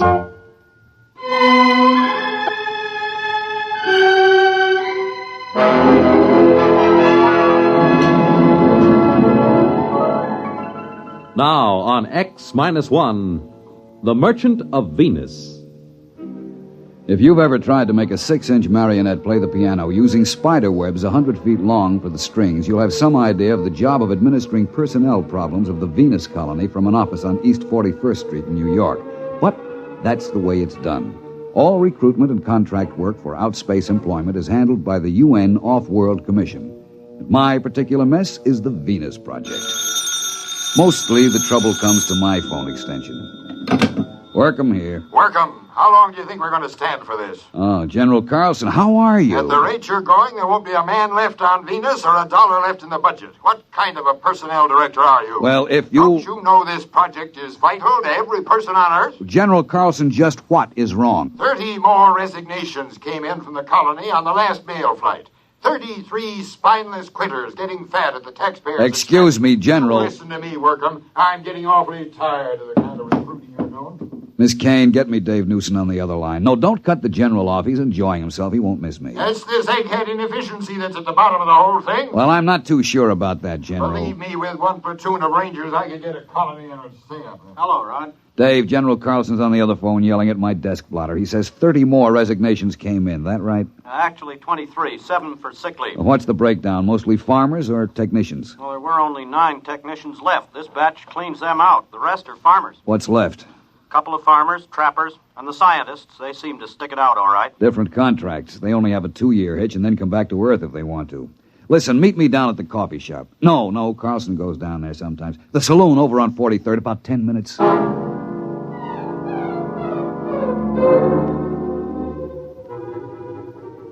The saloon was decorated in old-fashioned foam and plastic furniture. It looked straight out of the antebellum 1950s. I found Dave waiting for me in a booth, and we got right down to it. Well, listen, why don't we leave this last bunch of quitters right where they are? Refuse to bring them home. Then they'd have to make a go of the colony to save their scrawny necks. Oh, I'd like to, but even General Carlson wouldn't dare. We'd never get another colonist off Earth. And our main job is to relieve population crowding on Earth. If we get tough with the colony, a man would be a fool to go. But every one of these quitters talks like he was just sprung from Devil's Island. This isn't getting us anywhere. I want you to shoot me up the files on this last batch of quitters. Maybe we'd better have a staff meeting on it. Get the psychology section, the preliminary interviewers who passed these men, and I'll have Jameson, too. What do you want a historian for? Maybe he can find us something interesting in the project record. He's used to deducing the philosophical and religious behavior of the ancient Hittites from a loose translation of a cuneiform laundry bill. Shall I get them all down here? No, we'd better make it formal. Book a conference room. When you get Jameson into a saloon, he spends all his time thinking up guessing games to avoid paying for his drinks. No, make sure about General Carlson. I'll tell his secretary. No. Make sure he doesn't hear about it. I don't have anything against General Carlson personally. It's just that there's always been a fight over Venus Project. The military versus the rest of us soft, decadent civilians. Carlson felt the right way to settle any virgin territory was to set up a military outpost on the ground that soldiers had always been the best operators under similar circumstances. I had lunch with Dave before the conference. You want to call the Greasy Spoon and order? What's on the menu? Well, Protos burger, sliced barbecued yeast, or seaweed borscht with boiled algae balls. Just coffee. Black coffee. Well, they don't have coffee. What do you think this is, the Chambord? You can have Neo-Caf or Syntho tea.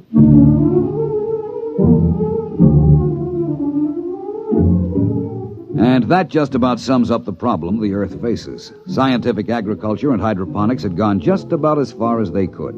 Synthesized foods couldn't take up the slack. If the people of Earth kept on emulating the extinct rabbits, as they showed every intention of doing, we had about 30 years before we'd all be standing on each other's shoulders, chewing our fingernails for nourishment. Or rigid birth control would go into effect, with the whole attendant problem of racial tension, nationalistic wars, and bootleg conceptions.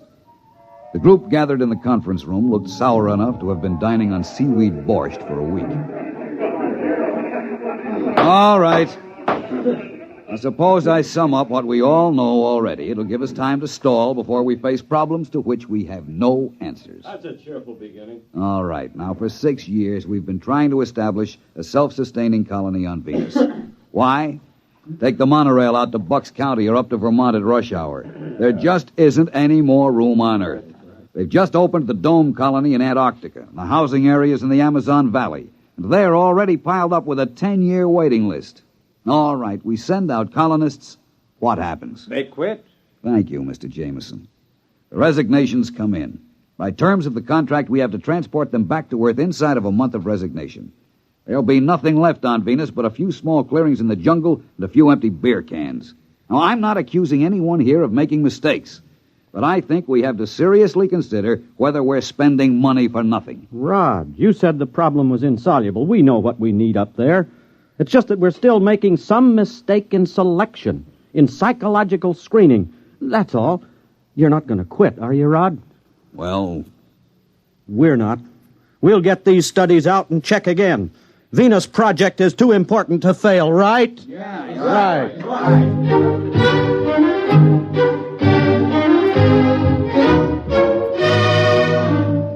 It's a cheap trick, but it always works.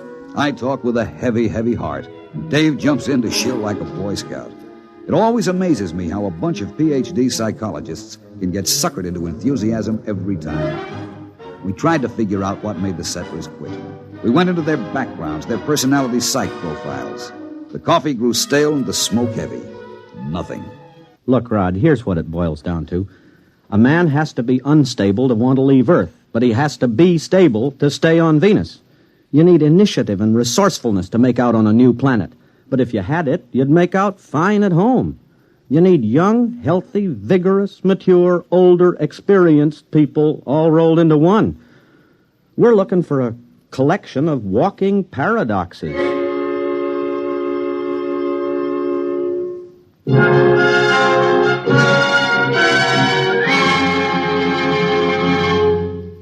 You're listening to The Merchant of Venus, tonight's attraction on X-1. For the big things in your life, be ready with United States savings bonds. That's the new savings bond with the higher interest rate. The improved Series E savings bonds that now mature faster to pay you back extra dollars faster. Yes, when you think of saving, think of savings bonds. They offer you the safe, easy way to save regularly. Safe because each bond is backed by the United States government itself. And it's easy because you can buy bonds either where you bank or through the payroll savings plan where you work. And remember, you get back $4 at maturity for every $3 invested. So you earn extra dollars. But the big news is that the maturity period is shortened to only 8 years and 11 months. So join the bond wagon. Start a family savings program. Invest in improved Series E bonds first thing tomorrow. And hold the bonds you already own.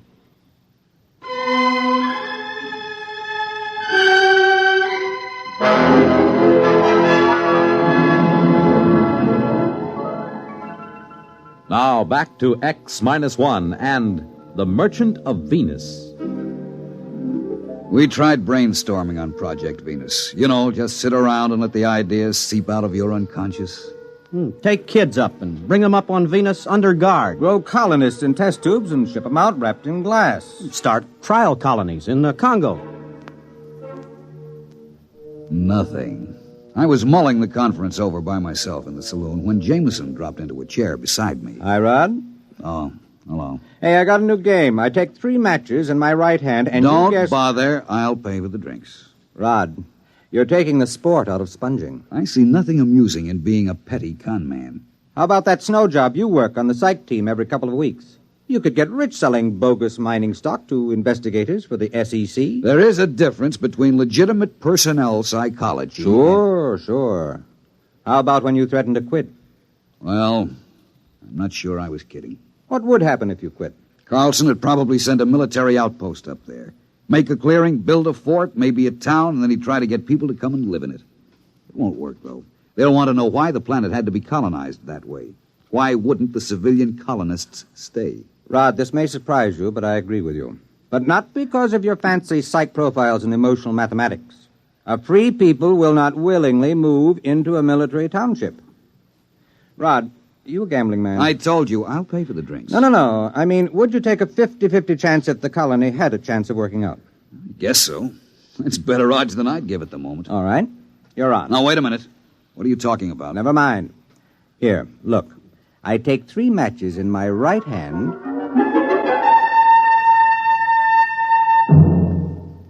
And that's all he said. I found out a week later what was going on when I was called on the carpet by General Carlson. And as I understand it, this plan of Mr. Jameson's was smothered in your office because of professional jealousy. Mr. Jameson having no degree in psychology. Is that what he told you? Mr. Workham, I'm very busy. I have a conference with Mr. Jameson in exactly 7 minutes.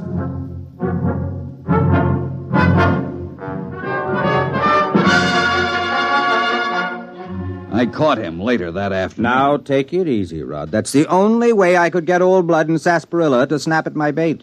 If he thought you were sitting on an idea, he was bound to grab it. You know he dry-docked me for 6 weeks. Go fishing. Have a good time. When you get back, I'll have my little swindle going full blast.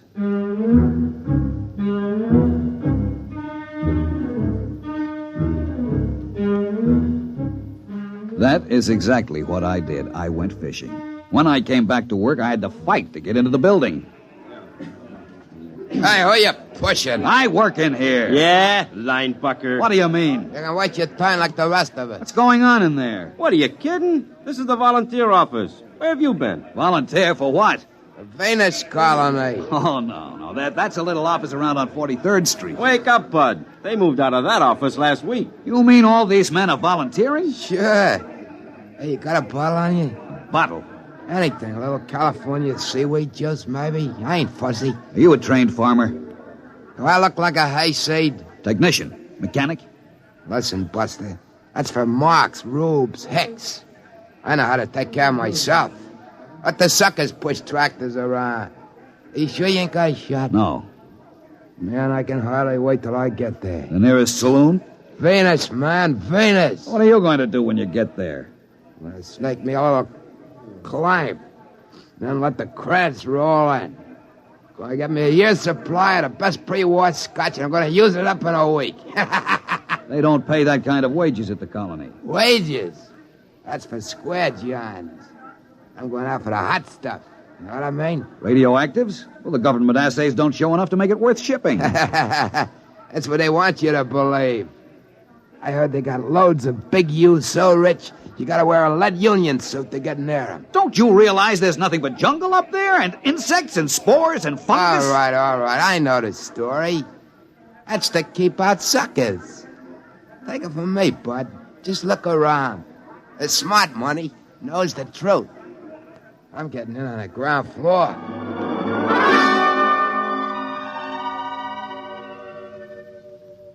Jameson, you irresponsible idiot! Ah, Rod, how were the fish? I know what you're doing, and I won't put up with it. You've told those dupes down there they can get rich on Venus. Well, they're volunteering. And I suppose you think if you get enough of them, you'll find what you want. But have you looked at them? Crooks, gangsters, bums, hobos, drunks, and I don't know what. They are a little picturesque, aren't they? Well, you've got recruits, all right. But what kind of a society are you going to start with them? Rod, you're not being just a teeny-weeny bit snobbish, are you? Look, this isn't a joke. I don't care who goes as long as they meet some standards. But to make a decent place, you need decent people, morally clean and healthy. And to think this is a man I have seen playing stud poker. You've got a collection of bums and alcoholics and criminals. Probably half of them are wanted by the cops. You've got to stop.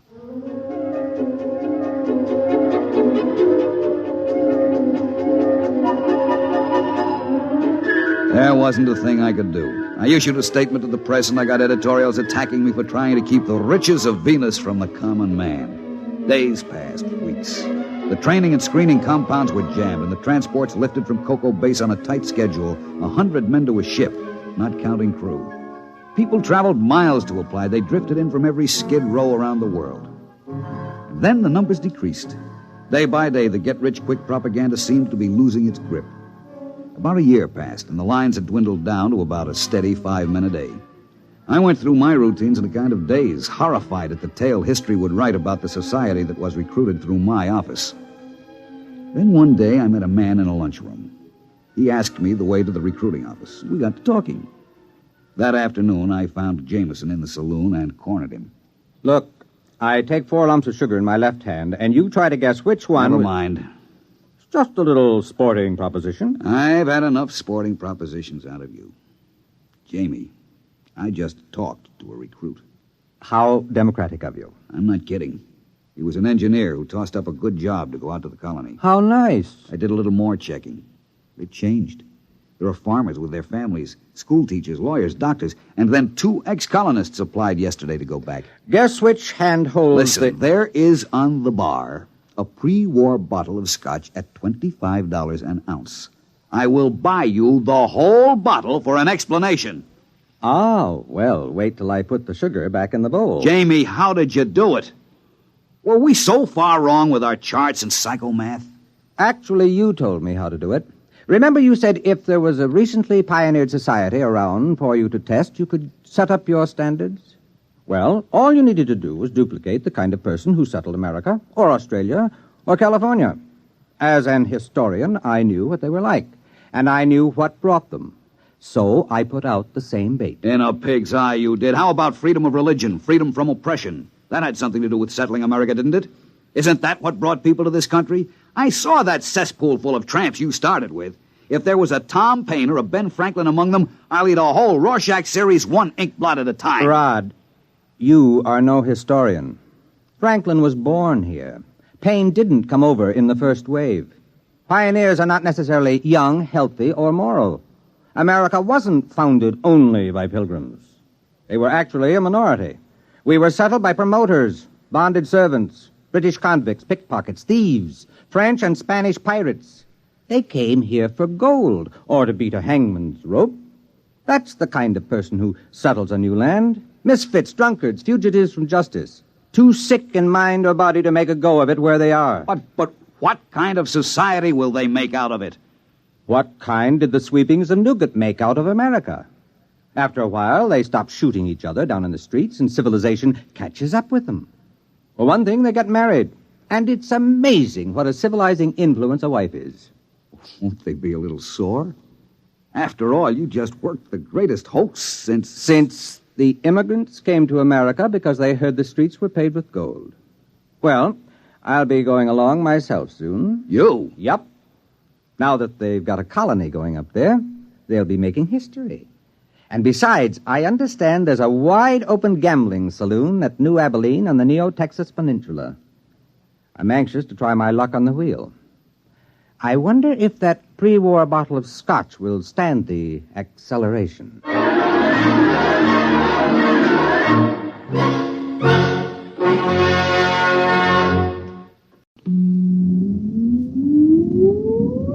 Countdown for blast-off. X minus 5, 4, 3, 2, X minus 1, fire.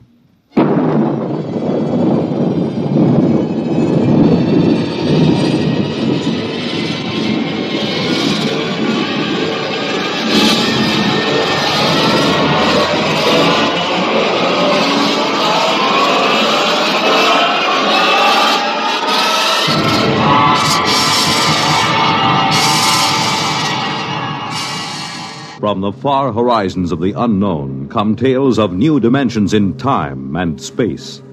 These are stories of the future, adventures in which you'll live in a million, could be years, on 1,000 maybe worlds.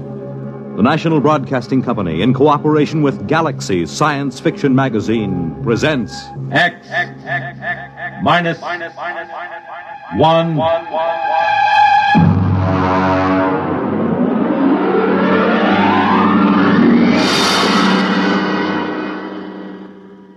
Tonight, The Haunted Corpse by Frederick Pohl.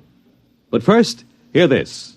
Whenever you want things to be just right, be it here or there or day or night, You make it Pabst, 'cause Pabst makes it perfect. Yes, Pabst makes it perfect. Just as we always have ever since 1844. So next time, you make it Pabst, because Pabst makes it perfect. America's Blue Ribbon Beer from the Pabst Brewing Company, Milwaukee, Wisconsin. Yes, Pabst makes it perfect.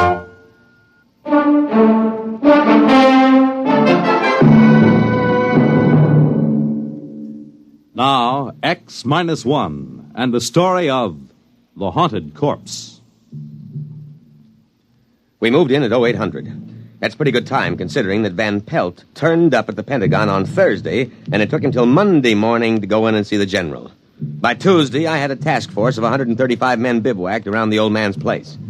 Corporal McCabe, my orderly, reported mission accomplished. Well, Colonel, there's a whole company dug in down the road right yonder, and Wins is all set up right here like you done ordered. We got a covey of them recon cars from the cavalry roaming like a passel of June bugs quartering a handkerchief.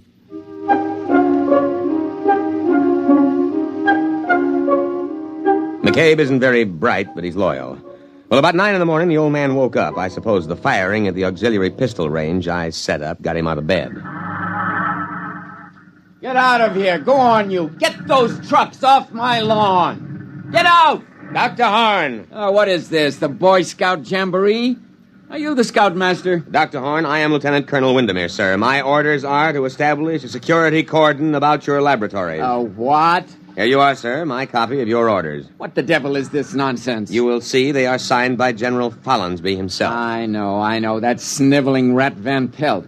He went to the army, is that it? That mountainous, ungrateful tub of rancid lard went crawling into Washington and ratted to some tin soldier. Sir, General Follansby is not a tin soldier. Is that it? Did Dick Van Pelt come to you with some cock and bull story? The chicken-livered, worm-eaten, misbegotten offspring of a... Dr. Horn, the general asked me to give you his personal assurance that we will not interfere in your work here. But I'm sure you understand the importance of security. Now, you listen to me. The Horn effect is my personal property, not the government's or the Army's. What is this, creeping socialism? Sir, security. My orderly isn't cleared. Oh, that don't make no never mind, Colonel. I don't rightly grasp what he's saying nohow. McCabe, report to my tent. Oh, just when it's getting interesting. Now, Dr. Horn, I want you to know that I'm here to help you. If there's anything you want, just ask me. If you want to go into town, that can be arranged. Of course, you'd better give us 24-hour notice so we can clear the streets and check out all... Young man? Yes, sir. You may go to the devil.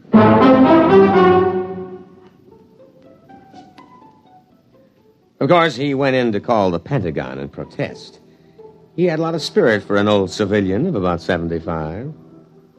Hello?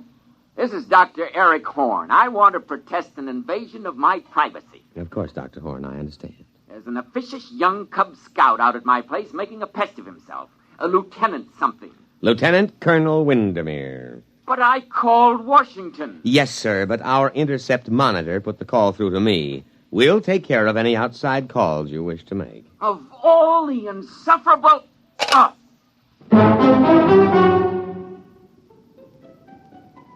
At about 0600 the next morning, I ran a surprise full-scale inspection and simulated infiltration. Hey, look there! You trigger-happy idiot! It's me, McCabe! And you simulated! You hear?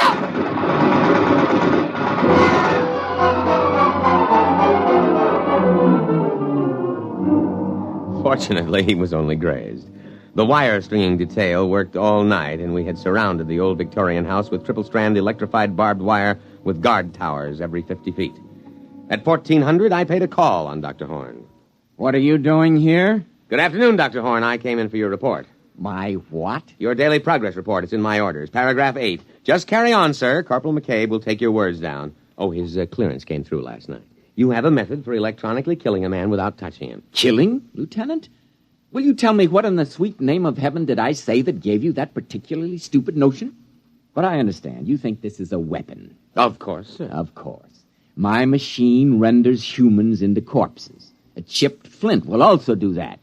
Look, you simpleton, don't you realize what my machine can do? It can separate that something which, added to a body, produces a man. A subtracted leaves a corpse. I can separate the two things without destroying them. You understand that I can take the ghost of life out of a body and keep it unharmed. Try to understand that, you pig-headed, mule-eared, rabbit-faced...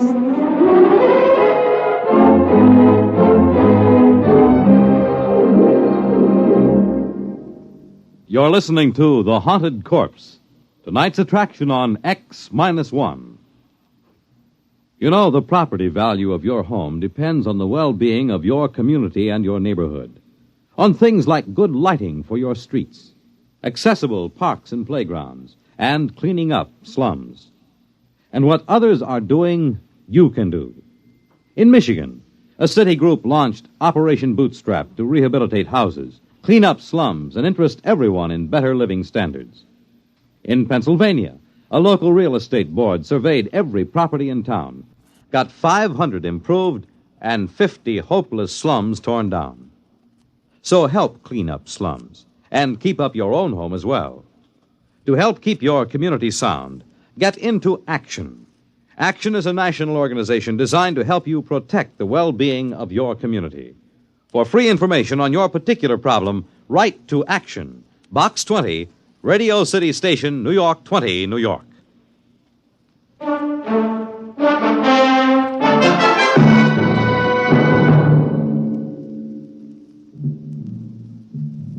Now, back to X-1 and The Haunted Corpse.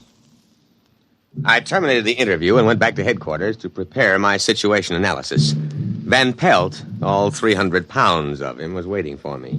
He was eating a can of sea ration with a knife. He's perfectly sane, Colonel, but he's dangerous. Very dangerous. You've got to protect me, absolutely. Van Pelt, I want the straight dope on Horn. Now, what is this ghost business? Oh, that. That's just his way of putting it. You see, care to join me in a can of beans? No, thank you. Well, there's a difference between a living man and a dead man, and that difference is what Dr. Horn whimsically calls a ghost. Call it life, plus intelligence, plus soul, if there is such a word in your lexicon, Colonel. You mean his machine conjures up ghosts? No, Colonel. Dr. Horn is an impossible old vulture, but he's not a faker.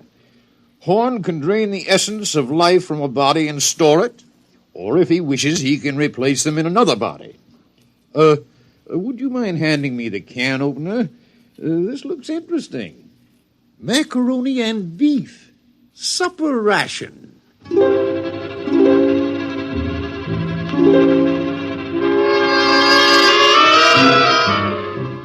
Well, So he had a machine that could take a mind out of one body and put it in another body. Well, why didn't he say so straightforwardly instead of beating around the bush like a civilian?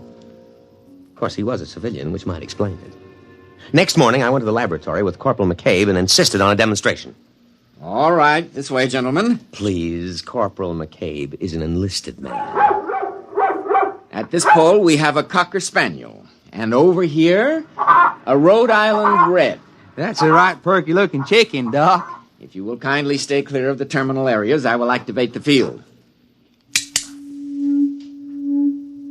What's happening? The field is vibrating at the cycloid rate set on the crystals. All right, it's ready for discharge. Now.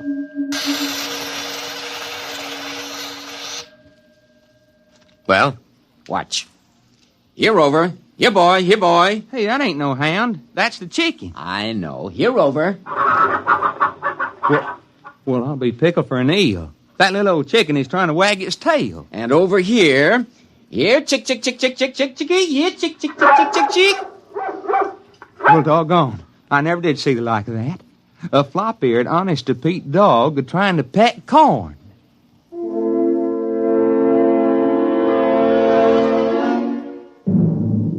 I had a private conference with the old man later. Under Section K of my security regulations, I moved on my own initiative. Well, Lieutenant? Lieutenant Colonel, there is a slight difference. Well? Now, can you do this with people? Indeed I can. But the silly laws covering these things, they won't let me. I've tried. Imagine a simple exchange. A man dying of terminal cancer and a feeble-minded youth. Put the sound mind into the sound body and let the decayed parts rot together. But will they let me? No, no. You've never tried the machine on people? No. But you're here, a military man, Very brave. All I need is a volunteer. That coward Van Pelt refused. That's why he sneaked off to you. But a brave soldier like you... Negative, sir. Negative. But, Lieutenant... Negative, sir. And besides, I am not a lieutenant. I'm a field-grade officer. I don't believe you appreciate the investment the service has made in my training.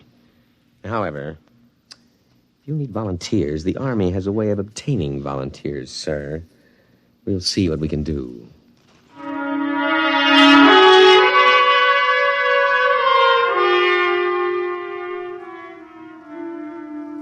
Actually, it was easy. First, there was a boy from Maine awaiting court-martial on an AWOL charge. Second, he volunteered when I pointed out he could get up to a year at hard labor. And then McCabe. Oh, no, Colonel, sir. I ain't a volunteer in time. Well, McCabe, I have been asked to recommend a non-com for infantry assignment in the Aleutian Islands. Infantry? Yes. Advance, rifle, platoon, scout. The Aleutians? In the winter. Colonel, sir, I begs to report you have found a volunteer, namely I.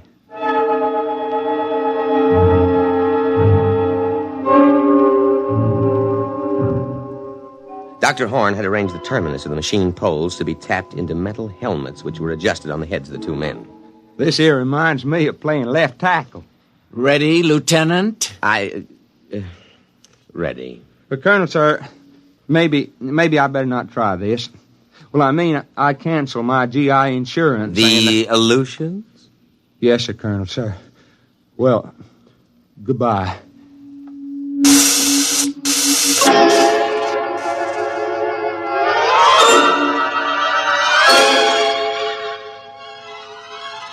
The test was an anticlimax. It worked. McCabe, that is, McCabe's body, reported himself as Private Ethan Coffin in a broad down-east dialect. I had Horn switch them back, and then I went back to my tent and put through a call. Crash priority. General Fallon's be on a scrambler circuit, Colonel, sir. All right. Now leave, McCabe.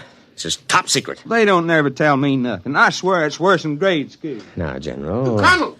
Colonel! Van Pelt, what's the idea of barging in? I'm making a top secret You call. didn't let Horn make his test. You didn't... Now, out, Van Pelt, out. But that's all he's been waiting for. You gotta listen to me. McCabe! Colonel! Escort Mr. Van Pelt out.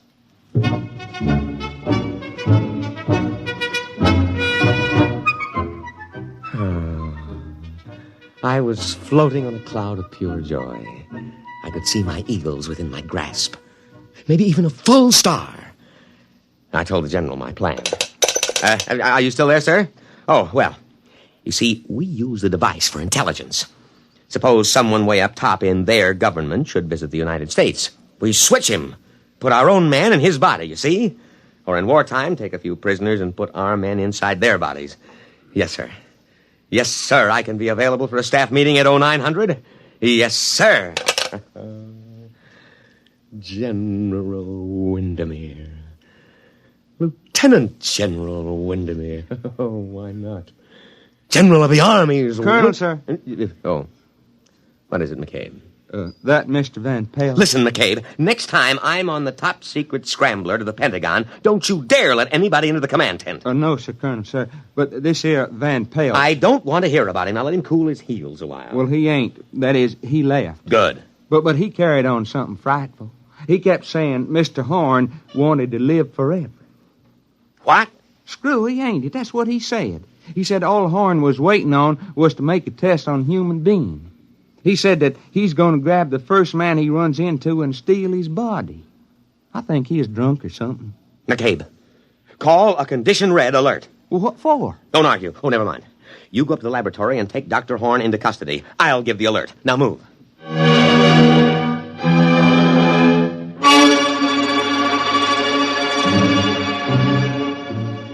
I could see it all immediately.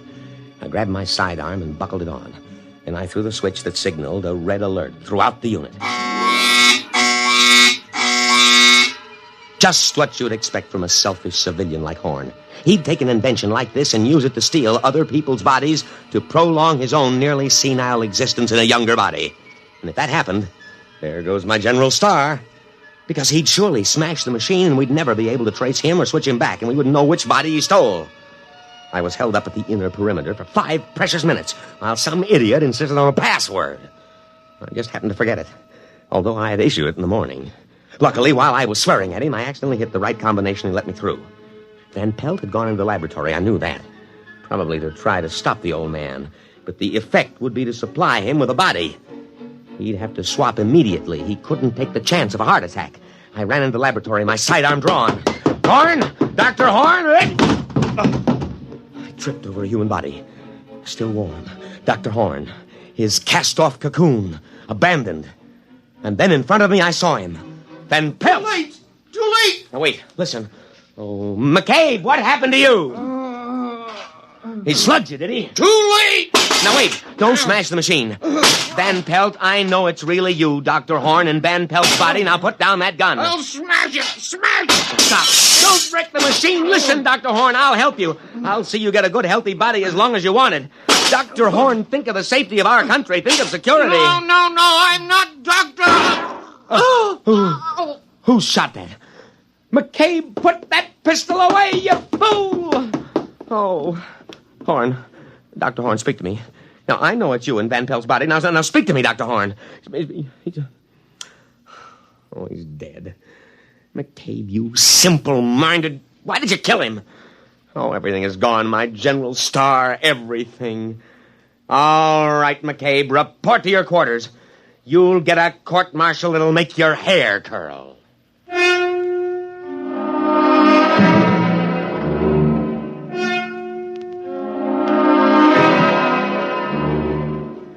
I sat there in the wrecked laboratory, and I almost cried. Everything gone, the machine, the brilliant mind that knew its secret. I looked at the corpse of Van Pelt that held the mind of Dr. Horn before that idiot McCabe had put a bullet through the brain and killed both. I could almost feel cheerful as I thought of the court-martial to come.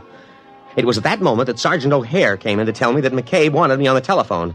I picked it up and waited to hear the miserable rat crawl and plead for mercy.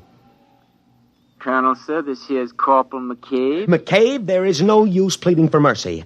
I trust you have managed to find your quarters. You're under arrest. That's what I thought. I don't think I'll stay for the court-martial, Lieutenant. They bore me. McCabe, but the voice. Dr. Horn! Precisely, Lieutenant, precisely. Goodbye now. If a body meet a body coming through the... Goodbye, Lieutenant. Thanks for the body.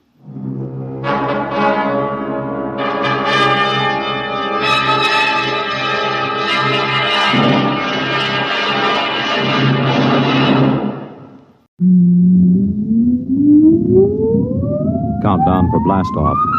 X minus 5, 4, 3, 2, X minus 1, fire.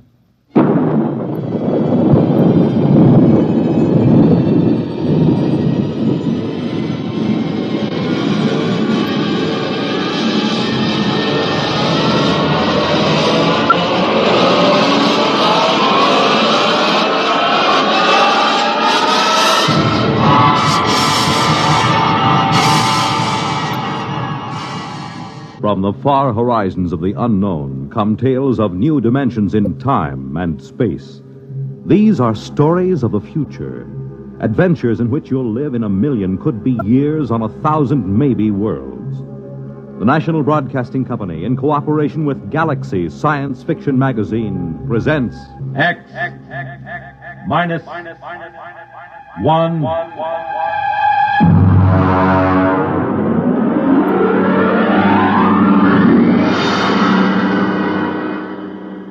Tonight, At the Post by H.L. Gold.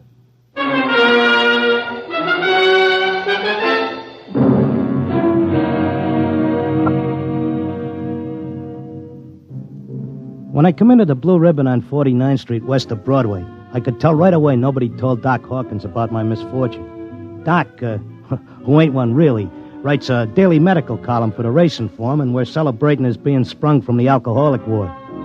He got one look at me and he choked on a piece of gefilte fish.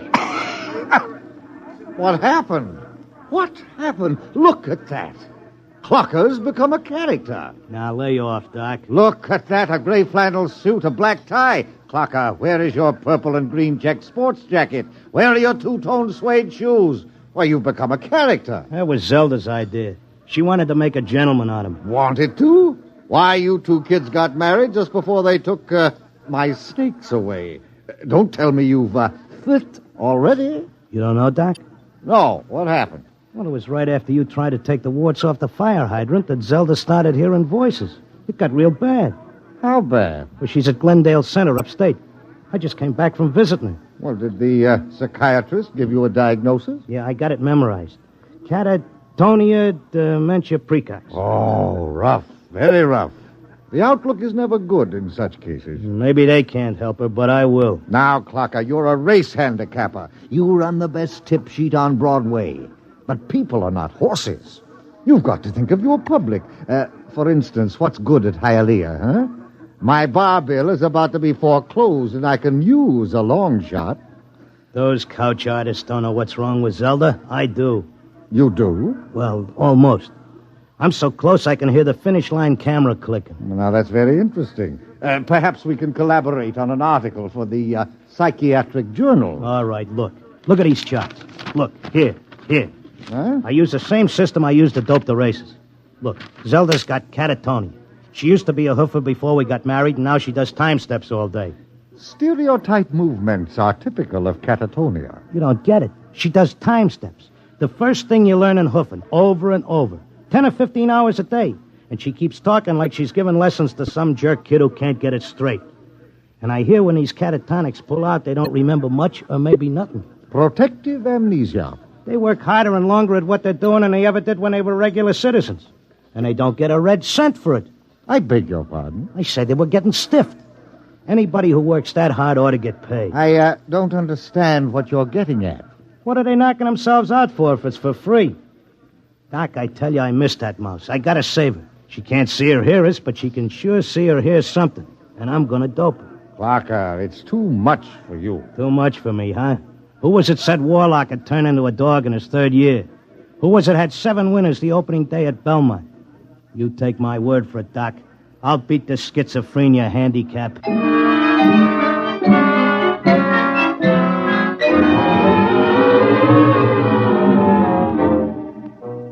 I hadn't been paying much attention to my tip sheet while I was doping a catatonia dodge. I tell you, I miss Zelda. I miss the bobby pins on the floor and the nylon stuck on a shower rack, the toothpaste tube squeezed from the top. I had to get her back somehow. Next day, I took a cab and went out to that place. I sat in the room and watched her dance. Oh, it was something. Because Zelda was worth watching, even with her eyes blank and her feet shuffling through that simple time step. Mr. Locke, visiting time is almost up. All right. Zelda, listen, Zelda. How long can they take to learn a time step? She can't hear you. Look, kid, I don't know who these squares are that you're working for, but tell them if they take you, they gotta take me too, you hear?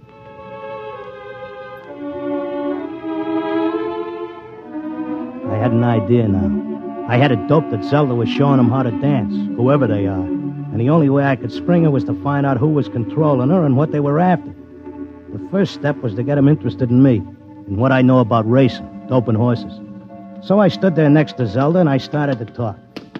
Now, the first thing you gotta figure is bloodlines. You take a horse, you gotta know back maybe 4 or 5 generations on both sides. Then you gotta know where the coat was foaled, what time of year, because all horses are 1 year old on the 1st of January. And there's confirmation, training. You take a horse with good bloodlines, break him in a spring on a hard training surface track, and the first thing you know, you got a horse with a shin splint. Oh, they may cover it up, but if you know it's there. I once knew a horse ran in Hialeah who was scared of flamingo. What are you doing? Had a fine record at Gulfstream and Bowie. But when he got down to Hialeah and got one look at the flamingos, he wouldn't run for beans. Mr. Locke, are you all right? Shut up, I'm Mr. busy. Locke. You bet on a horse that's scared of flamingos at Hialeah, and you're going to come in with your tail between your legs.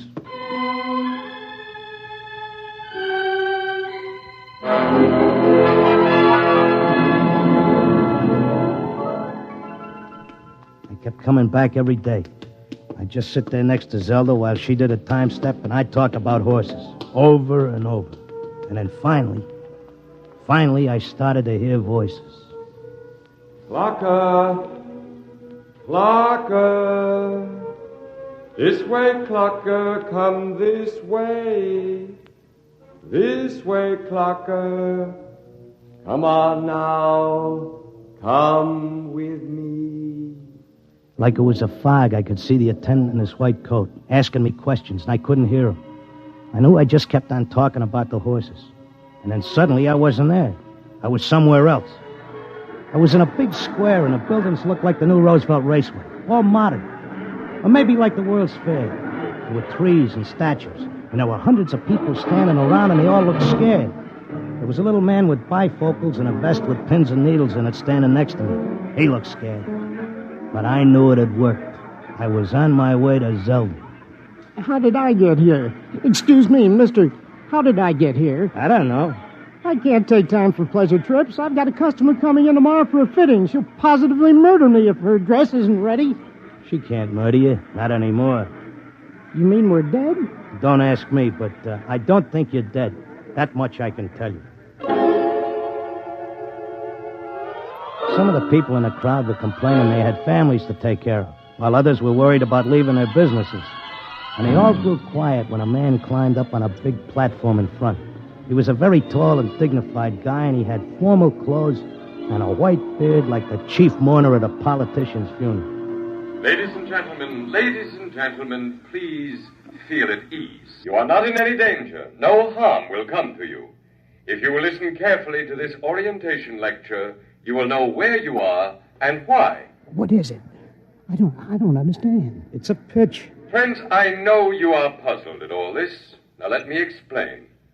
You've been chosen, yes, carefully screened and selected, to help us in what is undoubtedly the greatest cause of all history. You will learn more about it as we work together in this vast and noble experiment. What experiment? What is it? I got it picked. This is a pitch. These guys are out for something. Smells like a con. Let me state this in its simplest terms. Now, you know that there are billions of stars in the universe and that the stars have planets. A good many of these planets are inhabited. In almost all instances, the dominant form of life is quite different from yours. I am not of your planet or solar system. I am not formed as you see me. My true appearance would seem to be rather confusing to human eyes. Nuts, get to the point. The truth is, we are not here, and neither are you. Here is a projection of thought, a hypothetical point in space, a place that exists only by mental force. Actually, our bodies are on our own respective planets. What's he saying? What does he mean? Wait, he'll give us the convincer after the build-up. Our civilization is considerably older than yours. For many of your centuries, We have explored the universe both physically and telepathically, and during this exploration we discovered your planet. We tried to establish communication, but there were grave difficulties, and it was the time of your dark ages. And I'm sorry to report that those people we did make contact with were generally burned at the stake. Here it comes. He's getting ready to slip us the sting. Oh, I don't think you ought to say a thing like that about a fine, decent gentleman. He's obviously very sincere. The problem we face is that the human race is doomed. The history of your race is a record of incessant wars, each more devastating than the last. And now, finally, man has chained the power of worldwide destruction. The next war, or the one after that, will unquestionably be the end not only of civilization, but of humanity, perhaps even of your entire planet. Then why have we brought you here? Because man, in spite of his suicidal blunders, is a magnificent race.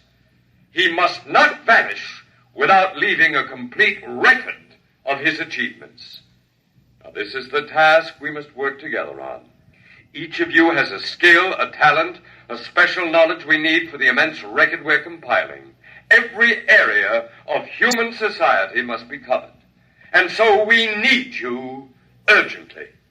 Your data will become part of an imperishable social document that shall exist untold eons after mankind has vanished.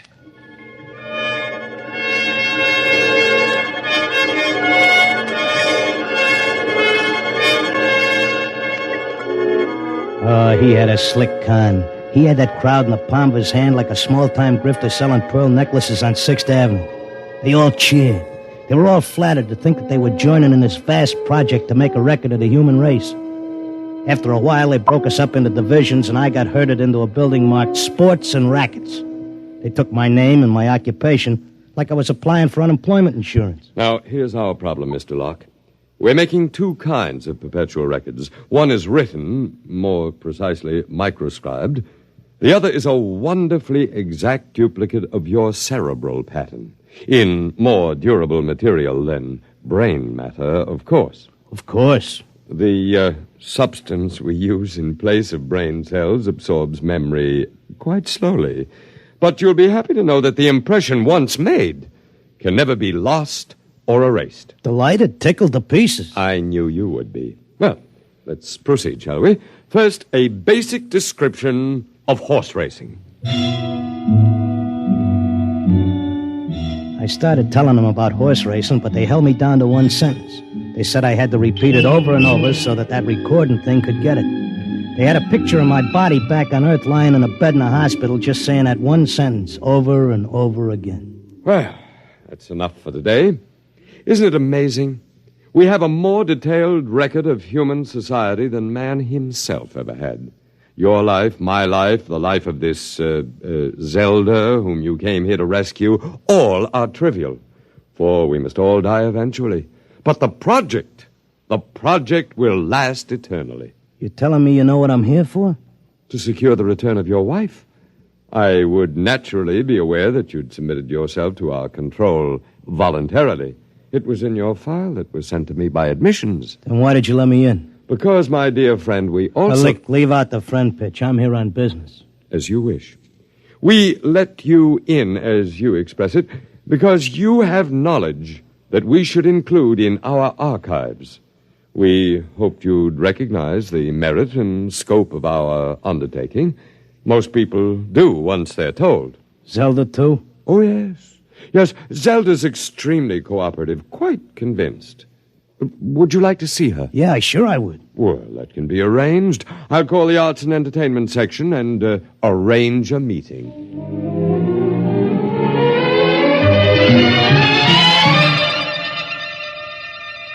Zelda, baby. Clocker. Let's get out of here.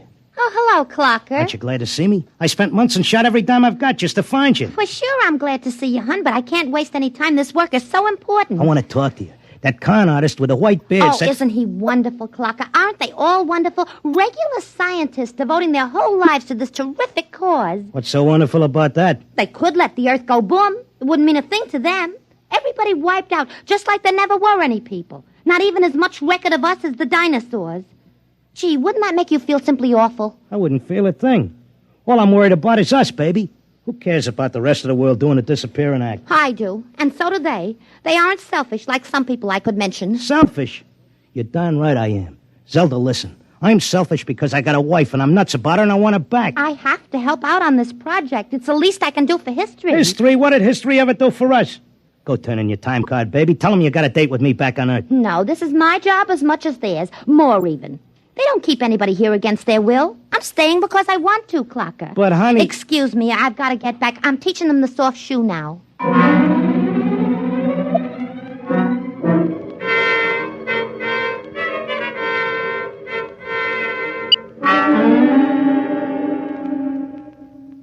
Are you satisfied now, Mr. Locke? Listen, take away the doom push and this racket folds.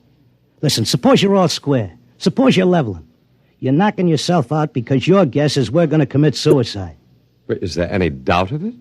Do you honestly believe the Holocaust can be averted? I think it can be stopped, yeah. Listen, between these catatonics and me, we could tell them what it's all about. I notice you got people from all over the world here. They get along fine because they have a job to do and don't have time to hate each other. Well, it could be like that back on Earth. Mr. Locke, we have experimented in the manner you suggest, but a human psychological mechanism defeated us. Yeah? What was that? Protective amnesia. They completely and absolutely forgot everything they'd learned here. Well, what are the odds on me remembering? Well, you are our first volunteer. Look, I'll give you a deal. You let me out, and maybe I'll be the first case that didn't get amnesia, and I can tell the world all about this. I'll come back if I lame out. You can pick me up any time you want. But if I make headway, you gotta let Zelda go, too. That's a very reasonable proposition. We'll lift our control, Mr. Locke, for a suitable time. If you can arouse a measurable opposition to racial suicide, measurable, mind you, then we agree to release your wife and revise our policy completely.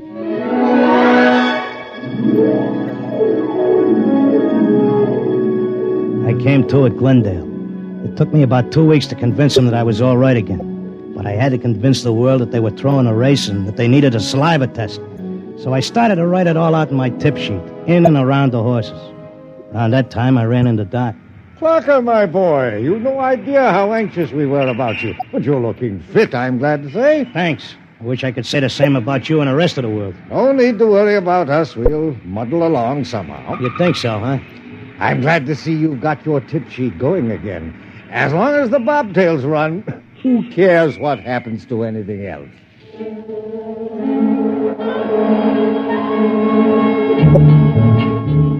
Of course, nobody listened to me. I had posters printed telling everybody. I hired sandwich men to walk through the city. I made speeches in Columbus Circle. I told everybody doomsday was near. I sent letters to Congress, to the UN, editors of newspapers. Nobody paid any attention. I sneaked into the balcony of the General Assembly and tried to shout a speech, and they threw me out, very politely. I wrote the whole thing up for a magazine, and they printed it and sent me a check and told me if I had any more fiction, they'd be glad to run it. They kept trying to tell everybody the truth about the catatonics. We ought to go to the hospitals and get ourselves let in and have the aliens take over and show us where we're going. But nobody would listen. And then finally, I went back out to Glendale. Oh, Mr. Locke, we were wondering when you'd come visit your wife. You been away? I want my old room back. But you're perfectly normal. Give me half hour alone, and you'll be glad to give me my room.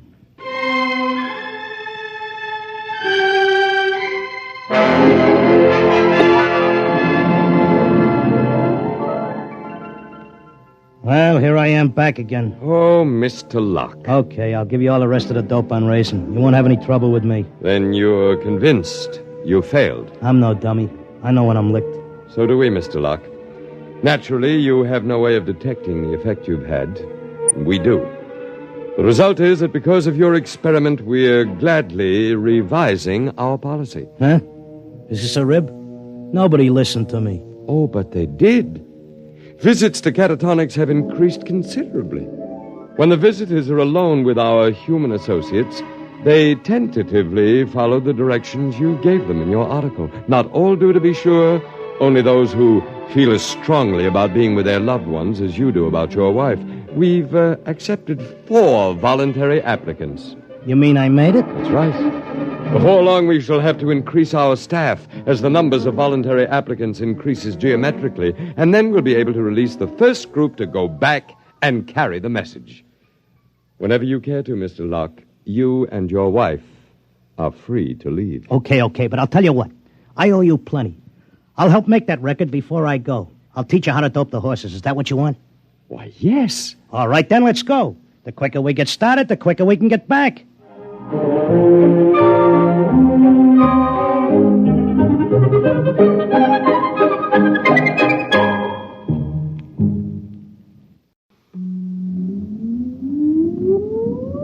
Countdown for blast off.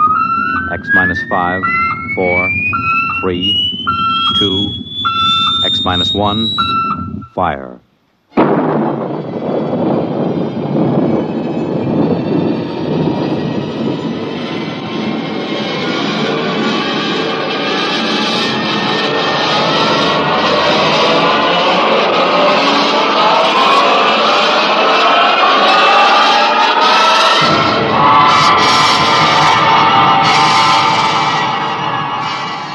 From the far horizons of the unknown come tales of new dimensions in time and space. These are stories of the future, adventures in which you'll live in a million, could be years, on 1,000 maybe worlds. The National Broadcasting Company, in cooperation with Galaxy Science Fiction Magazine, presents X minus 1.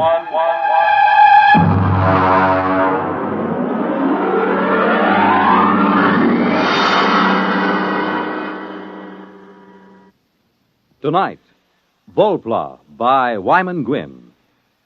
But first, hear this. Hello, I'm Dorothy Olson, singing schoolteacher on NBC's big weekday musical show, Bandstand. But right now, I'd like to talk to you parents. I'd like to ask you a few questions as you're getting ready to send your youngsters back to school. Are you helping your child get the most out of his school?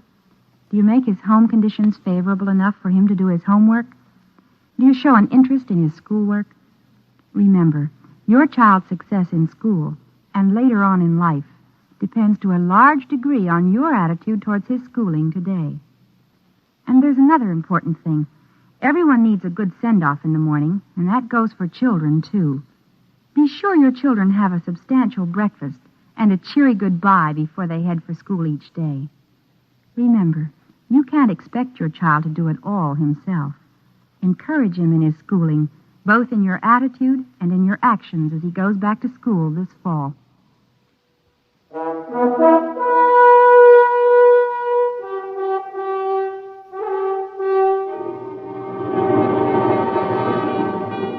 Now, X minus 1 and Volpla.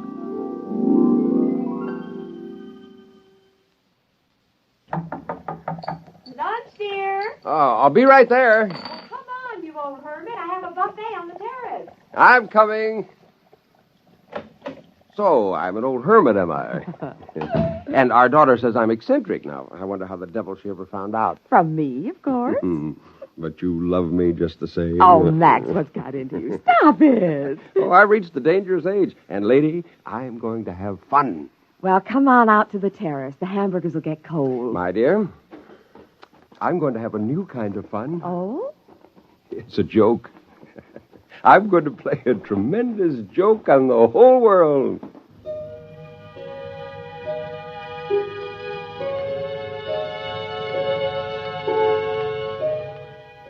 I had been working for this moment for 10 years, and now, Volplas, 3 of them, a male and 2 females. I had called them Volplas since that day 10 years ago when I got the idea of creating a flying mutant, which I would teach to feed, play, and talk. Now I was almost ready to play my joke on the world. After lunch, when I returned to the lab, the Volplas were moving about on the mattress where I had placed them, and the male was trying to stand. They were about 28 inches high. Except for the face, chest, and belly, the Volplas were covered with a soft, almost golden down. The skin was pink. Upon his head and across his shoulders, the male had a shock of fur as soft as a chinchilla. The cranium was in the same proportion to the body as it is in the human. And they were shockingly human-eyed. When the male spread his arms, the span was 48 inches. I held his arms out and tried to tease the spars open. These spars turned backward and ran alongside the wrist almost to the elbow. Powerful wrist muscles could snap them outward and forward. Suddenly, as I teased the male Volpla, this happened. The spars shot outward, adding 9 inches to each side of his span. The lateral skin, that had until now been resting in folds, was tightened into a golden plane that stretched from the tip of the spar to his waist. A true gliding plane, perhaps even a soaring plane. By 4 o'clock that afternoon, they were ready for their first solid food. Come on now, here, hold the cup. That's the way. Hold the cup. Oh, you're a beauty. You're all beauties. No, come on. Hey, don't climb on my back. No, don't. Stop. Oh, that's better. Oh, hello, pretty one. Hello. Hello. So that's the way it's going to be, eh? Hello. Hello. Wonderful. Oh, you have no idea what I have in store for you, my dears. I will teach you a language. Perhaps English, a simple basic English. You will have your own crafts, and you'll live in small tree houses, and I'll teach you legends that you came from the stars, that you watch the red men and the white men, and you listen to their speech. And when you're able to take care of yourselves, I'll turn you loose. There'll be Volpla colonies up and down the coast before anyone suspects. And then, my dear, one day, somebody will see a Volpla, and the scientists will observe them. Then the legends will come. Isn't that funny? Don't you think that's terribly funny? Funny.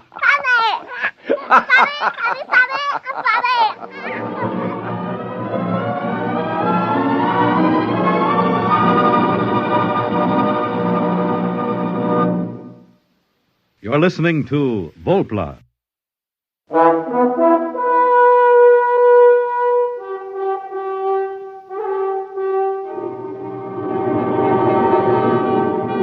Now back to X-1 and Act 2 of Volpla.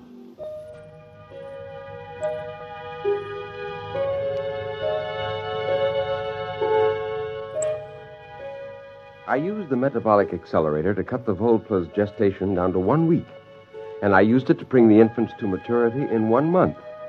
By the next spring, I had a colony of over 100 Volplas, and I shut down the accelerator. From now on, they could have their babies in their own way.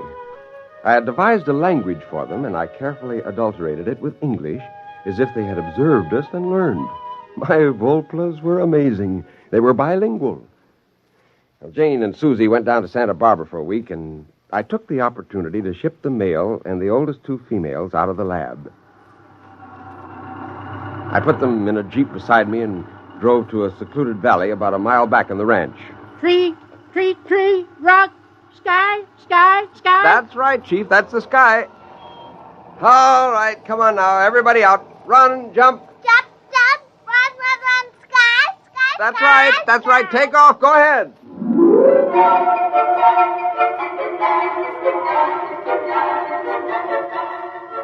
He spent about 2 hours chasing the 2 girl Volplas around, and then he made a leap for one. And when he spread his arms, his spars snapped out, and those golden planes sheared into the air. Sky. He sailed over her, and he rose up, and he hung in the breeze for a long moment, 3 feet above the ground. Fly. That's right. You can fly. Oh, fly.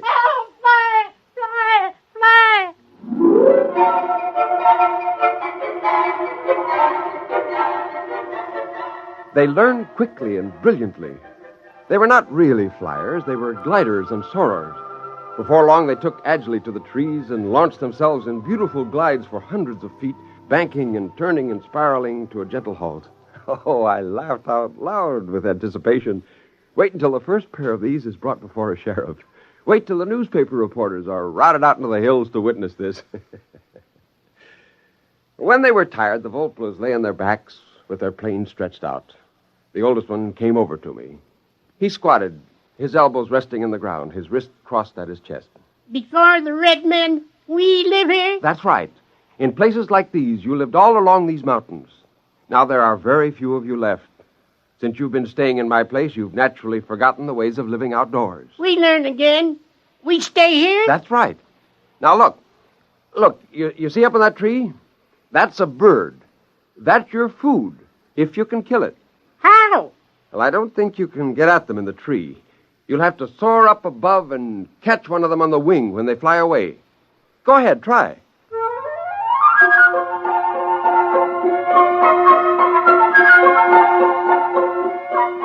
He climbed the tree and launched himself and caught a warm updraft from the hillside. In no time, he was about 200 feet away. He began working his way, crisscrossing back to us, and then suddenly he dived. He caught the bird! He caught the bird! Bird! Bird! Bird! We eat! Yes, you eat this. I'll show you how to build a fire.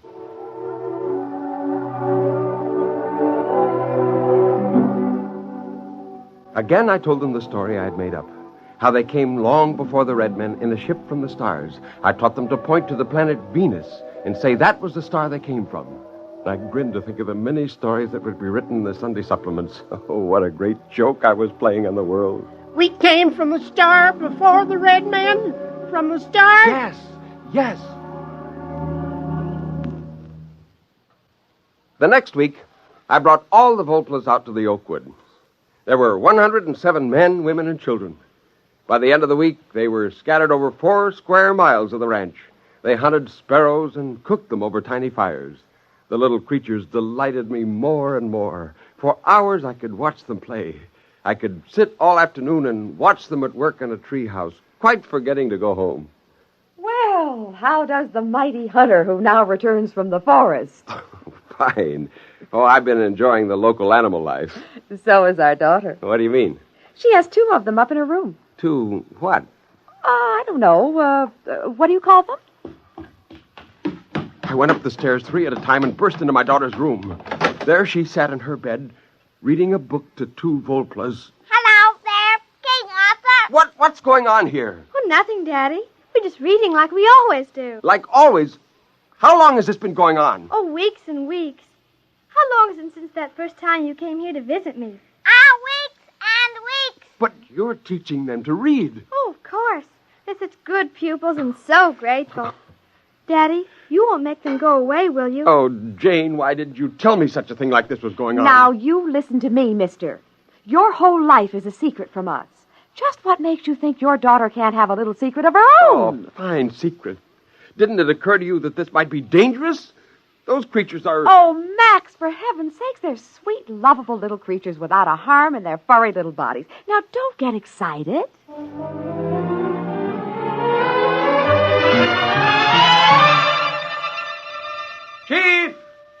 Chief! Look, where are you? Here, Bush. Listen. Do you realize there are 2 Volplas in my daughter's bedroom? Yes, they go there every day. Is there anything wrong with that? But she's teaching them the words men put on paper. Yes, you told us men may be enemies. We wish to learn so we can protect. I have Thing here. Well, that's the San Francisco Chronicle. We've been taking it for some time from Box at your house. Oh. I have learned from the others. I can read most of this. It was terrible. The whole wonderful joke of the Volplas would be lost. But I knew what I would have to do. I'd have to explain that my family and I had found a colony of them in our ranch and taught them English and taught them to read. I was stuck with that. Men are dangerous. They will shoot us with guns if we leave here. No. Now listen. When they know who you are, they'll leave you alone. Now, you must disperse all your families at once. Send them far away and spread out. No, we cannot leave these woods. Men would shoot us. But I'm telling you... Perhaps you are not a good friend. Perhaps you have lied to us. Why are you saying we should leave these woods? But it's important. The whole... I mean, you'll be safer. We will decide.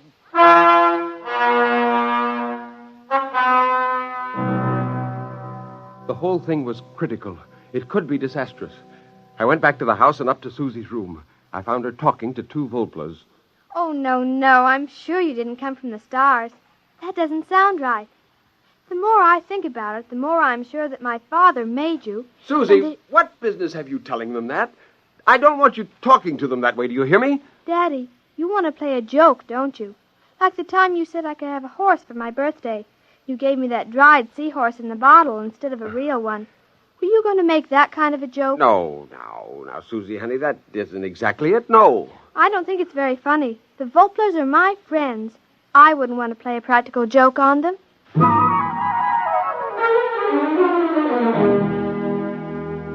Chief! Chief, where are you? Chief! Oh, confound it. The fires are out. None of them around. Chief! Are you up there in that treehouse? Where are you? Where are all of you? You've got to listen to me. I made you. The joke, the whole joke is spoiled. Where are you? Chief!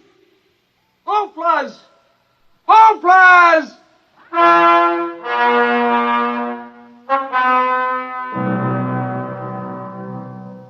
I was away from the house for hours. When I came back, I found Jane sitting on the terrace. Are you looking for something, dear? Oh, never mind. I suppose they're all gone. What do you mean? The little flying things. I saw them fly by about 4 in the afternoon. You did? Where did they go? Over that way. You could see them soaring over the trees. Oh, it was so pretty. Where's Susie? She's been watching television. She's all excited about the rocket flight, you know. What rocket? Oh, you have been living in the woods. The Venus rocket. My goodness, it's been in all the newspapers. Well, where are you going? Well, I've got to talk to Susie. Susie! Susie! Shh, Daddy, the rocket's almost ready to go. Listen. It approaches 0 hour now. The rocket stands tall and silvery. The gantry crane is pulled away now. We're actually at least 5 miles away, watching from the remote monitors. There's some disturbance now. It seems to be some birds. Big birds, like a flock of owls circling the ship. Oh, Daddy, look. Hey, wait a minute. They're flying through the hatch. It seems to be jammed open. Well, this is certainly an unforeseen development. The men on the ground are driving a motor-driven ladder up to the ship, and the owls seem to be fighting them off. Oh, there goes the hatch. It's closed. Those birds are inside, and they're big birds, big as eagles. As we told you previously, ladies and gentlemen, the rocket is on automatic fire. It'll go off in precisely 10 seconds. We stared at the television screen. We saw the red blast of fire and the silvery rocket streak up into the sky, the cameras following. Our reporter at scientific headquarters reports that none of the rocket telemeters are recording. The owls who blundered into the open hatch in this heartbreaking accident seem to have disrupted the automatic recorders. The control circuit cannot be altered. The rocket will land on Venus as scheduled. Daddy, those weren't owls, were they? No, they weren't. Owls. He thought they were owls. That's kind of a joke, isn't it? Isn't it a joke, Daddy? I'd say, Max, dear, the joke's on you. Wait till men land on Venus and find Venusians with a legend about their great father in California.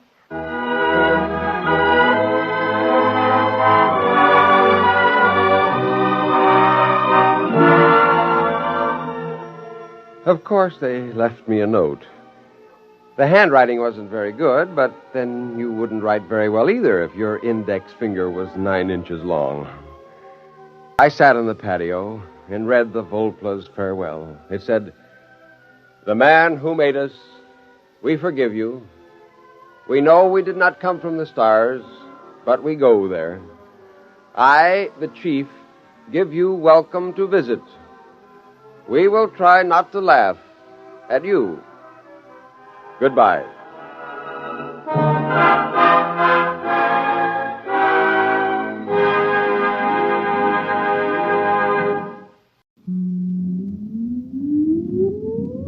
Countdown for blast off. X minus 5, 4, 3, 2, X minus 1, fire.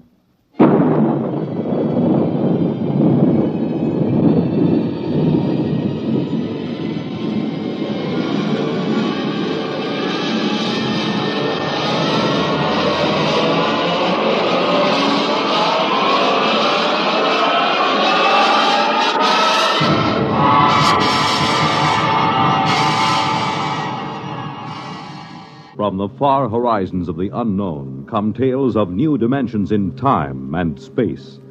These are stories of the future. Adventures in which you'll live in a million, could be years, on 1,000 maybe worlds.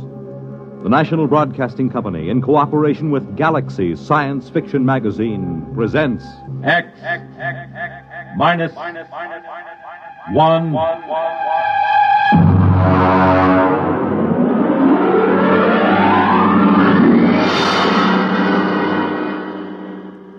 Tonight, A Wind is Rising by Finn O'Donovan. But first, hear this.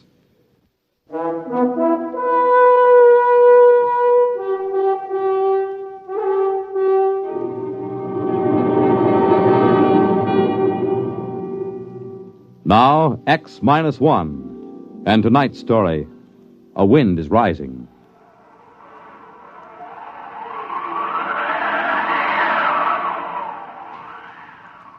I'd only been on Corella for 8 months. Not long for a seasoned advanced exploration man like myself, but long enough to know one thing. Before long, I was going to kill me a native Corellan. Maybe I was a little edgy. When you have to live inside a steel and concrete capsule just listening to that fantastic wind howl 24 hours a day, it begins to get you. Anyway, it started when Smanik, he was our Corellan radio man, came up to my quarters to get me. Corellans are a dirty brown and look something like big spiders with 5 hairy tentacles. Yeah? Smanik, Earthman. Well? Other Earthman, tell Smanik, tell this Earthman, come pretty quick. Okay. You got lump sugar. What for? Smanik, do something favor. Get lump sugar. No, I don't have sugar. Now beat it. Maybe you got dead meat? Smanik like dead meat? No meat. Now get your slimy shape out of here. Clayton. Yeah, what's wrong? Come on down with me. Clayton, I don't think it's good to insult these Corellans. They have no feelings, you know that. They have no emotional nervous setup. Just the same, I don't think it's good. For who? For you. When you insult somebody by your own standards, you hurt yourself. Even if the object of your insult is a dead thing. Now look, Nerishev, I'm an advanced exploration expert. You're an anthropologist. You stick to your stuff, and I'll stick to mine. Sorry. Now, what's the fuss about? The water faucet. What about it? It isn't running. What? I pounded it and put a probe in. It must be blocked out at the storage tank. How could it be blocked out there? I don't know. Maybe the wind rolled a boulder at it. Yeah. More likely one of those spiders like Smanik was fiddling with it. The natives have been told not to tamper with the water line. They don't like us. They might. I thought you said they were incapable of feeling like or dislike or any emotion. I did. I know they can't feel, but still somehow I get the sensation that they resent us. I'm glad we've only got one of them inside the station. Regardless of that, we can't live with our water supply cut off. Oh, listen to that wind. It'll be murder out there. I'll go. It's my turn. You wouldn't know what to do if you got there. It seems quite simple. Well, come to think of it, it could be a 2-man job if there's a boulder. The wind gauge reads 82 miles an hour. Just a light breeze on Corella. Maybe we ought to wait till it drops a little. Let's ask the gink. Why do we take him along? The gink? He knows the terrain, and like all his kind, he's a fantastic sailor. But they take those woven land boats out in 100-mile winds with no qualms at all. The brute 14 tons, and it has a diesel engine. We don't need any sailors. If we have to use a steadying sail, I can handle it as well as any Spider-Man. Just a suggestion. Well, you stick to anthropology. And open the locks, and we'll get the brute out. I'll need Smanik to close the locks after us. Smanik? Earthman, call. Clayton and I are going out in the heavy land car. What's the weather going to be like? Wind come up along little more. Not anything to be afraid. You got sugar. Oh, here you are, Smanik. Very good sailing today. You got sail on truck. We have a steadying sail made of steel. Woven reeds. More better. A more easy time. We know all about that. Open the lock, Nerishev.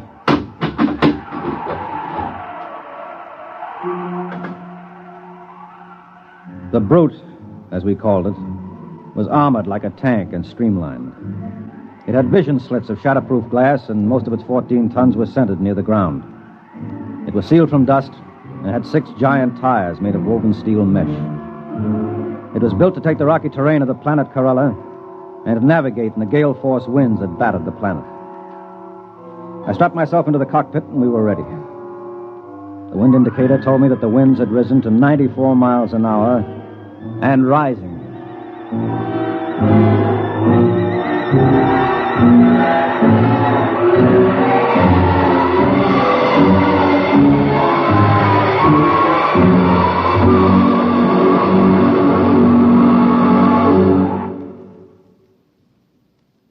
You're listening to A Wind is Rising, tonight's attraction on X-1. Time, nighttime. The lights dim down for the curtain in theaters on Broadway. A Hollywood star greets the first guests at her party in Beverly Hills. In Chicago, the police plan to close the ring on a band of desperate criminals. At a world-famous circus in Paris, France, the star trapeze artist climbs to a precarious perch high over the center ring. In a Las Vegas nightclub, a hush falls over the tables as one of the great singing stars of our time steps out onto the stage. And in New York's Radio City, the studio warning light flashes, "Stand by." Nightline is about to go on the air, taking you to wherever in the country, wherever in the world, exciting things are happening at night. To make you more than a spectator, to make you a participant in these events. This is Walter O'Keefe, inviting you to join us on Nightline. Your line to exciting entertainment at night, every Monday through Thursday night, over most of these NBC stations.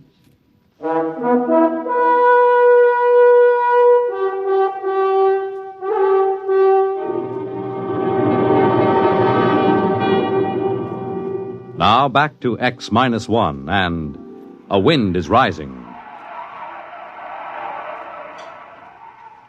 I looked out over the instrument panel.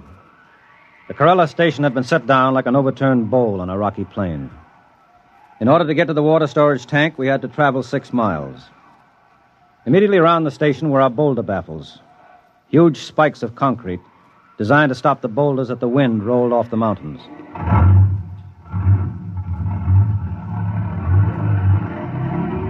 I shoved the brute into gear, and we were on our way. Hang on, Nereshev. Here we go. The wind is up to 97. Do you suppose we're in for a storm? The gink said it was fine sailing weather. For a Corellan, maybe. Well, this baby can take it. You see the pipeline yet? The sand is pretty thick in the vision glass. There it is. About 2 points on the starboard bow. I see it now. What's our speed? 3 miles an hour. Give us a little more oxygen in here. Right. Hey, there's something coming toward us. Looks like a boulder. Hard right. That was no boulder. That was one of those ginks out for a sail in his land ship. Playful, aren't they? Next one scares us like that, I'll shoot him, so help me. I don't understand how they can sail those flimsy ships on those wooden rollers. What's our wind speed now? 102 miles an hour. I think it's going to be a storm, Clay. Well, there's no point in turning back now. We can't live without water. I'm game if you are. What's the strongest storm we've ever recorded? Well, let's see. In the 8 months we've been here, about 168 miles an hour. Well, this baby was built to navigate up to 200. We'll be all right.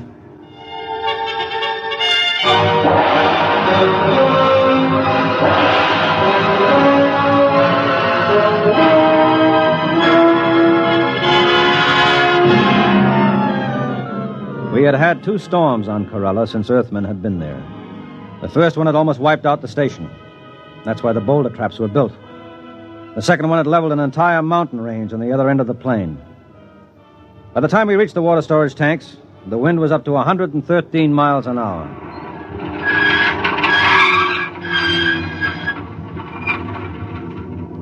Well, this is it. One of us has got to put on an air suit and repair the damage. Means blowing out the line. It's my turn. What do you know about mechanical things? I'll go out. Fasten that nylon rope to me and winch it as I go along. I'll anchor the brute in the lee of the concrete breaker. Maybe you ought to wait till the wind dies down. It isn't dying down, it's rising. We can radio Smanik at the station and get a report. You think he'll give us a straight answer? I trust him. Hello, Smanik. This is Nereshev calling Smanik. This Smanik, Earthman. How long is this wind going to keep up? Long time. Maybe even longer. More than 2 hours? Yes. Okay. Clayton is going out to fix the pipe. We'll be back in an hour if everything holds. Okay. Well, I'm ready. Lock my helmet. Can you hear me? Yes. Okay. Open the chamber. Here I go.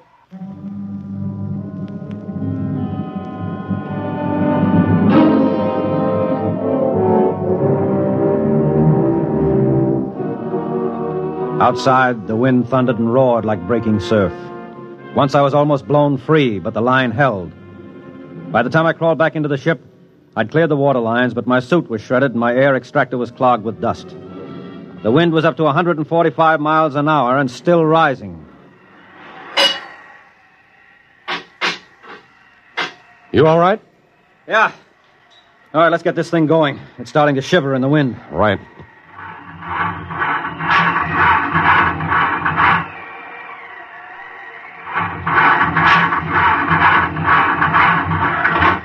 What's wrong? I can't start the engine.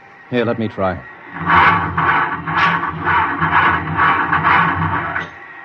Sand. Sand in the bearings, in the injectors, every place. She'll never start. Good grief. Well, we'll have to sail her back. What? I said we'll have to sail her back. At wind speeds like this?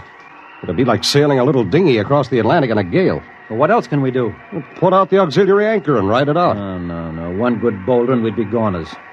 Come on, raise the sail. Okay.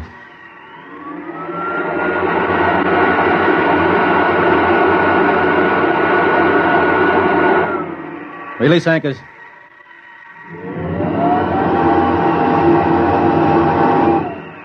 Hang on. Here we go.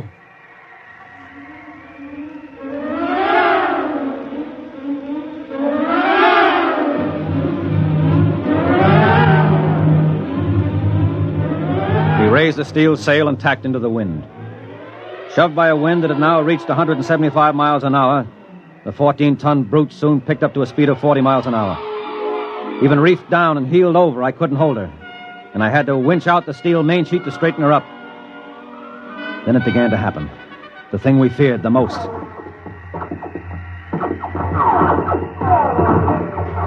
What's that? The wind is tossing rocks at us. Oh. Well, as long as we're not capsized, we'll be okay. She's heeling at 45 now. It's no problem. So rock smashed the visor. Put on your oxygen mask. Wait.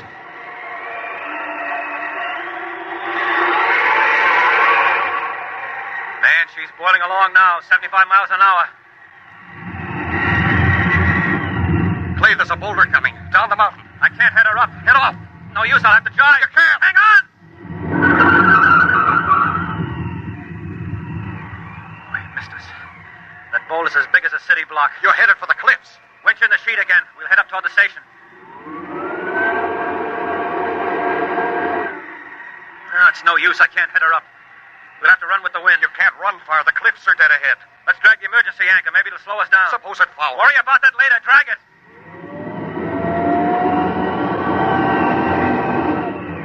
That's better. I may even be able to head her up now. Those cliffs. Holy smoke, look at that. A dozen current land ships sailing toward the station like it was a fine afternoon. They usually keep away from the station. There's no time to worry now. Winch in the sheet. I'm going to head up higher.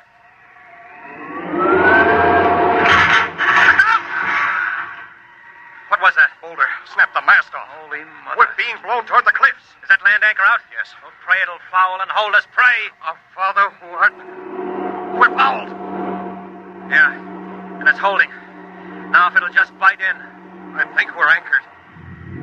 But listen to those boulders. We won't last 10 minutes anchored here. Move over. Why? I'm going to try the diesel again. I don't know, maybe it's a long shot, but maybe.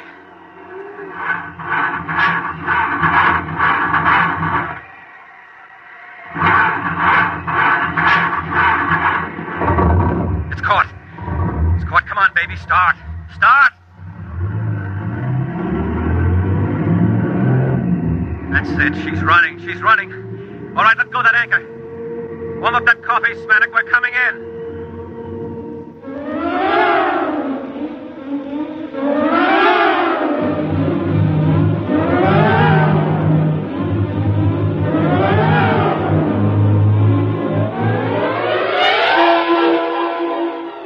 Somehow the engine coughed and spit us back to the station. The boulder defense was completely flattened, and one side of the capsule was dented by a huge rock. But otherwise it was still holding. The winds were up to 212 miles an hour at the time. A dozen Corellan land ships were moored by their long vines on the lee side of the station, and more ships were coming in every minute. We slid into the tube and entered the capsule. Welcome, Earthmen. You have nice sail. Shut up, you crummy gink. Earthmen not pleased. You told us the weather would hold. Old Corellan saying, one can predict weather, but not do something about it. Very true. Yeah. We almost died out there. You wouldn't have been planning anything like that, would you? Smanak no understand. No? Well, do you understand this? Now get out of here. Get out before I blow your ugly head off with this gun. Very difficult for Smanak to be without head. Impossible to eat sugar or dead meat for almost 3 weeks before new head grow. Smanak join his people now for summer festival. Now you do that. Pronto. Wait a minute, Smanak. Did you say summer festival? Oh, yes. Ancient Corellan festival. When summer ends, we go sail away to caverns in far west. Caverns? Yes. We live in caverns for 3 months. In that way, we have safety. Safety? From what? From winds. After summer is over, come winter storms. First storm of year about to start any moment now. About to start? What do you call what we've been having? The wind is 238 miles an hour right now. The brute's ruined, the boulder defense is leveled, the foundations are cracked. Very regrettable. Perhaps you like to come stay with us in caverns. Bring sugar. Impossible. We need oxygen, food, our own water. Very regrettable indeed. Well, maybe you don't stay and colonize our planet after all. Yes. Really big wind starting to rise now. Smanak go. Goodbye, Smanak. Thanks for your help. Smanak do favor. Glad to help. You got sugar?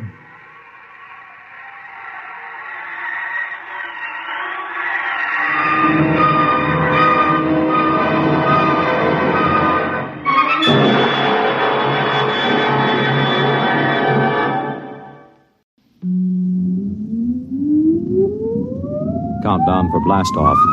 X minus 5, 4, 3, 2, X minus 1, fire.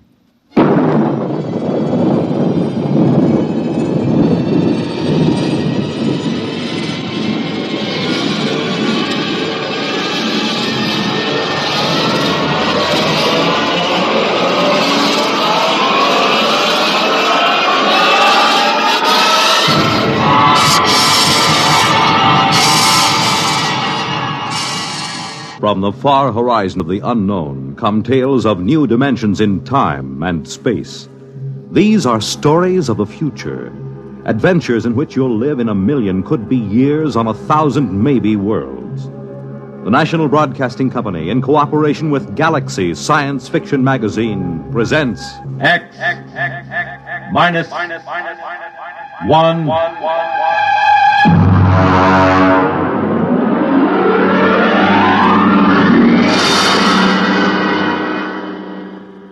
Tonight, The Light by Paul Anderson. But first, hear this. The glamour backstage at Broadway's newest hit musical show, the spectacular West Side Story, the novel experience of accompanying a congressman, Joseph Martin, as he searches out the complaints, compliments, and problems of his constituents on a grassroots tour of his district. The thrill of attending one of the top football games in the nation as Army versus Virginia. The excitement of spending late evening hours with the music of top artists performing in famous nightclubs in New York and Chicago. These are just a few of the highlights of the weekend entertainment Monitor has planned for you. Beginning tomorrow night, Gene Kelly, Milton Berle, Tab Hunter, and Tony Martin are among the celebrities who will be visiting you over the Monitor weekend. There'll be comedy by Fibber McGee and Molly and Bob and Ray. Music, news, and sports, all on Monitor. So why don't you start your weekend right with Monitor on Friday night and stay with Monitor all weekend long over most of these same NBC radio stations.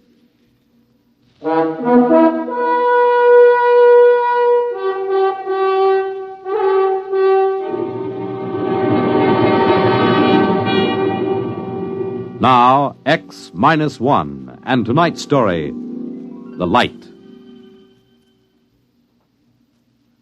You really should feel highly honored, Professor.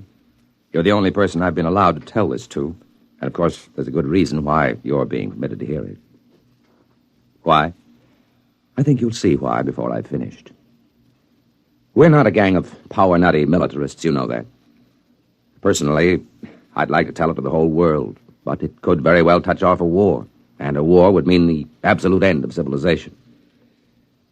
There's one thing you should understand right from the start. Just because I know enough math and physics, just because I could pass the most rigid physical exam ever devised, doesn't mean I don't know anything about culture and art. When they picked me for the three-man crew for the first landing on the moon, they were a little condescending about that side of my background. Baird, the skipper, and Hernandez, the engineer, the other two members of my team, were a little leery of me just because I could talk about art every now and then. They needn't have worried. Once we left the space station and got into orbit, we didn't have much to do for several days but talk. Look at it. From this distance, you'd swear the Earth was uninhabited. It's hanging like a big sapphire in the inky black. Poetry. Don't you ever quit spouting it. Why are you riding me all the time, Baird? Maybe I don't trust a scientist who keeps talking about art all the time. You think there's no connection between the two? I know blamed well there isn't. I always thought that when you got up this high, you could make out the continents. I can't tell where the sea ends and the land begins. It's the clouds lying all over the surface that make it so tough. I think that's Russia coming into view, isn't it, Skipper? According to the orbital schedule, that should be Siberia emerging from the Terminator right about now. Are they watching us, I wonder? Why not? They've got a space station of their own with good telescopes on it. Yeah, and I'll bet they're hoping that we smack into a meteor. Maybe they don't have to hope. Maybe they've already arranged an accident. I doubt it, Baird. They wouldn't risk sabotaging us. Not on a trip like this with the whole world watching. Because it might start a war? Don't make me laugh. Nobody's going to start shooting when they know the whole world will go up in smoke just to avenge 3 spacemen and a $10 million hunk of ship. Ever hear of chain reaction? One sharp diplomatic note might set off the whole thing. You think our own government would be sending us to the moon if there were any military advantage to be gained from it? Then what's the idea? Why are we doing this? Prestige. Yeah. They put up the first satellite, built the first space station. Now we've got to be the first man to step on the moon, or the rest of the world will start looking on us as a second-rate power. You make it sound like some kind of game. Oh, it is, Hernandez. The deadliest game mankind ever played. One false move, and bang, the whole world goes up in a mushroom cloud. How long will it go on? That's what gets me. As long as there's a balance of power. But let one side, Russia or us, find a really new concept, something the other side doesn't even dream about, and it'll be all over. Suppose they find it before we do. That'll be too bad for us. The Cold War will be over, and so will we. Why don't you shut up, the two of you? You both talk too much. It was the wrong thing to say, I knew, out there in the great quiet night. We shouldn't carry our little hates and fears and greeds out beyond the sky and into space. Or perhaps the fact that we can be burdened with them and still reach the moon shows that man is bigger than he knows. I couldn't say. Anyhow, as the whole world knows, we made it. Our landing site hadn't been chosen exactly, but as you know, Professor, we came down at the foot of the lunar Alps, not far from the crater Plato. We felt no sense of pioneering when we touched down. We were tired and tense. It was merely a hard, breakneck job.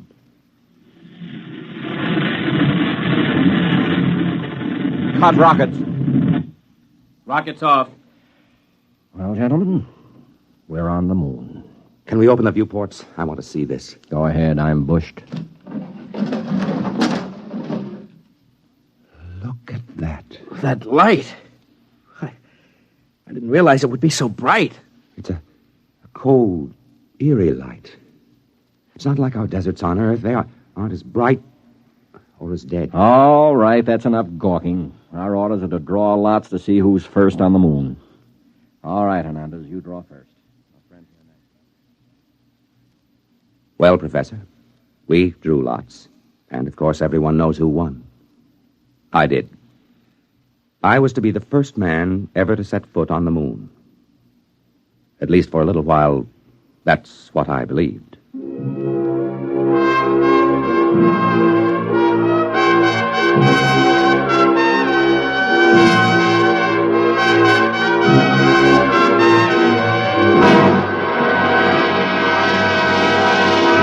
You're listening to The Light, tonight's attraction on X-1.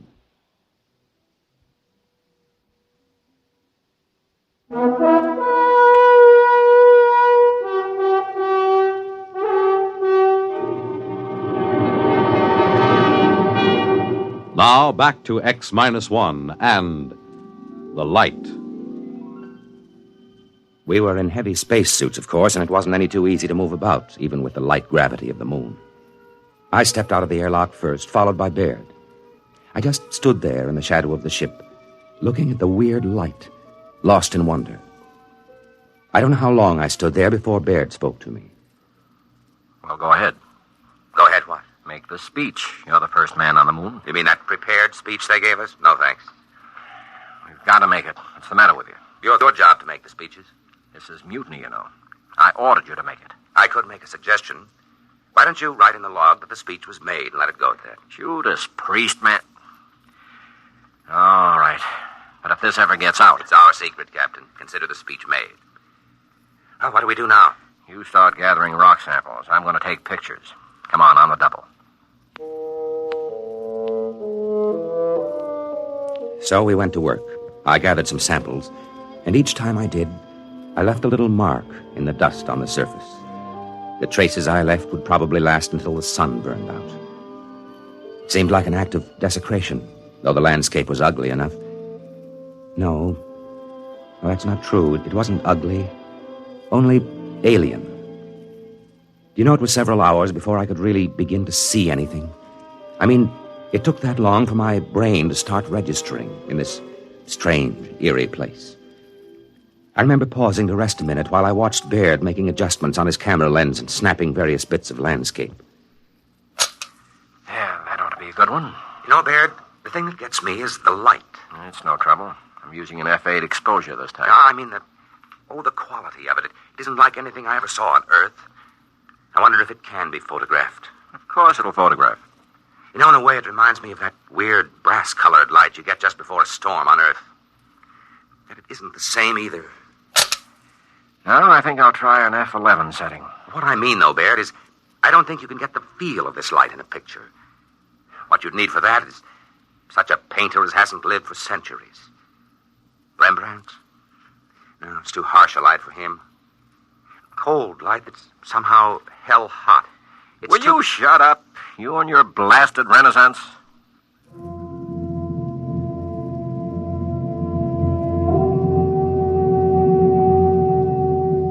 Well, I suppose Baird had a point. This was hardly the place for a chat about art. We went back to the ship after that, had a meal and a nap before setting out for more explorations. We decided to take a look at the Plato crater, and conditions were right for it, so we set off. All three of us this time. I won't describe the walk in detail. I can't. It wasn't simply the landscape and the lighting. On the moon, your weight is only 1/6 as much as it is on Earth, while the inertia remains the same.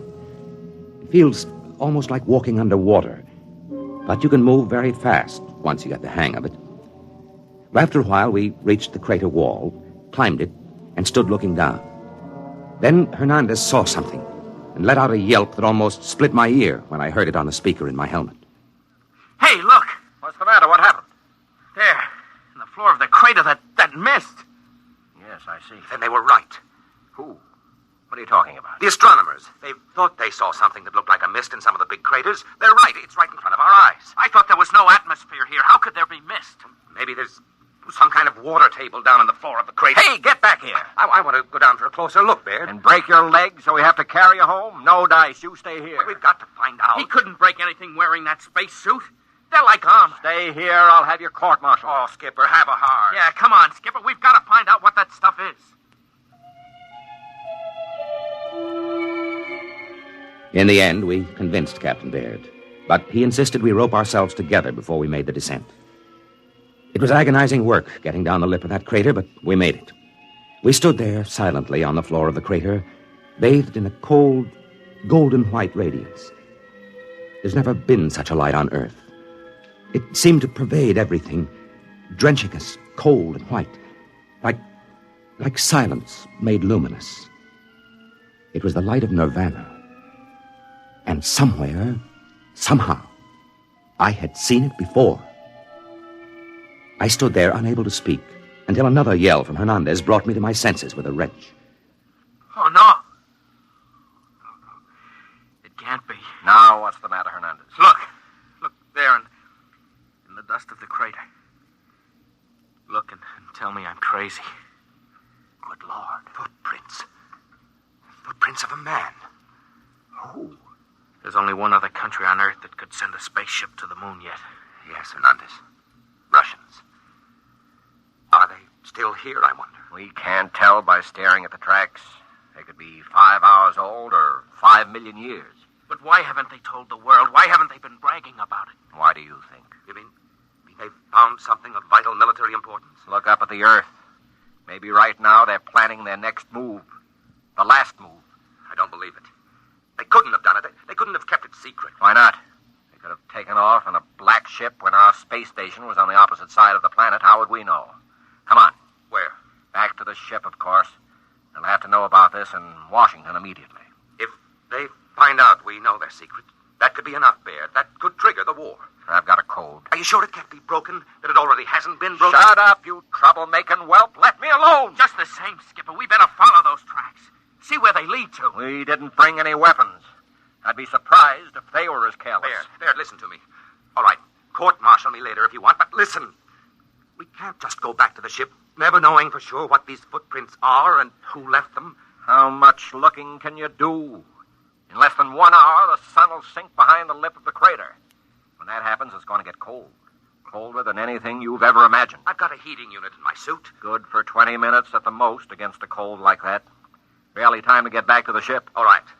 I'll take the chance and get back in time. But let me follow those footprints, Baird.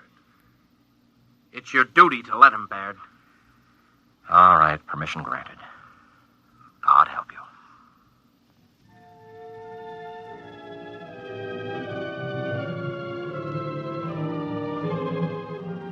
Baird and Hernandez, still roped together, climbed the crater side and disappeared, leaving me alone, staring at the hobnail boot footprints of a man.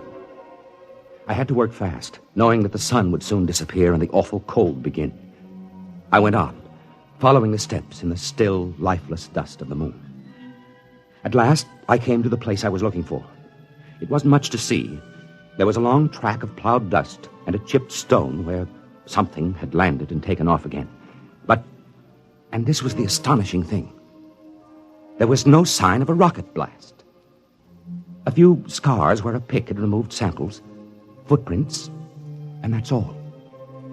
Someone, sometime, had landed here without rockets and had never told anyone about it. I looked up at the sky, saw the ruddy speck of Mars, and felt cold. Had the Martians beaten us to our own moon? But I had to get back now. Every second longer that I remained whittled down my chances of ever reaching the ship again. I was about to start back when something caught my eye. A big chunk of rock with something carved on it. Something unmistakable. A cross. A million suns wheeled and glittered above me. Then I knew. I remembered where I had seen that weird light which remained on the wall at sundown. And then I knew the truth. I turned and started to run for the ship. I almost didn't make it. Baird met me halfway, ripped off my pack, and connected another heating unit. Jackass! Puddin'-brained fool! I'm going to have you up before a court-martial, so help me if it's the last thing Even if I tell you who made those footprints in Plato? What? I can, you know. I've got it all figured out. And in a way, it's a good joke on you. All right, back into the ship with you, and let's hear the whole story. And it better be good.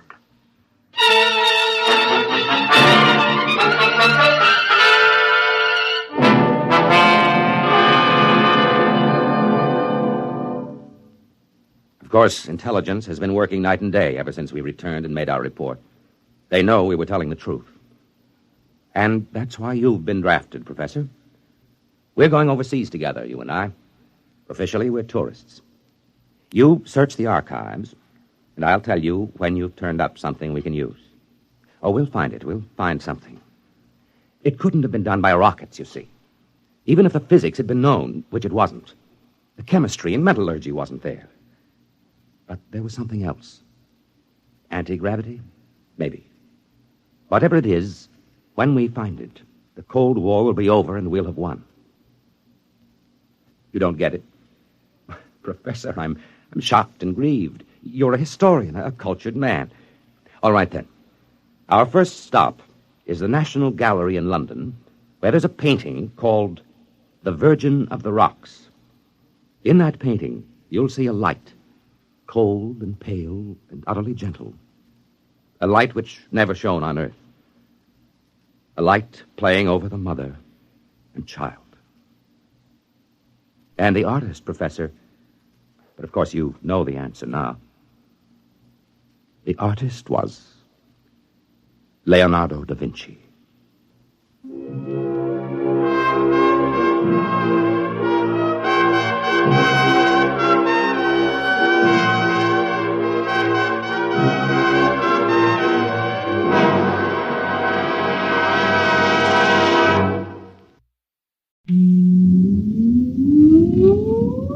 Countdown for blast off. X minus 5, 4, 3, 2, X minus 1, fire.